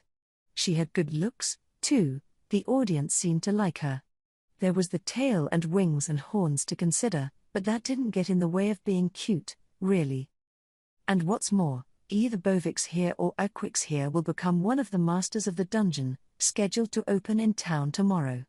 So behold their strength today, and if you feel worthy of the challenge, summon your courage and plunge into the labyrinth in search of fame and fortune. Actually, she was beyond loving this, advertising the labyrinth for me and everything. Tomorrow was its grand opening, and much of the audience probably didn't have any idea what it was yet, and given how strong this pair was, would there be anyone stout-hearted enough to tackle it? I feared this was a tactical blunder on our part, but then, many adventurers in this world did tend to overestimate their abilities. Let's hope a lot of them will dive in, attracted by all the money and prizes. Mjolnir had all kinds of plans underway for it. It ought to be fine. So which of them was going to win? Depending on the draw, they might never actually face each other. After all this build-up, if one of them got whipped here, it'd sure make us look pretty lame. A lot would depend on the battles to unfold today, but if they didn't pan out, people might think the dungeon was a big pushover. We'd have to tackle that possibility if it happened. Besides, if people thought they'd have an easy time in there, that'd just attract more challengers looking to strike it rich. No need to rig the drawing, though. Let's just see how it works out. Still, Equix was the fifth challenger, that left 3 to go, and just one from yesterday's rounds. Moving on, our fifth competitor, the mysterious masked man who showed unbeatable strength yesterday. Under his lion mask, he remains anonymous. Is he a defender of justice or a servant of evil? And how will he charm us all on the battlefield today? PFFFTTT. The moment I laid eyes on Lion Mask, I spat out the juice I was drinking. SDI. Is that? Yes, there is no mistaking him. He didn't name him, but CI was just as sure of his identity. Didn't Diablo tell me none of them would be a concern? What is he, blind? That, or Diablo was being way overconfident. But forget about Diablo a moment. I could see a trio in the arena cheering Lion Mask on, tears in their eyes. One was tall, with a tensed-up body, a gentle face, and an earring. Another was a huge pile of muscle with a nose ring, and the third was short, squat, and straight-up fat, with a pierced lip. They had wild hairstyles in funky colors, and, well, why beat around the bush? These were Dagrol's sons, you could tell because they had clothing on with slogans like Xion Fan Club and Xion for Life on them. That's them, all right. Ever since Xion beat the crap out of them, they'd become her biggest fans. Maybe this was some form of masochistic fetish they developed after getting their asses handed to them. I don't know, that's not a world I want to get intimate with. I wanted to ask if they were feeling all right, but I suppose that if you didn't know Xion, you'd see her as this cool, intelligent beauty. That's how I had thought of her at first, too, actually. But who cares? Let them be. It's a matter of time before they learn the truth and their dreams are shattered, but that was the life they chose. We had agreed to keep a half-hearted eye on them and put them under Xion's training, but... Hey, CI, why is that trio cheering for Lion Mask? Because they all lost to him yesterday, I would imagine. Aha. They might have looked like jokes, but they did have the magical energy of a former demon lord. Xion had whipped them thanks to their lack of battle tactics, but they weren't pushovers at all. In fact, they probably still ranked above the recently evolved Bovix and Equix, and if this masked fighter beat all 3 of them at once, there was no longer much doubting his identity. How disappointing. I'll need to work them harder than ever now. Xion seemed angry at them, but honestly, I had some pity for the brothers. They messed with the wrong guy, is all. They were too cocky for their own good, I'm sure, but against a former demon lord who still packed one of the meanest punches in the world, it was like a grown-up pitted against a team of kindergarteners. It'd be crazy to expect them to win. Still, though. All 3 of them getting thrown into the same match. Against that monster? Talk about bad luck on all sides. One of them could have had a chance at the grand prize if things had worked out otherwise. But Xion was revving to train them more than ever now, so let's look forward to that. And I've just received a message from a certain anonymous fan. It says, "I can't be here, but you better do your best for me. I know you know this, but don't let anyone discover your secret identity, no matter what. Good luck." Whatever could that mean? I don't know, but it sounds like a nice message of support for Lion Mask. Of course she knew. Sokka knew, and she was enjoying it. Had Milim gotten in touch with her at some point? Right now, according to what she told me, at least, Milim was busily applying the final touches to the labyrinth. I let her go, since it beat her getting in my hair over here, but I never thought she'd meddle with me like this. I hadn't called Veldora over here, either. He should be with Milim and Ramirez right now, having fun building the dungeon and losing all sense of time. I didn't want him getting too excited and raising the place, which was one reason I didn't invite him. Milim throwing an underling into the arena was a surprise, but Veldora, at least, didn't have anyone like that to turn to, so who would win it all here? Lion Mask had a massive strength advantage over anyone else, and while Geld couldn't match that, I figured he had the best chance at him out of anyone. I wanted him to win, but it'd be an uphill battle, huh? At least Lion Mask's victory wouldn't lead to any problems, unless there was some kind of double KO situation with Geld. I also wanted to see what would happen if he drew Masayuki. The hero had to fight sometime, after all, if he wanted to win, right? Either way, good luck to the guy. Those were the 6 qualifiers from yesterday. That just left the special entries. And now to introduce the strongest of the strong. The greatest among the government officials of Tempest, 2 titans joining us in the Colosseum. Each of them boasts the offensive force of 1,000, and if they win, they've been promised a position in Sir Raimuru's vaunted Big Four. The rumors had already spread like wildfire, but hearing the term Big Four get bandied about was honestly embarrassing. For Xion, though, it was a badge of pride, and I could see the monsters in the audience looking at Gobta and Geld with awe. Everyone seemed to see a lot more value in the Big Four than I originally envisioned. First, the elite fighter whose aloof demeanor makes all the girls go wild, the warrior captain who takes his genius in stride, Guopta. Ladies and gentlemen, what are we going to see from him today? Aloof? Are you sure you're using that word right? And Gobta was visibly pale up there on the arena floor. I thought I could hear him internally shouting, "I'm out of here." I could see why. He was completely outclassed by Lion Mask. If they were to face each other in battle, he'd be beaten beyond half to death even if the guy went easy. Sorry, Gobta. I wasn't quite expecting this. If you want to resent anyone for this, resent Milim for putting her ringer in on a total lark. But maybe. Hey, if Gobta really strove for it, maybe he could tap into some kind of hidden strength, you know? For all we knew, he might suddenly awaken to amazing powers, the likes of which not even I've spotted on him so far. This ought to be fun. I could see the path ahead for Gobta was just beginning. Anyway, that just left Geld. And with the warm-up acts introduced, I now present to you the star performer, Sir Geld, the High Orc Savior. The guardian angel of Tempest, his iron wall defense repels all would-be attackers. Whoa there, Sokka. Did you really call everyone up to now, Gobta included, warm-ups and give Geld more of a straight-up intro? He'd been a top official of mine for a while, yes, but... You know, Gobta's an old veteran by now, too. I guess it's just a matter of status. If Gobta somehow wins this, maybe Sokka would start treating him a little differently. Now we have all 8 competitors in the ring. Who's going to reign supreme? The fateful moment is about to arrive. Oops. If she was done introducing everyone, it was my turn to step up and give an intro. I forgot I was supposed to say some opening words in front of the fighters. But I didn't want to look like I was panicking, that'd just be sad. Rigid was taking care of our dignitaries for me, so I left Benimaru to guard them, ordering CI to watch over the whole of the arena for me. Then I stood up and headed over, trying to act calm and composed as I used Dominate Space to connect a path from the VIP seats to the main arena.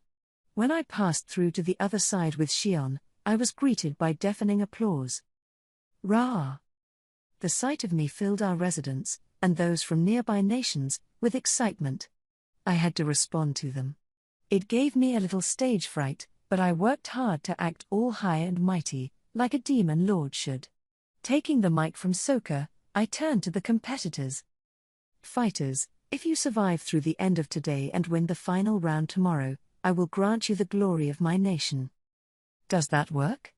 I kept my pace slow, giving my best shot at a voice of authority. Next up, I suppose I ought to give a little encouragement to each of the entrants. Masayuki the hero. Win, and I will invite you to challenge me. We'd already worked out that promise. Masayuki didn't look the least bit happy about it. In fact, he winced, as if to say, what do I get out of that? Nope. It just didn't seem like he wanted a fight at all. I couldn't hate him for that. My eyes went from him to the next fighter. Mad Wolf Jinrei, right. Masayuki's friend. And you're Mad Wolf Jinrei, correct? Do you have any requests? Soka deftly brought another mic to Jinrei. Oh. I wasn't expecting you to talk to me, too. I have only one hope, and that's to help Masayuki. Sorry, but there's no way I'm gonna be champion. But instead of that, I'm sure the hero's going to defeat you for us. Okay. If Jinrei draws Masayuki, then that battle's pretty much decided already. No, I guess he's not gonna win. Very well. In light of your sportsmanship, no matter what results we see, I will prepare a new weapon and armor set for you. Please consider it a token of my respect for a gallant warrior. Given the occasion, I figured a reward along those lines was suitable. Masayuki's band joining the tournament certainly put a lot more butts in our seats. I wanted to repay him for it, but more than that, I wanted to impress the world with how big-hearted I was. Humph. Well, if you're given, I'm taken, but don't think you can win me over with bribery, okay? With a final snort, he handed the mic back to Soka. He had a lot of sass, but I thought my kindness came across to him. He wouldn't have accepted it at all otherwise. Next I faced Gei the flowing swordsman. He spoke first. Demon Lord, I am far more powerful than that hero over there. If I win, you'll fight with me, won't you? That came out of nowhere. I was a terrible ad-libber, so I wasn't sure how to respond, but then I received some unexpected help. That is very rude to Sir Rimuru. If you insist upon it, then I will be glad to engage you after you emerge as champion, win against me, and I will make the request to Sir Rimuru himself. Diablo, our referee at the side of the arena, flashed a cold smile as he spoke to Gei. Phew. Yeah, let's just leave this to Diablo. I didn't need any more trouble in my life. At the moment, I said, I've made a personal promise to the hero. But if anyone else here wishes to challenge me, I invite you to defeat a Big Four member first to prove your strength. Do that, and I will gladly accept your request. This Big Four concept was proving kinda versatile. I could use it in all kinds of ways, this one included. The more you know. Soka finally got around to giving Gei a mic. Hair. A fine way to dodge the question. So be it. To the hero, to that demon, and to you, Demon Lord, know that you will all be bowing to me soon. Hoo boy. Talk about being in way over your head. He should really save that talk for after he wins. Better end this conversation before Diablo loses his temper. Flowing swordsman Gei, if you should emerge as champion, I will grant you the special right to challenge me. How's that sound? Screw it. Let's move on. He's not gonna, after all, so no need to overthink that promise much. I could hear Gei snort and say, you better keep your word, but my eyes had already turned to Bovix and Equix. The two of them promptly took a knee. I expect big things from you both. Even if you fail to win in this arena, remember that you will be rulers of your domain in the labyrinth. Do not disappoint us. Did that sound good? It came across a bit like a threat, but I couldn't have a labyrinth boss fleeing for his life in public. They were free to lose, but I wanted them to show off at least a little before they did. Yes, my lord. By the name you granted me, I, Bovix, swear I will not stain your reputation as I give everything I have to the battle. And I, Equix, promise you we will honor your glory. As members of this great nation, we will bestow great prestige to it in our fighting. Good, good, a little stiff, but at least they were prepared for battle. And even if they lost, they could take turns guarding the area halfway down the dungeon. I didn't think either of them had a chance here, but let's just make sure they don't embarrass themselves. Which brought us to this guy. Lion Mask. Don't be too reckless up here, okay? Whoa, that's all you got for me? Be serious. I am serious. So, yeah. There was nothing I could say to him. I could ask him to withdraw or wish him good luck, and it'd all just seem so weird. I'd be willing to cheer for him depending on who he drew, but if he got paired with, for example, Gobta, that'd be a nightmare. Masayuki would be a perfect opponent for him, but I wasn't gonna pin my hopes on that. If his identity got exposed somehow, that'd shake people's faith in all of us. It'd be a huge wasted opportunity. Honestly, I couldn't do much apart from hope for the luck of the draw. Onward. Gobta. Great job making it this far. I had a bye. I just know you can win this. I believe in you. I gave him the best pep talk I could, completely ignoring his response. Nowhere to run for him. I was sure he'd do his best to win, in his own way. And that just left Geld. Geld, you're a strong orc. I want you to use that strengths to the hilt in this tournament. Yes, Sir Rimuru. I expected big things from him. Wish I heard some of that from you, I could hear Gobta say, but I was done with him. Geld was more the strong, silent type, so we were finished in short order. The rest, I was sure, he'd demonstrate with his actions. After that, it was time to draw the matchings for the tournament. We'd be staging the quarter and semi-final matches today, with the championship fight slated for tomorrow. That meant 6 fights today, and we weren't going to hold a third-place match, so tomorrow would consist of a single bout. The competitors all drew numbers at random: Masayuki number 3, Jinrei number 4, Gei number 5, Bovix number 1, Equix number 2, Lion Mask number 8, Gobta number 6, and Geld number 7. These were then put in a bag and picked, one at a time, the resulting pairings being added to an on-stage bracket. The results.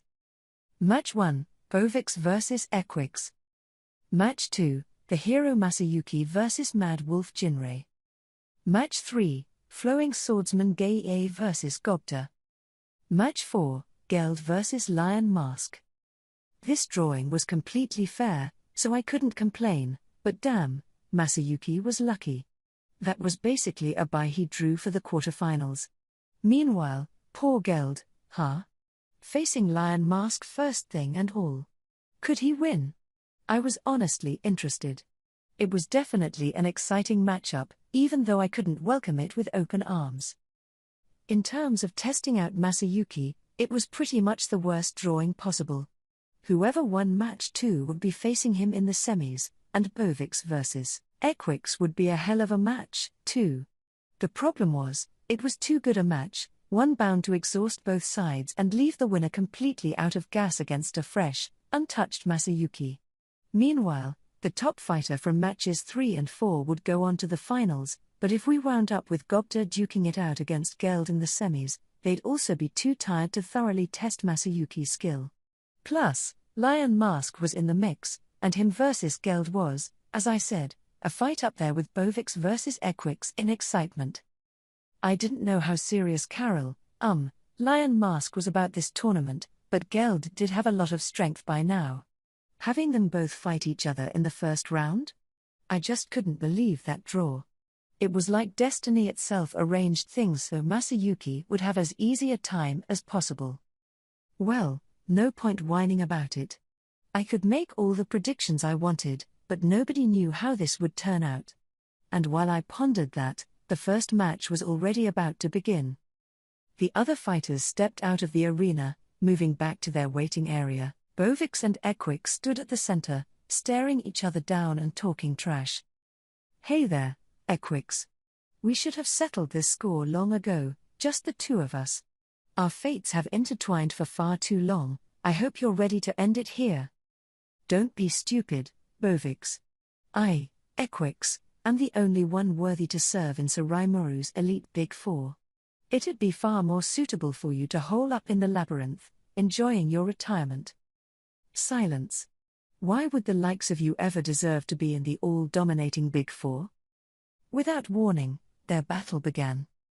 They were both close-quarters power types, axe and shield against spear and shield in a pitched battle. Seeing them fight, you could tell they were melee types, not the sort to cast magic or other arts. Bovix hefted his large axe upward, swinging it down toward the floor, but it clanged against Equix's shield as he pushed it back.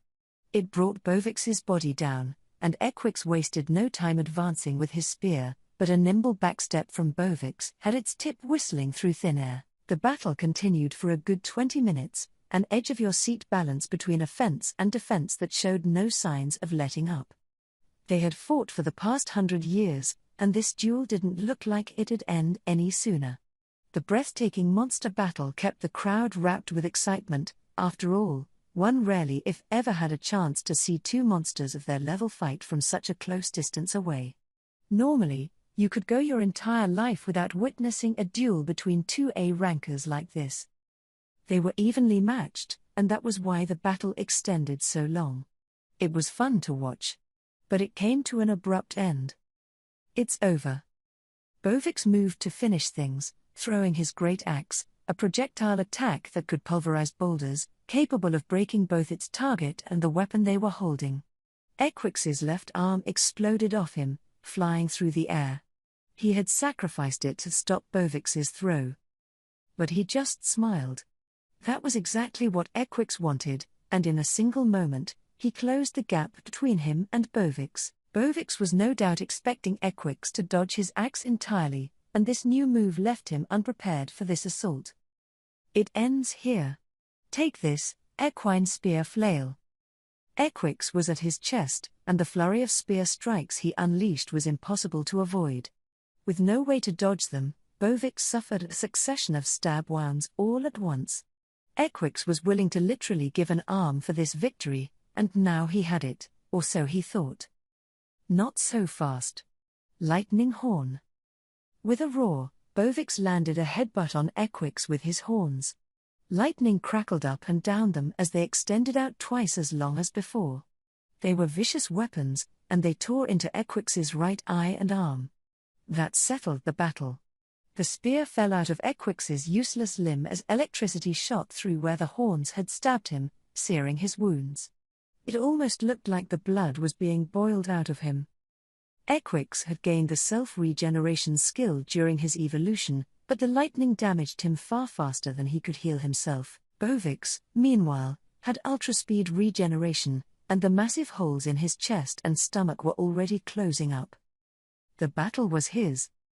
Injuries that'd normally cause instant death were no problem with ultra-speed regeneration.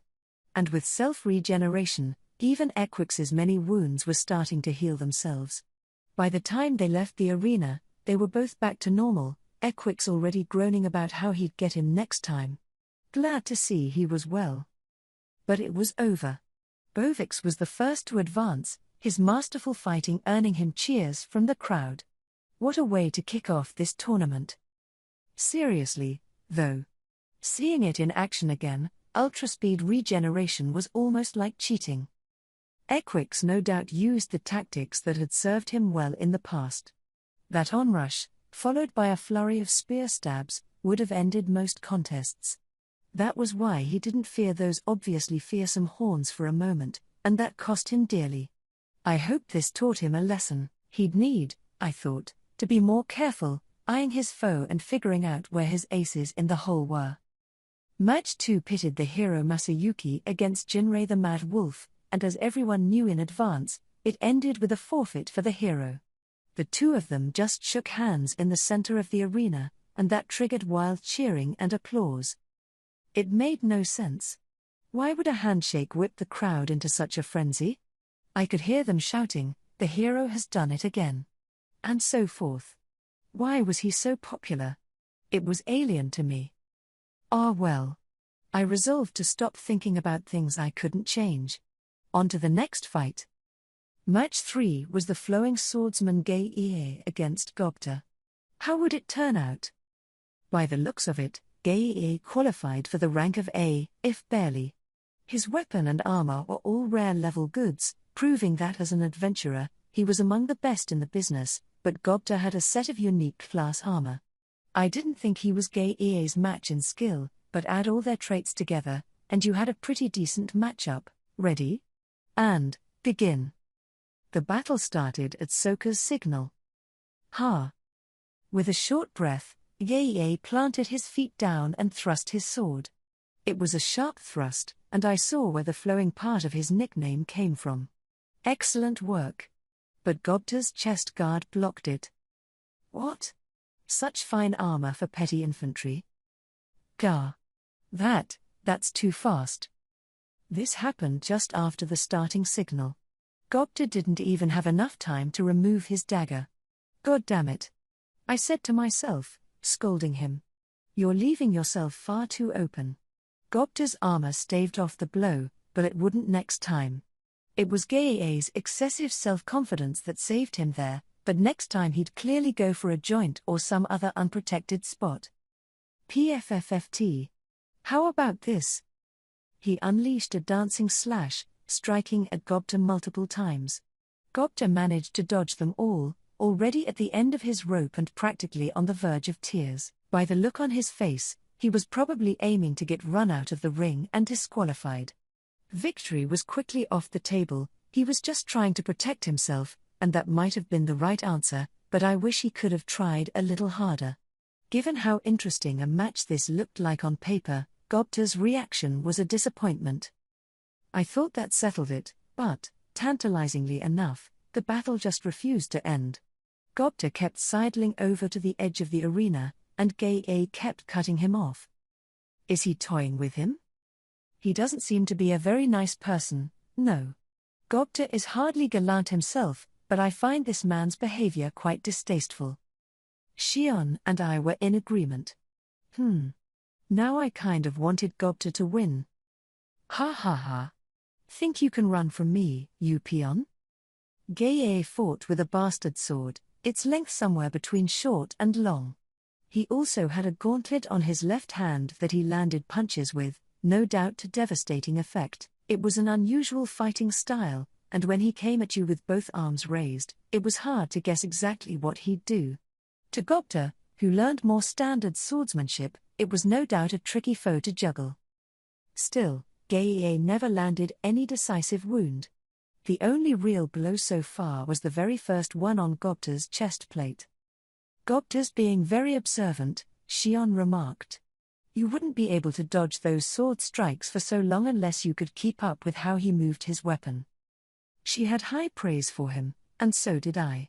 He did take a few punches, but any sword slashes were always met, and deflected, with his dagger. All right. Come on, Gobta. Stay focused. Show me what's in you and beat this guy. I'll give you a raise in your allowance. And, if you win the whole tournament, I'll give you that new fishing pole you wanted. Ah, really? Then I'm pulling out my last resort, okay.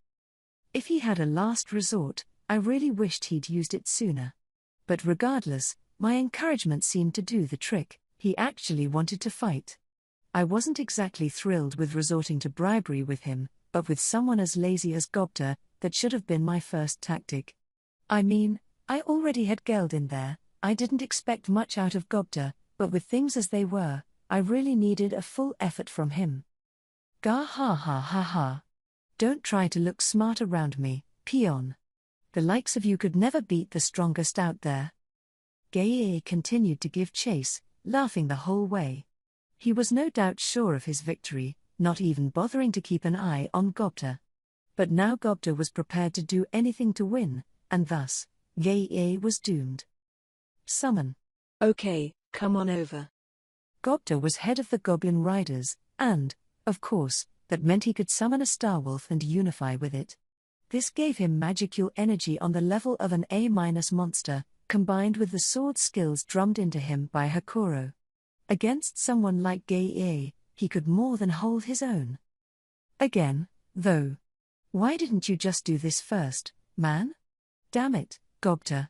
He just wanted to lose this ASAP, I knew it, but at least now he was serious about. Huh? What? Summoning, eh? But a dark direwolf is no threat to. Then Gei fell silent. The dark-colored wolf Gobta had summoned had smashed into him at top speed. The swordsman was wrong. Gobta hadn't summoned a direwolf of any sort, a C or D level threat at best. Instead, this dark wolf, wagging his tail and pinning Gei to the ground as he licked him. It couldn't have been anyone but Ranga. Ranga. What are you doing?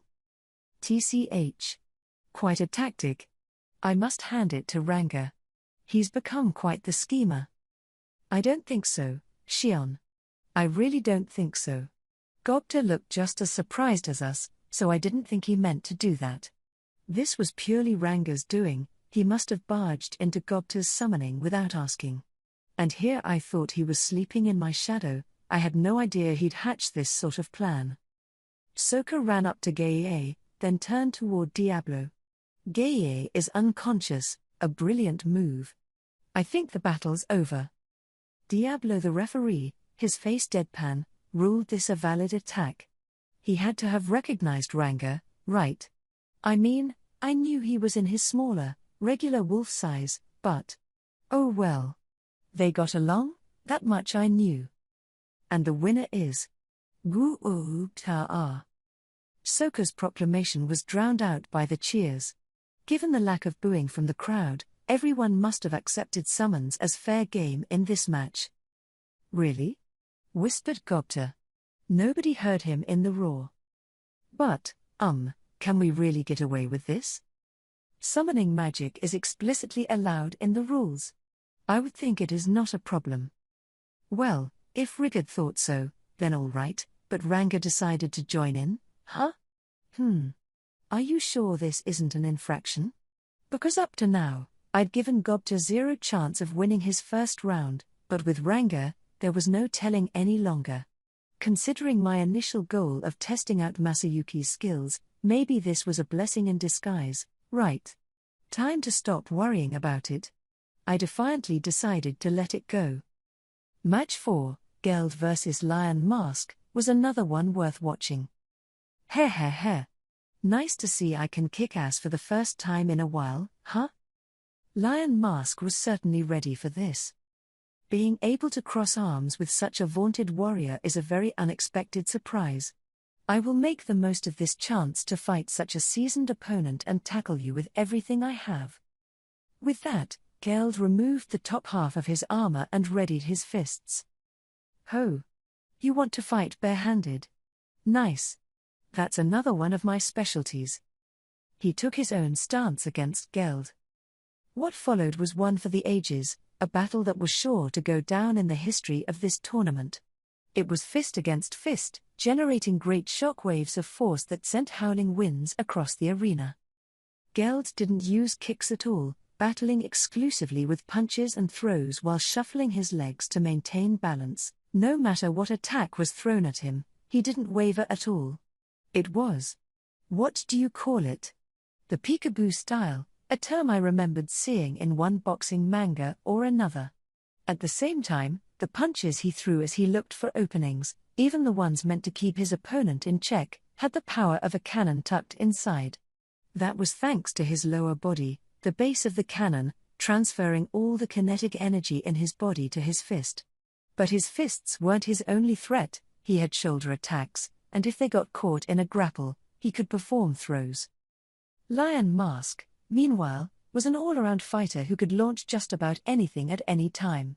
His arsenal was extensive, his physique virtually the equal of Geld's. There would be no overwhelming him with power. In this world, magical energy meant a lot more than external looks, so Lion Mask may as well have been stronger than Geld. But not even he could stay on the attack for long. a testament to Geld's superior defensive skills. Kicks that could crush rocks slammed against his arms, attempting to throw him off balance, but Geld paid them no mind. So Lion Mask attempted every other trick in the book: jabs, chops, roundhouses, and axe kicks from all directions. All this at speeds that fooled you into thinking there were multiple Lion Masks. The flurry of attacks all nimbly hit home, but none of them affected a defense-focused Geld. "Ha! Man, this is fun. You're taking my blows like they're a passing breeze." "Heh heh heh. I am the one who should be complaining," Geld replied, frustration in his voice. "You give me no chance to counter you. Your attacks seem rough, but each one is well refined." He was holding out well enough for now, but he must have felt that things would only go downhill from here. Lion Mask's strength was the real thing, and there was no telling how deep down it went. The way he'd unleash blows that cut through his armor, far enough out of range to avoid counters, it reminded me of an attack helicopter. It was clear who had the upper hand, but it took more than strength to decide a battle. Sometimes, luck played a part, and who would Lady Luck smile upon today? The crowd was growing more passionate by the moment. Whoa. Wow, what is that? Someone shouted at the top of their lungs, a bag of fries from the food stalls in one hand. Others were excitedly cheering, their faces reddened from the beer they were drinking. The crowd knew just how amazing these fighters were, and it made them roar their approval. Geld, the calm, reserved professional, against Lion Mask, whose aura just made you want to worship him. This fight definitely made a known name out of the two of them. The blows they exchanged were devastating, but they didn't seem any closer to resolving this. It was 2 steps forward, 2 steps back, both fighters keeping it even as time wore on.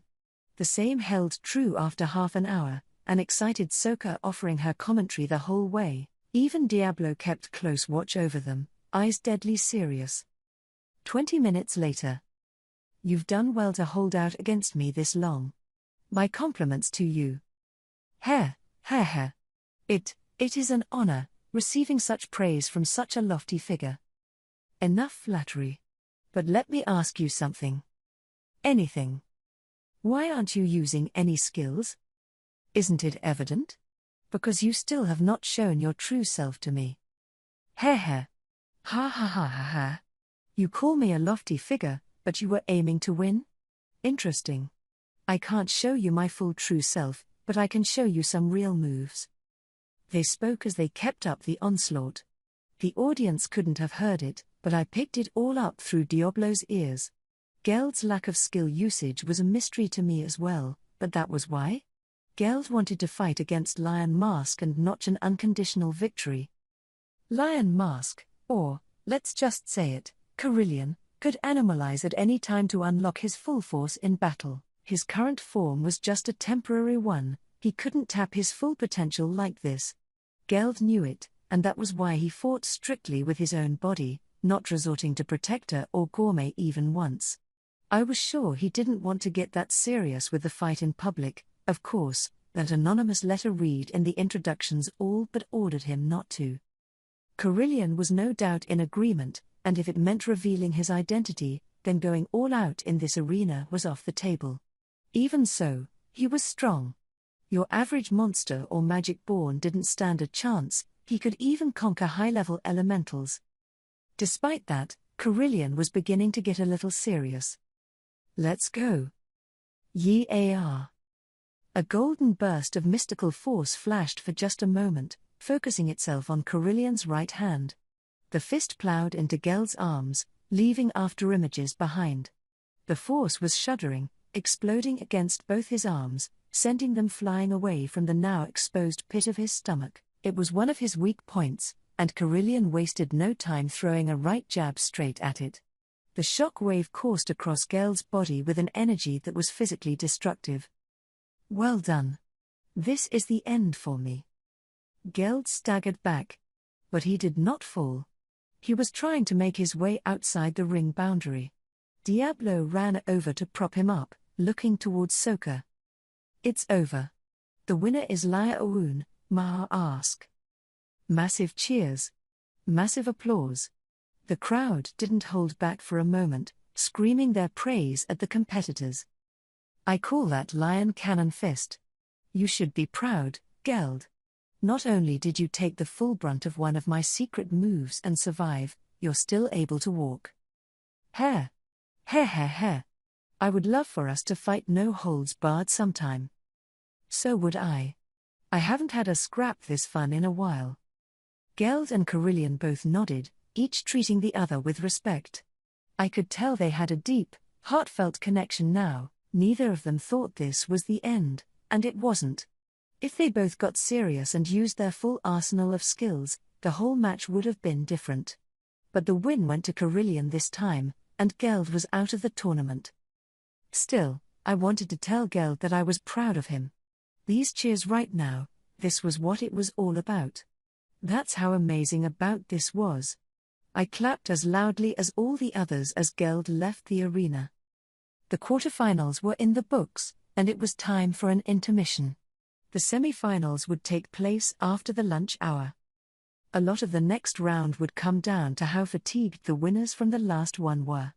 We had healing potions for all the competitors, so their physical injuries were healed, but you couldn't tell how they were doing magicule-wise from the outside.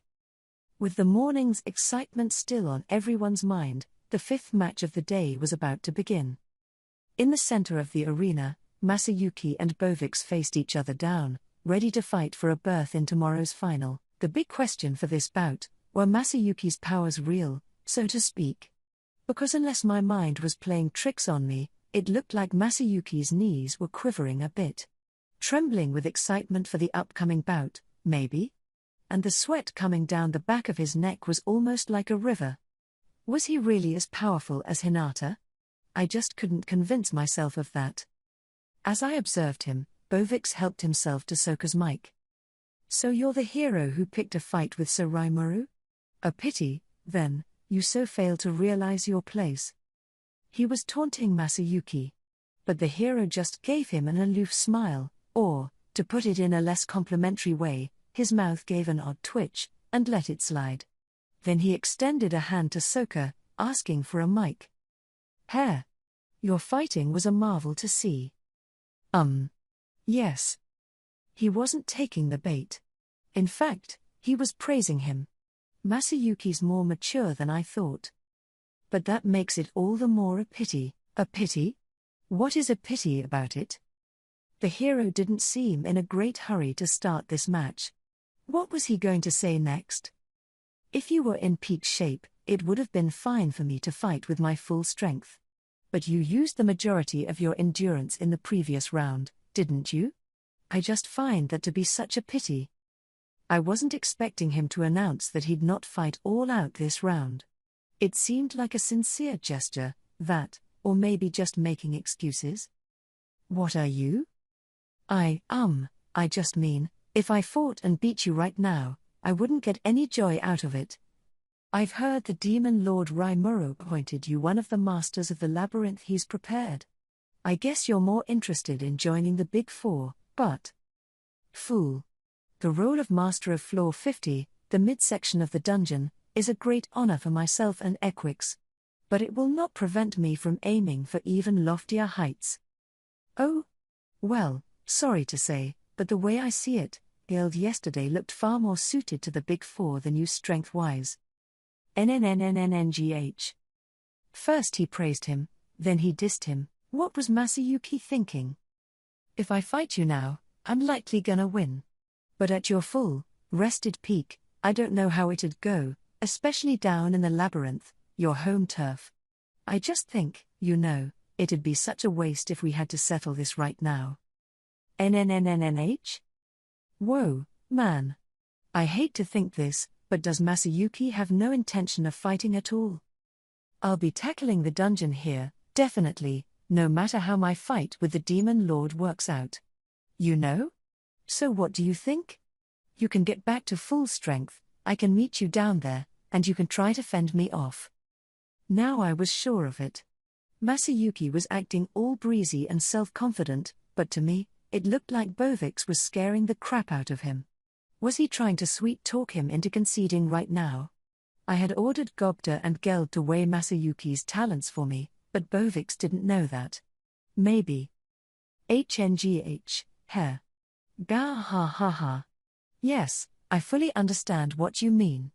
And it is true, just as you surmised, I have no strength to spare right now. I defeated Equix by only a razor-thin margin, you see. But very well. I will trust in you and wait down in my labyrinth. Duh, I knew it. Bovix actually said yes to him. And even worse, he was grinning like an idiot as he shook hands with the guy. And the crowd was going wild for it, of course. You'd think someone declaring he had no interest in fighting would be greeted with boos and jeers, but for reasons I couldn't guess, they loved every bit of this. I heard people praising Masayuki's magnanimity, Bovix's wisdom for admitting his disadvantage, and all kinds of other strange things, across the whole Colosseum. It made no sense. I really had no idea what was going on. It was so clearly a bluff, but the audience thought it was a genius stroke. I guess he just got some kind of weird charisma. Wait a second. If that's what I'm thinking, maybe I'm getting hoodwinked with everyone else. Was this all just an act? If he wanted to avoid combat with Bovix because he knew I'd be here and wanted to hide his abilities from me, I suppose that did make sense. I couldn't let my guard down yet. So Masayuki was still in the running, already qualified for the final. Gobta and Carillion, Lion Mask, were fighting in the second semi-final match, and I didn't need psychic powers to know how that would go. How well could a teenage hero manage against a former demon lord? Thinking about it that way, maybe this wasn't such a bad thing. It helped reassure me a little, at least, as I watched Masayuki leave the arena, blanketed with applause. Now for the final bout of the day, Gobta against Lion Mask. This one was pretty much over before it began, but I still wanted to cheer on Gobta as much as possible.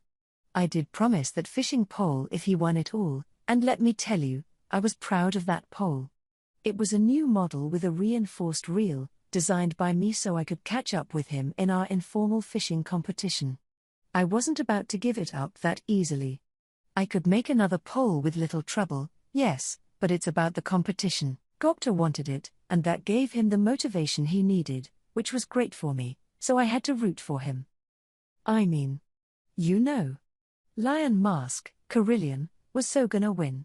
He was probably gunning for the championship, if not, he would have bowed out after that intense fight with Geld. That'd sure help quash my anxiety about Masayuki. Carillion would be the perfect candidate to test him out with. I wasn't sure I could count on Millim's underling to pitch in for me, but right now, I felt there was nothing to worry about. He could get easily distracted, making me worry he might cut out of this tournament on a whim, but now it was clear I was too frazzled for my own good. Geld and Carillion didn't knock each other out, and now all my worries were in the past. The rest, I figured, I could leave up to him. But, as if reading my mind, Gobta was here and absolutely burning with passion. Why is he always running contrarian to my needs? He never puts in an effort when I expect him to. Whoa, wait. I was supposed to be cheering for him. Carillion was gonna win, but I couldn't laugh at Gobta's efforts, either. I turned my eyes to him. Gobta, who had summoned Ranga from the beginning this time, had his back turned to me. Oh man, he was just gonna rely on him again, wasn't he? That's why he acted so confident, he'd just have Ranga fight for him. Not only was it legal, if Gobta wanted any chance of victory, that was his only strategy. If I had to guess, Ranga was stronger than Geld. Carillion in no-holds-barred mode was one thing, but this stunted version of him? I thought Ranga had a decent shot. Which? Hang on. If he did win, what then? If, on the tiny, I'm talking microbe size, chance Gobta won, then he could reveal Masayuki's powers for me, and my original plan would finally pay off. In other words, it didn't really matter who won here, as far as I was concerned. Leaving matters to Gobta concerned me a little, but hey, what happens, happens. So I started cheering my head off for Gobta. The match began. I'm not the hobgoblin I usually am today. Then why were you running from your last opponent? Don't make me laugh, kid. Listen, before anyone gets hurt, why don't you just hurry up and forfeit? Okay, Ranga, you're up. At once. Brushing aside Carillion's offer, Gobta made the first move. He and Ranga worked as a well-synchronized team. They must have strategized a bit over lunch. He was serious. He really wanted to win. He did, but... Tiger Talon. Sharp, blade-like claws grew out from Carillion's feet. He unleashed a tornado-like jumping roundhouse, aimed at both Gobta and Ranga. His long, sharpened claws offered no clue about their trajectory, and even if you dodged them, their tips emitted some kind of vorpal wave that cut through any target they faced. This skill was just something for Carillion to play with, but to Gobta, it'd probably make his life pass before his eyes. Fire. Gobta fell off Ranga. I knew it. This was just asking too much. He frantically clambered away, attempting to scamper out of Carillion's sight, but nobody had any right to laugh. I mean, yeah, the crowd was all laughing, but they could do that because they didn't realize how fearsome Carillion was. Just facing him up and attempting a frontal attack deserved to be praised. But Carillion left him alone. Or really, he had to, because Ranga, freed from the weight of Gobta, was now snarling at him. He was currently the size of a large dog, but even so, his teeth and claws were sharp enough. TCH. Carillion stopped those fangs with his left arm, letting it be sacrificed to his bite. Then he brought the arm straight down, sending Ranga crashing toward the ground. But Ranga didn't relent. With a spin, he kicked against the stone floor and out of harm's way. Whoa. That's some wolf there. Yeah, but aren't dark direwolves ranked C at best? Oh, you mean the monster Sergei mentioned? But is that really a direwolf? The crowd was already stirring, astonished at Ranga's moves. Some of them were already conjecturing on what he could be. He's a Tempest Starwolf, guys. Special A grade and not the kind of thing you'll see raiding your garbage at night. Elephant Stampede. Carillion broke out another attack. The aura needed into it smashed into the ground from the skies above, like random lightning strikes. There might have been room to escape in an open environment, but not in this arena. If a ring out counted as a loss, your only choice was to take the blow. Or so I thought. But Ranga fled right away from it. Huh? Carillion was the most surprised of all. He probably didn't expect Ranga to just give up the match. It disappointed him a little, and for just a moment, that left him open. Yeah, right there. Ah. Was that Gobta talking? And that black shadow setting off on cue, it was Ranga. Just when I thought he'd fled outside the arena, he jumped right out of Gobta's shadow, like nothing was amiss. Weren't you out of the ring? Carillion shouted, K-hair. A resummon is not against the rules. Diablo shot the ex-demon lord down. Carillion blew it. Yes, Ranga was much stronger than Gobta. In Carillion's eyes, Ranga needed far more attention paid to him. But his opponent was Gobta, and as long as he didn't step out of the arena, he hadn't lost. It was an underhanded move, but ever since this match began, he had been towing the boundary. This was what he'd aimed for the whole time, playing the fool while hungrily striving for victory. This was how he'd do it, and the results changed the tide of the match. A fang brushed past Carillion's head. The attack caught him off guard, and he dodged it by a hairbreadth, or maybe not. I thought he'd fully avoided it, but then Carillion brought a frenzied hand to his face. Just as he intended to, Ranga had struck a successful blow. The attack took its toll, too. Carillion was on his guard, of course, but he must have been confident that he could weather any blow as long as it wasn't a direct hit. Instead of clumsily staggering back to dodge Ranga, he dodged just barely enough to segue to his next move, a simple choice for someone as dominant as Carillion. As a masterful lord of the battlefield, he had to make it look easy, that's how he thought, and his powers made that naturally possible. That's why he had the strength and agility to dodge the attack that came after Ranga's surprise reappearance. This time, however, Ranga wasn't aiming for Carillion at all but the mask he had on. With his honed instincts, Carillion decided to do the bare minimum necessary to avoid taking damage, and that let Ranga bite right through his mask. Now Gobta was all smiles. Sweet. Right on target. He joyfully shouted. Then he whipped out his dagger and launched a shot of icicle lance. Take this. Why, you little sneak. The bolt wasn't meant to topple Carillion but to rip the mask off him. Likely realizing this, Carillion fought back with both hands over his face, and that gave Ranga free rein to attack, and with his hands essentially tied behind his back, fending off the Starwolf was a Herculean task. So dirty. What a cowardly way to fight. Fight for real, you bastard. The spectators weren't exactly satisfied with this. But Gobta didn't care. Shut up. In this world, might makes right. Sir Rimuru said so himself. He was playing to the audience now, shouting right at them. I really wished he wouldn't drag me into this. TCH. I can see why he's aiming for a spot in the Demon Lord's Big Four. Fighting like that, and not being ashamed of it for a moment. Yeah. In fact, he's acting like this is a completely normal tactic. He looks kinda dopey, but he's sharp, you know?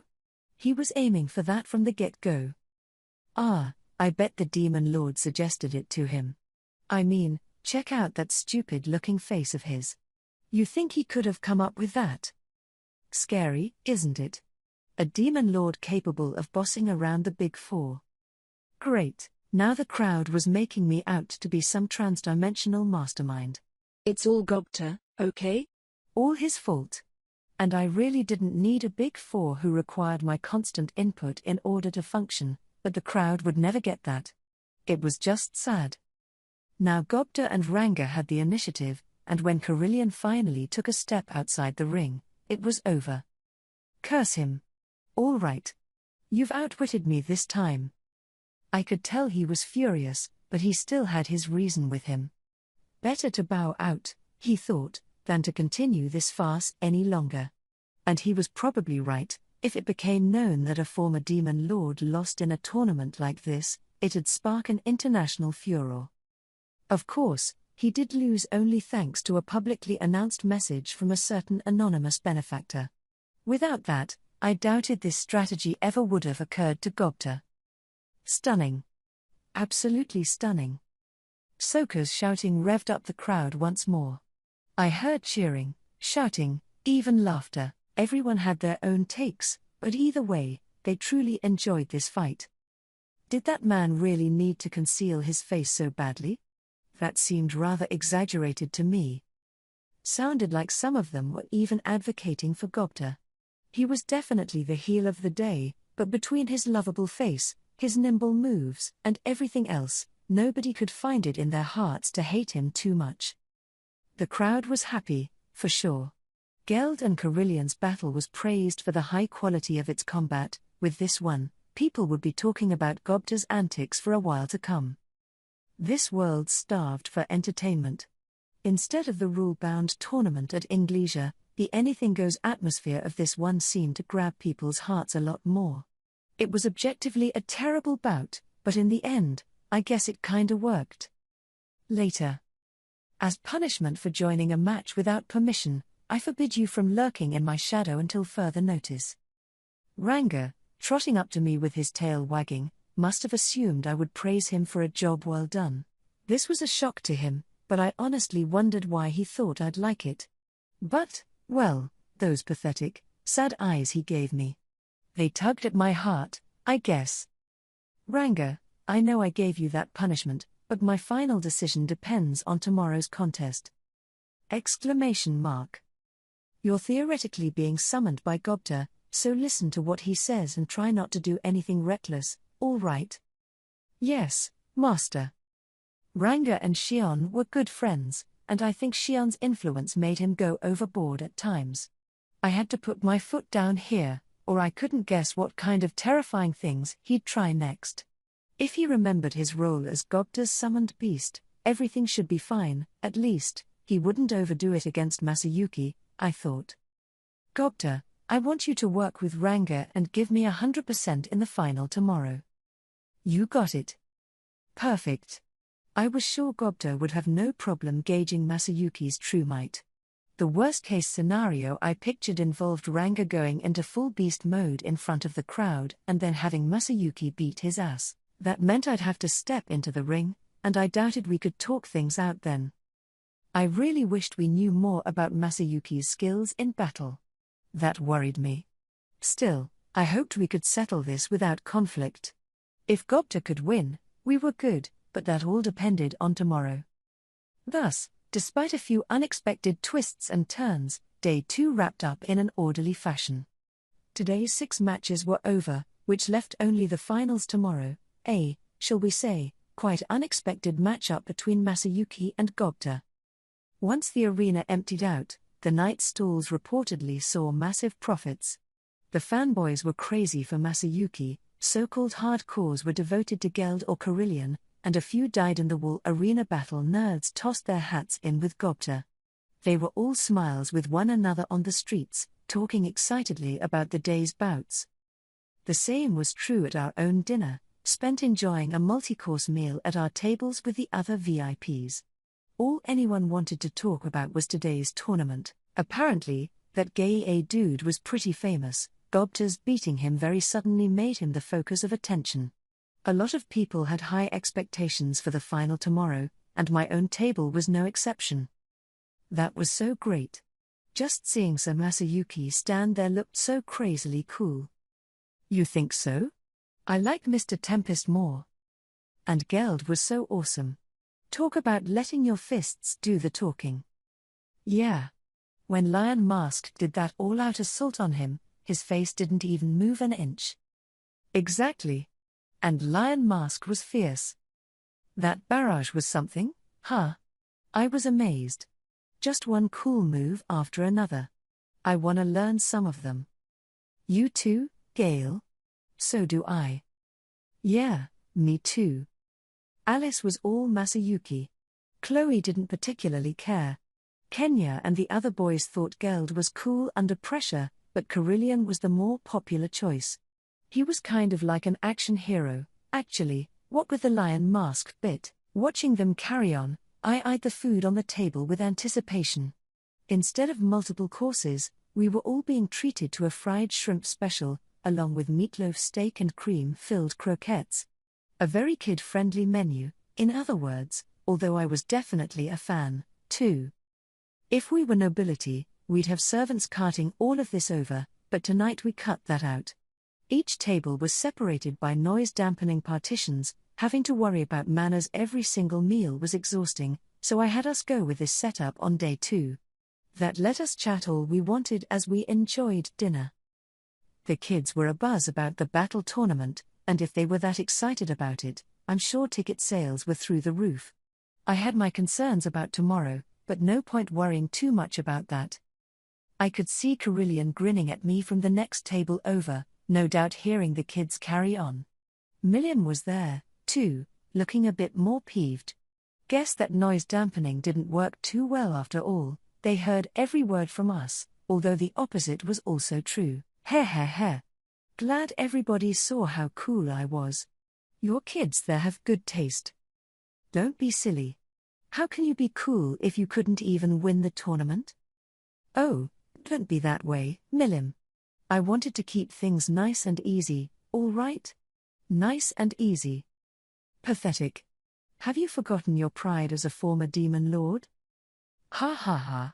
Of course not. I got to take on a foe I've had my eye on for a while, and I didn't care about winning anyway. I'm quite jealous, I heard Midray add. You said it. I should have just disguised myself and joined in instead. Dude, if Milliam asked to join, I would have stopped her at all costs. Whoa there, Milliam.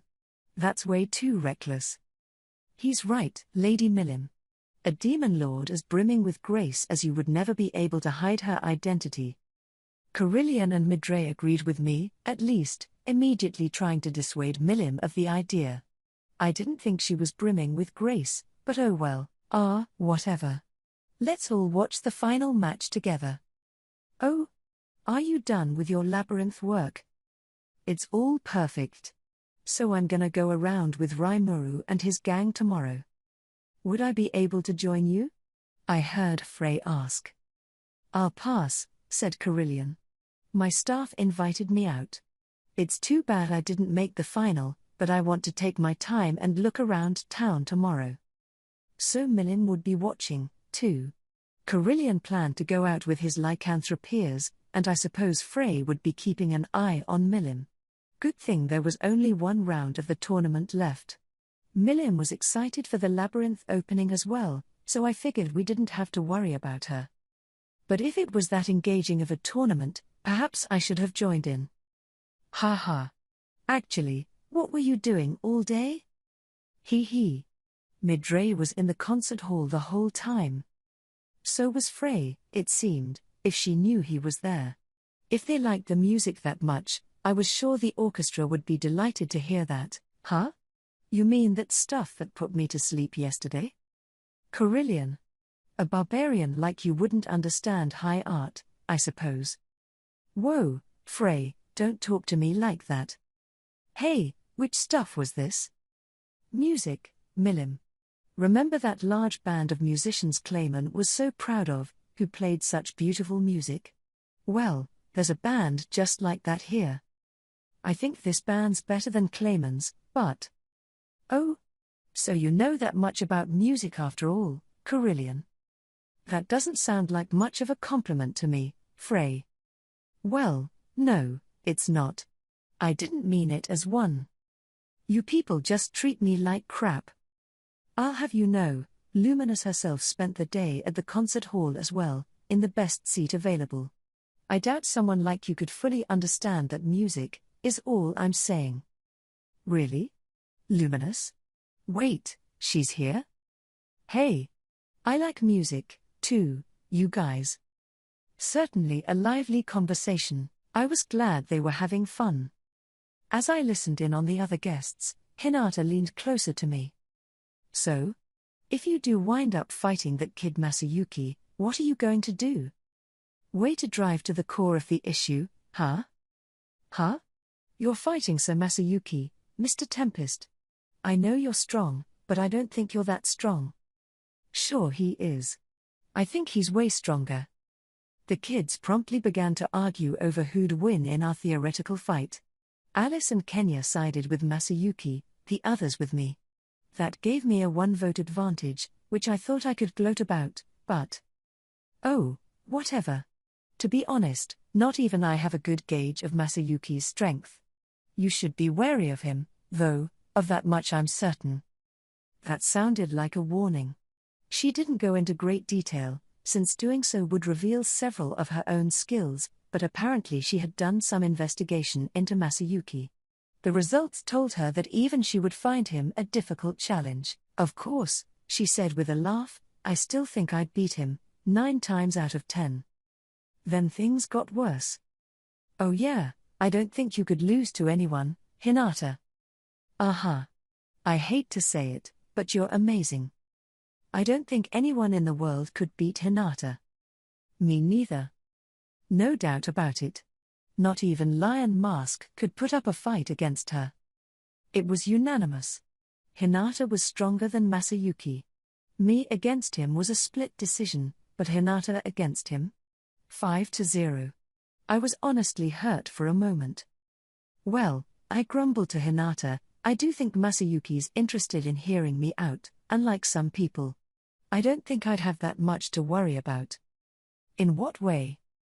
The air suddenly froze between us. That was a landmine. One that was plain as day, and I'd stepped on it anyway. Oh, nothing. Never mind. If you're calling me out, I'll fight you anytime. Man, what a temper. Realizing my mistake, I managed to placate her with the flan I was going to enjoy for dessert, a devastating loss for me. Loose lips, etc. But you're right. Masayuki seems open to reason. Yuki said he was his guardian, so if need be, I can talk with him. But we may not need to. No? Meaning, maybe he'll lose tomorrow. I won't deny that, but this is Gogda we're talking about. He's got a knack for screwing things up right when it counts.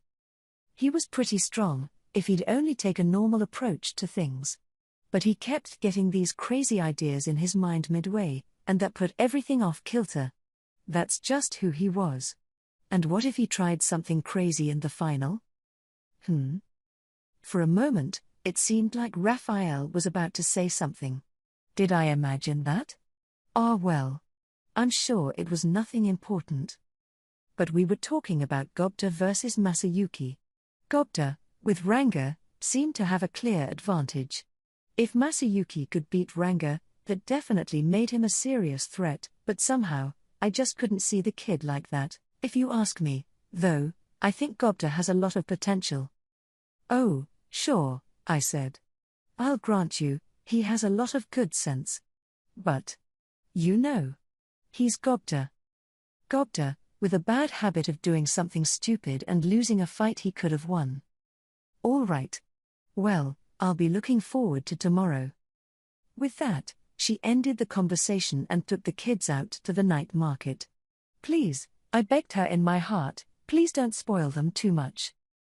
Hinata was concerned for me, in her own way. I appreciated that. If Gobta lost, we'd work something out then. I was prepared for it, and I didn't think anything too bad would happen as a result. For now, I really ought to enjoy the festival. We had tons of problems and tons of things to do, but these days really seemed fulfilling to me. I felt happy. So it was time to switch gears. I promised Gazelle I would meet with him, and it was time to follow through on that. Interlude.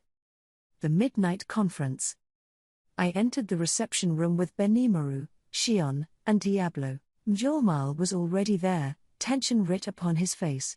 Shuna was taking care of all of us, preparing some drinks once we arrived.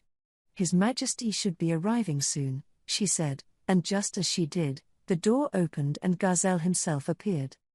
Did you wait long? No, we only just arrived, too. With a few short greetings, we took our seats. So let us begin with my conclusion.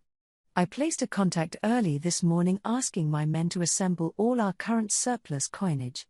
This resulted in just a little over 1,500 gold coins. I cannot collect more from these people, so consider that the most I can provide by tomorrow morning. Compared to all the gold coins in circulation, this wasn't very much, but as Gazelle put it, that was the most they could provide without affecting the Dwarven Kingdom's own economy. I had asked him the previous night for help making change out of our stellar gold coins, and he had agreed to help. Thanks a lot, that's actually more than I expected. Sorry to put you through that. I'll have it sent tomorrow morning via heavenly transport, so you'll have it by evening. 1,500 gold coins was a non-trivial amount of weight. I hated to put them through the trouble of delivering them, and with my dominate space skill, I could always just stop by Dworgen to grab them. That'd be safer and surer, besides. I can just go pick them up for you. I'm the one asking for them anyway. Oh? Yes, you have spatial motion. That would reduce the chance of a mistake, yes. All right. I will contact them. That leaves the main question to discuss, will this be enough to pay off your merchants? Well. It was close, very close, but not enough. This being the first year of the Founders' Festival, we were sparing no expense to launch the event. This resulted in a need for more gold coins than expected, over 3,000 in all. In my mind, this converted to around 300 million yen, a staggering figure, given the scope of this world's economy. We had the money to cover this in our vault, 1,500 stellar gold coins. If you exchanged these, they'd break down to 150,000 regular gold coins. This was why I didn't hesitate to blow 2,000 or 3,000 on this festival. It wasn't that we lacked the funds. If we could break down the stellars into regular gold coins, payment was easy. But since we were dealing with newer, small-scale tradesmen for many of our services here, that just wasn't possible. As a result, we needed regular gold coins in our vault, but Tempest was not at the point where we could institute a currency-based financial system. There just wasn't much gold coinage floating around yet. Silver coins of all sorts were everywhere, but dwarven gold coins. We had fewer than 100 of those. To this we could add my personal stash of 300, plus the 1,000-ish Njolmal managed to put together. Around 1,400 in all. That, plus Gazelle's promised funds, didn't make it to 3,000. Not enough? Based on the accounting in my head, we'll want a few hundred more. That's the accounting you ran this festival on? Why, I'm amazed you ever got it off the ground. Yeah, I kinda made things up as we went along. We didn't have much time to set it up, so what could I do? I don't even know how to begin lecturing you. Gazelle let out a long, theatrical sigh, his eyes despondent. I mean, we were all really into it, you know. Nobody said no to me. Right? But if I told Gazelle any of that, I knew he would explode. The king, without some drink in him, could be kind of scary at times. I was intelligent enough to avoid excessive talk when he was like this. In that case, perhaps I could make up the difference. Suddenly, someone interrupted our conversation. I looked over to see who it was, only to find Elmesia, Emperor of Thalion, with Archduke Errol in tow. She sat next to Gazelle, who visibly winced when he saw her, just for a moment, but still enough to give you pause. Carefully, I turned to Errol. Duke Errol, and the Heavenly Emperor, too. What brings you both here? Well, Sir Rimuru, when I spoke about this with Her Excellency, she was kind enough to offer her support to you. Errol did all the talking, Elmesia just serenely smiling next to him. The Archduke himself looked a bit pained as well, and I could pick up on why. She was making him say it himself, for reasons I better not pry into. Sleeping dogs and all that. Oh, no, this is a problem we should handle ourselves. Is it? Were you not just wailing a moment ago that you lacked the money? I was only offering our support in light of the friendly relations our two countries will share going forward. Her lips were smiling. Her eyes weren't. My instincts whispered to me that this was trouble. No, as I was saying. Trusting in those instincts, I leaned toward turning down the offer. I did need someone to trade us some gold coins, but the idea of owing Elmesia a favor spooked me. We were short only a few hundred, and if it came to it, we could leave a merchant or two in the lurch for the time being. As long as we didn't lose face from it, and as long as nobody lost money in the end, I didn't think people would resent us too much. Such were the calculations behind my decision, but give it up. Once that woman speaks her mind, she won't relent until she's had her way. Trust me, you would rather make enemies with every merchant on the continent together than her alone. You are far better off accepting her offer. Gazelle spat out the words, looking just as pained about it as Errol. It was surprising from him, the heroic king having so much trouble dealing with a fellow leader. My, Gazi. You are taking my side. How wonderful. She smiled. It was so transparent. And given that Gazi nickname, I began to understand what their relationship was like. Would you mind not calling me that, please? What is it you're after here? Oh, you're always so formal. Your grandfather was much more freewheeling than that, you know. If he was, then my father must have led a trying life. Would you mind getting down to business? I thought Gazelle was pretty uninhibited himself, but for the most part, he played the role of a sober, duteous king. Maybe it was his youth, growing up with such a harried father, that inspired him. When his father ruled, that was Gazelle's last taste of true freedom, and it was then that he first met Errol and Elmesia. I imagine that's when he trained under Hakoro as well. The way Elmesia talked to him about that era, I could imagine Gazelle picturing him like an annoying aunt showing up at every family event just to bug you. No wonder he found her to be trouble. My, so hasty. Were you always so impatient like that, He was doing a good job hiding it, it didn't look that way at all, but I was sure Gazelle was intensely irritated. He might have fooled me, but Elmesia could see it bright as day. Reading someone's subtle body language was a piece of cake for nobility. What I was witnessing was an intense, high-stakes game of wits, and Gazelle, Something of a mentor to me, was like a deer in the headlights to Elmesia. Now I could see why he was wincing so much. The Emperor asked Shuna for a cup of wine. She was settled in her new seat now, there would be no shooing her away. Garzel and Errol exchanged glances and simultaneously sighed. Those two acted like they disliked each other, but they were in total sync here. In terms of Elmesia treating them both like children, they shared a lot in common. With my lack of experience, I doubted I could ever out-negotiate Elmesia. Garzel's advising me to give in made sense. Oh, this is good. Thank you. Elmesia smiled broadly at the wine Shuna had poured for her. It was one of Shuna's treasured varietals, a drink that seemed to change in taste with every sip.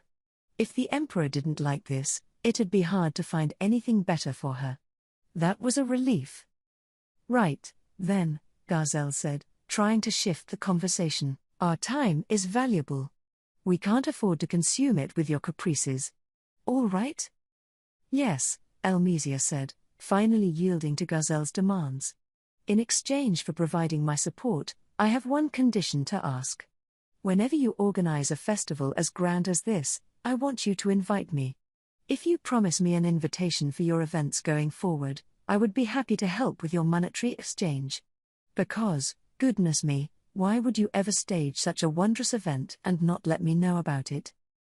Errol turned his eyes skyward, hand against his temple. Garzel looked like he'd just swallowed a bug. I'd be glad to, I casually replied. Elmesia smiled at me, elated. The difference in enthusiasm between us was palpable. Maybe that was the wrong thing to do. But if she liked this kind of excitement and wanted to be part of the action going forward, I couldn't ask for anything more. Royalty aren't the slaves of the people, you know, she said. If they can live freely, that makes their citizens happy as well, as it does me. I think it could help bring joy to everyone. There is truth to that. I agree with you. It's reassuring to see people on my side, and I look forward to it staying that way. We shook hands with a smile. Now she was part of the team, a team consisting of me, Mjolmile, and her. Call us the three pranksters, I suppose. Garzel and Errol shivered a bit as they looked on, fearing the worst, but they didn't matter to us. Elmesia promptly took out what I could only describe as her magic purse. This is just my pocket money in here, so I only have around 1,000 gold coins at the moment.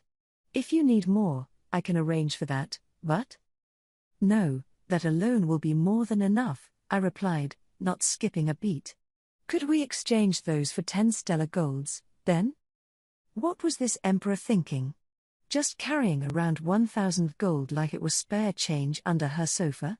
She was living on another planet from the rest of us, as close to an A-list celebrity as you got in this world. Garzel was right, I did not want to cross her. That's quite fine. Don't forget our promise, all right? Of course not. I smiled and nodded at her, and right there and then, we made the exchange. Now, if I could get that 1,500 gold exchanged over at the Dwarven Kingdom tomorrow morning, we had the money we needed.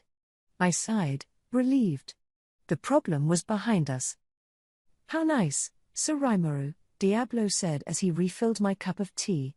I watched him tend to Garzel's and Elmesia's cups as I savored the hot brew. The Nimaru intrepidly smiled. If someone thought that Sir Rimuru wouldn't be able to play by the rules, we're about to prove them very wrong. Yes. I was no longer going to be dunked on by someone. No need to kowtow to those tradesmen demanding their money. I had saved face pretty well, I thought, it was a heavy load off my shoulders. But then Elmesia started insinuating something else to me. You know, though, I think someone would have offered their help even if you couldn't prepare the gold coins in time, Oh? What do you mean? I was being honest, I really didn't know. If you want someone to do your bidding, it's far easier to have them owe you a favor, rather than browbeating or scaring them into it. It's also successful quite a bit more often. She smiled warmly at me. That was no doubt the smile of a ruler, and it elicited a swift response from Diablo. I see. You think, for example, Someone might have swooped in at the last minute to mediate for us, uninvited? That might be the case, yes. But if such an interloper did show up, who's to say that they weren't being controlled behind the scenes by someone, An interesting thing to consider. Causing the problem, then alleviating it while creating an obligation for us. That does seem like a viable scheme. But this interloper, perhaps, would have been willing to accept a signed contract allowing payment at a later date, even if you didn't have the gold coins. It would show world leaders that Tempest could not be trusted, while they could be, you would be quite obligated to them, yes. How greedy. Truly, a very human approach. I've learned a lot from this. So? Did this mean someone might be putting the merchants up to this just so they could make us owe a debt to them? And they might be doing someone else's bidding here. They'd be more disposable that way? I see. If we trusted in this person, they'd reap the benefits, if not, they'd abandon the whole strategy. And maybe they were just doing this to make us look bad, but I felt like Elmesia might be right. I could see Diablo agreed, judging by the evil grin on his face. It makes little sense to me, Benimaru said, but can you think of anyone who'd want to do that? Is some member of the Council of the West trying to test us or what? Elmesia smiled, not taking offense at his tone. Oh, I wouldn't know. Thalion isn't part of the council. But maybe he would know something. She was staring right at a pensive Njolmile. Me? Being fingered like this unnerved him, but he quickly regained his composure. I have heard rumors, he furtively stated. Rumors of a kind of shadow committee that enjoys de facto control over the council. It's composed of the ruling classes, the highest-level leaders from the council's nations, but I wouldn't believe it for a moment. The council is composed of elected representatives from each country, but royalty's hereditary. They don't need to worry about losing their seat. So Mjolmal was familiar with a few rumors going around the merchants, rumors about a cabal of rulers who held the most power among the Western nations. It smacked of a conspiracy theory, though, and Mjolmal himself didn't lend it much credence. Well, if someone should appear tomorrow and attempt to mediate with us on this matter, I will give them a thorough examination and fully expose their backgrounds for you. Ci was here, kneeling next to me. I never noticed him, but, hiding my surprise, I gave him a cool, composed nod. My goodness! What a shock! I hardly even detected his presence. This is why I told you, Your Excellency, the denizens of this domain are like nowhere else. Paying a personal visit is just too dangerous. Tee-hee-hee. But it's offered such interesting experiences. May I ask you a question, Sir Raimaru? What's she want to know now? Yes? I am considering enacting a new pact with you, but before I do, I wanted to hear your thoughts. Elmesia's demeanor changed. She was no longer hiding her real face, the face of a ruler, one she'd shown me for a moment earlier. It was turned straight at me. I could feel an overpowering pressure, heroic aura, at a level incomparable with Garzelle's. Let's hear it. I fought back with my own heroic aura. We exchanged stares, or more like fired them at each other like cannonballs. I tried to take the full brunt of hers, not averting my eyes for a moment. How do you plan to deal with that demon over there? That incredibly dangerous primal one. Primal? I didn't know what Elmesia meant, but was she talking about Diablo? He's pretty strong, yeah, but not that dangerous, no. Nothing, really. I mean, Diablo's doing a pretty good job for me, so what's the problem? Let me rephrase the question. If that demon were to go out of control, how would you take responsibility for that? Out of control? I, could picture that, actually. She must have had perfect insight into what I was going through. No, there was no telling when Diablo might decide to go berserk. But did that apply to Diablo alone? It wasn't a topic I wanted to think about much, but I had another problem child in Xion, too. And while I appreciated Elmesia's concern, I wasn't sure what she could do about it. Well, I'll stop him before that happens. That's all I can really do to prevent any fallout, isn't it? If there was another way, I'd love to hear it, but the only option was to prevent it before it took place. Diablo looked content enough at my response, which I didn't appreciate much. This is about you, you know. And I wasn't the only one perplexed here. Huh? Wait a minute. Not to drop the act for a moment, but you'd stop that demon? You'd step up to do that? Yes. I know it may be a likely scenario, but lately he's started listening to what I've told him more. I think he's much more mature than previously. I felt confident about that. If they kept it up, Diablo and Xion wouldn't cause any problems at all, I didn't think. I didn't like how Xion was listening to this like it wasn't about her, but it'd be all right. Hearing my response, Elmesia started giggling like a young girl. Oh my! Did you hear that, Errol? This demon lord's an even bigger piece of work than how you described him. Archduke Errol found a way to scowl even more than he already was. I pitied him, speaking of overly freewheeling rulers. It is fine, Lady Elmesia. If that is what Rimuru says, then I'll support it. And should push come to shove, trust me, Gazelle Dwago will come to Rimuru's aid. Gazelle stepped up to support me. It seemed like the first time in a little while. Elmesia gave us a contented look.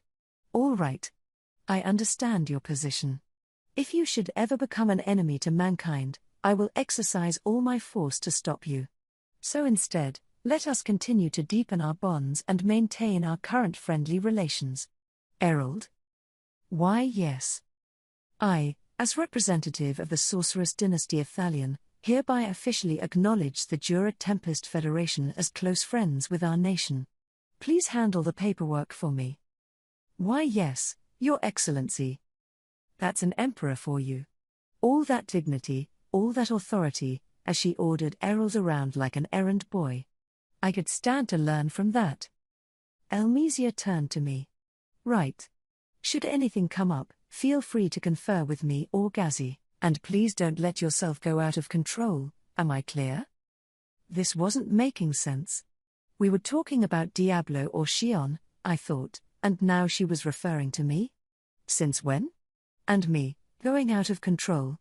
Man, that was just rude. Hey, you know, I'm a pretty prudent person. Why are you talking like I could go crazy someday?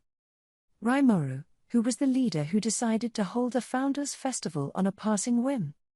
Gazelle's gaze burned into me. I'd have to say it was me, I suppose.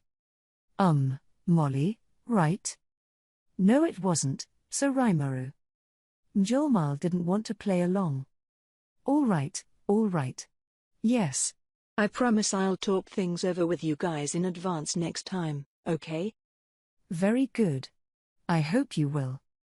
This isn't the kind of advice I'd normally give to the king of another nation, but this time, we are. Don't think badly of us for it. Griping about this too much, Gazelle said, would be meddling with our internal affairs, but since a lot of my ideas often ran counter to commonly accepted norms around here, they wanted me to keep them in the loop a little more. It wasn't any judgment on how good, or bad, those ideas were, they just needed more warning. And this wasn't a bad thing for me, either. In fact, it'd be good fortune for all the countries involved, given that we'd need to prepare for the angels attempting to destroy civilization sooner or later. So we had gone from solving my gold coin problem to the leaders of two nations lecturing me at the same time, but I didn't mind. The tough stuff was over. I had a promise from Elmesia that we'd work to build good relations. What started as an informal chat turned into a great diplomatic coup for me. I figured things couldn't get any better, so I was about to end the night when Elmesia brought up another topic. She was staring straight at me, her expression a tad desperate. Was there something else? I nervously asked.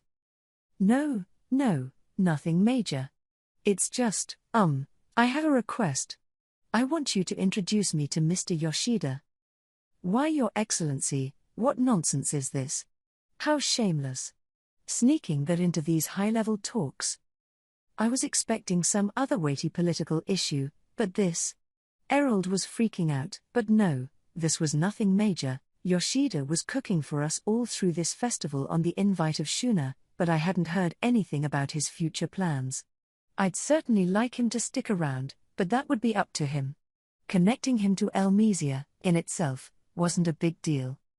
Oh, that would be simple. But don't force him into anything, all right? Of course I won't. That seemed to please Elmesia well enough, so we would introduce them to each other after the festival. And so our impromptu three-way summit among some of the biggest superpowers in the world came to a quiet close. Chapter 4. The Final Round and the Labyrinth's Grand Opening. The morning of Day 3. I had already completed my little jaunt to the Dwarven Kingdom and exchanged my stellars for gold coins.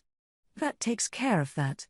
Now we'll have to wait and see how the schemer behind this reacts.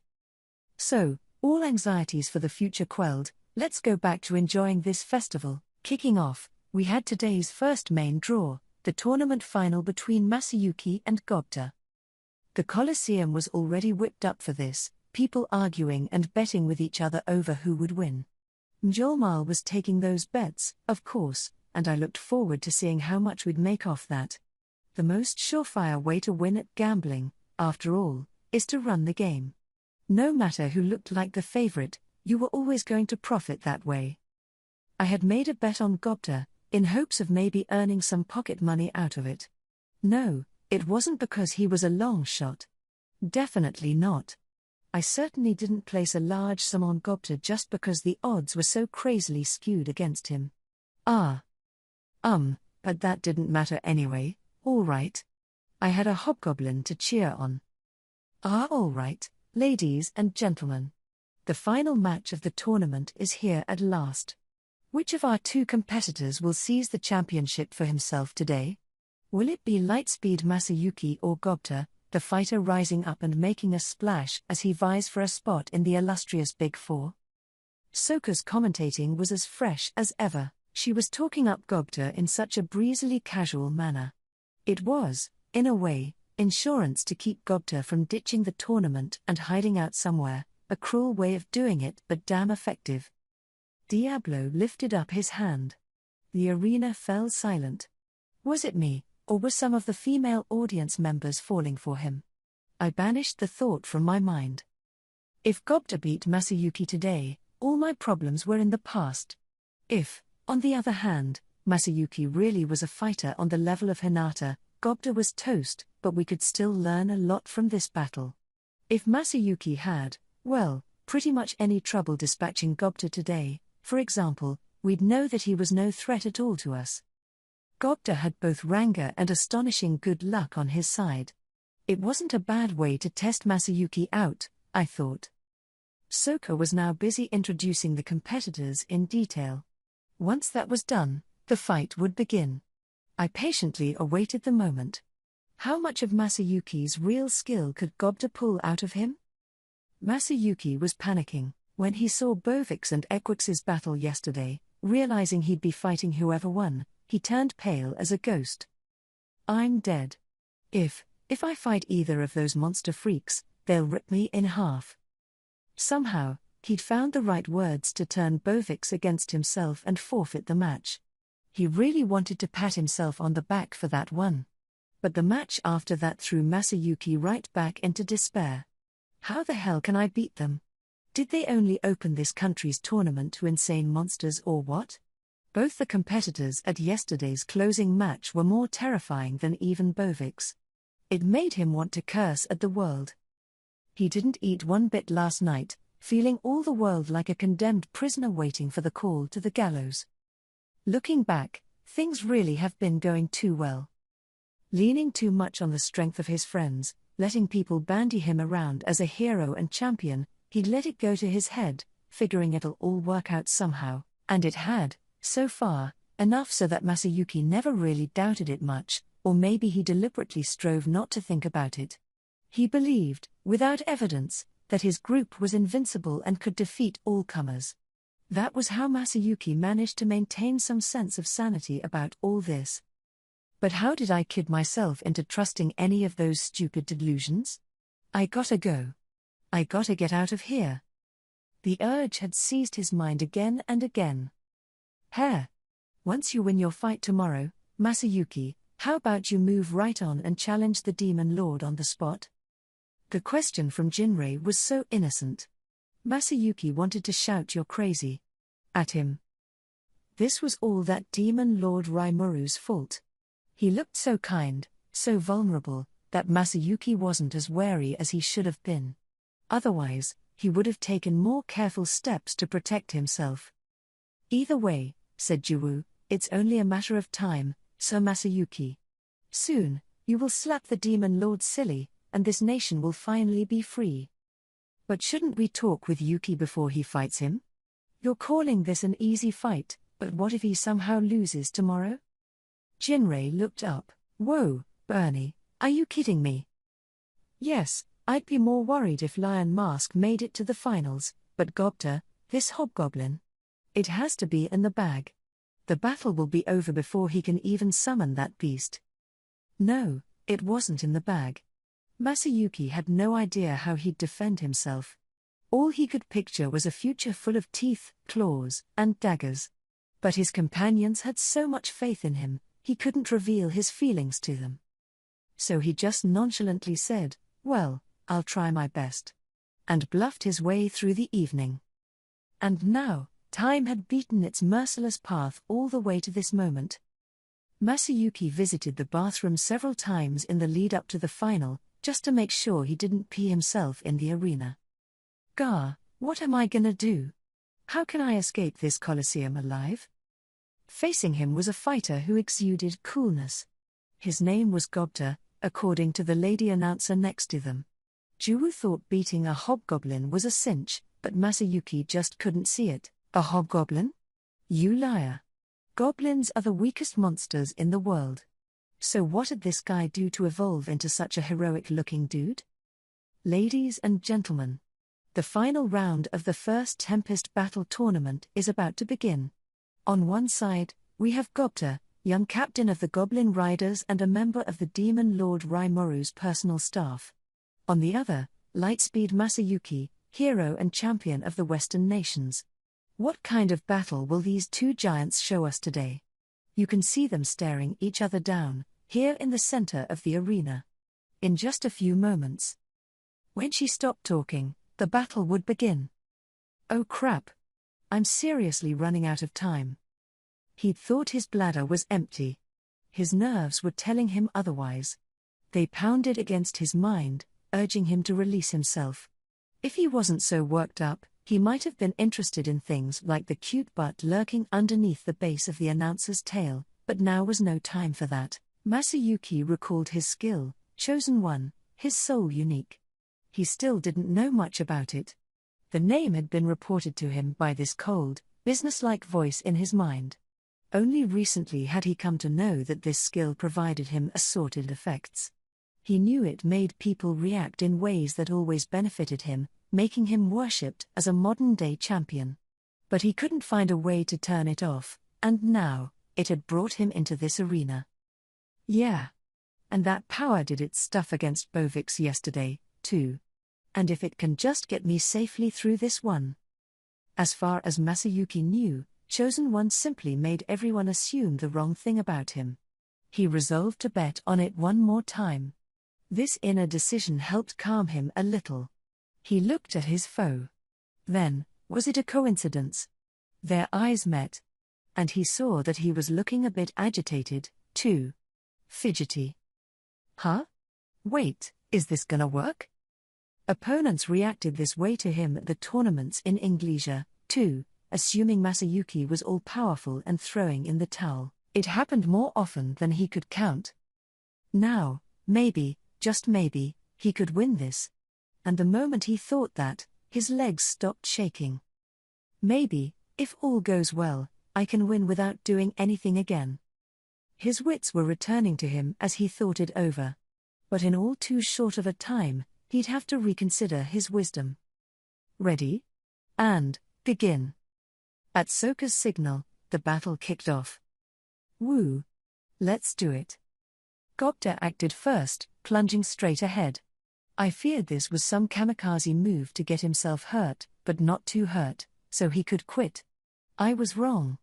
I guess that fishing pole I'd dangled in front of him was pretty damn tempting. Heading straight for his foe, Gobta slipped right past him in a baseball-style slide, taking position against the outer boundary like yesterday. His eyes were on his foe the whole time, but Masayuki didn't even react, slowly turning back toward Gobta with a distant smile. Whoa! Is handsomeness the key to strength after all? Gobta's tricky maneuvers were totally ignored as the dashing Masayuki shows just how unfazed and comfortable he is. Soka's commentary hit hard. It'd make anyone with hang-ups about their looks cry, not just Gobta. Yeah, Masayuki was handsome, but this was playing favorites a bit too much. Hair. All part of the playbook. You're acting like nothing I can do will hit you, huh? I wanted to see just how far I could go with my own strength today, but I can't even touch you, huh? Then it's time to use this, my new, ultimate power. Oh Lord! He was up to no good again. This was so going to fail. No one was around to stop him, but I really wished he'd actually try practicing something before busting it out in public like this. Report. Last night, the subject Gobta obtained the unique skill Summon Demon Wolf. It is believed that the subject Ranga's forcing himself into yesterday's summoning is the cause, but it combines with the extra skill Unify to unify the summoned Ranga with the summoner. Huh? So wait, Gobta could use Summon Demon Wolf to, merge with Ranga? How did he? Hey, wasn't Raphael about to say something last night but kept quiet instead? Was it about that? That accusation is what, huh? If Raphael couldn't even drive himself to finish the sentence, something must be going on. Gobta suddenly awakening to this crazy new power out of nowhere was way too unnatural to believe. I was beginning to think Raphael may have helped grease the wheels a little, helping Gobta pick up this skill. Raphael stayed silent. He never lied to me, but he was in no hurry to answer with the truth, either. I could force the issue, but maybe I didn't need to. Let's just see what happens. Good timing, at least. Check this out. Transform. The air warped around him. Ranga appeared behind his back, and then they unified, Ranga's body seeming to merge with Gobta's. To make a long story short, the results looked like a bipedal version of Ranga, and I'll admit it. It looked way cool. Damn it. Why does Gobta get to transform into something so awesome like that? Whoa. Sweet. What is that? So cool. Milim, next to me, was dancing in her seat. I could understand her excitement. Gobta drove me insane sometimes. Turning into some dashing fantasy creature like this. Look at that. Gobta has transformed into something far from himself. Yes, a composed Diablo said to the excited Soka, whose voice had ratcheted up an octave or so, the ability to infuse your own body with the power of a summoned creature. A very rare skill. So Gobta is using the power of the creature he summoned yesterday for himself? Amazing. We're witnessing something amazing here, folks. Wait, I whispered. So it's kind of like Gobta extracting all of Ranga's force for his own use? Impressive, isn't it? Ranga seems to be giving himself up to Gobta, but this combo might work a lot better than I thought. But we're talking Gobta here. Oh ho ho. And Gobta is my apprentice, remember. He may not be the greatest physical specimen, but he has experience fighting magic born more powerful than he is. If he can ably harness Ranga's power, he may grow in ways I cannot predict. My officials seemed impressed, at least. And the rest of the crowd was watching on silently, holding their breath. Heh. Now it's my turn. It's been your turn, dude. Masayuki hasn't done anything. My jealousy was driving me to pick on him internally. Then Gobta disappeared before my eyes, figuratively. My eyes could follow him, but I'm sure most of the audience thought he vanished. Gee, Gobta is gone? Soka shouted, very deliberately drumming up the tension. Where did he go?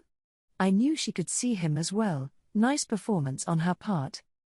And then, right before her eyes, boom! There was a small explosion, accompanied by a thundering sound. It was located by the wall under the stands, right by the VIP boxes I was in, as it happened. Thus, I had a close-up view of Gobta, right after declaring it to be his turn, running straight for Masayuki, and then continuing to run right past him, until he smashed into the wall. I knew he should have rehearsed that first. Even before he tried it, I knew there was a pretty big chance he'd screw it up. Whoa. Gobta isn't getting back up. Is he all right? He wasn't. In fact, bashing himself against the wall had knocked him unconscious, and the out-of-bounds line was far behind him. He was out. That idiot had no control over that transformation at all. Everything worked great up to taking in Ranga's powers, but I could see those powers treated him like a chew toy. To put it simply, he wanted to start running, then stop running, but his brain was still judging these maneuvers based on his original body dimensions. A second of time in Gobta's world was far different from that same second in Ranga's. Before he could even think to stop, his head was against the wall. Even worse, as Sukha pointed out, he showed no sign of getting back up. It was the shock of the collision, rather than actual physical damage, that had knocked him out. What can I say? First he reveals this super cool new monster, then he reveals himself for the dolt he is. Very true to character. I was stunned into silence. That fool, Benimaru muttered, eyes turned upward. That's Gobta for you. Shion snickered. Veins throbbed on her Koro's forehead. Wow, so that's your fighting apprentice, Dad? And Mamaji added more fuel to the fire. It was, shall we say, a hard-to-describe sort of tension. And Gobta deserved it, frankly. The crowd around us was also having trouble parsing these events. I could hear one of them try to explain them, based on the sparse evidence at hand. Wait. Did he throw him aside in midair? The arena was so quiet, the words echoed oddly well. Amazing. Amazing, Masayuki. Whoa. That was awesome. I barely even saw it happen. This is just too crazy. The praise for Masayuki spread like a virus across the Colosseum. Then, as if this explanation was the unvarnished truth, cheers began to erupt, heralding Masayuki's victory before Sokka and Diablo could even take action. My neighbor, however, was quivering with anger. Is this some kind of twisted joke? After looking all cool like that? I mean, what was that? After that radical transformation, this was the result. Gobta had shot expectations sky high with Milim, then sent them crashing down to earth. It only amplified her anger. Now, I think he did his very best. In his own way. Rimuru, you know spoiling him isn't good for him. That's right, Sir Rimuru. I think I have been too lenient with Gobta as well. We should all be more stringent with him going forward. Hakoro agreed with Milim. This was the first I heard of him going easy on Gobta. Right. I'll whip him into shape. Rimuru, let me borrow Gobta for a while. I'll make him into the most wonderful fighter you've ever seen. Milim's eyes were sparkling now. This was a rare monster, and she just had to have him, I was sure. If I nodded my approval here, that'd be so mean to Gobta, but then I thought of something else. Actually, I have a favor to ask of you. I'll accept your offer if you accept mine, how about that? All right. Let's hear it. So there's this set of ruins in Clayman's domain, right near his manor. I don't want people poking around them without permission, and I think they're packed with artifacts that'll teach us about the ancient past, so I've been keeping them untouched for now, And I'd like to explore these ruins, but I wanted to get your permission first. Why are you asking me? Because it's your domain now, doofus. Milim, who's the ruler of that domain right now? Frey asked Milim quietly before I could even say it. Oh. Milim shot straight up in her seat. Oh, right. That's me, isn't it? Right. I knew that. Great. Glad she remembered. So. Of course it's fine. That was easy. Maybe Milim just wanted to put the subject behind her, but as long as I got her permission, anything was fine. Sorry, Gobta, but at least I was achieving something out of this. I mean, Gobta essentially self-destructed, and I still didn't know anything about Masayuki's skills. He wouldn't mind if I at least got some use out of this travesty, right? It'd help build him up, besides. All's well that ends well. But when you do this exploring, Rimuru, you'll take me along, right? That'll depend. I've actually reached out to an expert from the Free Guild on this topic, but if they give the okay, you can come, sure. Oh. Sounds like fun. Yeah? Don't get your hopes up. It might turn out pretty boring. I continued to chat with Milim as we awaited the certified results, which took a few minutes. Finally, Sokka and Diablo wrapped up their discussions. The judgment is in. And while I'm concerned for the still unconscious Gobta, the winner is. Don't remind me, I thought as I listened to Sokka's announcement. Check this out. Transform. Came the shout, and only then did Masayuki realize he was being far too optimistic. Whoa, wait a second. What's that thing? I heard nothing about this. There was no way he'd finish Gobta before any summoning took place. He was transforming his own body now, something Masayuki totally didn't expect. The sheer power in the air was electrifying.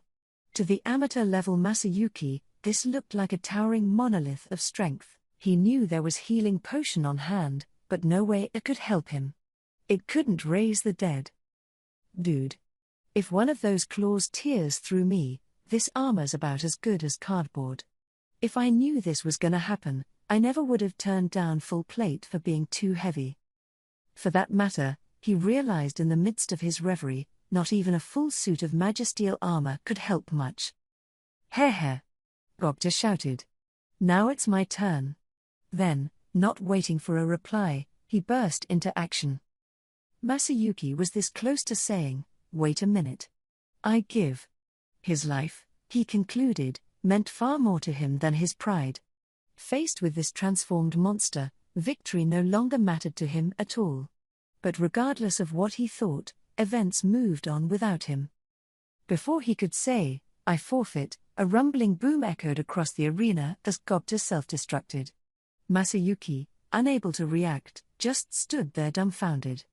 A small piece of the stone wall scratched against his cheek. The stinging pain told him this was all too real. No. No way. I could never have dodged that.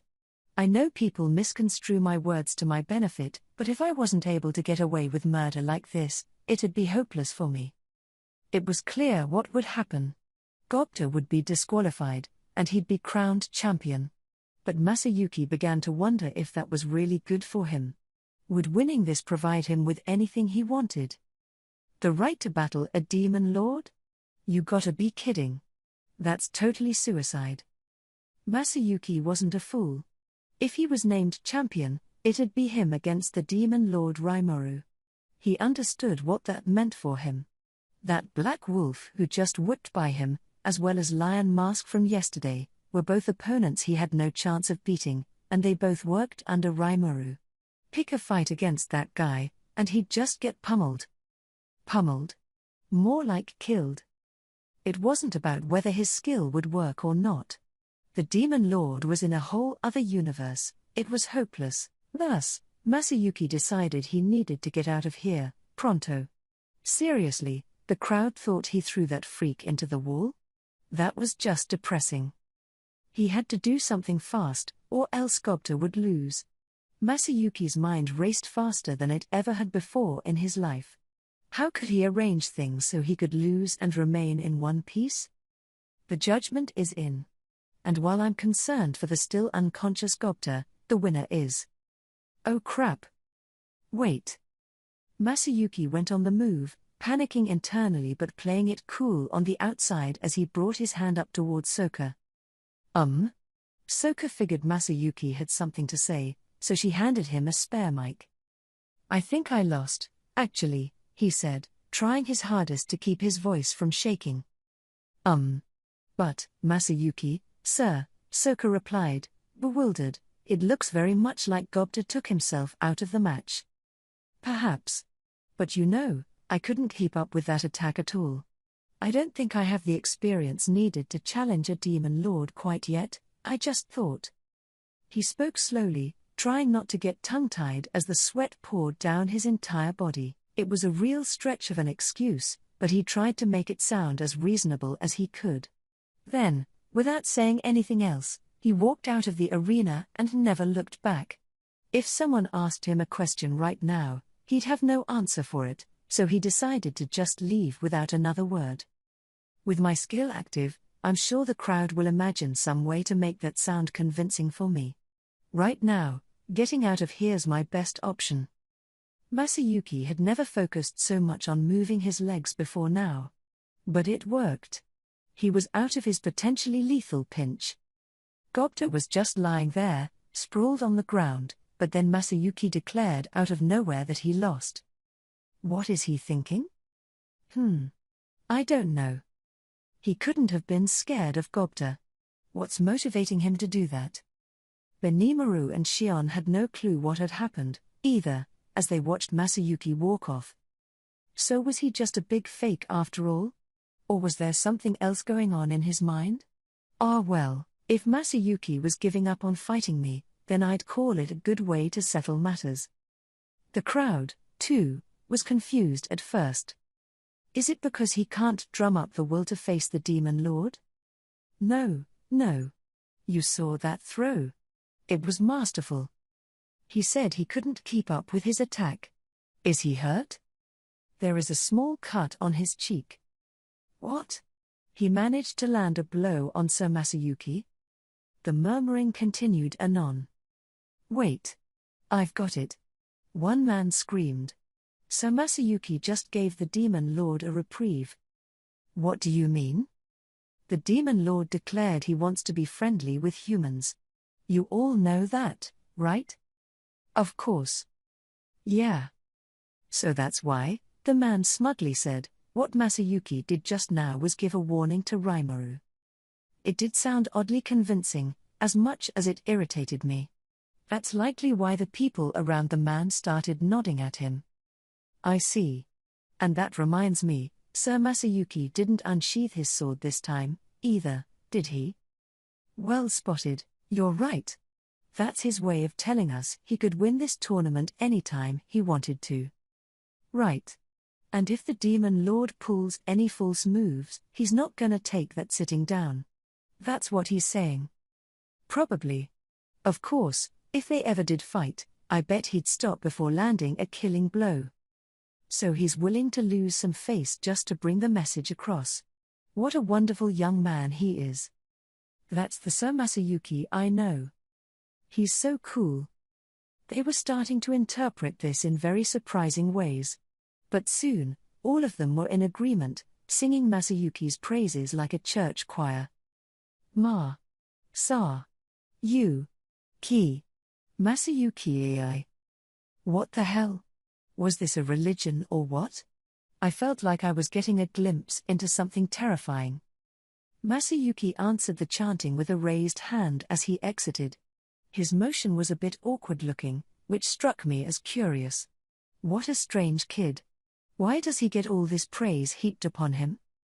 Understood. It is believed that this is the effect of a unique skill possessed by the subject Masayuki Honjo. Just when I thought some things in the world couldn't be explained, Raphael stepped up and explained them for me.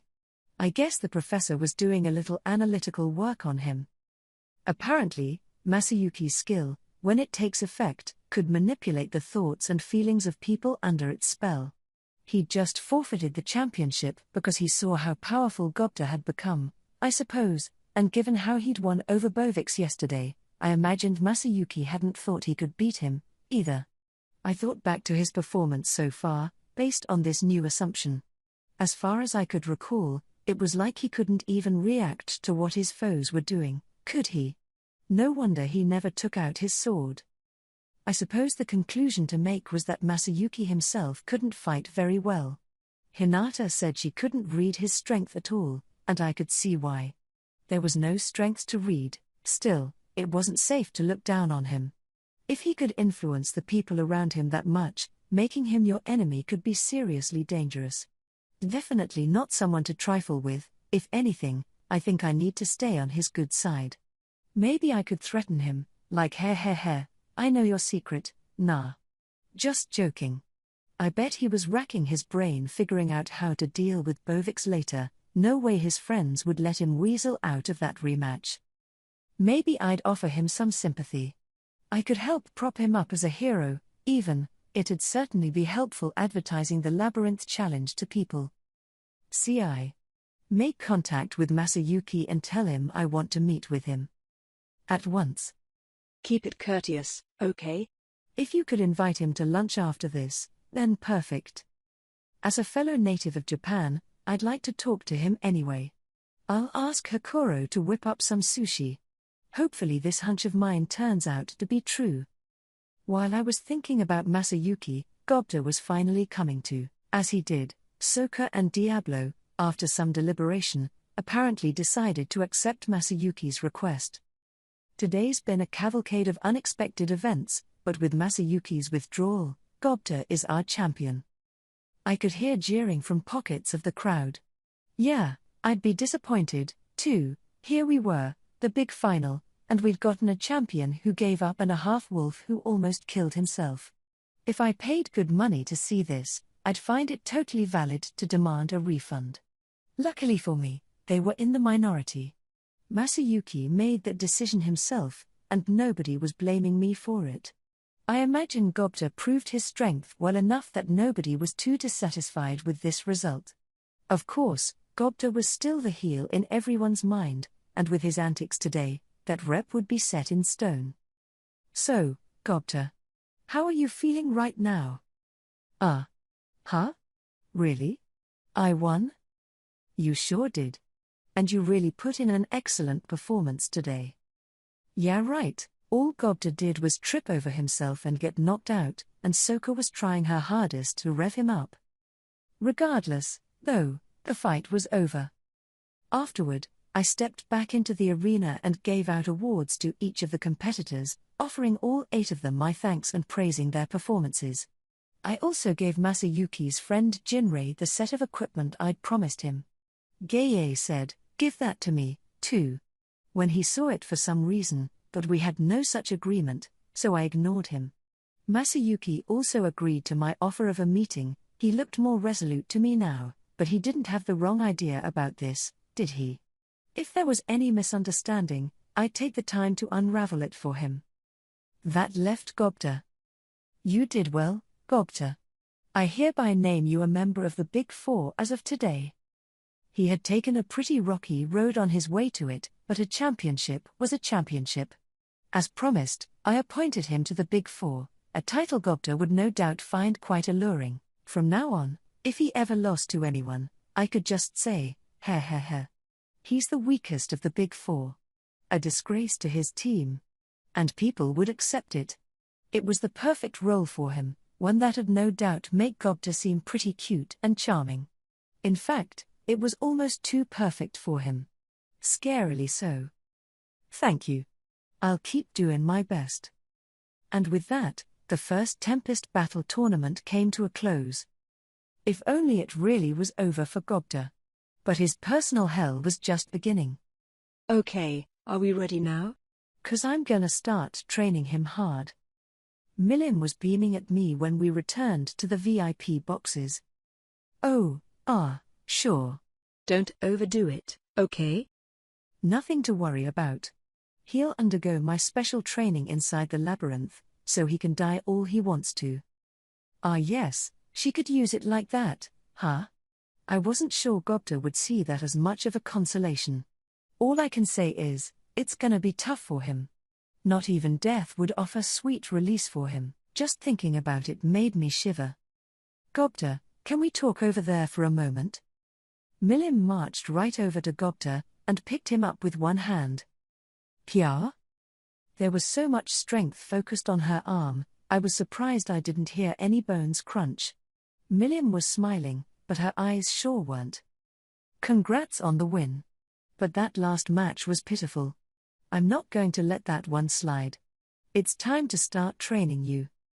Milliam really enjoyed Gobta's transformation, which was why his subsequent lame-brained acts angered her so much. Her reaction made it clear that her expectations and excitement had been deeply soured. You'll be facing off against me personally. You're gonna be stronger in no time. Whoa. Lady Milliam? I didn't ask for that. Gobta was panicking. I doubted anyone was listening to his input. This is a good opportunity for you, Gobta, Hakuro said with a forceful smile. I want you to put everything you have into training with her. Master, are you selling me off? Silence. Milliam said, shutting him down before he could finish. How cruel. Oh ho ho. Don't make a disgrace of yourself like that, Gobta. This is all for your sake. I wasn't sure Gobta was listening to Hakuro any longer. This was him getting back at Gobta for acting like such a clown in front of Mamaji, I bet. It definitely wasn't for his sake.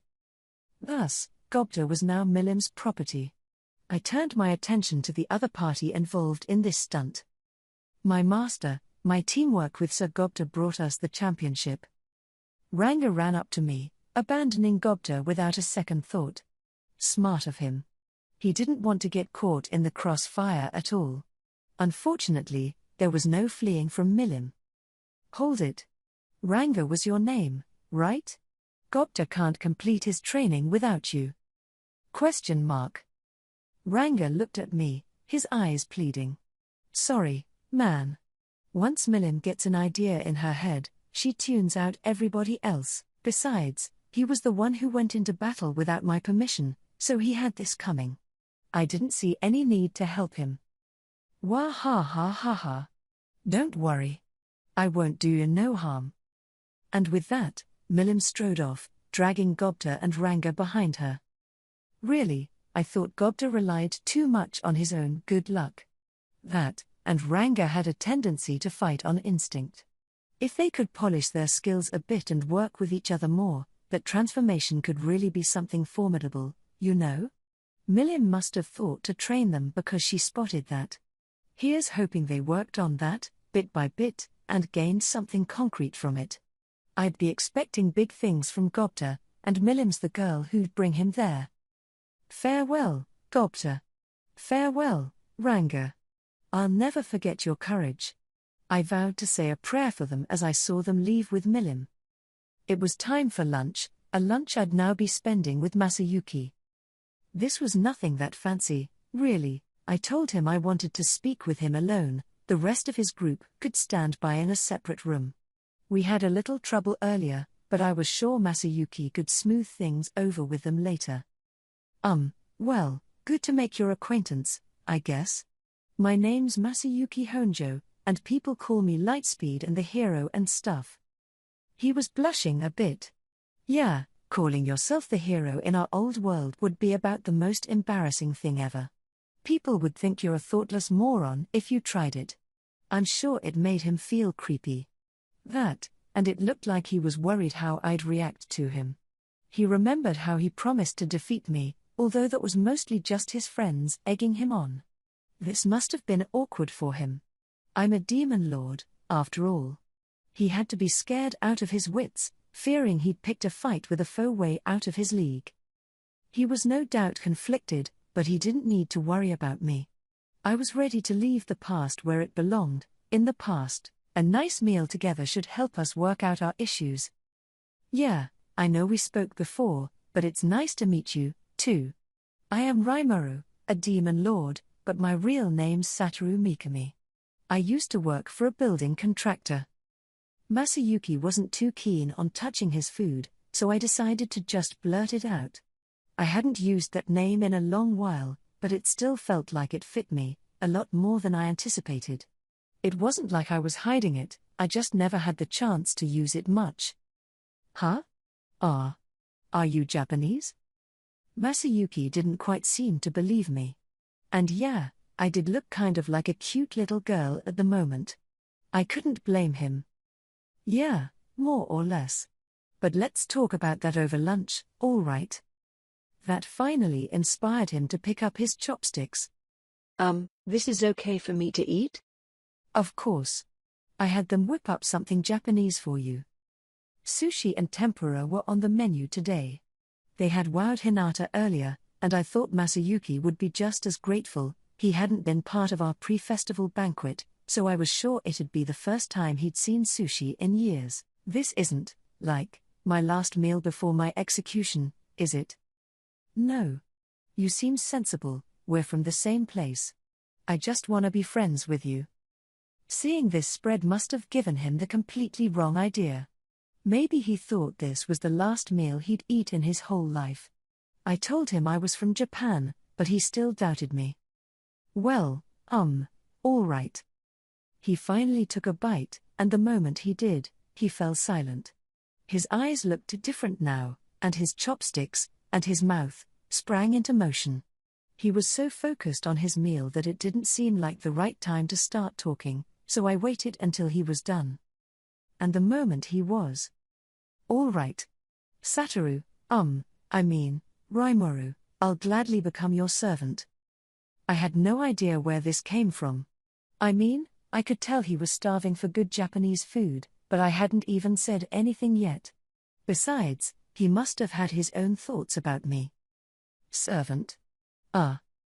No, it's fine. I don't have anything keeping me from abandoning this hero crap. It's just embarrassing when they do that, Ma. Sa. You. Ki. Chant, and. Really, I've been constantly trying to figure out how to escape from all this. This sounded like the real Masayuki here. And as I enjoyed some post-meal tea, I let him tell me his story. Masayuki was a pretty smart kid in his old world, going to a high school that put most of its grads into college. He liked reading manga and light novels, something he kept a secret, and he complained to me about how it must have led to this for him.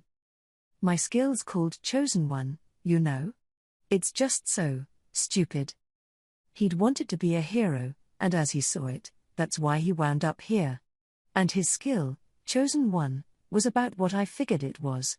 It let him naturally guide the thoughts of those around him, almost like brainwashing, and that's what brought him to Hero Dom.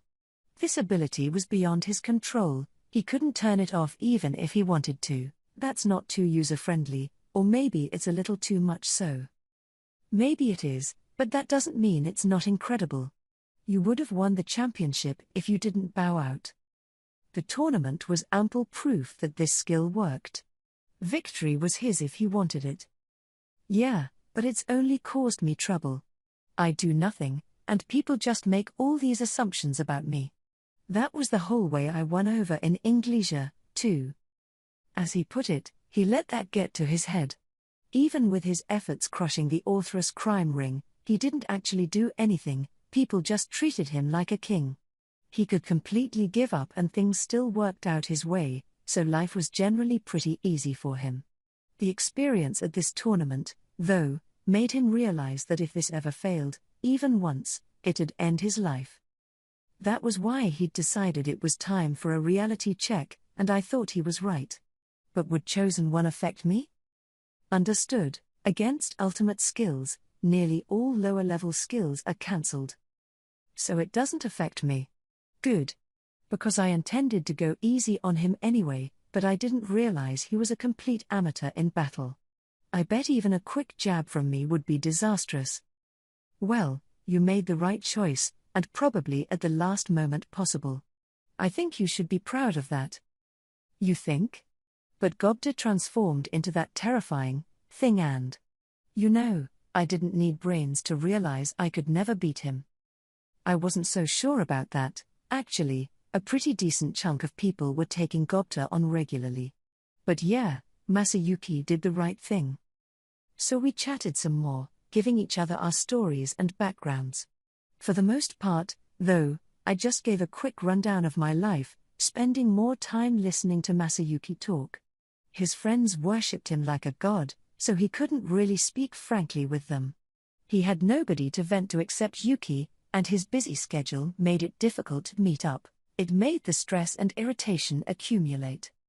Basically, he revealed everything about himself to me, without me having to ask any questions. Well, I'd like to hear more from you, but my lunch break is just about over. So let me ask you this, what are you going to do now? How do you mean? I mean, you promised Bovix a rematch, right? Are you gonna tackle the dungeon? I guess Masayuki had forgotten all about it. He must have been planning to promptly skip town. Well, what should I do? Don't worry. Bovix is only guarding the area around floor 50, and the dungeon's super huge, so it's gonna take a few days just to make it that far. Oh.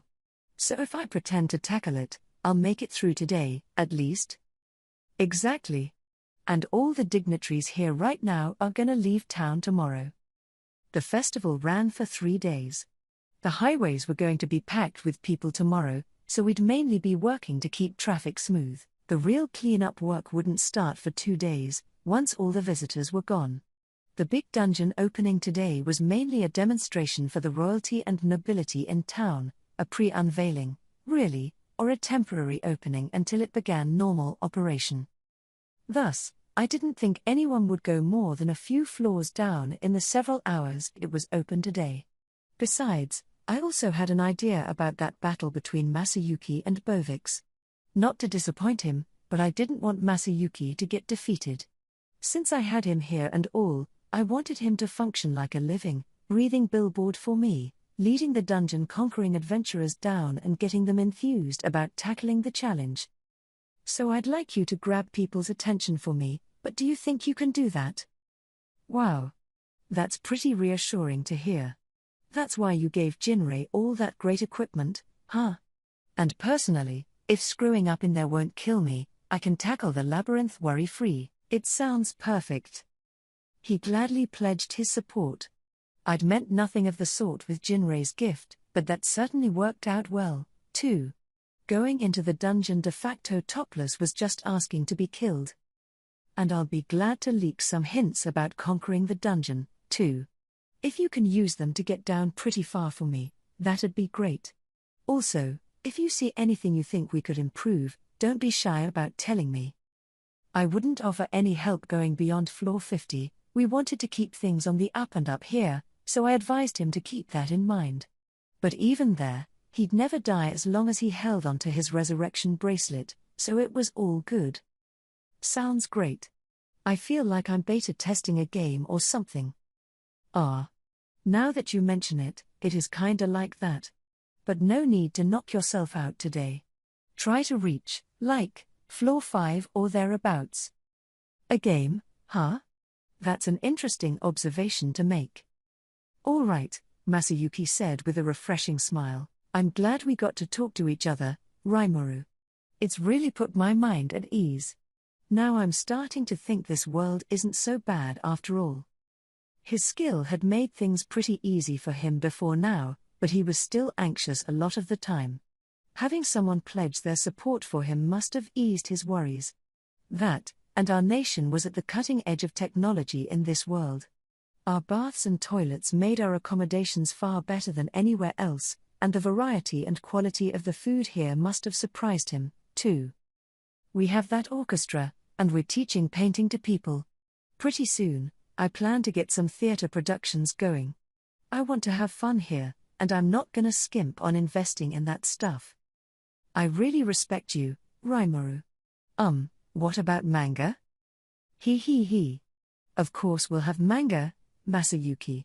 That's a longer way away, but nobody else is gonna do it, so. Whoa. I'll follow you wherever you go, Rimuru. And so Masayuki decided to remain in town for the time being. I plan to stay in close touch with him, passing on information and such. Hopefully we could have these talks regularly. I wanted to kick back and ask him about our old world, too. It'd be a nice nostalgia trip. That, and I wanted to prod his memory for manga. He was keenly curious about my collection, and I definitely hoped to stay on good terms with him. Now I had a new friend. Our dungeon was finally slated to open this afternoon, and I decided to perform one last check beforehand, just in case. Heading down to the open area at the bottommost floor, I was greeted by Ramirez, who came flying right up to me. "We're just about to open things up, but how's it all going?" "Ha! Who do you think I am, huh?" She certainly sounded confident, and Veldora, lumbering out from his room, seemed pretty proud of himself, too. "Qua ha ha ha. Fear not, Rimuru. We have overlooked nothing." Oh. I was suddenly very worried. "Whoa, are you sure about that?" I don't want you guys doing anything stupid during the unveiling today, okay? "Ha ha ha. No worries.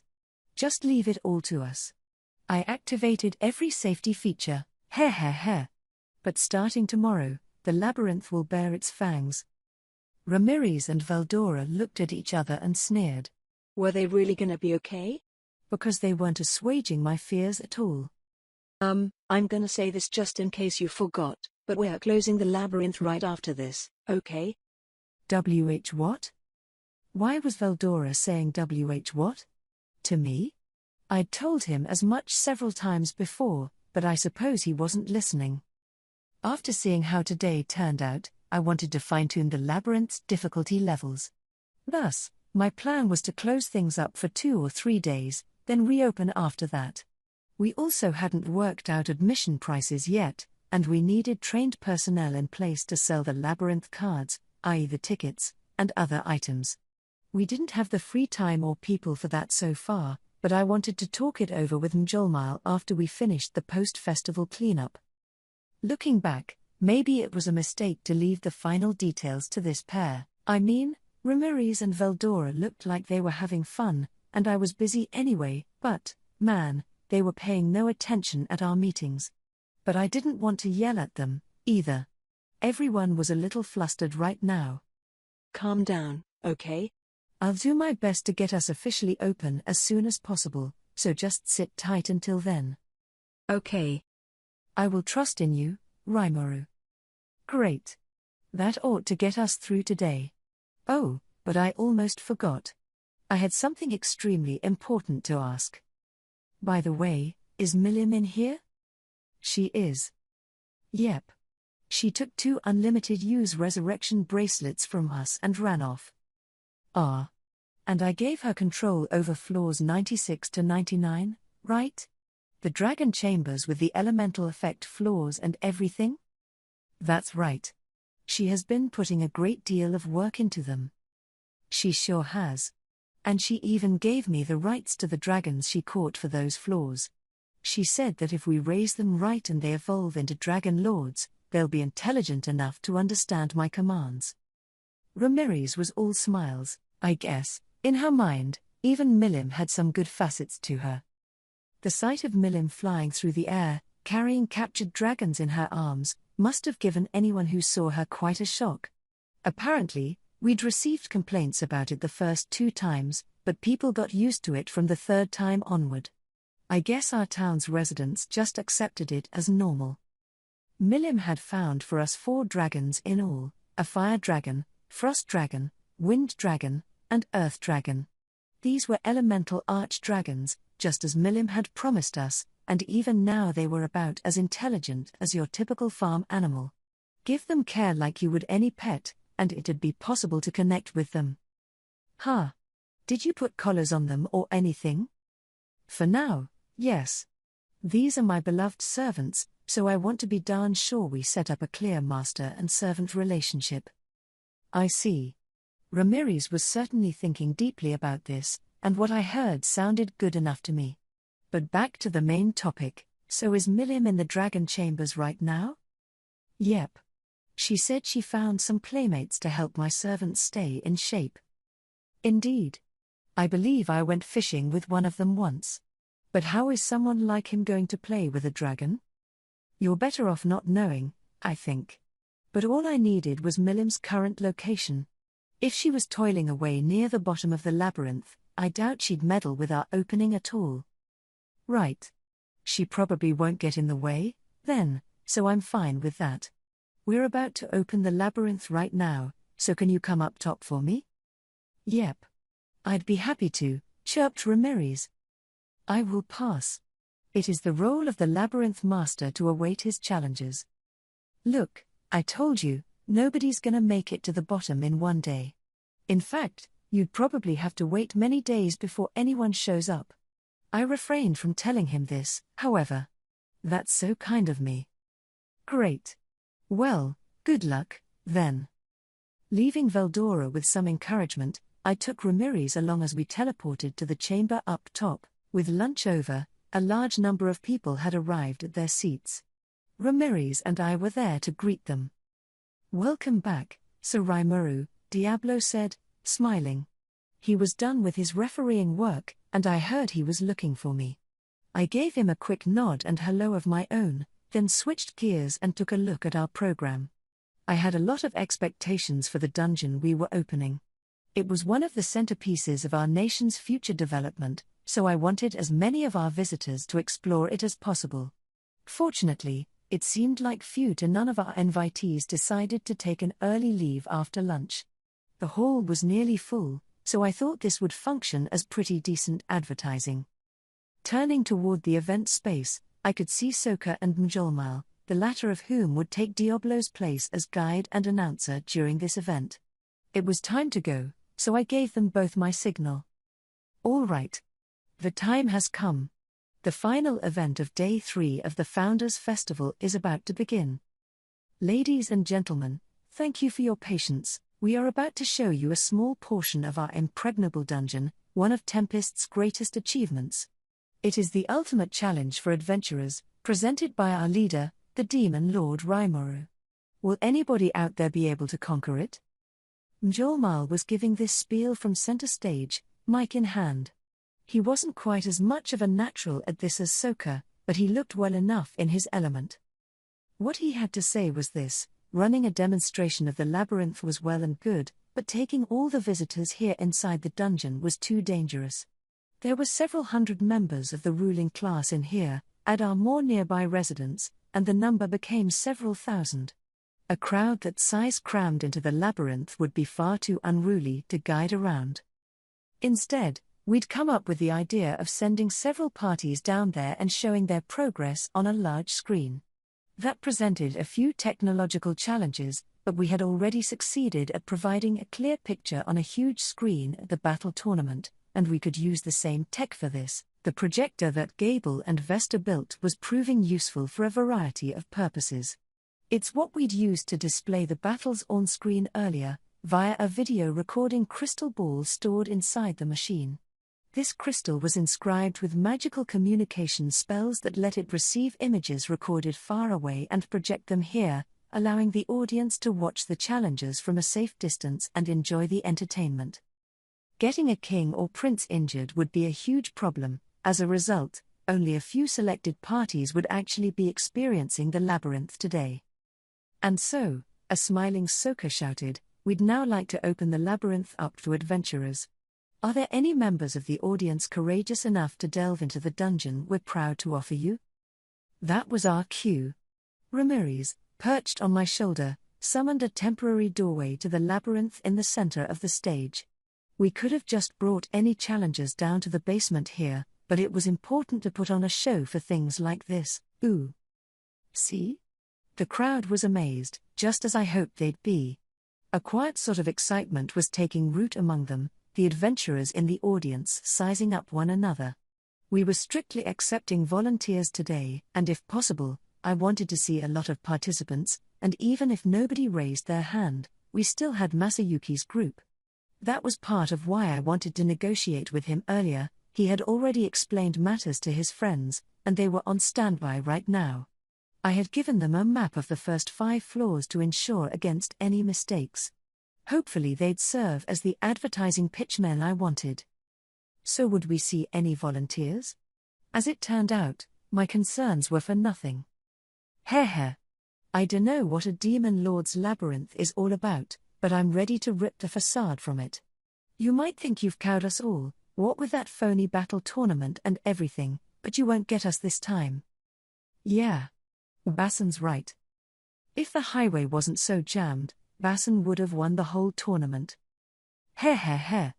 You're not forgetting about me, are you? Ah, don't be that way, Gomez, they know all about how strong you are. As long as you and I are together, our great lightning team's got nothing to fear. Oh? Looks like we've got all kinds of challenges. This Basson guy must have shown up too late to join the tournament. If he was around to see it, he should have known full well how powerful the competitors were, but with a couple of matches forfeited, the quality of the fighting was admittedly hit or miss. I was sure there were a ton of people like Basson who assumed they were invincible and so on. But that was fine. I figured we'd see a few skeptics who refused to believe in any of this. Those would be our future customers, after all. And Masayuki the hero wasn't anyone special in the end, either, was he? He's strong, I'll grant you that, but in a fight, you gotta see it through to the end. Letting the demon lord of this country off the hook like that. How half-hearted of him. It sickens me. He admitted that Masayuki was strong? Okay, whatever. Yeah, this so-called labyrinth is a big con job, and Basson and I are gonna expose it for what it is right now. Basson's group certainly had gusto. I refuse to allow them to berate you like this, Sir Rimuru. Let me go over and shut them up a bit. Halt. I couldn't let my guard down. Shion was irritated, and Diablo came this close to going out of control. I hurriedly stopped them, but at least they didn't threaten to kill them this time. They're just a little overconfident, okay? Besides, I think it'll be more fun if we get people like them. They might be a little dumb, I thought, but they were the right people for this job. Shion and Diablo nodded their agreement. I was used to handling them by now. Basson was a fighter with a shaved head, Gomez, a sorcerer in a black robe. They had 4 others in their party, none of them worth writing home about. This sextet would be our first challengers. Then someone unexpected spoke up, "We'll take the challenge." 3 people jumped out of the audience. I thought I'd seen them before. Wait, is that Ellen? I was having Ellen's trio help with the founding of Yome's new nation. They were going around the free guild locations in the former farmers, and I had asked them to aid Yome however they could. AB-ranked adventurer was a fearsome presence in itself, and Ellen's party was now rated B+. They were allowed to cross national borders unhindered, so I figured this was the perfect job for them. They hadn't joined Yome on the way here, so I assumed they had gone back home or something, but no. I had no idea they were planning this. In fact, they must have been hiding it so Archduke Errol didn't stop them. We're really going to do it? Oh, of course we are. I haven't had any adventures lately, so I've been waiting for this. Let me ask, as leader, I have the right to say no, right? Right? No? Not at all, it's already set in stone. Crazy. I felt so bad for Cabal. And I thought I'd just heard Errol screaming over in the other room, only to fall silent after the sound of something smashing. I could picture what had happened but chose not to. Hopefully, at least, Ellen would be done before her father woke up. Our third party here was led by Masayuki, hero of the day. They all calmly strode on stage, greeting the audience with smiles. Ma. Sa. You. Ki. Masayuki AI. Yes, yes, all right. They hear you. The applause in the room was deafening.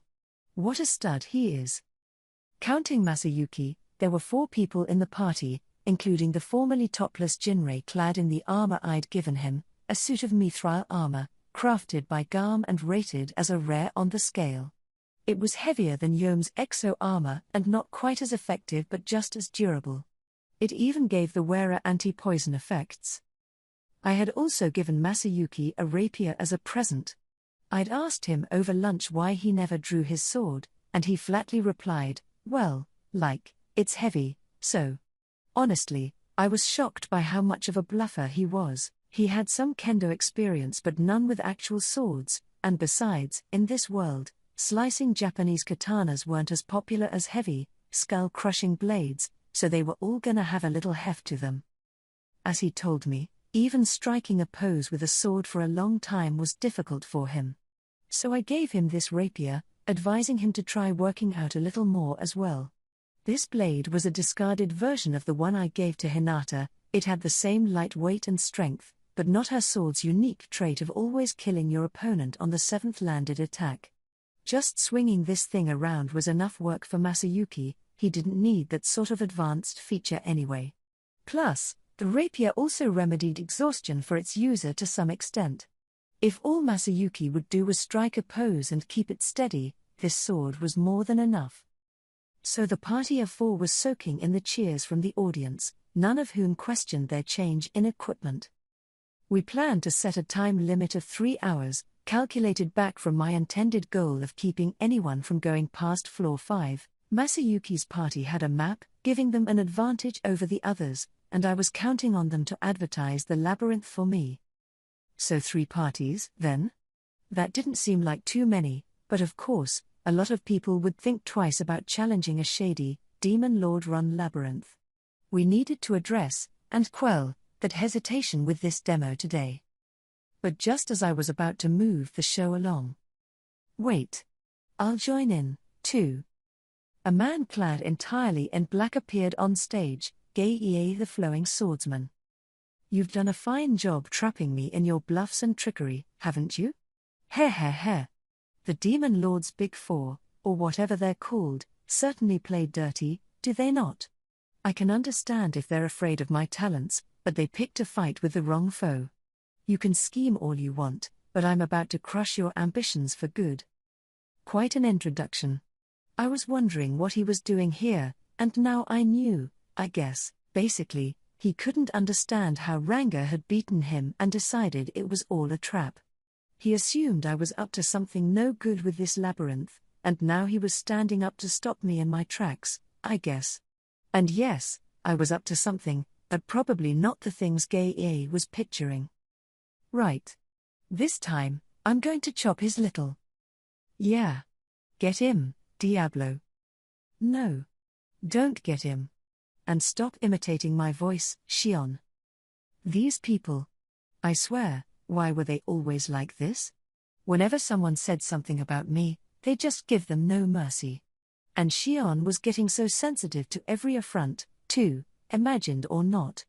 Maybe it was time I thought of some more serious measures for her. But whatever. Gei looked like he wanted to go solo on this, but was he gonna be okay? I was honestly concerned. On the other hand, it'd be nice to get a sample of how a lone adventurer would fare in the labyrinth. We might as well make him the 4th party today. Now that we had our challengers, the long-awaited moment was here. It was time to open the dungeon. There wasn't much time to work with, so all 4 parties would be going in at once. Soka would stay here to commentate on the on-screen action. Inside guidance would be best handled by the Dryads, who'd also serve as cameramen as they accompanied each party. We didn't have many of them, but there were a few, Thraini, Treya, and Dorith included. The others were young and inexperienced in battle but boasted tremendous magical force. Under Ramiriz's management, they'd make for perfect labyrinth managers. These 4 people, Soka said, are the curators of our labyrinth. Normally they will not accompany parties entering the dungeon, but for today's run, we'll have one shadowing each team. The quartet gave their hellos to the crowd.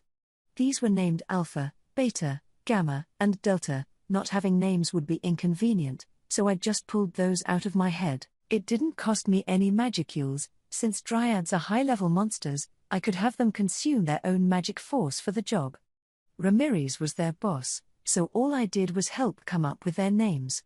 As sisters, they all had the same looks, so telling them apart via visuals alone was a challenge. Monsters often rely on things like magical waveforms to identify individuals, but I thought that was asking a lot of humans, so names were more helpful. If you guys run into any trouble, feel free to ask them for advice. And now, let me run down the rules for you all. First, I'm going to give these to everyone. Soka pulled out a couple of items, Alpha and the other Dryads giving the same ones to each party. These items here, you see, we're planning to offer for sale when people enter the labyrinth. Does everybody have them now? As she spoke, each item was shown in a close-up on the screen. This pseudo-television technology was really helpful for stuff like this. Currently, it was showing a set of 10 high potions, 1 full potion, and a bunch of resurrection bracelets and return whistles. These had been provided for free during today's beta test. If they were kind enough to volunteer, I didn't mind giving them some compensation. The Dryad chaperones would have some backup items, too, just in case, so they could get whisked to safety if things went south. Given the size of this thing, it was entirely possible that a party wouldn't get out of floor 1 in the time allotted. Even if they took the shortest path to the stairway down, we're talking a literal mile or so of walking, and given that this was a maze, they were gonna be covering much more distance than that. For the next 3 hours, it'd be best if the parties tried just hard enough to keep the audience entertained, and once time expired, they'd use their items to get back up top. I had other rewards for them, too, of course. For advertising purposes, I had some treasure chests set up containing souvenirs in the form of decent armor and so on. During actual operation, these chests wouldn't show up until floor 2 onward, but we were being generous today. Finally, Soka explained the most important item in the lot. Now, take a look at this item. This is known as a resurrection bracelet, and we highly recommend you purchase this when you enter our labyrinth.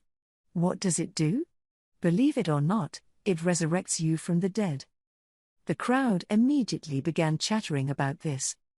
Impossible. I could hear a few of them shout. Ladies and gentlemen, quiet, please. This is important, so I want to be sure everybody's paying attention, all right. The key thing here is that this item only works if you are inside Tempest's dungeon. It doesn't do anything at all outside the labyrinth, and given the stakes involved, we want to be absolutely sure everyone's aware of that. Always remember that at all times, this doesn't work outside. That was important. If someone assumed otherwise, it'd make for some sad scenes if they tried using it and failed. I didn't want people to claim I was liable. It's up to you to keep yourself safe, okay, guys? But I knew that some people just love to cause a scene and complain about anything and everything, so we needed to be 100% sure we drilled this point into everyone's minds. Nobody could be allowed to think this worked outside the labyrinth. We couldn't have some idiot think, hey, maybe it'll work somehow. If you mess that up, hey, it's not our fault. The promoter, i.e., me, bore no responsibility. You know, in my old world, I always felt like people foisted way too much responsibility on retailers and companies. If some fool breaks the rules, goes crazy, and gets themselves killed, all I can say is that they had it coming, but if we're negligent about providing guidance and cautions, then it does become our fault. That's why we needed to be thorough about our warnings here. So once again, never, ever attempt to use this bracelet outside.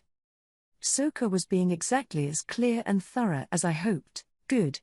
The only unresolved item on my wish list was to have someone actually die in there, something people would admittedly be reluctant about. But Ramirez had upgraded the resurrection bracelets to the point that they even cancelled out pain upon determining you were dead. They also gave you a delay of around 10 seconds between when you died and when you got teleported back up, so if you or a fellow party member could take suitable measures in time, you could still get fixed up on the spot. Resurrection, being a divine skill and everything, was too high level for most people to cast, but still. By the way, full potions normally cannot regenerate the soul, but since your soul was stuck firmly inside your own body inside the labyrinth, you actually could resurrect people with a full potion to restore the body. I feared encouraging this, however, since, again, it may give people the idea they could pull that trick outside as well. That's why, unless you resurrected a downed adventurer the standard way, their body and soul would get teleported topside after 10 seconds. Just like Masayuki, one should just think of it like a dungeon exploration video game. Anyway, that wrapped up the initial briefing. Now I just needed someone to try out the resurrection bracelet for me. So who would like to experience this for themselves? I doubted anyone would, actually, but Soka brightly belted out the question anyway. Talk about thick-skinned. Basson, the giant skinhead of a man, grunted at this. Humph. You'll never die in the labyrinth? That's a funny joke. If you think I'm gonna believe that and get myself killed in there, you got another thing coming. The people around him nodded their assent. This was just common sense. Not even Ellen's team was taking the bait. Hare. Well, who do you think should do it? You go first. Gaye the flowing swordsman pointed a finger at Njolmile. He wanted someone else to go first, not him, and I guess that was to be expected. I wished he were more polite about it, though. Me? An understandable suggestion, I suppose. I'd be happy to. Njolmile, perhaps expecting this, wasn't agitated at all. In fact, he'd already experienced it once. The members of Team Reborn under Shion had experimented with it many times, so he fully believed it was safe, and going through it one time removed any fear from the process. So, with as much stately majesty as he could muster, he put on the bracelet and set foot inside the labyrinth. The challengers followed behind him. Now, if you actually attack Njolmile in here. Soka took up the sword on her hip, preparing to slash at Njolmile. But before she could continue, Gaye cut him off. You can't trick me. Krah. There was an arcing flash in the air, and then he sliced Njolmile's arm clean off. Hey! Soka tried to stop him, but nowhere near in time. Gah! Njolmile started shouting as well, bringing a hand to the gaping wound. The reduced pain effect kept him from dying of shock, but I'm sure getting forcibly amputated wasn't a very pleasant feeling. Ha ha ha ha ha. And now it's almost time for the final blow. Was he just playing with him? What a bastard. I almost lost my temper, but then I saw a smile on Njolmile's face. That restored my cool, and just as it did, Gaye's sword hewed Njolmile's head clean off. At once, his body turned into a collection of light particles, flowing up and gathering by the door at center stage. Njolmile, along with what he was wearing, formed anew from these particles, fully restored. The crystal balls carried by Alpha and the other dryads recorded all of this, transmitting it to the large screen in the hall. And there you have it. I'm back in perfect shape. Njolmile stood there, as if he hadn't just been brutally murdered. His severed arm was attached to him as well. It couldn't have been a better performance. Whoa! The audience cheered for him. Some of them screamed that it was a miracle. I'd say the demonstration was a success. I didn't want people to think this was an elaborate trick, but thanks to Gaye's penchant for sudden violence, I think everyone was more convinced than they would have been otherwise. If anyone still didn't believe it, we'd just have to let them experience it for themselves. Of course, it wasn't risk-free, so the best thing to do in the labyrinth was to simply not die. Take care of yourself down there, and you'll never have to go through it. I figured we could let adventurers who challenged the labyrinth spread the stories for us, and things would work themselves out.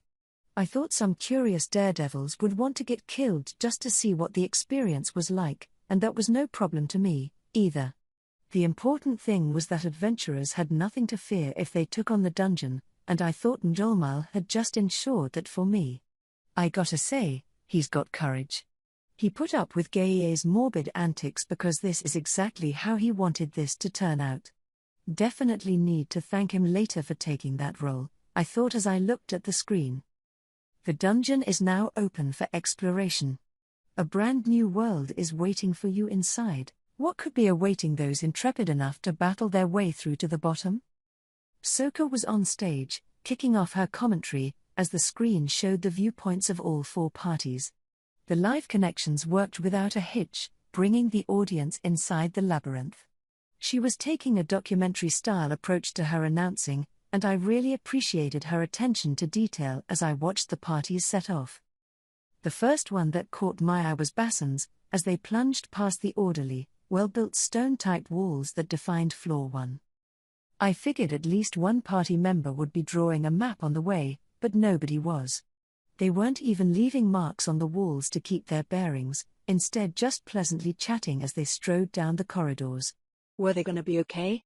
I knew people like them explored caves and went on hunting missions in lush forests and so on. How did this party find its way to their destination otherwise? They didn't hire a guide every time, did they? TCH. It's the same damn kind of corridor over and over. And all these crossroads. Weren't we at this intersection before, Boss. Just as I feared, they were lost. I'd told them earlier how big this place was, but had they tuned that out? Whoa, this is bad news, Basson. This maze is bigger than I thought. Ah. Yeah, the first floor alone was over 800 feet long per side.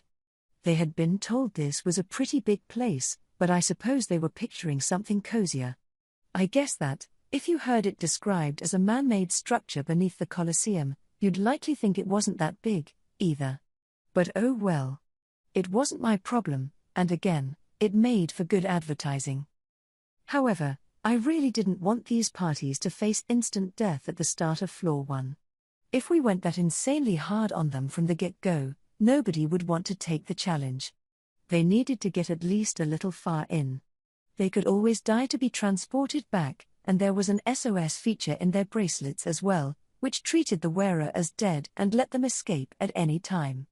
The Dryads could also come to their rescue, and there was one accompanying each party, ready to promptly bring them back to the surface, so I really wanted them to be serious about plumbing this labyrinth, but Basson was too busy getting irritated at his panicky party members. What are you people? Idiots. I've never heard of such an enormous maze before. That demon lord's just feeding us a tall tale. He's using magic or something to disorient us. Oh, he is. You've convinced me, Basson. Yeah, the magical concentration around here is pretty high. You're probably right. This must be illusory magic or the like. You said it, Gomez. We've been following the right-hand rule religiously so far. Worst-case scenario, we'll just wind up back where we came. Oh dear. Labyrinth difficulty was the least of their concerns. They might have thought they were thinking things through, but they sure weren't. I wouldn't be so harsh on them if they were taking notes on paper, but no way could they memorize a path through all these similar-looking corridors, packed with forks, four-way intersections, and dead ends. Between the uniform decor and the twistiness of the paths, simply going right at every opportunity wasn't going to get you anyplace. These challengers were just way too idiotic. Couldn't count on them for too much, I guess. But then Basson's party disappeared. Or, to be more exact, they fell down to the next level. Whoa. Was that a trapdoor? I was as quizzical as Soka. Did we set up any trapdoors on the first level? Ramirez. Yes? How can I help you? When I set up this floor, I really don't think I installed anything like that. You haven't been messing around with my design, have you? I tried to keep a smile on my face, so as not to scare Ramirez. That being said, I still found it prudent to grab her to keep her from flying away.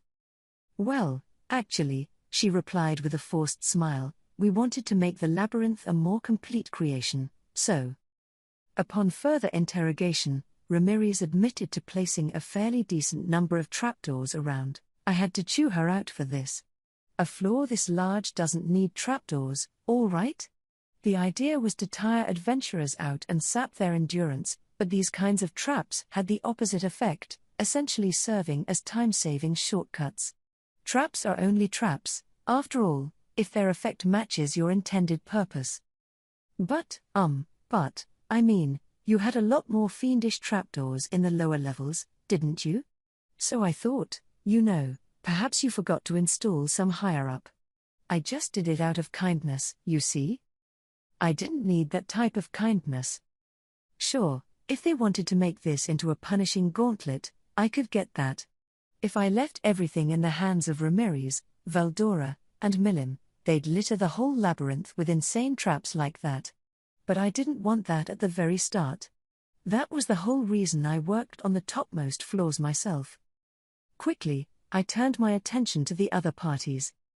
Ellen's group was theoretically led by Cabal, but Ellen herself had fully taken over the leader role. On the whole, they had no sense of direction at all, so I thought beating the first floor could prove difficult for them, and I was half right.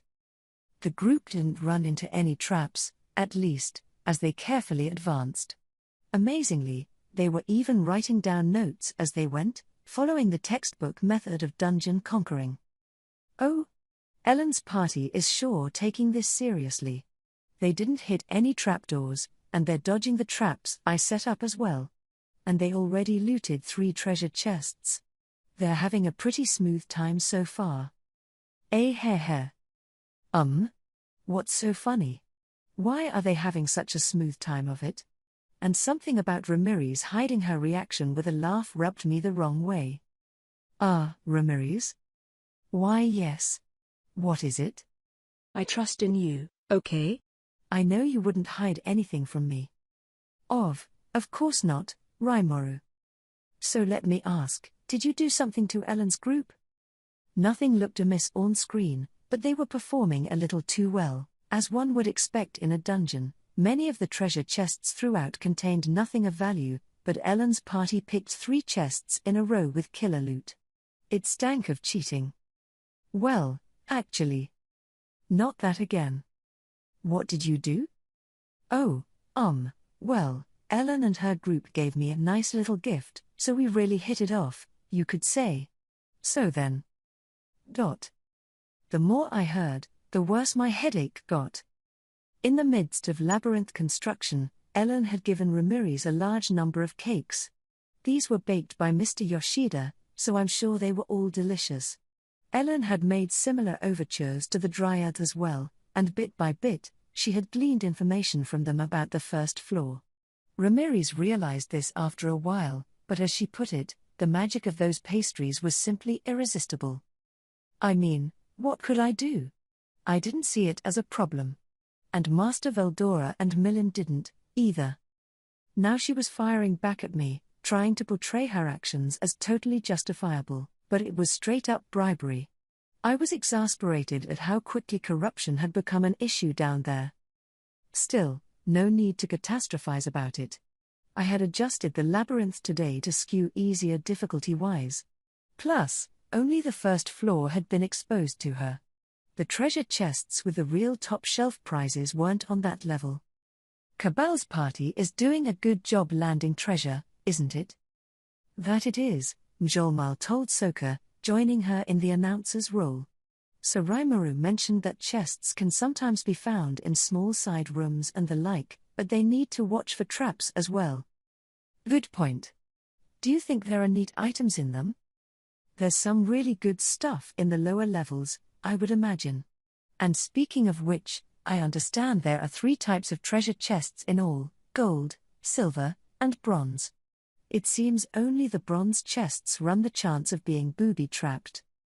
These 3 chest types contained different sets of items. Floor 1 contained nothing but bronze chests. Silver chests could contain items up to the special level of rarity, but most of them were seeded with potions, silver coins, and other useful stuff. This included some of the lesser quality swords forged by Kurobe, only ranking a normal in quality. Overall, nothing that would really cost us much if someone was gunning for them. But it's the gold chests you really want, I suppose, Soka said. Quite so, agreed Mjolmal, reading from some notes I'd given him earlier. And apparently, those only show up on floor numbers that are a multiple of 10, the boss chambers, in other words. What do you mean by that? Well, as all of you know, Sir Bovix has been appointed the Guardian of Floor 50. In much the same way, we have other Guardians, or boss monsters, positioned in chambers in front of the exit stairway in floors 40, 30, 20, and 10. The gold chests are only for those adventurers who can defeat such formidable foes, and they could even contain rare-level weapons and armor. This was meant to be an advertising event, so I didn't want opportunities like this one to go to waste. The script here was admittedly kind of trite, like a late-night infomercial, appealing to people's greed with such refreshing alacrity that I was almost ashamed to be one of the writers. But it worked like a charm. The mention of rare weapons sent a clamor across the audience. I imagine most people here got to see Bovix's strength for themselves. He is the kind of powerhouse challengers have waiting for them in here, so if anyone thinks they've got the muscle for it, I'd love to see them challenge this labyrinth. That's right. And one more thing, as you can see on this screen, each floor is very large in size.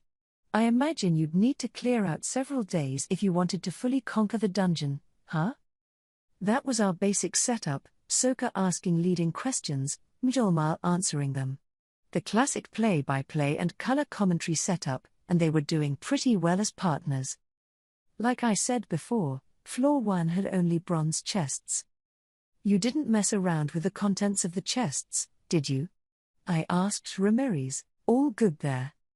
Ah, all right. I didn't appreciate Ellen gaming the system like this, but her party was advancing the right way, and it made for perfect advertising.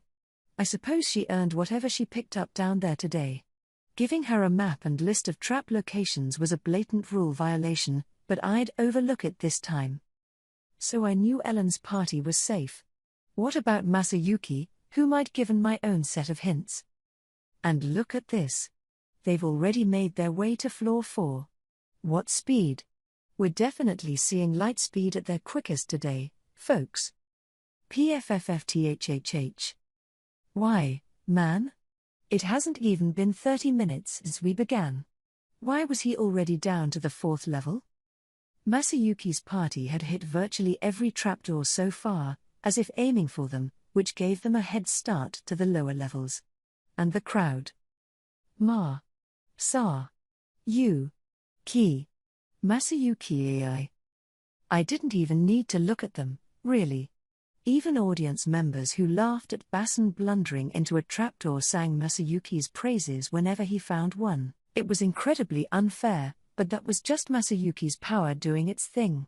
He was probably resenting me right now, given that the info I'd leaked to him was less than fully reliable. Sorry, man. It wasn't my fault, not that that was an excuse. By floor 4, they'd start to see monsters patrolling the corridors. I was sure my map wasn't looking too reliable at this point, what with those fearsome trapdoors at random locations, but I still prayed they'd do their best with the situation. That just left Gaie, and he was using his physical gifts to rush through the labyrinth, Delta flying at full speed to keep up. Being a demi-spiritual being, Delta could teleport herself using whatever nearby plant life there was, but doing that would cut off the video she was telecasting, so she was frantically chasing after Gaie instead, I suppose. It was an impressive effort, and I was glad to see her so devoted to her post. Gaie, of course, paid her no mind, proceeding along at his own pace. Judging by how he wasn't getting lost at all on his way to the stairways, I was guessing he had some kind of magical positioning system activated. Understood.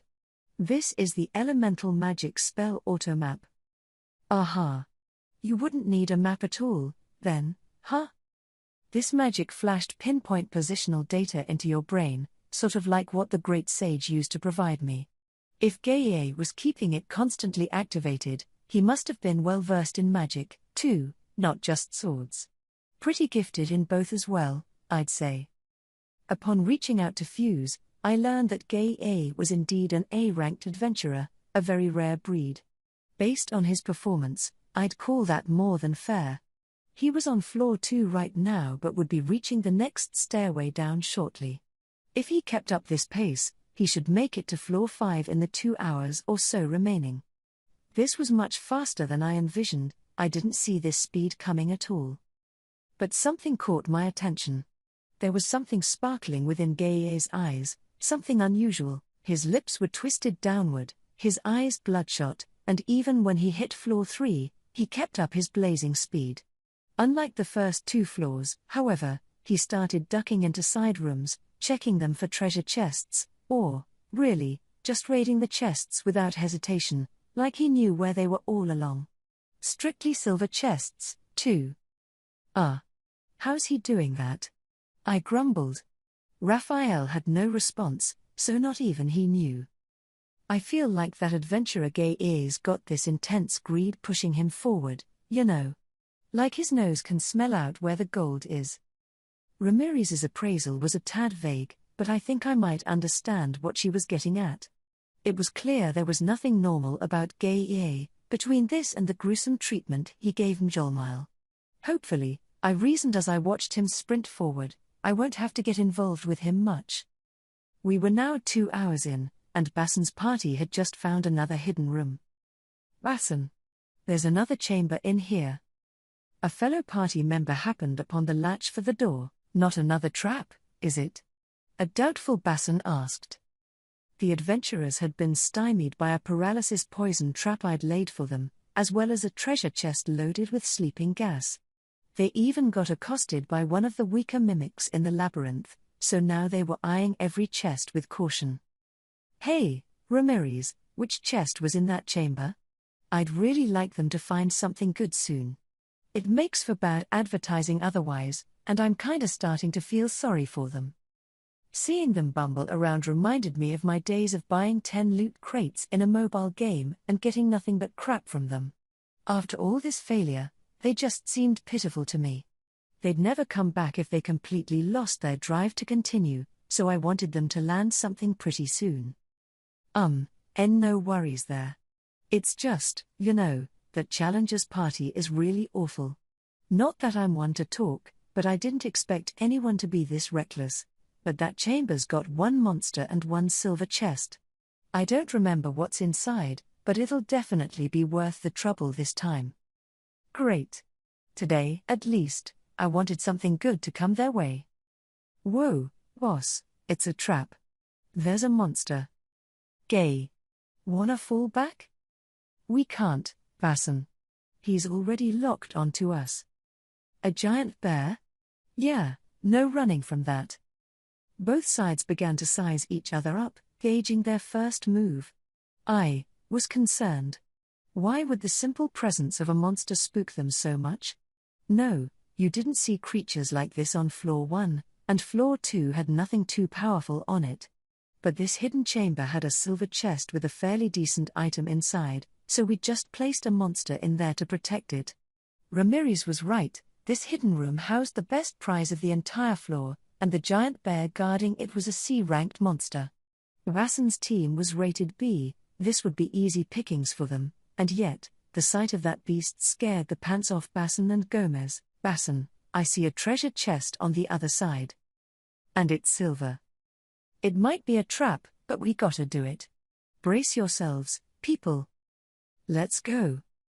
Now the party of 6 was finally ready to fight, gripping their weapons tightly as they stared the bear down. I'll distract it. You guys catch it off guard. Basson, as leader, intended to play the advance guard role. The moment he jumped into the room, he let out a roar, drawing the bear's attention. The two of them faced off. Whoa, Basson's party has started fighting a monster. Is that a giant bear they're up against? Those enormous claws could easily take your life with one swipe, it said. Soka's commentary made me realize how wrong I was. Yes, this wasn't a game. Basson's party wasn't proving it too well today, but they were professional adventurers, and they didn't like getting hurt. The stakes dictated that one wrong move could end your life, so naturally, they wanted to avoid any combat that didn't suitably reward them. I told everyone that dying in here was perfectly safe, but it looked like that'd take a while to sink in. Maybe I needed to reconsider the pitch I was making with this labyrinth. And then battle began. Basson was up in front, fending off the giant bear's attack. His face was taut.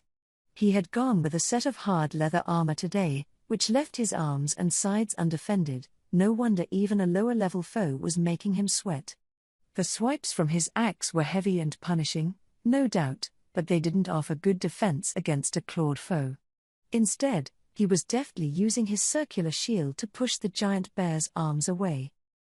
Meanwhile, his companions were offering him support, focused on staying safe as they aimed for the enemy's eyes and footing with their barrage of attacks. It was Gomez the sorcerer who struck the final blow, however, with a windcutter attack that hit home. And the curtain has closed on their battle with the giant bear. That was quite a battle, wasn't it? That it was, truly a textbook approach, not going in too far at any time. These are true veterans of the craft at work. I listened to Soka and Mjolmar's banter as I thought over the fight. The party had worked well together. They'd wrapped up that battle successfully in around 5 minutes, with nobody hurt on their side. To me, though, this was a serious problem. My head started to hurt again. Guys, this was a fight they would have dominated from the start. Why were they being so damn careful with it? Yes, I'm a tad surprised as well. But that's the normal approach, isn't it? I guess so. I was worried when I saw they weren't drawing a map, but I guess their approach to this is just too far removed from what we pictured. Right. It might take some people 3 days or so just to wrap up floor 1. In which case, maybe we better start thinking about supplying food or something. Man. I sure wasn't expecting our plans to go awry like this. Bassan's party had adventurers of assorted ranks, but as a team, they were equivalent to a B with the right equipment. I figured Bassan and Gomez could both merit a B by themselves. The sight of a party of 6 experiencing so much trouble on floor 2 was beyond unexpected. They were the clear victors of that battle, but 5 minutes? That was too long. Yeah, their emphasis on safety was probably the mark of professionals, but maybe they should focus more on healing injuries with potions and learning how to fight a little more efficiently. As I fretted about this, the party approached the treasure chest. Looks like there's a treasure chest in the room. And that color's silver, isn't it? What could we find inside? Soka's build-up filled the audience chamber with tension. Other parties had opened many chests by now, but it seemed like the crowd couldn't get enough of that moment when the chest swung open. One of Bassan's party members popped open the top. At least try to be on the lookout for traps, guys. There weren't any on silver chests, but they wouldn't know that. They already had a dose of paralysis poison earlier, along with sleeping gas before that. Now the party was taking turns picking someone to open chests, like it was a kind of punishment. It was so low level, it scared me to look at them. For someone like me, used to the unwritten rules of video games, it was complete amateur hour. People here might not be used to uncovering chests in the middle of huge mazes, but was that why they were being so thoughtless about opening them? Along those lines, Ellen's party was looking far more sensible. They had Guido with them, so up to now, they had managed to raid the chests without getting caught in any traps. Not having a thief-type specialist in his party might be a problem for Bassan. Hunter-type adventurers who made most of their coin from bodyguard work might not be used to situations like this. It'd be best for them to bring on a dedicated explorer or just expand the size of their party, but hang on. Maybe the labyrinth really was more difficult than we pictured. I thought Bassan's crew was just kind of low level, but with nobody here well versed in this kind of dungeon hacking, perhaps things were just going to go slow at first. We'd need to reconsider that later. Oh. Bassan, it's a sword. Nice. They'd finally drawn a winner, a big winner. Top prizes for these chests included high-grade potions, ancient gold coins, quality armor, and so on. Starting on floor 2, you also had a tiny chance at uncovering a rare level item, and that was exactly the kind of sword Bassan's team had just found. Oh, actually, Master Veldora said that he adjusted the chests from floor 2 down to give out more jackpots like that. Did he? But this party didn't find anything good until now. Veldora saw the problem and addressed it, but with a party this unlucky, it still didn't help. If he hadn't fudged the stats a little, Bassan would have been finding nothing all day. Drawing a rare item was certainly quite a comeback. It meant good PR for us, and I bet it'd drive Bassan's party to try their luck some more. Thinking about it that way, I had to admit, Veldora did a good job. That was a smart decision on Veldora's part, though. People need to have some positive experiences in here, or else it'll affect our future strategy. I'd have to thank him later. Bassan's party, meanwhile, was passing the sword around to one another, staring at it and whistling their astonishment. Seemed they liked it. Okay, guys, Bassan said as he put his axe away and switched to the sword, let's keep this up. The next chamber had 3 lesser bats flitting around, but Bassan managed to swipe them all down with one hit. The blade must have helped, because they were starting to move faster. One of Kurobei's apprentices had crafted that sword, which just barely qualified for rare status, but to Bassan, it must have been a legendary piece. The same was true for Gei. I heard that even A-ranked pros had difficulty acquiring a full set of rare equipment. If so, no wonder Basson was so excited. The party was now proceeding more quickly, making up for lost time and accumulating a large number of magic crystals from the monsters they slew. This is nice. We're definitely coming out ahead. I think we'll earn a lot more than I thought before the day's through. Yeah, I definitely want to pay another visit here once it's fully open.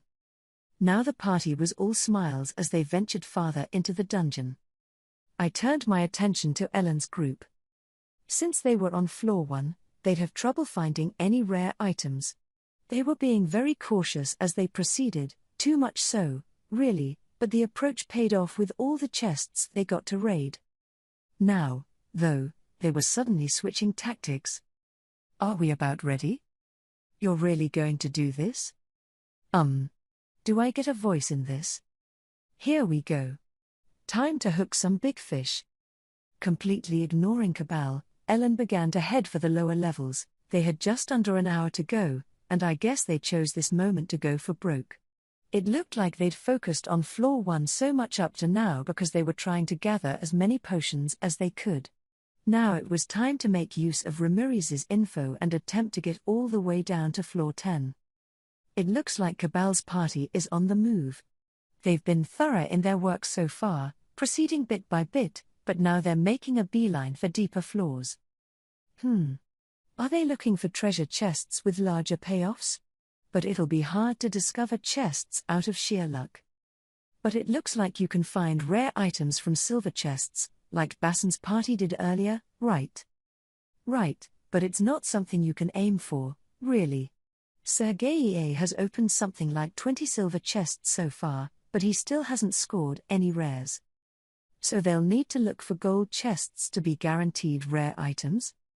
That's correct, but they'll only find gold chests in the designated boss monster chambers, mostly.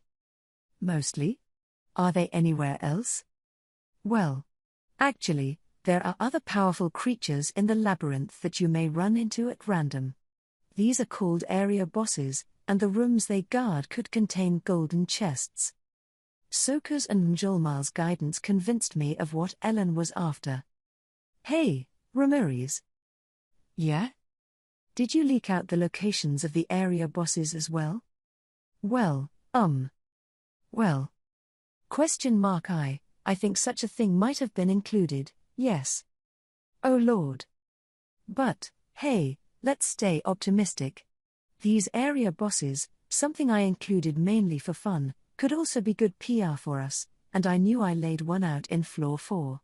Its position changes whenever it's defeated, but those guys should still be where I left them.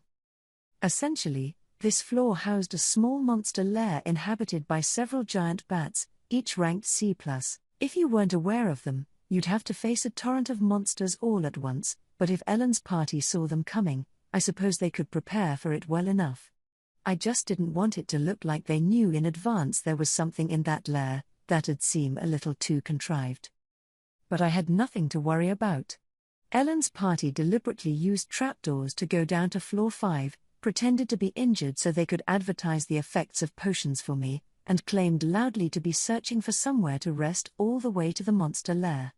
The perfect act from start to finish. They had futures in the theater, I tell you. Guys, there's a small chamber around the corner.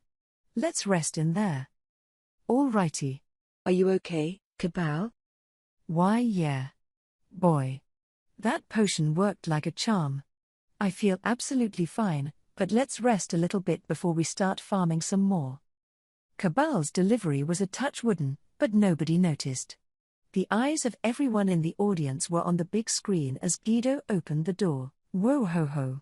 Giant bats. Stay calm. Cabal, you're on. I don't want them sucking my blood, but... Despite Cabal's reluctance, he hefted up his scale shield, hiding behind it as he faced the full brunt of the bat's attack. It looked like a tricky situation at first glance, but Cabal was cool as a cucumber. The giant bats had no way of cutting through a shield that durable, so he shrugged off their strikes without breaking a sweat. As he distracted them, Ellen completed her magic spell. Here we go. Icicle shot. A flurry of small, sharpened shards of ice flew at the bats. In a room this small, they had nowhere to flee.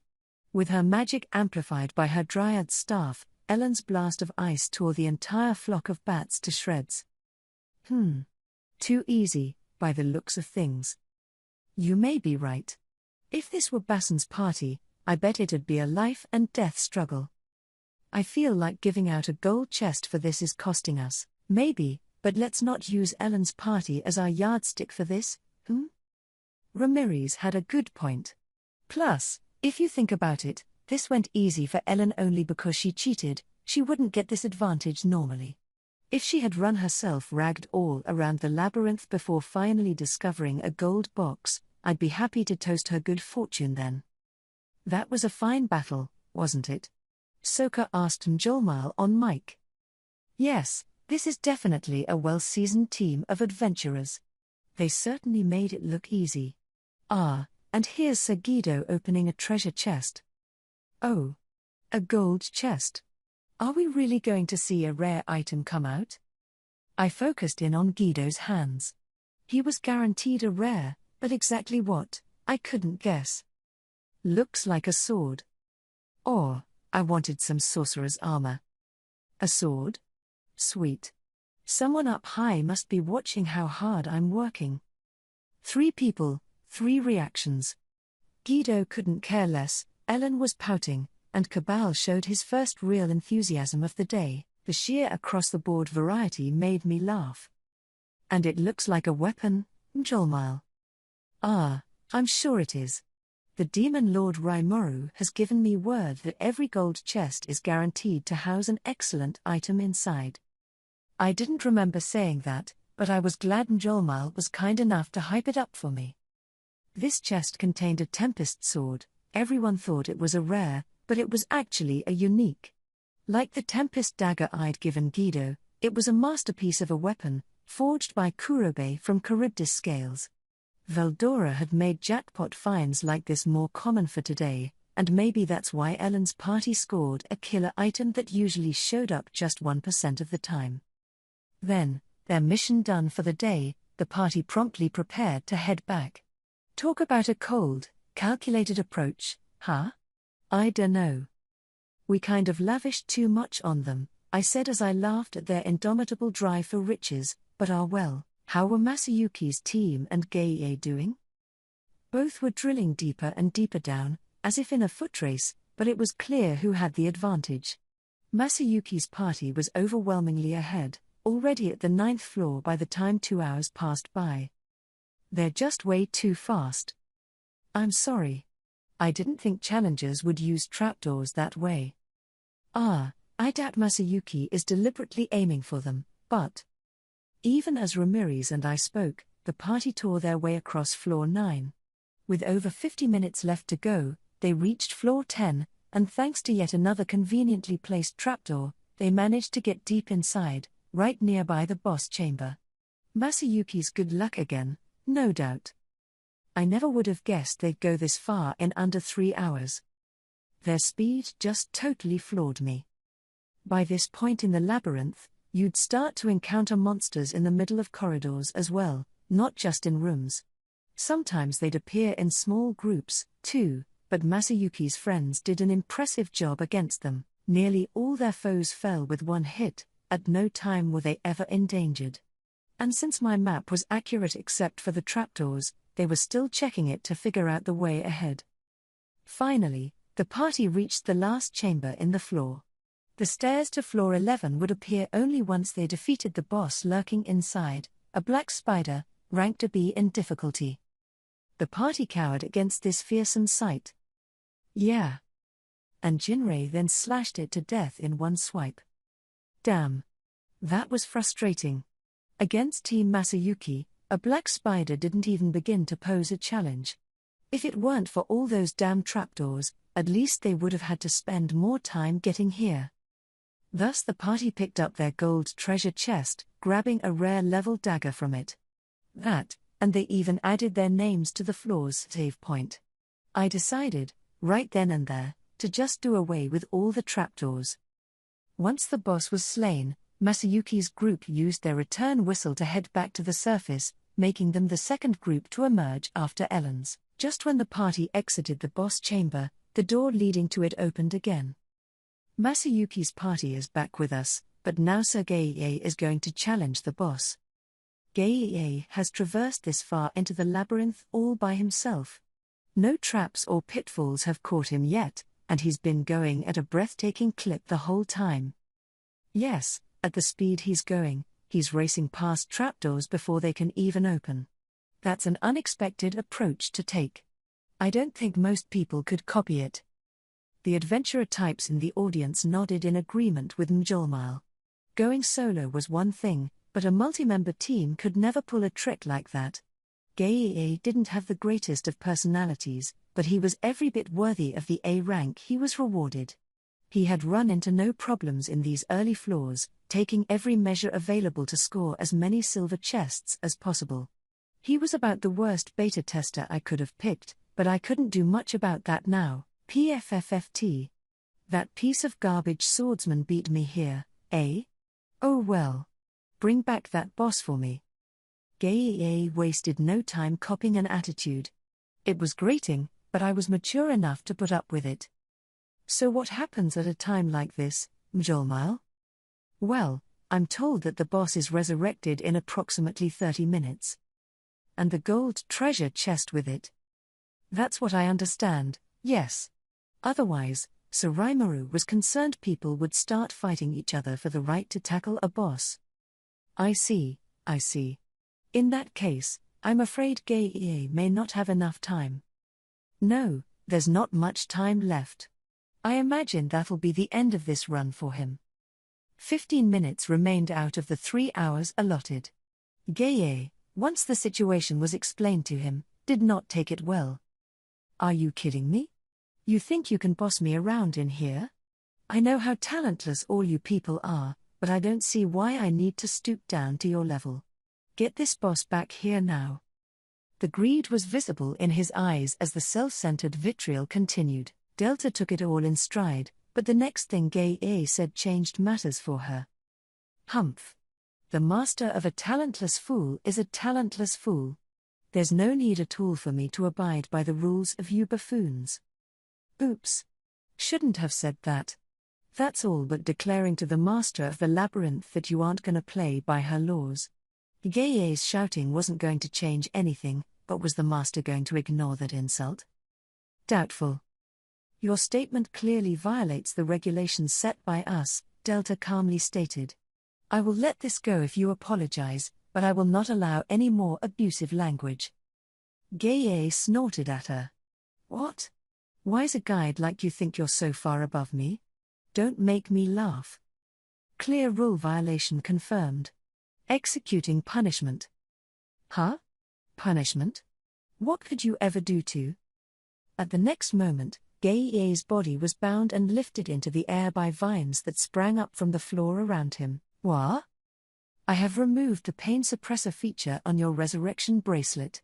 Do you feel like apologizing yet? Small thorns shot out from the vines, piercing into the slits between his armor's plating. The results were painful for him. This was the spirit magic Thornbind, and Delta was able to launch it with 0 spell casting delay. Damn you. You think that's all it takes to beat me? This is your final warning. Do you have any interest in apologizing? The hell I do. This level of magic could never. His shouting was cut off mid-sentence, as Delta used her slender hands to slice Geiei's head off. He had chosen the wrong person to pick a fight with today. Yes, he was an A-ranked adventurer, but Delta was a dryad. Even without battle experience, her species had instincts that made her a threat beyond hazard level.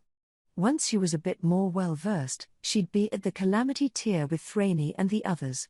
Someone like Geiei had no chance. The sight of Geiei, who had wowed in the battle tournament, getting destroyed by the gentle-looking Delta made the crowd audibly gasp. The flowing swordsman may have thought he was strong, but he was killed in an instant, unable to defend himself. Seeing that projected on such a large screen would scare the crap out of anyone. Ah yes, Mjolnir said in hushed tones. In the labyrinth, the words of the maze master essentially serve as the law. Ignore her rules, and the managers will deliver a swift punishment like the one you saw just now. As he put it, if you followed the rules, you were perfectly safe. That's pretty scary. So what happens to Gaia, then? Nothing at all, actually. He will be stripped of the items he'd acquired in this trip into the labyrinth, but otherwise, he is alive and well. Although without the pain suppression feature on his resurrection bracelet, I imagine it's a rather grueling experience for him at the moment. There was no real punishment, you could say. All it meant was a reset back to what you were before venturing inside, and nothing else. Serious rule infractions might require us to ban you from the dungeon entirely, but we planned to discuss that once we saw how things went. Gaia's now out from the labyrinth, but unlike you, Mjolnir, it appears he's unconscious. Immediately after the decapitation, Gaia dissolved into particles of light and was resurrected at the surface, still knocked out. That's because Delta exercised her right to restrict the functionality of his resurrection bracelet, a sort of nuanced way to mete out extra punishment. He was safe and unhurt, but his body would need some time to recover from the shock of dying. Between his mistreatment of Mjolnir and outright contempt for Delta, Gaia was proving to be one of the most distasteful people I'd ever met. Seeing him like this was, to say the least, gratifying. Hopefully, he learned his lesson a little. Yes, Mjolnir continued, as long as participants follow the rules, the resurrection bracelet always works perfectly. But as all of you saw, Sir Gaia was deliberately flaunting regulations, so. The labyrinth has a number of rules for visitors to follow, for example, no conflicts among adventurers, and always follow the advice of the maze's managers. We plan to distribute a book of rules once normal operation begins, and our guides will also provide rule rundowns to those adventurers who can't read. We'll want all of you to follow the rules and behave well inside, lest you meet the same fate Sir Gaia just did. Oh, I could imagine Gaia might be a little disappointed about this result, but during normal operation, all you have to do is wait a short period of time, and the boss will reappear. It's against the rules to fight other adventurers, so it's important to wait your turn and conquer this dungeon the right way. Soka used a melodious tone of voice to run all of this down. What's the right way mean here? She didn't specify. I thought the crowd felt kind of awkward about this, but Soka's follow-up largely steamrolled over all of that. As she went on, Gaia woke up again, then reeled back in shock, remembering what had happened to him. Seeing him recovered, if intensely frustrated, helped calm the crowd down a great deal. Well, good. It seemed like the crowd had accepted Mjolnir's explanations for everything. He may have been a total prick, but the things we learned observing Gaia were quite useful. If we could work out how to deal with high-level adventurers sprinting down just to raid treasure chests, hopefully we could avoid losing a mint on this. That, and everybody certainly knew how the rules worked now. All in all, I'd say Gaia's journey proved pretty satisfactory for all of us. Thus, each team wrapped up their runs, leaving only Bassan's party inside. They had about 10 minutes left, so I'd want them to wrap up shortly. As I thought about that, one of Bassan's companions screamed loudly and fell to the ground in the corridor. Someone in the adjacent room must have gotten him. He was alive, but there was an arrow straight through his right eye. See? I told you going in all careless like that was dangerous. There was a single skeleton inside this chamber, wielding a bow and taking potshots at anyone through the door. The second party member through the archway was rewarded with a bolt between the eyes. He fell as well, but unlike Gaia, he disappeared into light particles after 10 seconds. Nice. We'd have at least one challenger experience death before time expired, then. The remaining 4 party members made quick work of the skeleton. Look at this. Soka said, talking quickly. We haven't had anyone drop out yet, but that skeleton has just claimed 2 victims. But don't worry, because the deceased will be revived shortly back at the surface. The audience was riveted by the you are there viewpoint they had of the battle. Having it shown on such a huge screen like that really did make it feel like you were exploring the labyrinth with them. I heard screams here and there whenever a monster appeared, which I thought was a pretty cool reaction. Maybe it was like watching a horror film. People started shouting their heads off when that party member died, too. Maybe staging viewing events of the action inside the labyrinth would be a fun idea. We'd work this out with the participating adventurers in advance. Of course, we couldn't get away with showcasing their exploits without permission. Really, today was helping me come up with all kinds of little ideas. For now, though, time was almost up. This offered a nice taste of the show to everyone, I thought. Bassan's party helped keep things tense throughout. In the end, they were pretty good challenges, actually. They may have dissed Masayuki and crowed about ripping the facade off the labyrinth and accused me of running a con job, but once they were in, they forgot about all of that and focused on their task. Now they were shedding tears and wailing the names of their fallen comrades. Not only did they have the wrong impression, they clearly weren't the kind of people who listened to anything they were told. As beta testers, they were tremendously helpful. All right, everyone, it's just about time to return to the surface. Alpha, the guide for Bassan's party, interrupted their mourning in her matter-of-fact voice. Bassan looked livid at her for a moment, but Alpha ignored him and forced their return whistles to activate.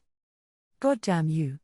Bassan protested, but he swallowed his words back on the surface. "Oh, hey, Bassan. I guess I actually got resurrected." Being greeted by his alive, and very confused, companion made Bassan's anger vanish. "Whoa. Awesome. You really came back to life?" "Yeah, I thought I was done for, but it didn't hurt near as much as I thought, and now I'm back to normal." "Man, are you serious? 'Cause if so, this is just amazing. There's so few people out there who can cast resurrection magic, and this bracelet does it all for us?" The group chattered on some more as they celebrated their revived companion.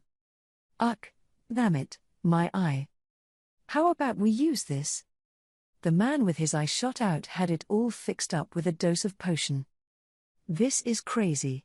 For people like us, you know, our bodies are our main asset. So having this sort of setup is like a dream." "Wow, so it's true? Man, we can really go all out next time." "You were going all out, man. I don't think I saw you check for traps once all day. Once they get nastier on later floors, you're goners." I could criticize their style all day, but I stayed mum for now. The key thing was how the crowd reacted, and after seeing how Bassan's party fared start to finish, I think they understood how safe the dungeon was. As an advertising stunt, I'd call today a success. The challengers were all lined up on stage now. I headed up as well, standing in front of them, to offer some closing remarks. "So what did you all think?" I asked, mic in hand. "Did you have fun today? Our dungeon will be officially opening to the public in just a few more days.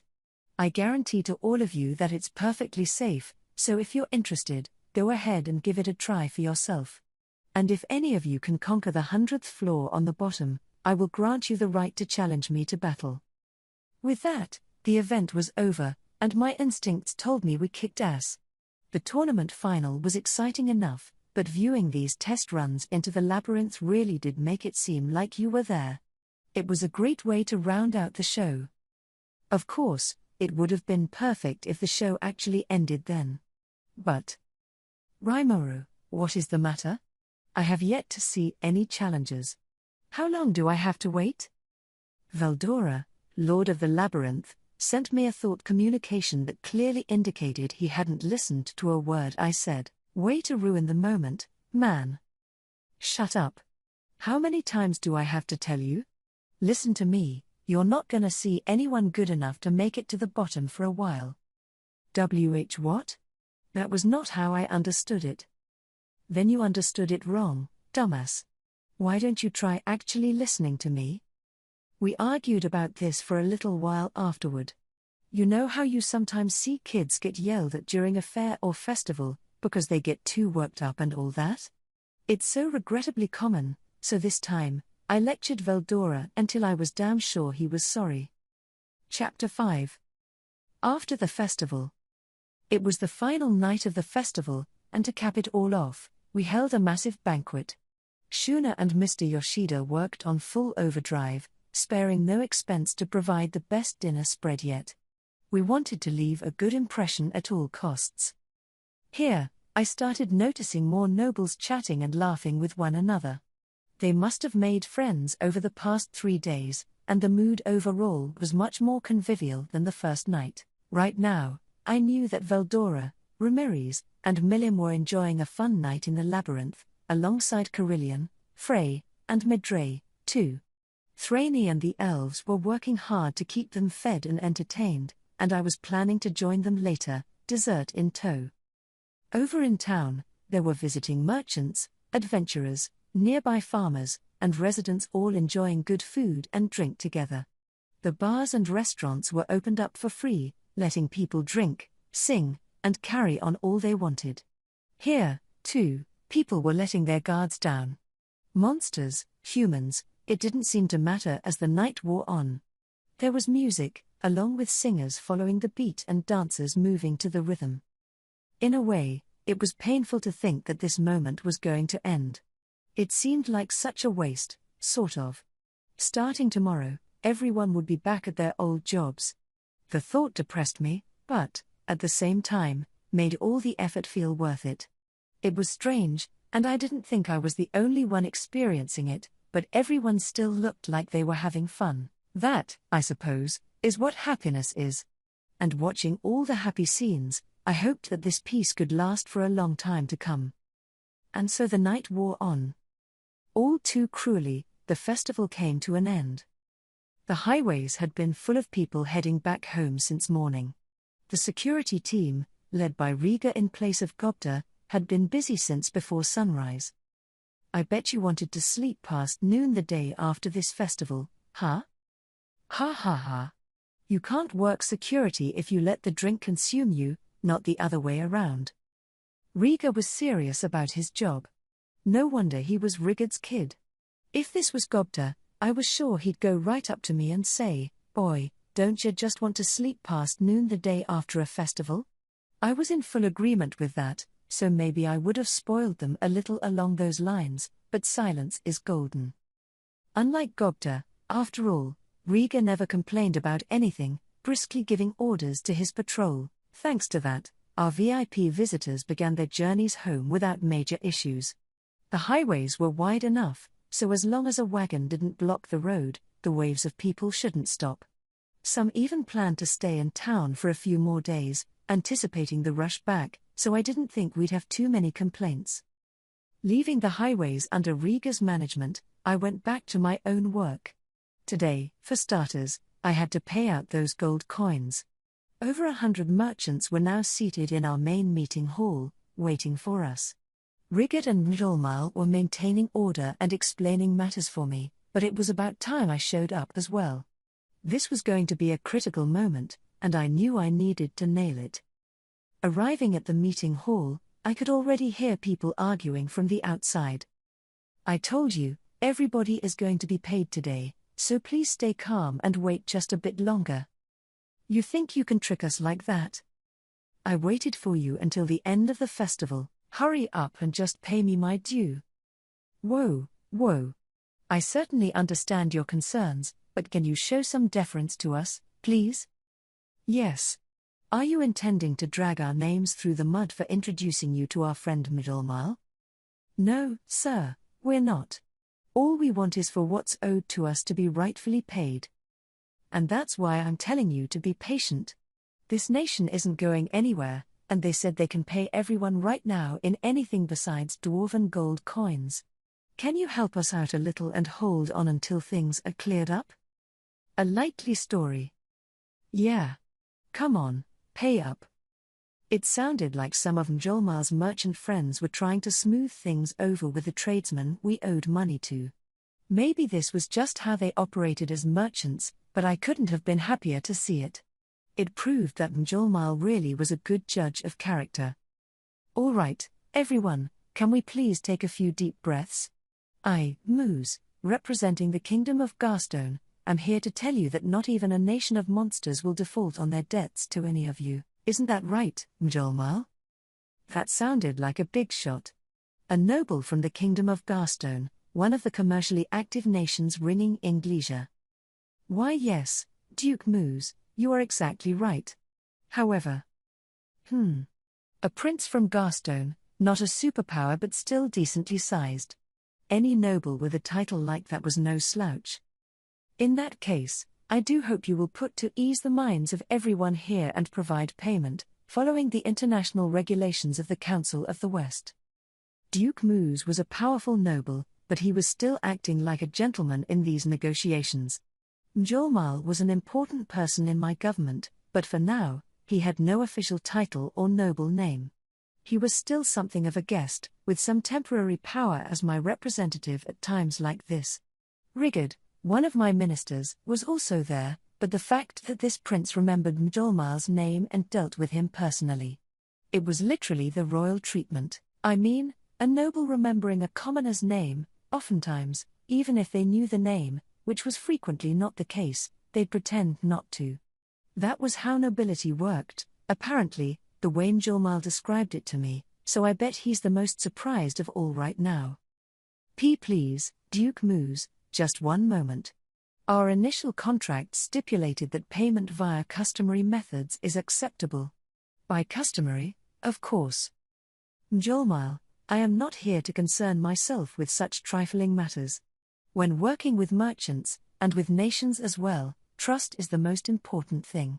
And trust is something created by keeping one's promises, is it not? You are absolutely right, my prince, but... Silence. These people engaged in business with you because they trusted your team. You have no intention of trampling over this trust, do you? Of course not. But we have our own issues to deal with. Heh. I see. So that's how it is, Mjolnir? Well, fortunately for you, I've got an idea for how to solve those issues. Would we be able to talk in private for a moment? You can take Sir Rigard there with you. Ah. So that settled it. It was exactly what Elmesia had warned me about. It was like when something I studied until I had it perfectly down showed up on the test, that feeling of total control. It was like I had that inside me. I'm gonna ace this. What do you mean? Mjolnir continued, making a grand act out of it. Like any veteran merchant, he was both cold-blooded and a born actor. He must have realized the same thing I did, but he didn't let any of it show on his face. I could probably just leave things to him and this problem would be solved, but I didn't want it that way. It was time to take action. There was no point eavesdropping forever. I wanted to end this farce sooner rather than later. Diablo opened the doors wide. That will not be necessary, I said as I walked through them. Behind me was Benimaru, followed by Shion and then Diablo, who quietly closed the door behind us. Did you wait long? Benimaru asked, nodding at the merchants. You're being rather loud, you know. The merchants looked surprised to see me, my words turning them pale. They must have figured I'd stay away and let Rigard and the others handle matters, but here I was with my staff. I didn't think they knew what to do next. The demon lord Raimuru has entered the building, Rigard said, glaring at the merchants. Bow your heads.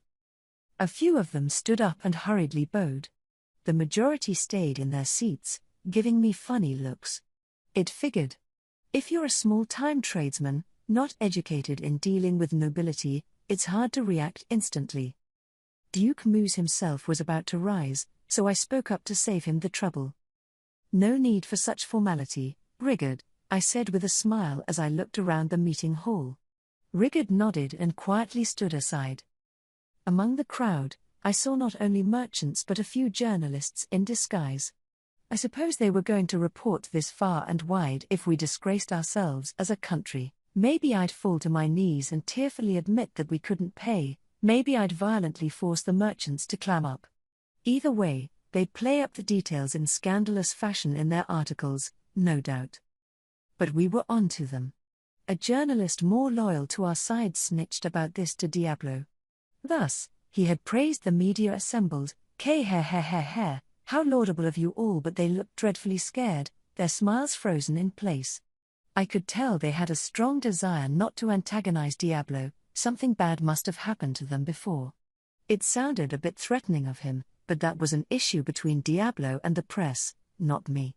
It'd be clownish if I was to intervene. Well, the Demon Lord Rimuru. I hope you are doing well at the moment. I apologize that we have not come to know each other before now. He was the perfect prince, giving me an elegant bow. My presence threw him for only a moment. He regained his composure soon after. A gentle, relaxed expression was on his face as he greeted me for the rest of the group. Duke Moose from the Kingdom of Garstone? What brings you here? I'm not sure we had any pressing business with you. I smiled back, beginning with the line I'd prepared in advance. I wasn't the type to wither in front of royalty, and here, too, I managed to smoothly handle the occasion. Advance prep and review are so important. Well, you see, there are some tradesmen here doing business with this nation for the first time at your festival, and they have come to me claiming their valid rights have been neglected. It is the job of the nobility to protect their citizens, and while I regret my rude directness, I have come to mediate on this issue. So brazen. You could just tell he was completely black-hearted. I'm not far behind him, but since I'm a slime, I'm fetchingly translucent compared to him. I see. But that's strange. Mjolnir over there told me that our budget is ample enough. If people are still waiting for payment, then why is that? Well, these people only accept payment in dwarven gold coins. Mjolnir was just meant for the stage. He took my question meekly, attempting to explain the issue, only to have Duke Moose interrupt him. Isn't that to be expected, Mjolnir? A legitimate merchant from Bloomen such as yourself should be fully cognizant of international commercial law, I would believe. Unlike the slipshod members of the Free Guild, the only currency these people trust is dwarven gold. Duke Moose was on the merchant's side, not raising his voice a bit as he pleaded their case, making certain he remained a benevolent third party. I was sure he was waiting for the moment when he could intervene with me and make Tempest owe him a favor. For now, on the surface, he was acting tremendously fair. But all he was really doing was pushing his own rules on us. I glanced at Diablo. He read my signal and nodded back, smiling. We were all set to go. Yes, I see. I had heard that members of the international media were here, so I was wondering what the issue was, but it was something that trivial. That is why, Sir Rimuru, if you would be able to leave this matter to myself. Now Benimaru spoke up. His imposing presence visibly unnerved some of the merchants. They must have thought I was going to threaten them into doing my bidding, like their plan called for. Not so fast, Benimaru. Based on what I hear, I can understand the concerns of these merchants. The audience looked a tad surprised that I held Benimaru back. Or dissatisfied, maybe. Things were going well, and then I had to rain on the parade. But, Sir Rimuru, I can't help but wonder. They may not be dwarven coins, but we do have ancient gold coins.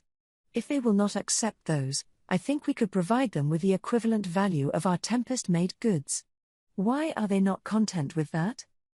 I agree with you, but I'm sure the merchants have their reasons. I gauged Duke Moose's response as Benimaru and I bantered. He seemed to be waiting for a chance to speak up, unite the merchants, and entrap me. Then how about this? Perhaps you could place your trust in our nation and, as Benimaru suggested, accept IOUs or goods in equivalent value? Mjolnir, seeking to end this quickly, got the ball rolling. If the other side agreed to this, then perfect, we had an amicable agreement in hand. But if not, if I was standing here at the negotiation table and they were willing to make me look foolish, then I was prepared for that. I don't believe a word of it. Why, yeah. This is a nation of monsters, and that is exactly why we seek payment in reliable, trustworthy dwarven gold coins. I hope you will find it in your heart to understand that and, please, be generous in your. The merchants here ran the gamut, from complete neophytes to veterans familiar with manners around nobility. But either way, their responses were all one-sided, not taking me into consideration at all. I thought. It's too bad. Moose thought the time had come.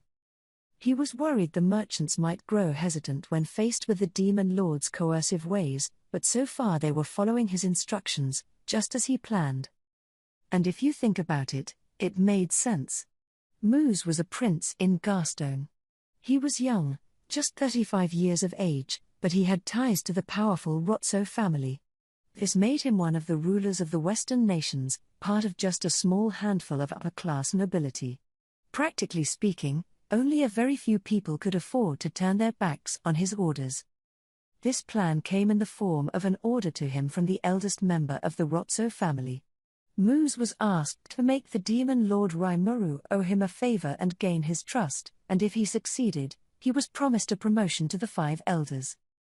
Yes. The 5 elders, the very peak of the entire world. Moose was elated, and at the same time, he swore to tap every power at his command to execute this order, no matter what it took. Thus he promised a lucrative future to the self-interested merchants he made contact with. He brought in newspaper writers from around the world to ensure his own safety. And now he was personally facing the Demon Lord, the lone job he couldn't leave to anyone else. This Rimuru had made his presence known only a short time ago, but he had already killed Clayman, renowned for his cold cruelty, and declared himself a new Demon Lord. A fearsome one, said to be connected to the storm dragon that laid waste to an army of 20,000. Meeting him in person terrified Moose, but when placed on the scales with the glory he could earn, it was easy to bottle up his fears. Moose himself knew exactly what he wanted.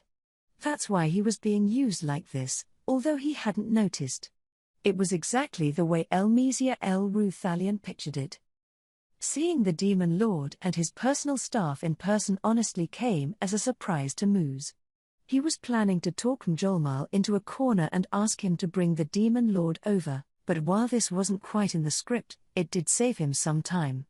They had reporters in the audience, and there were many more in the hall below this one. Everything was set up. Once the merchants rejected the Demon Lord's offers, Moose's plan was all but complete. After that, he just had to assuage the merchants and start running this room. That's all it would take to make Rimuru start to thank him. A calm smile emerged on his face as he began to speak, already convinced of his success. How about this, Sir Rimuru? If you earn something of a financial bind, then perhaps you could discuss matters with me personally. Indeed, fate may have brought us together here for a reason. If I could be of service to. It was just as I predicted, and a pretty shoddy acting job, too. Duke Moose was making the request. My officials, standing behind me, looked on coldly at him. Noticing their gazes, the Duke appeared a tad flustered. Maybe he felt something wasn't going to plan, but it was too late for him.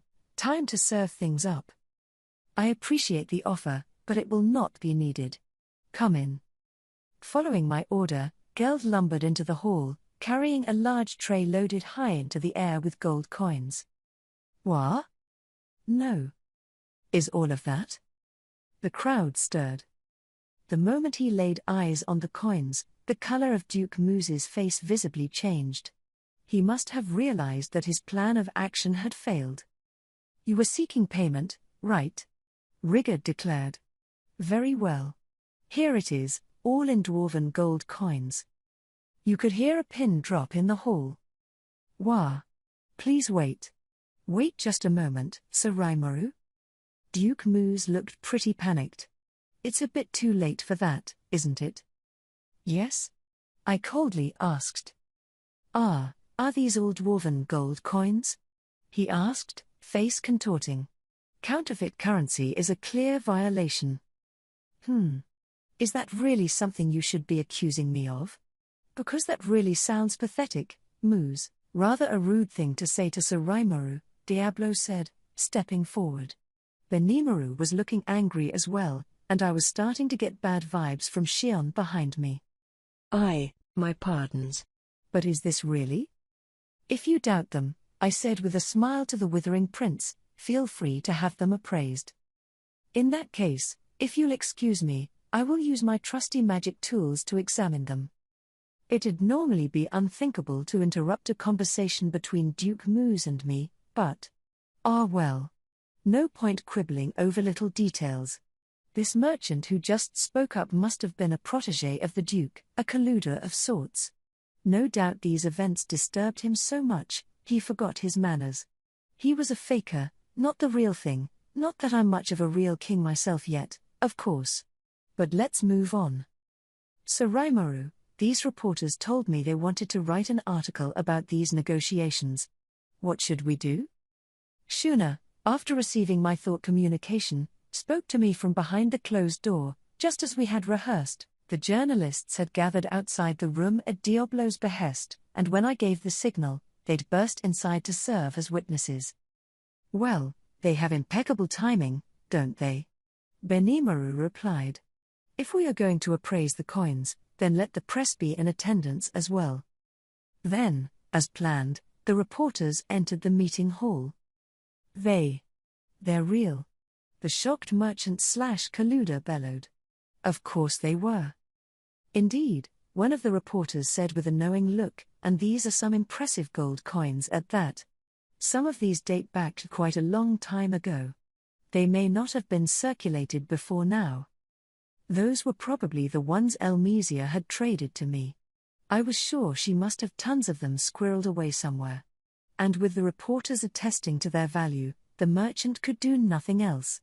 Even if he wanted to try swapping real ones out for fakes, the media was practically breathing down his neck, and if he did try that, then CI, watching on from the shadows, wouldn't let that go unaddressed. So is everything settled, then?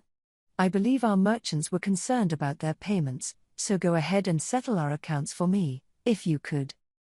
Yes, my lord. Rigat and Jolmal said, answering my rather stuffy-sounding command. Producing a sheaf of documents and receipts, they began the payment process.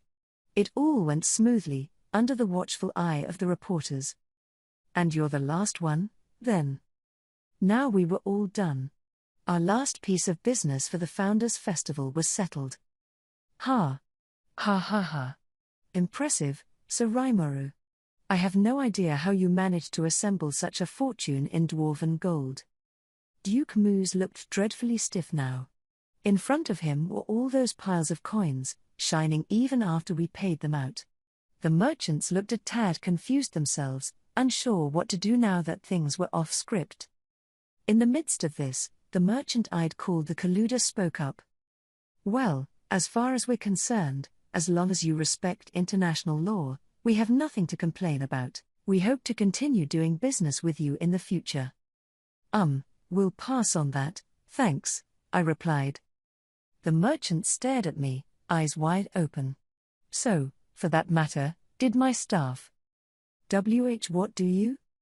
Our business with you is complete, I said, as if stating the obvious. There's not going to be any more. My staff was now shocked. Only Diablo looked on with a smile. I suppose he was the only one who guessed what was on my mind here. That's too bad. I'm not sure I understand. What is the meaning of this?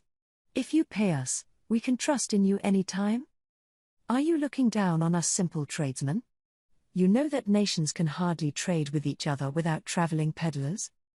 The truth was beginning to set in, I suppose, as the merchants started shouting.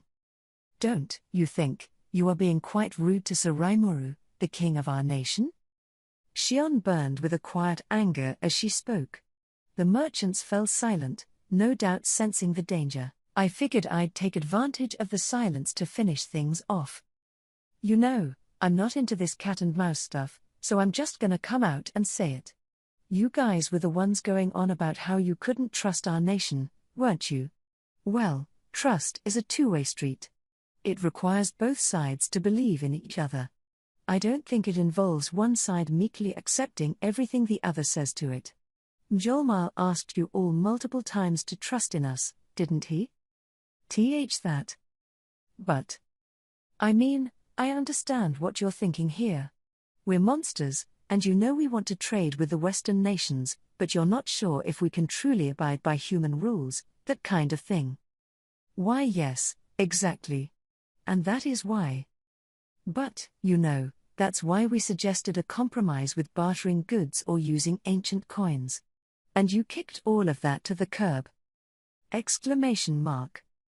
NGH. Mjolmal had practically thrown out his back, bowing so much, trying to negotiate with them, but all the merchants here had laughed in his face. I wasn't about to forgive that. You guys only want to do business with people you can trust. And you know what? So do we. We only want to do business with people we can trust. Therefore, I refuse to allow any of you to conduct work in our nation. I won't ban you from entering, but don't expect permission to conduct commercial activities anymore.